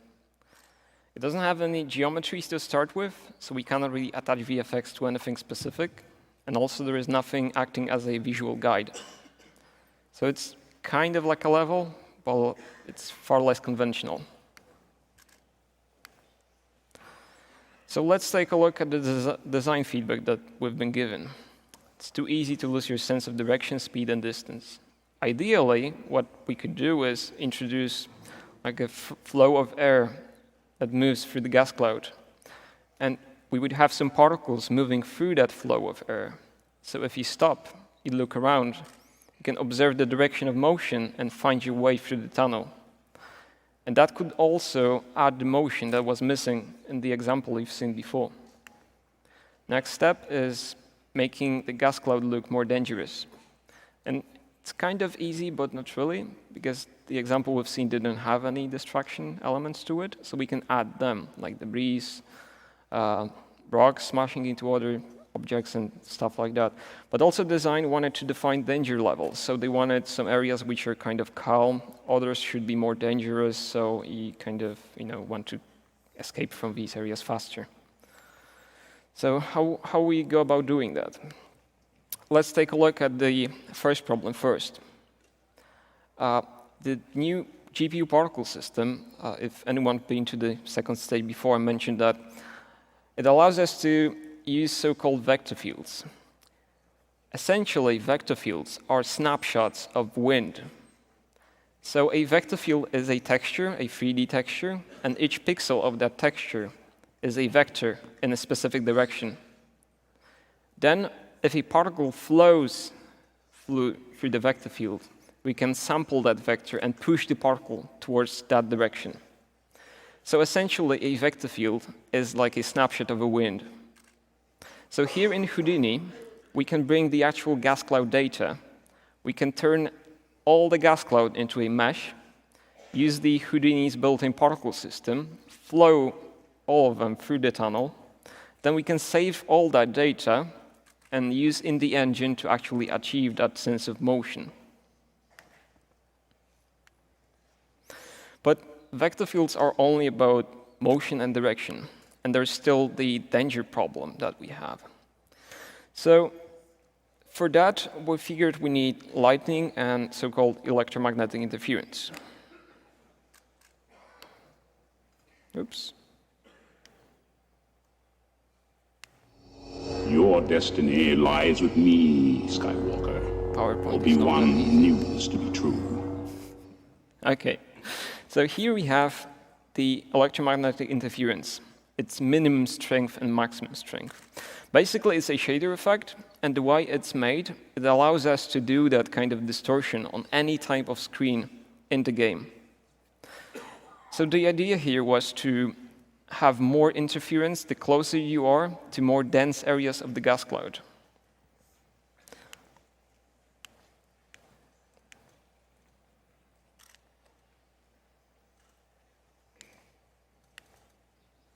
Now it plays properly. Okay, so same effect applied to mobiglass without much effort, really. Again, the way that the effect was made. But the problem is, with this effect, that the first version of it was driven by the density of gas cloud. So you get more dense areas and less dense areas. And basically, we wanted to make denser areas more dangerous. So what we did is that we are sampling density of the gas cloud at player's location. The problem with that was showing you that you are in the danger area, and that's not quite useful. Design wanted to inform you that you're about to enter the dense area. And also sampling the gas cloud density is not very efficient. So we had to come up with another solution. And for that, we use so-called sign distance fields. So the problem is that the gas cloud on its own doesn't have any walls. It doesn't have distance to anything. Ideally, what we would do is we would sample density of the gas cloud from all around you. Then we kind of figure out if you're close enough to dense area, and then we kind of send that value to the shader and do the interference. But it's kind of slow. So sign distance fields, They are 3D textures which are storing distances to a nearest surface. So, in a nutshell, it allows us to figure out if you are close enough to, or close to the dense area, the danger area, and we know it for cheap. And if we have this value, we can also drive lightning. But how we do distance in something that's a volume. So in Houdini, we can take the gas cloud data again. We can kind of mark these dense areas. So let's just say density is 0.9 and higher. We turn these areas into a mesh. Then we made a tool that is turning a mesh into the signed distance field. So it's kind of iterating through each pixel of that volume, and it's kind of asking, oh, how far I am from the mesh that we've made. Then all that is stored into a texture, and we can reuse it in the engine and drive that interference that you've seen. But we had all these kind of dynamic types of effects. There was also a need for art and design to be able to control and trigger set-piece events. So we still needed controlled, story-driven events. For example, you're flying through the gas cloud, suddenly there's lightning striking down a rock. Your destiny lies with me. So for that, we again used Houdini. Here we can see how a rock destruction is being made. So first we take the rock asset, we are defining areas in which rock will be split into pieces. Then we can use physics forces to animate that destruction. If we are happy with the result, then it's just a matter of UV mapping, and Houdini is really good at it, because we can quickly and easily UV unwrap like 50 pieces or so that we have in here. Then we can just export all of that back to the engine, and it just works. So heading back to Mike.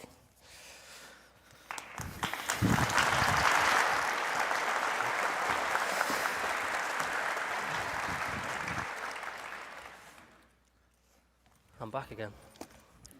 Okay, so I'm going to talk about lightning, which is one of my favorite subjects.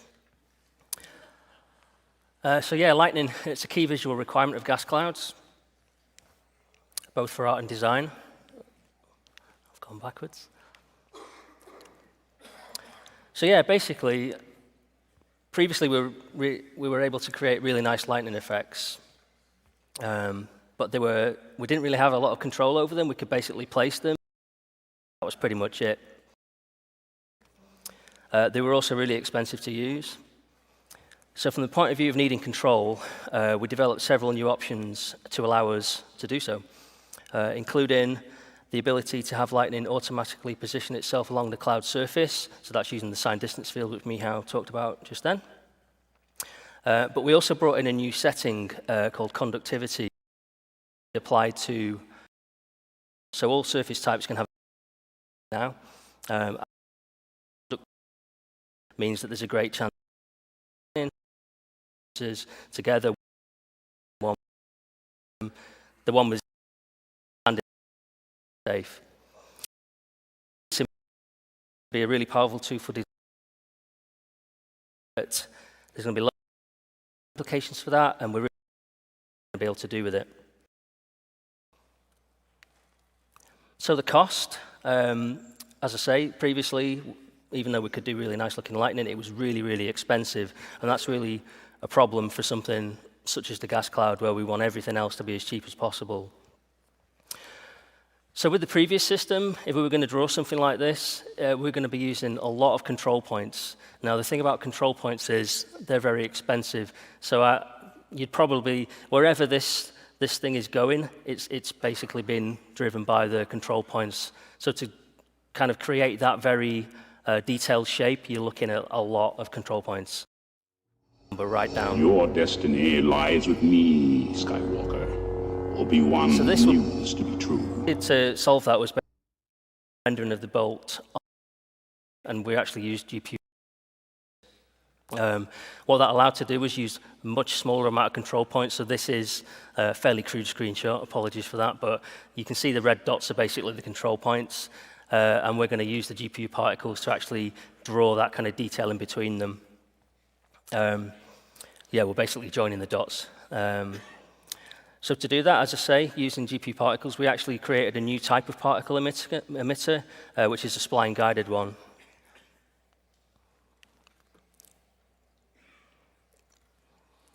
So this is an example of spline-guided particle emitter. You can see on the bottom I've got some text showing what we're actually doing. This is just going to loop, so bear with me. But yeah, rather than just have a single beam from 2 points, we wanted it to be a bit more interesting visually. So we got some various noise options. We're using simplex noise in this example, but we also had value noise as well. The way I think of it is it basically makes a straight line wibbly wobbly. I'm not the most technical out of this panel, so yeah. And we've also got shuffle noise on pulse, which allows the noise to kind of reset itself based on the random timer that we can add via the particle system. And then we've got a second octave, which just allows an extra level of detail, which is obviously really important for something like lightning in the gas cloud, where we need it to look really, really nice from far away, and we also need it to look super detailed when we get up close to it as well. So another cool thing about actually doing this on the GPU particle system is it's so easy to dynamically edit the settings. This is just an example of me playing around with a few attributes in the particle effect itself to really quickly and easily change the appearance of the lightning when required. So this is going to be a really powerful tool for the artists and design as well. But yeah, this is just showing that you can do lots of cool things with it, basically. You know, you're just limited by your imagination. As well as lightning, we also enable contrails and turbulence inside the gas cloud. These are the same effects that you'll have seen already when we brought in the dynamic, when we brought in atmospheric flight. But they're useful in gas clouds. They're being controlled by the density of the gas cloud now. And I think, personally, it's a really useful thing for multiplayer, so you can see where your co-pilots are your other players are going, useful for seeing where the enemy are and things like that. So yeah, I think Ali's going to now do a recap of everything that we've got so far.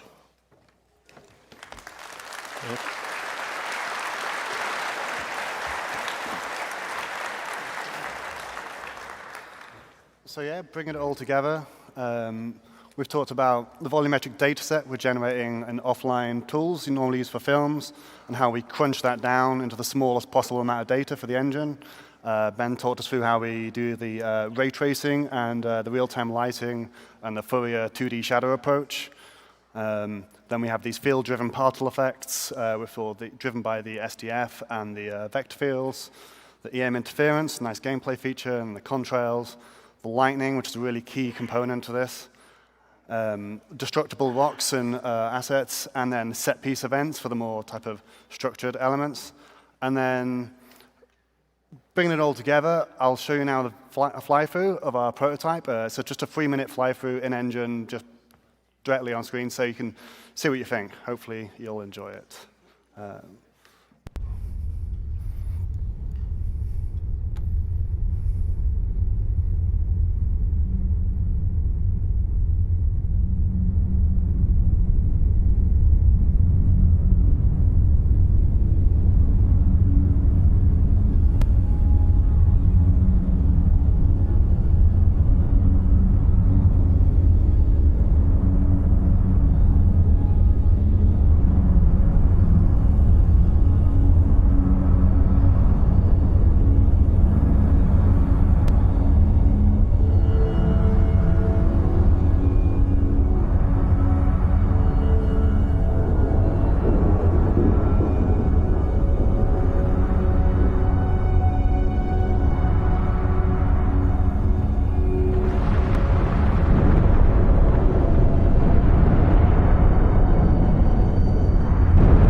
I hope you liked it. It's a lot of work that's went into that. A lot of different people have had their hands on that, and it's nice to finally share it with you. It's been like a few months in the making. Like I said, that was in-game. We recorded it last week for you. There's a bit more to do on it, so I'll go through what we need to finish off and what else we want to add to this. So everything we talked about today, like I said, it's in engine, but we just need to polish a few things. So it's not quite ready for showtime, but it's pretty close. The memory and performance is one of the main things. That was running live, recorded live, but we need to do a bit more work to get the performance down for the lower spec machines to make sure everyone can enjoy this. We need a few more shadow things to be done, so the opaque objects, the asteroids there, weren't receiving shadows from the gas cloud. It makes them look a bit stuck on, so that's something we're in the process of doing. It should be done soon. A lot of the VFX was placed manually in that scene, but now that we've got this SDF tech in, we're hoping to build a procedural tool to help place all this VFX. It took us a while to learn how to make something like this look good, and now that we know, now we can write a tool to help us make it very quickly so the designers don't have to spend quite so long coming back to the art team to build these things. A few changes to the workflow as well. It's all very new. Nobody's made stuff like this before in our company, so we're going to have to just spend a little bit of time figuring out how to do this quicker so we can churn them out a bit faster. And then the procedurally generated volumes is something we also want to explore. So I mentioned planetary rings at the start of the presentation. That's something we definitely want to do. That will need to be procedural because of the scale of them. There's no possible way you could build that uniquely over the size of a planet. And then we're thinking there might be other uses, like gas giants might be one. The surface of a gas giant could be made using exactly the same tech. And there's obviously plenty of other uses. We could have like the trail of a comet and other things like this. So yeah, hope you liked it, and that's the presentation over.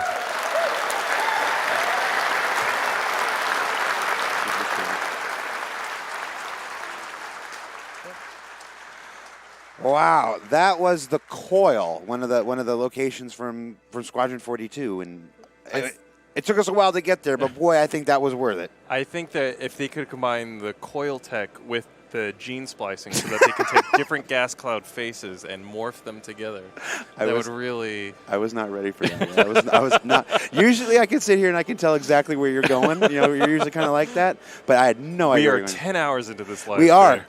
No, and I mean 10 hours in a CitizenCon, 42 days and 8 hours and 43 all right, minutes around. So that is it. We have just a couple short minutes before Chris Roberts takes the stage and takes us on our road to release. Before we get to that, we do have one final check in one final area of the Long Center that we haven't checked in on. I guess he's live. Let's pass over. Not representing org, but something totally different. Yeah. Yes, I'm running a community event called the Daymar Rally. In January, on the 27th of January, 29:49, we're running a 300-kilometer endurance race. We got 3 divisions. We got a rover division, buggy division, and a bike division. So you can register for free on the website at daymarrally.com. We've got our rule books here as well, so you can download a copy of that from our website and read all the rules and understand everything that's going on in the race. So just sign up on the website for free, and any questions, you can jump in our Discord. There's tons of people in there and tons of organizations included. We got over 115 teams at the moment, so it's pretty popular. So we're doing well. It's good to come down to CitizenCon. I've come over from Australia to meet the community, so it's been a fantastic opportunity that CRG have given us. So it's been really good. So you came from Australia. How long was the flight? I did. It was about 30 hours. Yeah, so not too bad. I brought all the gear with me, and it's been a pretty crazy trip. So all right. Yeah. And you said there's a couple of people working on the Daymar Rally project. Yeah. So I started it, but we got people like Huntress, Ultima Energy are good backers of us, Huskar and Corsair 62, massive supporters for us. They've done such great work. We've got camera teams, officials. A lot of people are working on it. Talons, Echelon News 7. We got a lot of sponsors. Yeah, check out the website. They're all listed there. We got a lot of support for the rally. And you're doing like regular test runs as well? Yeah, so we do a practice run every month. You can check that out, and we post that video up on youtube.com/Daymar Rally. And you can see us on Twitch as well. We're going to start streaming really soon, so keep an eye out for that as well. So we're very active. We got a blog as well. You can check out. We got write-ups in there from 2 of our good writers, Billy Hyde and Ruben as well. So we've got a lot going on, a lot happening. So And how was the CitizenCon for you? Did you recruit any new teams? Yeah, we got 17 more teams today, so that's fantastic for us. So so we got over 100 now. So we got a lot of teams going to participate in January. So yeah. All right. Thank you very much for the interview, and back to Jared. All right, we are getting set up. We have Allie Brown and who's that down there? Mike? Is that you? Okay, yeah, Mike. They're joining us from the panel. We just completed your panel, crafting space. When in the planning stage, hi guys, how you doing? Hey, you're right. I just want to be completely. That was the coil from that we first saw last year in the holiday live stream Squadron 42 playthrough, and that's the coil today. Not quite the coil. It's the same tech. Gas clouds. Yeah, it's gas clouds. I mean, the actual coil is under wraps a bit, but this is the tech for it. Oh, so this is the tech that can be applied to all kinds of areas of the Star Citizen universe. Then. Exactly. Yeah. PU. Yeah. Squadron 42 as well. Yeah. I should pay attention to my emails more often. How you guys doing? All right. Very well, thank you. Yeah. How are How's you? your CitizenCon been? I've loved it. Yeah, it's been great. You've had a couple presentations. I've just done the one. You've just done the one. Yeah. And Ali, you've done two. Did you have anything in the second stage at all? No, just two here. Gotcha. Just two. That's enough. I didn't hear you at all, Will. Is your mic down? Yeah. You want to put it? There you go. Hello. It's all right. We're definitely at the end of our day. We are approximately 15 minutes away from Chris Roberts and our road to release. While we're filling time here, while we're developing real, live, honest content, we can take some questions live from the Twitch chat. So if you have any questions for Mike or Ali, feel free to jump them into Twitch chat. Mike, I'm sorry, I'm at a loss. There you go. Let me ask. So we kind of saw one version of this tech. We saw the asteroids, we saw the lightning, we saw the clouds. Where can we take it from there? What are the different variations of the extremes of this to really get different locations out of this tech? Where do you see it going? That's why I brought him. Well, you talk about extremes. That's one of the whole points of making dynamic VFX is you've got those extremes. So there's everything in between. You could have the calmest of environments, and that could mean that people could just be sort of ambling around inside that with not really any threat. But then you could ramp it right up, and then if that's a dangerous place, you want to get the heck out of there. So full danger. Now, what else you got cooking up? I mean, obviously, Ali is the director of graphics programming. Yeah. Oh my gosh, I got it right. What you showcased today is not the full scope of your work. I mean, you as with a game as detailed as our game, with the fidelity of our game, your work kind of touches everything. I mean, is there any aspect of the project that your work doesn't touch? There's graphics everywhere, isn't there? There is. It's like UI. Everything it's you like can your see. department and the UI department. It kind of touches everything, not just for Star Citizen, but for Squadron 42. What's that like? What are the challenges inherent daily? It's a challenge in that. Yeah. There's a lot. There's more topics than I could possibly remember at any one time. So I'll reel off like 10% of the back. I just cannot remember them all. But the gas clouds have been a big part of it, and all. A lot of the things you want to work on will be building on top of that, like I said, with planetary rings, or whether it be comets or whatever Todd and Chris tell us is the priority. But there'll be a lot on that, and then separate to that, we've got all sorts of other stuff. We've got like core engine improvements, like just lighting and shadowing and all the usual type of core tech. Mm-hmm. There'll be other astro things as well in the future that aren't gas cloud related, like the sun or stars, distant stars. And the planet work as well. We can help out the planet team whenever they need support to do things like water reflections we worked on recently.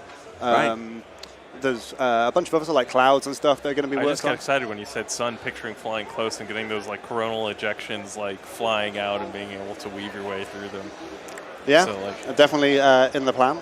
And then there's also the longer-term tech goals as well, with like new technology, new graphics cards always give us new powers, new capabilities. So that's always something we have to keep an eye on, and especially as the level of technology that our fan base has, and we can start to capitalize more on the latest hardware. As long as a lot of the public's going to benefit from it. We don't want to do something that only a 0.1% are going to be able to use. We want something that we get good bang for buck from. Now, obviously, gamers are always very excited when a new generation of graphics cards come out. Is that the same for you? I mean, obviously, there's more opportunities, but do you have to go back to the drawing board? You're like, no, not another generation. I just got this generation, settled and everything. Do you have the same excitement that we do when that stuff comes out? It's exciting for me because it means more particles. It's not too bad. It goes through stages. Like, to be honest, the last 5 or 10 years, it's type of stabilized, where every graphics card has been getting faster, but not necessarily with new capabilities other than just raw speed. So it's actually been quite settled for a while, so enough that it hasn't been that exciting to be honest. I have like a drawer full of like hundreds of graphics cards. I always forget which one I've actually got in my machine. I got so many. Yeah. But then, recently things have started to pick up. There's been a lot of new features coming in the next generations of graphics cards from everyone, so there's definitely a lot more on the horizon. That is a bigger leap. There is much more coming in the next couple of years than there has been in the preceding 5 years. So I'm glad you took the bait, because during your entire presentation, there were 2 questions that were predominantly asked the entire time. They sound like things I won't be able to answer. I know. What about Vulkan and what about RTX? They're hot topics. Yes, and they're the type of topics that Chris would probably be best to answer. All right. I had to try, guys. I had to try. Now, people were asking what's in the bag. Just real quick side. These are one of the goodie bags that attendees got live. Because this is our last bit, we have some contractual obligations, things we have to do inside the goodie bag. Jared, all I attenders. See you have the regular bag, whereas I got the only bag. As a lure maker, I have the premium bag. What makes that bag premium? Ticket. It comes with extra pins, extra goodies. It's white. It has a beautiful picture of the Kraken on it. You can have this bag. Go ahead. I want to get a premium bag. Where's the premium bag? Why did I not get a premium bag? What's in there? Coin?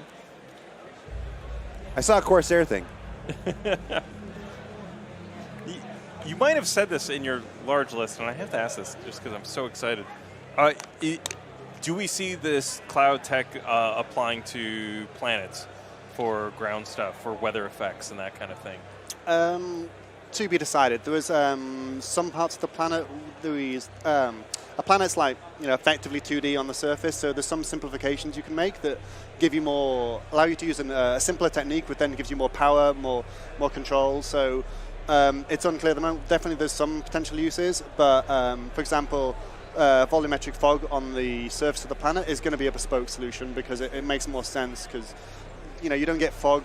It always looks in a certain way on a planet, whereas the gas cloud tech it can do anything, but you do pay a little bit for it. You pay memory, you pay cost. So it's unclear. There are some elements that definitely could be useful. They might feed into each other a little bit, but it's probably a different school of fog. Yeah. So that's cool. Now, obviously, our focus in the intermediate is the Stanton system. We're building out the Stanton system now with 3.3 OCS. We're adding Hurston, and then we tend to add ArcCorp in 3.4, and then on to Microtech and on to Crusader. What aspects of what we've seen today would apply to Stanton system, the immediate stuff? What can folks expect to see in the coming year that would actually apply to their gameplay experience? Lies with me. So one thing, I'm not as familiar with the lore. I don't want to refer to Todd, and he tells me. We have the lore guy this guy. But one thing that we didn't maybe touch on there is, although we focused a lot on like the dogfighting small stuff, we're hoping to use exact same tech scaled up to the size of planets or solar systems. For the entire of Stanton. So that you get like they call them planetary nebulas in real life, where you have like a nebula of the scale of a solar system. So texture to space. Yeah. itself. So that when you're QTing from planet to planet, Stanton to wherever, then you get parallax, you get movement. Once you're out of QT, it is stationary, but it still solves that problem of having the blackness of space. And most games would have a texture in the background for a system, but it would never change based on location. So we wanted something where if you're a Crusader versus Stanton versus here, you'll get a different sky, you get a different backdrop, and it just improves the QT experience if you see yourself traveling through it. A lot of other video games, you're heading towards a direction because there's a big mountain in the horizon, but because we're set in space. It's signposting, exactly. That's how Todd described it. He wanted that kind of signposting equivalent in space, Oh, so this cloud tech will apply to Stanton, will help you kind of know, oh, I'm heading towards that big purpley thing over there, or that big orange thing over there, and it'll kind of ground you where you're going. Yeah, and it might be subtle. It might be like a bit like the Milky Way looks like to us here, where it's just like a thin veil, or it might be something really extreme. Depends what Ian and Todd throw us. But the tech is there to solve. So we that can start problem. experimenting with it. So it's not. Yeah, it's not. We showed 2 scales, but there's the large scale. That's really interesting. I didn't even think about that application. And that's the interesting thing as well. We're trying to create those tools that can help those guys as well, right? So it's the art and design teams that we're servicing with this kind of tech that we're creating as well. Do you ever just like this could use more particles? Always, yeah, always. You just create particles for particles' sake? How could you ever have too many particles? Ali? Yeah, ask Ali. They have had too many particles. I was going to say, yeah. as I'm thinking about it, are your positions sort of at odds sometimes? Well, like you just want to add particles and particles, and you're just like, Mike, come on, cut me some slack here. No, Ali always finds a way. Yeah. We're in the synergy. Yeah. Oh, yeah. Most of the questions that have been coming into chat are unfortunately game design related. They want to know how particle fields can affect ships and stuff like that. And I know you guys aren't gameplay engineers. Have you had any conversations? You overheard anything maybe to the effect of how we saw some effects on the UI, for instance. We can tell you what the capabilities of the tech are, whether Todd Howie decides to take that and Chris. Okay, fair enough. But yeah, I mean the velocity fields that the VFX guys showed, that they said themselves, it's like a snapshot of wind. That could be the wind, depending on the game design. We could factor in just like the turbulence on a planet. It could factor into IFCS. So we actually have space storms. Yeah. Oh, so totally. you could funnel into like little tunnels, and they're very hard to navigate. Obviously, the lightning is a huge, obvious gameplay thing. Like getting hit by lightning, very dangerous. Flying rocks hitting you, putting a lot of game design there. We've also seen kind of the makeup of these clouds affecting, like we had in the presentation you just gave, the HUD being affected in your ship by being near this electrical kind of storm. Yeah. And I know from the lore side, we've kind of thrown around the idea of like, because fuel is a lot of times about this gas scooping, whether you gain an advantage to your speed or whether it starts hindering your thrusters because it's not quite a good medium for you to be flying it, along with all that kind of bumpiness. So there's a lot of fun stuff. Okay. I've got to do some pay the bills thing real quick. Stay here. We're going to come back to it. It's just we don't know when Chris walks out, so I have a couple legal obligations before we. CitizenCon this year, sponsored in our fiction by Drake Interplanetary, sponsored in reality by our good friends at Intel. You'll notice on the stage the big Intel rounds. Intel with their Optane technology and the hard drives supplied a number of hard drives to give away to attendees throughout CitizenCon. We're actually giving away a whole bunch of them at the after party afterwards. Even when we're done here, we go out to the terrace and there's a whole after party where there'll be all kinds of stuff given away there, all supplied by Intel. And of course, they help make a lot of the hardware. And we have so many machines here. We have a LAN party room. We didn't get to the LAN party room because in our efforts to catch up, we have an entire area down there with at least 20 to 30 computers all playing 3.3. And an IT team whose Your fingers destiny are lies with those me. machines as best we could. Hats off to them. Yeah, and we couldn't have done it without the help of Intel. So thank you so much, guys. Again, Corsair, another sponsor of the event. Corsair providing coupons for all the attendees. That was in one of the bags there. Some percent off. If you can pull that out, I can't remember the actual percent. Some percent off of gear. They got their special offer. It doesn't say how much. 15% off your next purchase from Corsair. So thank you so much. Sponsorships like this are what allow us to do events like this at the scale and scope that we aspire to. Because just like Star Citizen is always a very ambitious project, always reaching for that next thing, so too do all our video content and our event content and such like that. And one final thing, then we'll get back to questions. Again, this is the thing. I don't have to do this, but I want to do this. Another reason that we can do these things are because of the amazing help of our volunteer Oh my goodness, team. they are amazing. I don't think I could have survived these last couple days without the help of these volunteers. For all of the vendors and the third-party vendors that we have to hire and partner with and stuff like that, there are still a huge amount of Star Citizen backers who volunteer their time, not just today, but yesterday, the day before, and in the weeks before, helping us organize the logistics and set things up. So I just want to read a couple names here. These are Star Citizens who helped make CitizenCon everything it is today, in no particular order. Journeyman, Scrapped, Stat, Batgirl, Notable Joe, Fire, Pyrophoric, Lucky Devil, Harbinger 808, Will Sperling, Haggleblast, Joran. Oh my gosh, do that one. Negustor de Peste. Yeah, I wasn't going to try. Ikazi, Jajarinator, Balarin, Chemocat, Monkman 2006, Ganny, Clifford, a.k.a. Miku, Wildcat 90, Cloudscape, Will Stark, Grimlock 9219, Stethlick, I just got to 2 minutes, I got to hurry, Alastrum, Kita, BWC, The Real Vertigo, that's not 2 minutes, they need more time. Doc Teabag. Doc Teabag, seriously? Greyheart. I'm done with Doc Teabagger.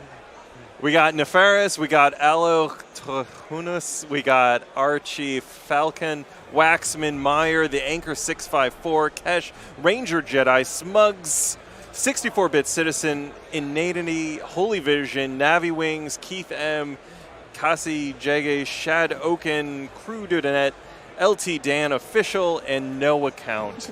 I've met many of you these past few days, and thank you, seriously. I know it's been some weird combination of boot camp and summer camp and like an awful temp job. So thank you for your dedication, and thank you to everyone out there while we're giving thanks. Seriously, thank you. All right, back to you guys. Back to Ali and Mike. What do we got? What else do we got? We're told that they're doing some last-minute preparations, setting up for the Road to Citizens. So we got to fill. What else are you guys going? What's next? You guys go back to Manchester, and are you just done? Do you get to take the rest of the year off, or? Oh yeah, it's a holiday now. We're done. We're done. Yeah. No, unfortunately, no, the work to do. Loads. The work continues. It's going to be a busy couple of months. There's a lot that's come out, obviously, with 3.3. And that Lorville, there's a lot that came in with that, a lot that needs polishing, and a lot we want to expand on. Now we understand what it takes to make a city. We need to refine our tools so that we can do it more quickly next time with less pain. So there's a lot in that, yeah. The work with the gas clouds continues as well, as you said at the end. Like, we're not done with that at all. We've got to a point, but there's loads more to be done, and we're going to keep on improving it, aren't we? Okay. In 3.3, we are adding our very first planet. We've had a couple moons. We're adding 4 more moons, but the big ticket item, the e-ticket attraction, if we were talking Disneyland, is Hurston. Now, planets with atmospheres and everything always beg the question about atmospheric effects, storms and rain and weather stuff. I can see the look. I saw the gulp, Ali. I saw the gulp. I was like, oh my gosh, where is he going with this? Now, we got the public roadmap, so I'm not going to ask you when. People can find out when and stuff, but what do you think of the task at hand? Are you prepared for it? Are you up for it? Do we have the team in place we need? What's going on? Yes, I mean, steps have already started happening. We've got, obviously, the lightning. A lot of work's being done. A lot of that is going to feed into it, the EM interference and stuff, so that you get that in a storm. All the contrails and all the other things that Mike talked about, they're all in place now and have the foundations. Oh, we're getting applause. That was the IT guy. Oh, okay. Right. False alarm. Actually, we are getting in our heads. We do have the 2-minute warning. So, guys, we are going to wrap up. This will be the last you'll see of us. We are sending you to Chris Roberts in the road to release. I am Jared. For Will, for Ali, for Mike, for Tyler, for Ulf, for everybody who has joined us here, for all of these volunteers, for everybody that makes Star Citizen a reality, thank you so much. Enjoy the rest of CitizenCon 2948, and I'll see you when we see you. Happy CitizenCon.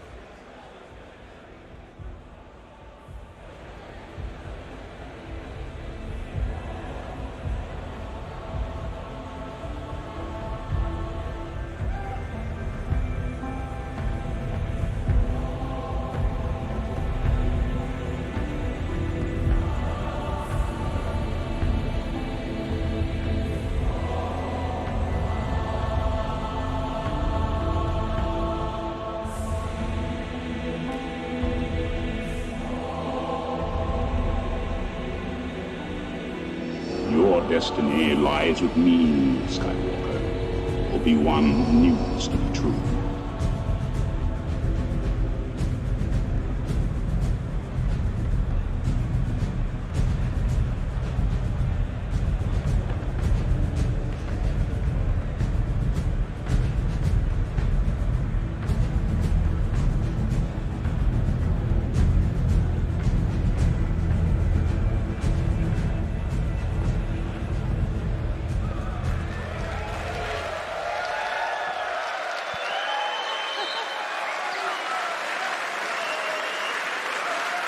Good evening, everybody. It's nice to see everybody back in here. Did everybody have a good time today? And I'm happy to say that short delay was not because of the game. It was because we couldn't upload your photos quick enough. So, so where are those photos? Oh, yes. So these are photos from today of you guys. Getting on the Drake Interplanetary, all the cosplay that I hope you guys enjoyed and the competition that went on with the cosplay.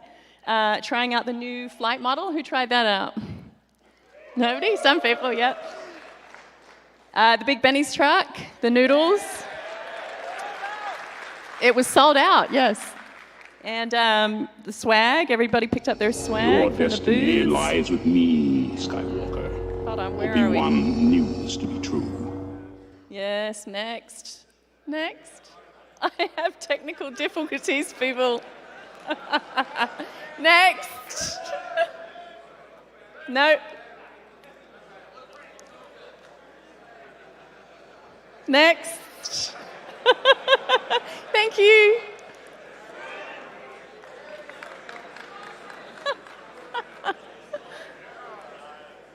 Yay. Thank you. More pictures of the Drake Interplanetary and the queue of people. We had a lot of people here today. All right, this is... Someone's trolling me. Oh, yes. In-game goodies. Excellent. So everybody who's here receives these 3 items. The CitizenCon 2948 trophy, the 2948 weapon, and the wearable duster jacket that I believe nobody has seen until tonight.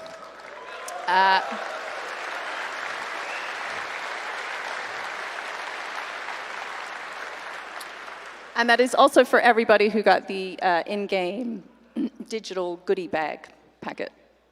That was done by our character team too, so props to the character team who did a panel today. So we hope you enjoyed all the panels. Big cheer for all of the devs who did the panels today.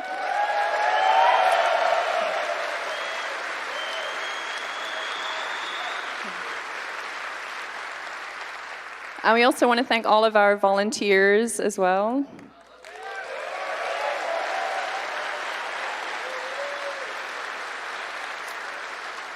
And all of the staff and support that we've had here at the Long Center. They apparently said that we were the nicest and sweetest and most passionate crowd that they've had here. So...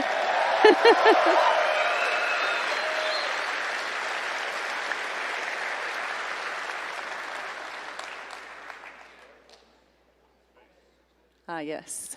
This black ominous screen would mean that I am going to introduce my better half. Because I released the Kraken, exactly.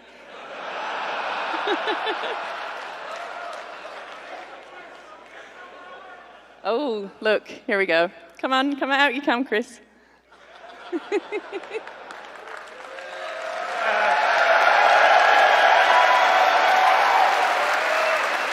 Okay, I think the clicker's actually broken.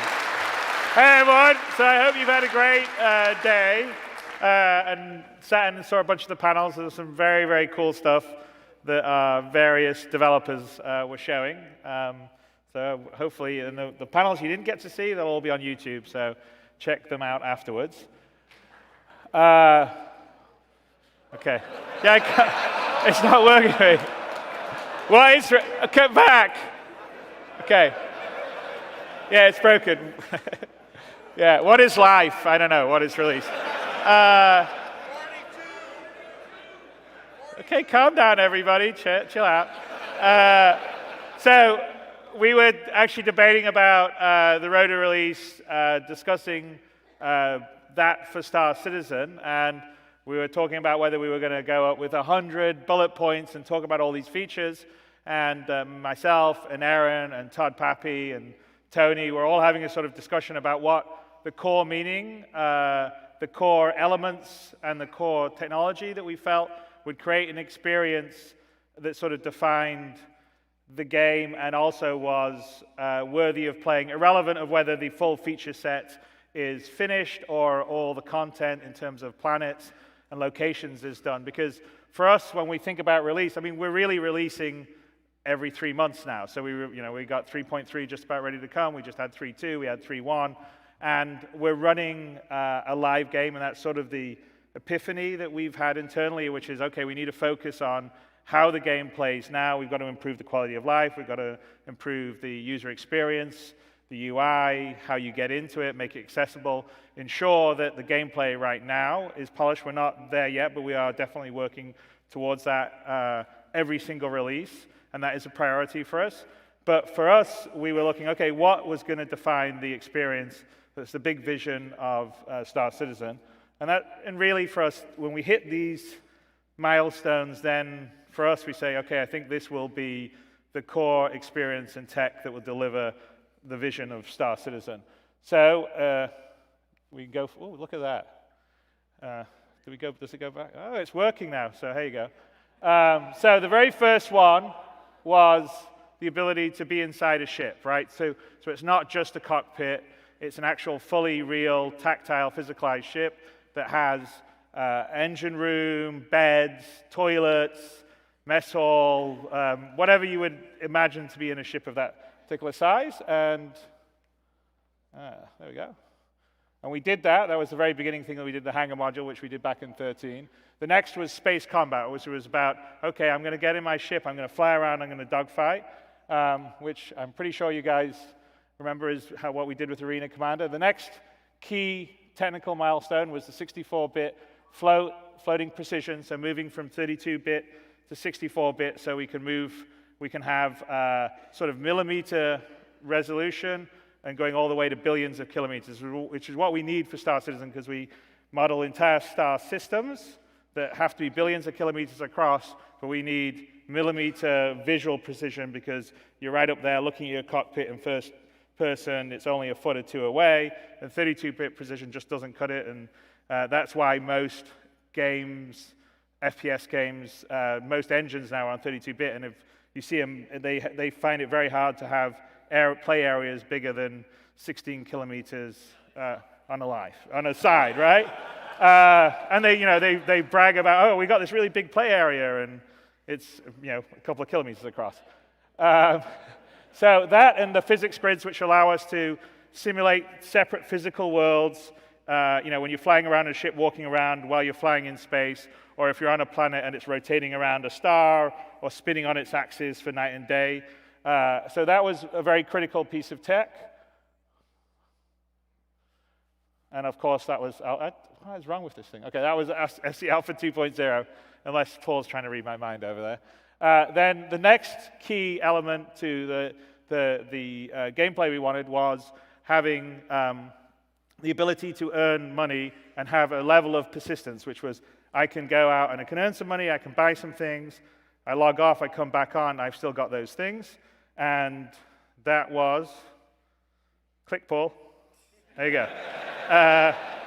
Alpha 2.4, where we had our very first basic persistence. It was only very limited, didn't have persistence of location and a bunch of other stuff.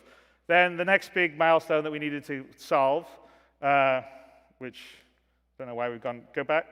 Okay, there you go. Yeah, I'll say go forward. I'll say go forward, and then you go forward. Just wait for me to say go forward. Was first and third unification of the character, and we've talked about it a lot. But it's most first-person games cheat, and they have very different animations and models for first person to third person.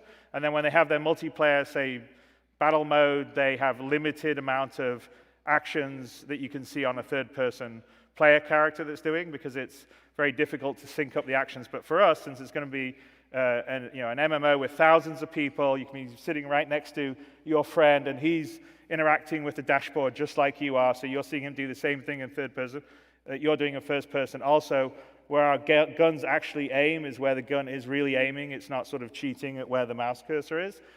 So we needed to unify it. It was quite a difficult task, but we did it. Let's go forward. And that was really kind of what Star Marine was. We had early parts of it before that. The next big thing was the planet tech. So you can see the planet or the moon, and you can go there, and you can walk around it. You can explore every single inch. So there's no fake loading screens. There's no transition down to it. There's no go down. You can only land on a certain area. And that was the procedural planet tech, which we debuted, go forward, with 3.0. And the other big thing was location persistence, which is the ability that you go to a location, you log out, you come back, you're at that location. You're not starting back at where you started before. And again, that was at the first stage, go forward, Paul, with 3.0. And The next big thing, which is where we're at right now, is object container streaming and bank culling. And this is actually a massive thing. I think we've talked about it. We thought originally when we scheduled it out, it was going to take about 6 months. Your destiny it's been about 18 lies with months me, of solid development on it. And as you all know, bank culling has been something that we've had on our roadmap, and it's been pushed back and pushed back, pushed back. And that wasn't necessarily because we wanted to push it back. It was mostly because it turned out both the object container streaming and the bank culling needs object container streaming to really make sense. And object container streaming was incredibly complicated because we had to re-engineer most of the game engine itself, because for object container streaming to work at our scale where we're moving around, we have to be able to stream in the objects and textures and models and all the data and initialize them all completely asynchronously. So the game's running here, meanwhile it's loading up the stuff that will be over here or over here or over here, and we don't know where the player's going to go, and it's complicated because it's multiplayer. So in multiplayer, we have all these different players that have been going in different directions, so we need to be able to have object container streaming that works both on the clients and on the servers, and bank culling that's going to work on the clients and ultimately on the servers. So with 3.3, this is the first use of the object container streaming and the bank culling tech. It makes a massive difference in terms of performance because you're only worrying about having the part of the world that's relevant to your character streamed in, which means you don't have to simulate all the objects in the entire solar system. You don't have to worry about them. They don't take up memory. So it's better for memory. Your it's better destiny for lies with and, me, as we've said on ATV and I think in our newsletters, we've had some really great results so far. I mean, it has stability issues right now because, again, when something's multi-threaded and asynchronous, there's a lot of unpredictability because when two different threads are stepping on each other, it can have unpredictable results. But it's a massive step forward because the biggest thing for us to be able to scale the game and also have performance is this tech here. So we're really quite excited to get this out because it also now allows us to start building out in the Stanton system, because before that, as everyone knows, even with 3.0, 3.1, 3.2, the memory use of Star Citizen was way too high for where we want to be, and we just couldn't fit anything more in memory at the same time. So object container streaming allows us to do that, and so that's a massive win for us. So let's move forward, Paul, and that's going to come with 3.3, which we're imminent doing. The next big sort of pillar is the ability to either buy or rent ships, and that's because the game loop is essentially going around earning money. So there's various ways to earn money. There will be more ways to earn money as we flesh out the professions. But once we earn the money, we want to spend it on something. So there's only so many suits of armor or guns you can buy, and the core sort of upgrade loop in the game is really the ships. The ships allow you to do bigger and better things, different professions, and so as a player, you want to earn money and then upgrade, and then that ship will allow you to earn more money and upgrade to a bigger, better thing and do different things. And so that was very important for us to get in. It's going to be in 3.3, both the purchasing and renting. Obviously, there's going to be some time where we adjust to try to get the economy to work properly, because we do have a problem that you can buy the equivalent of a Cessna or a nuclear carrier. And there's only like one nation on Earth, the one we're in right now, that can afford to spend $10 billion on a nuclear carrier. But we in our game sort of allow the player to have that huge range. So you've got to figure out how we make that work on an economic basis on the low end and progressing to the high end. So I'm sure it'll take a bit of time to dial it in. But it's a major point for us. So let's move forward. And that shall be in 3.3. So then the next big pillar, and there's 12 pillars that Erin, Tony, Todd, myself, identified that we felt were really important. And the organization system, so we already have a version of it online, but this is the organization system inside the game. So you can get your org mates together, you can do things like assign out roles or missions or cost share or revenue share, specify ties for the group, or however you would like to organize it into different pods or modules for communication reasons. And we want to move that in, so build it further out on the website for some of that stuff, and then bring it across into the game, and you have all that. So you and your friends can create your organizations or groups as small or as big as you want. And then we move forward. Full persistence is the next big thing. It's the 11th thing of the pillars we think. So full persistence, we talked a little bit about it at the beginning of the day, but full persistence is the ability for you to go anywhere in the universe and, me drop this remote on the floor. Doesn't work, so I might as well drop it. There you go, right? So, and then I'm going to walk away, right? I'm going to walk out here. It's going to stream out. It's gone. And I decide, you know what? I really want my remote again. And then it's going to remember that I dropped it. It's going to stream it back in, even if it was on the surface of a planet. And it'll be there, and I can pick it up in first person. And that's a big step for us to be able to do that. And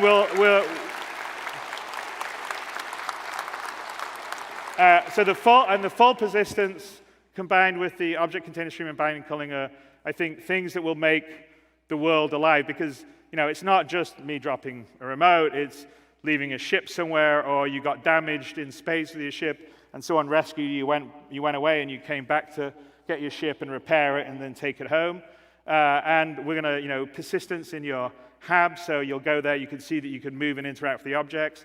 You can, find things on travels in space, take them home, bring them, leave them at your hab, or leave them in your ship. So the physical inventories are going to be very important in the game going forward in terms of being able to store and manage stuff. So the more you play, the more stuff you collect.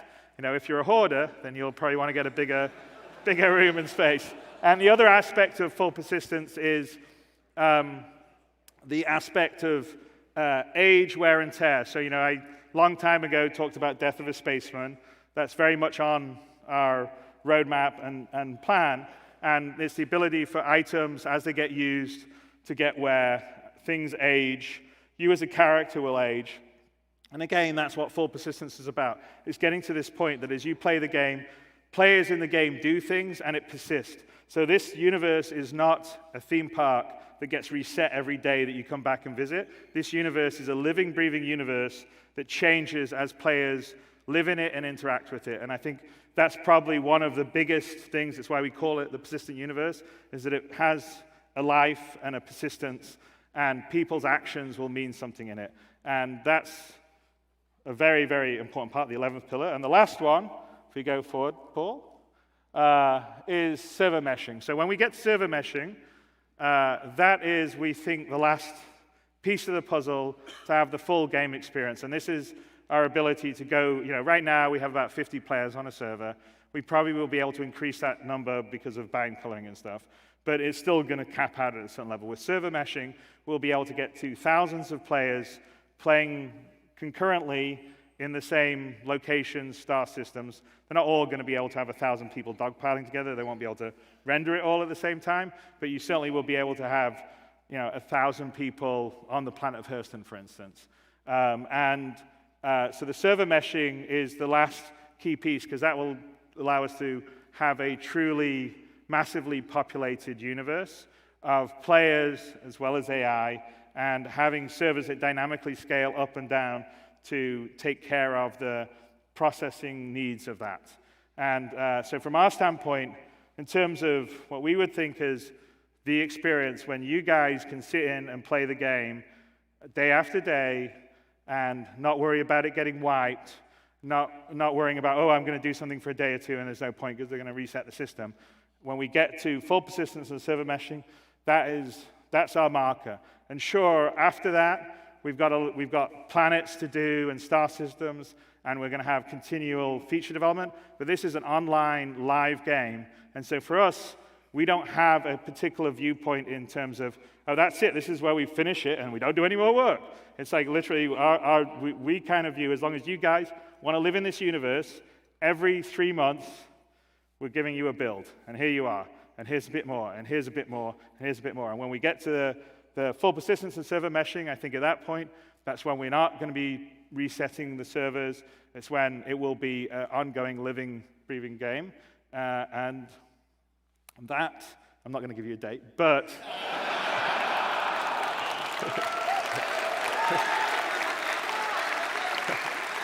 But you can watch on our roadmap as we develop it, and just watch for that. Because us internally, those are what we view as our sort of cornerstones that we need to get to. And yes, there's a lot of other things that we've talked about that we're also working on. But when we get that, we feel like it will be a game like no other. So that is kind of what we, in terms of road to release. But speaking of near-term release, 3.3, I think we're going to go wide to BTU.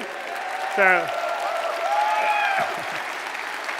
as of today, so when you guys get home, everyone here will get access. I think we're going to open up to subscribers and concierge first, and then as long as things don't blow up too badly, then we're going to go full wide, and then we're going to keep hammering on it because we want to get 3.3 in everyone's hands as soon as possible because of object-constrained streaming and bind culling makes a massive difference to the experience and performance. And once we get that stable, and we need a lot of people playing and testing it because that helps us with chasing down all these sort of edge cases that are very hard to replicate. Then we're going to roll in the Hurston and Lorville aspect, which we showed earlier today. And I think it should be a pretty great patch when all that's said and done.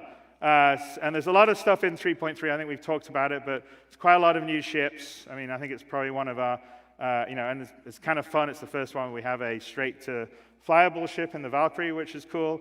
I think the Hammerhead's probably the biggest ship that we've got in the game at the moment, and it certainly has probably got the most firepower of a ship in the game. And you got the Phoenix, which is great to fly around with luxury, and then the cool new Mustangs, and all the Tumbril variants are really cool too. So I think it's going to be cool. I'm looking forward to you guys playing it. So that's that. If we just go forward, one extra thing we're going to do, and I don't think any other company that operates an online game does this, or I'm not aware of someone that does this, but we collect telemetry on, obviously, all the servers and all the clients that are connected to us. And so we get a good idea of what the frame rates are, what the machine specs are, what the latency is, what the load times are. And we've often had debates, because we see a lot of anecdotal, frame rate sucks, and everybody's frame rate sucks. And we're like, well, we're watching the data, and that's not exactly what our data says. So we decided that we wanted to give all you guys the ability to track the telemetry yourselves. So what we have is you can go into the website. This will release for 3.3, and we will have live telemetry on 3.3 going forward. You'll be able to see your machine, so where you start in the CPU score, where you sit in the GPU, it will tell you what your stats are. And we're going to be tracking, not all this stuff gets tracked right away, but we're planning on tracking the latency and the loading times. You'll see the crashes, and then you can track yourself against the heat map of everybody playing the game and see where you land and see also kind of what the specs are here.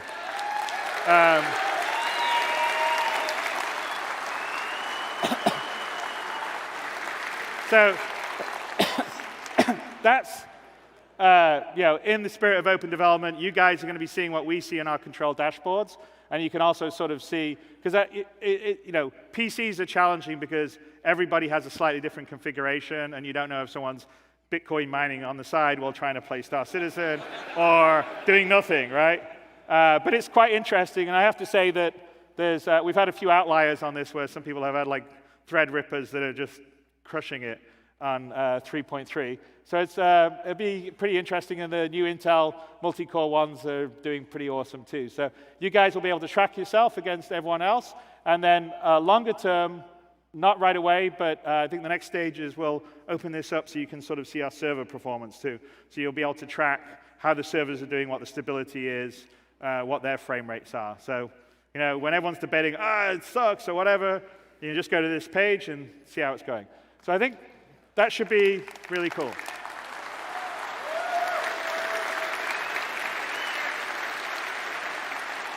So one more. Okay, I know you guys were trolling me. So obviously I know there's a few people that care about Squadron 42. Well, it's going really well. I'm really happy with it. And you've seen, actually, today, if you've been in some of the panels, you've seen some of the tech we've been working on. Like if you went into the character panels, you went to this spacescaping one, even the cloth stuff that was happening. There's a lot of stuff we're developing specifically that goes into Squadron and then goes across into the PU. We're closing it down. All the remaining features were in content. And the last major technical hurdle that we were worried about on Squadron was object container streaming, which, as you know, we're almost ready to close out here on 3.3. So we don't have any major technical hurdles left on Squadron. So for us, it's a bit easier to get Squadron closed out than obviously Star Citizen that needs the server meshing and all the rest of stuff. So that's going. We're going to publish the public roadmap for you guys in December, all the way to completion of the project. And I'm just going to leave you with something right now.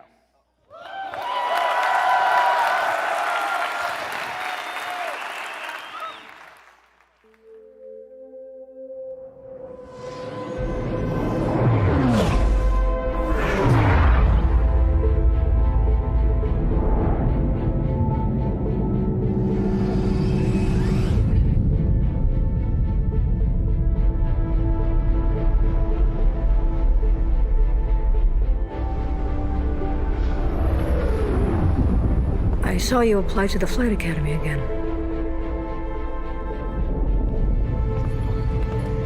I'm your new wingman, sir.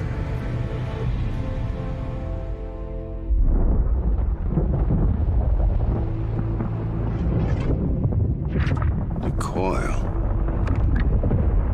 Local scum use it for cover to launch attacks. This is their turf, so move when I'm moving. Keep your eyes open.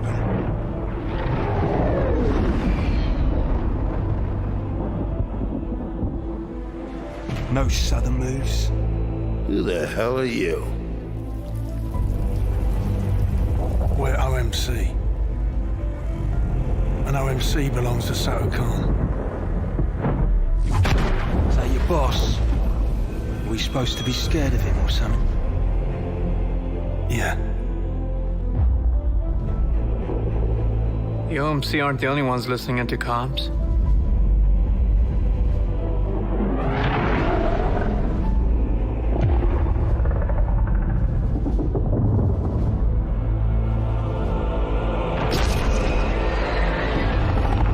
All ships, we're under attack by Vandal forces. Repeat, we are under attack.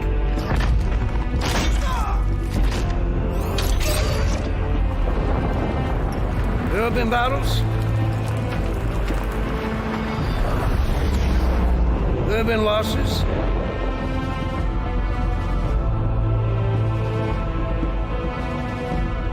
Each and every one of you has proven yourself time and again. We will not lose the system.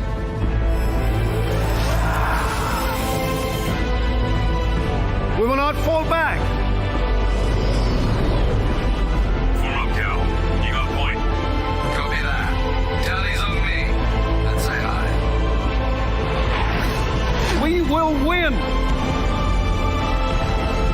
Because we have to.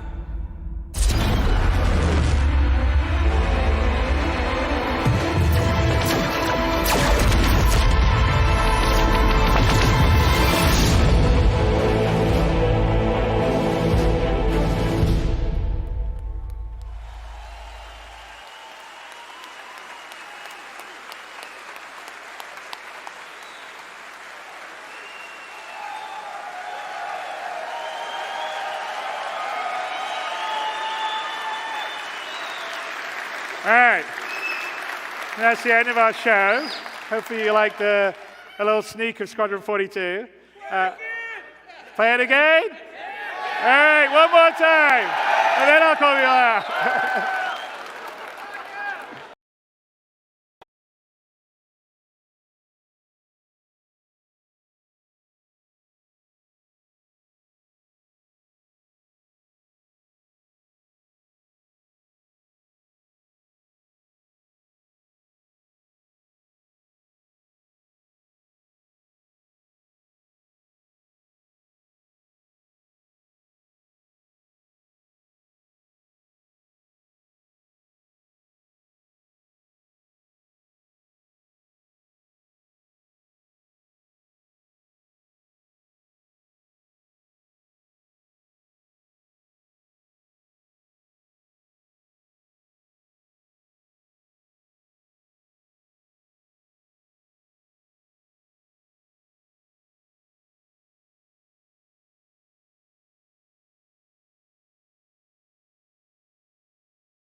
Hello, ladies and gentlemen. Welcome to Intrepid Dawn. Captain Katarn here. Wow, that was amazing. I don't want to talk over anyone that might be rewatching this, but I guess if you're rewatching it, it's not going to be a big deal. Thank you so much for coming out for me today for this long stream. If you enjoyed the stream, don't forget to hit the thumbs up. Consider subscribing. I'm going to do a lot of Star Citizen content going forward. This channel is primarily going to be about Stellaris, Star Citizen, and a little bit of Empyrean, and maybe a couple other sci-fi games, but I pretty much want to focus on the stuff that people have really reacted well to. So I appreciate each and every one of you staying up with me, watching this all day, interacting with me in the chat. If you enjoyed it, let me know, and I would be really happy to continue this conversation on my Discord. There is a link in the description. Go ahead and join our community. Our Discord has, I think, 2,500 people strong or more, last time I checked it. So really cool. Totally appreciate you. And you guys are the best. So I will see you in the verse. I'm going to keep this up for about another minute or so, and just let everybody watch that again until I can get a cut from it to put up myself. So thank you guys so much for watching, and I will see you in the verse.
I saw you apply to the Flight Academy again.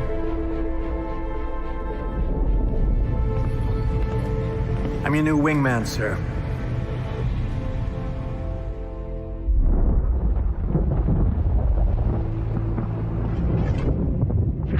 The coil. Local scum use it for cover to launch attacks. This is their turf, so move on. Keep your eyes open.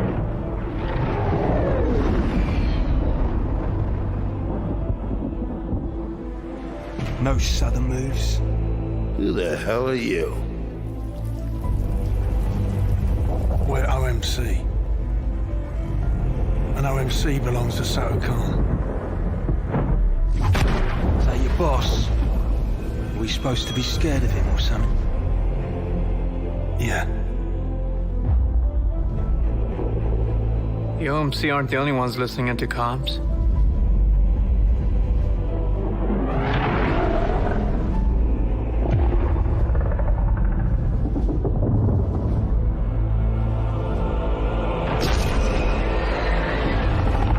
All ships, we're under attack by Vandal forces. Repeat, we are under attack.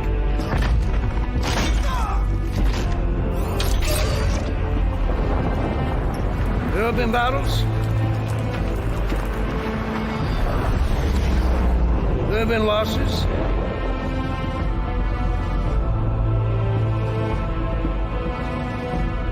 Each and every one of you has proven yourself time and again. We will not lose the system.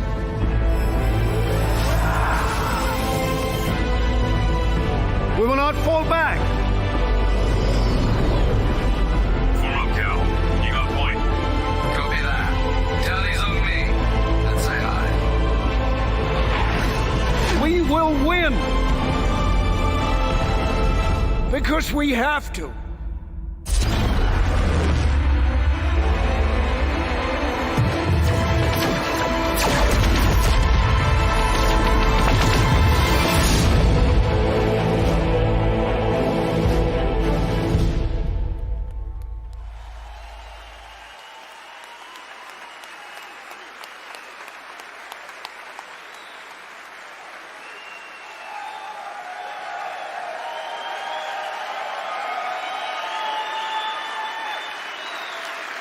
All right. That's the end of our show. Hopefully you liked a little sneak of Squadron 42. Play it again? All right, one more time. And then I'll call you out.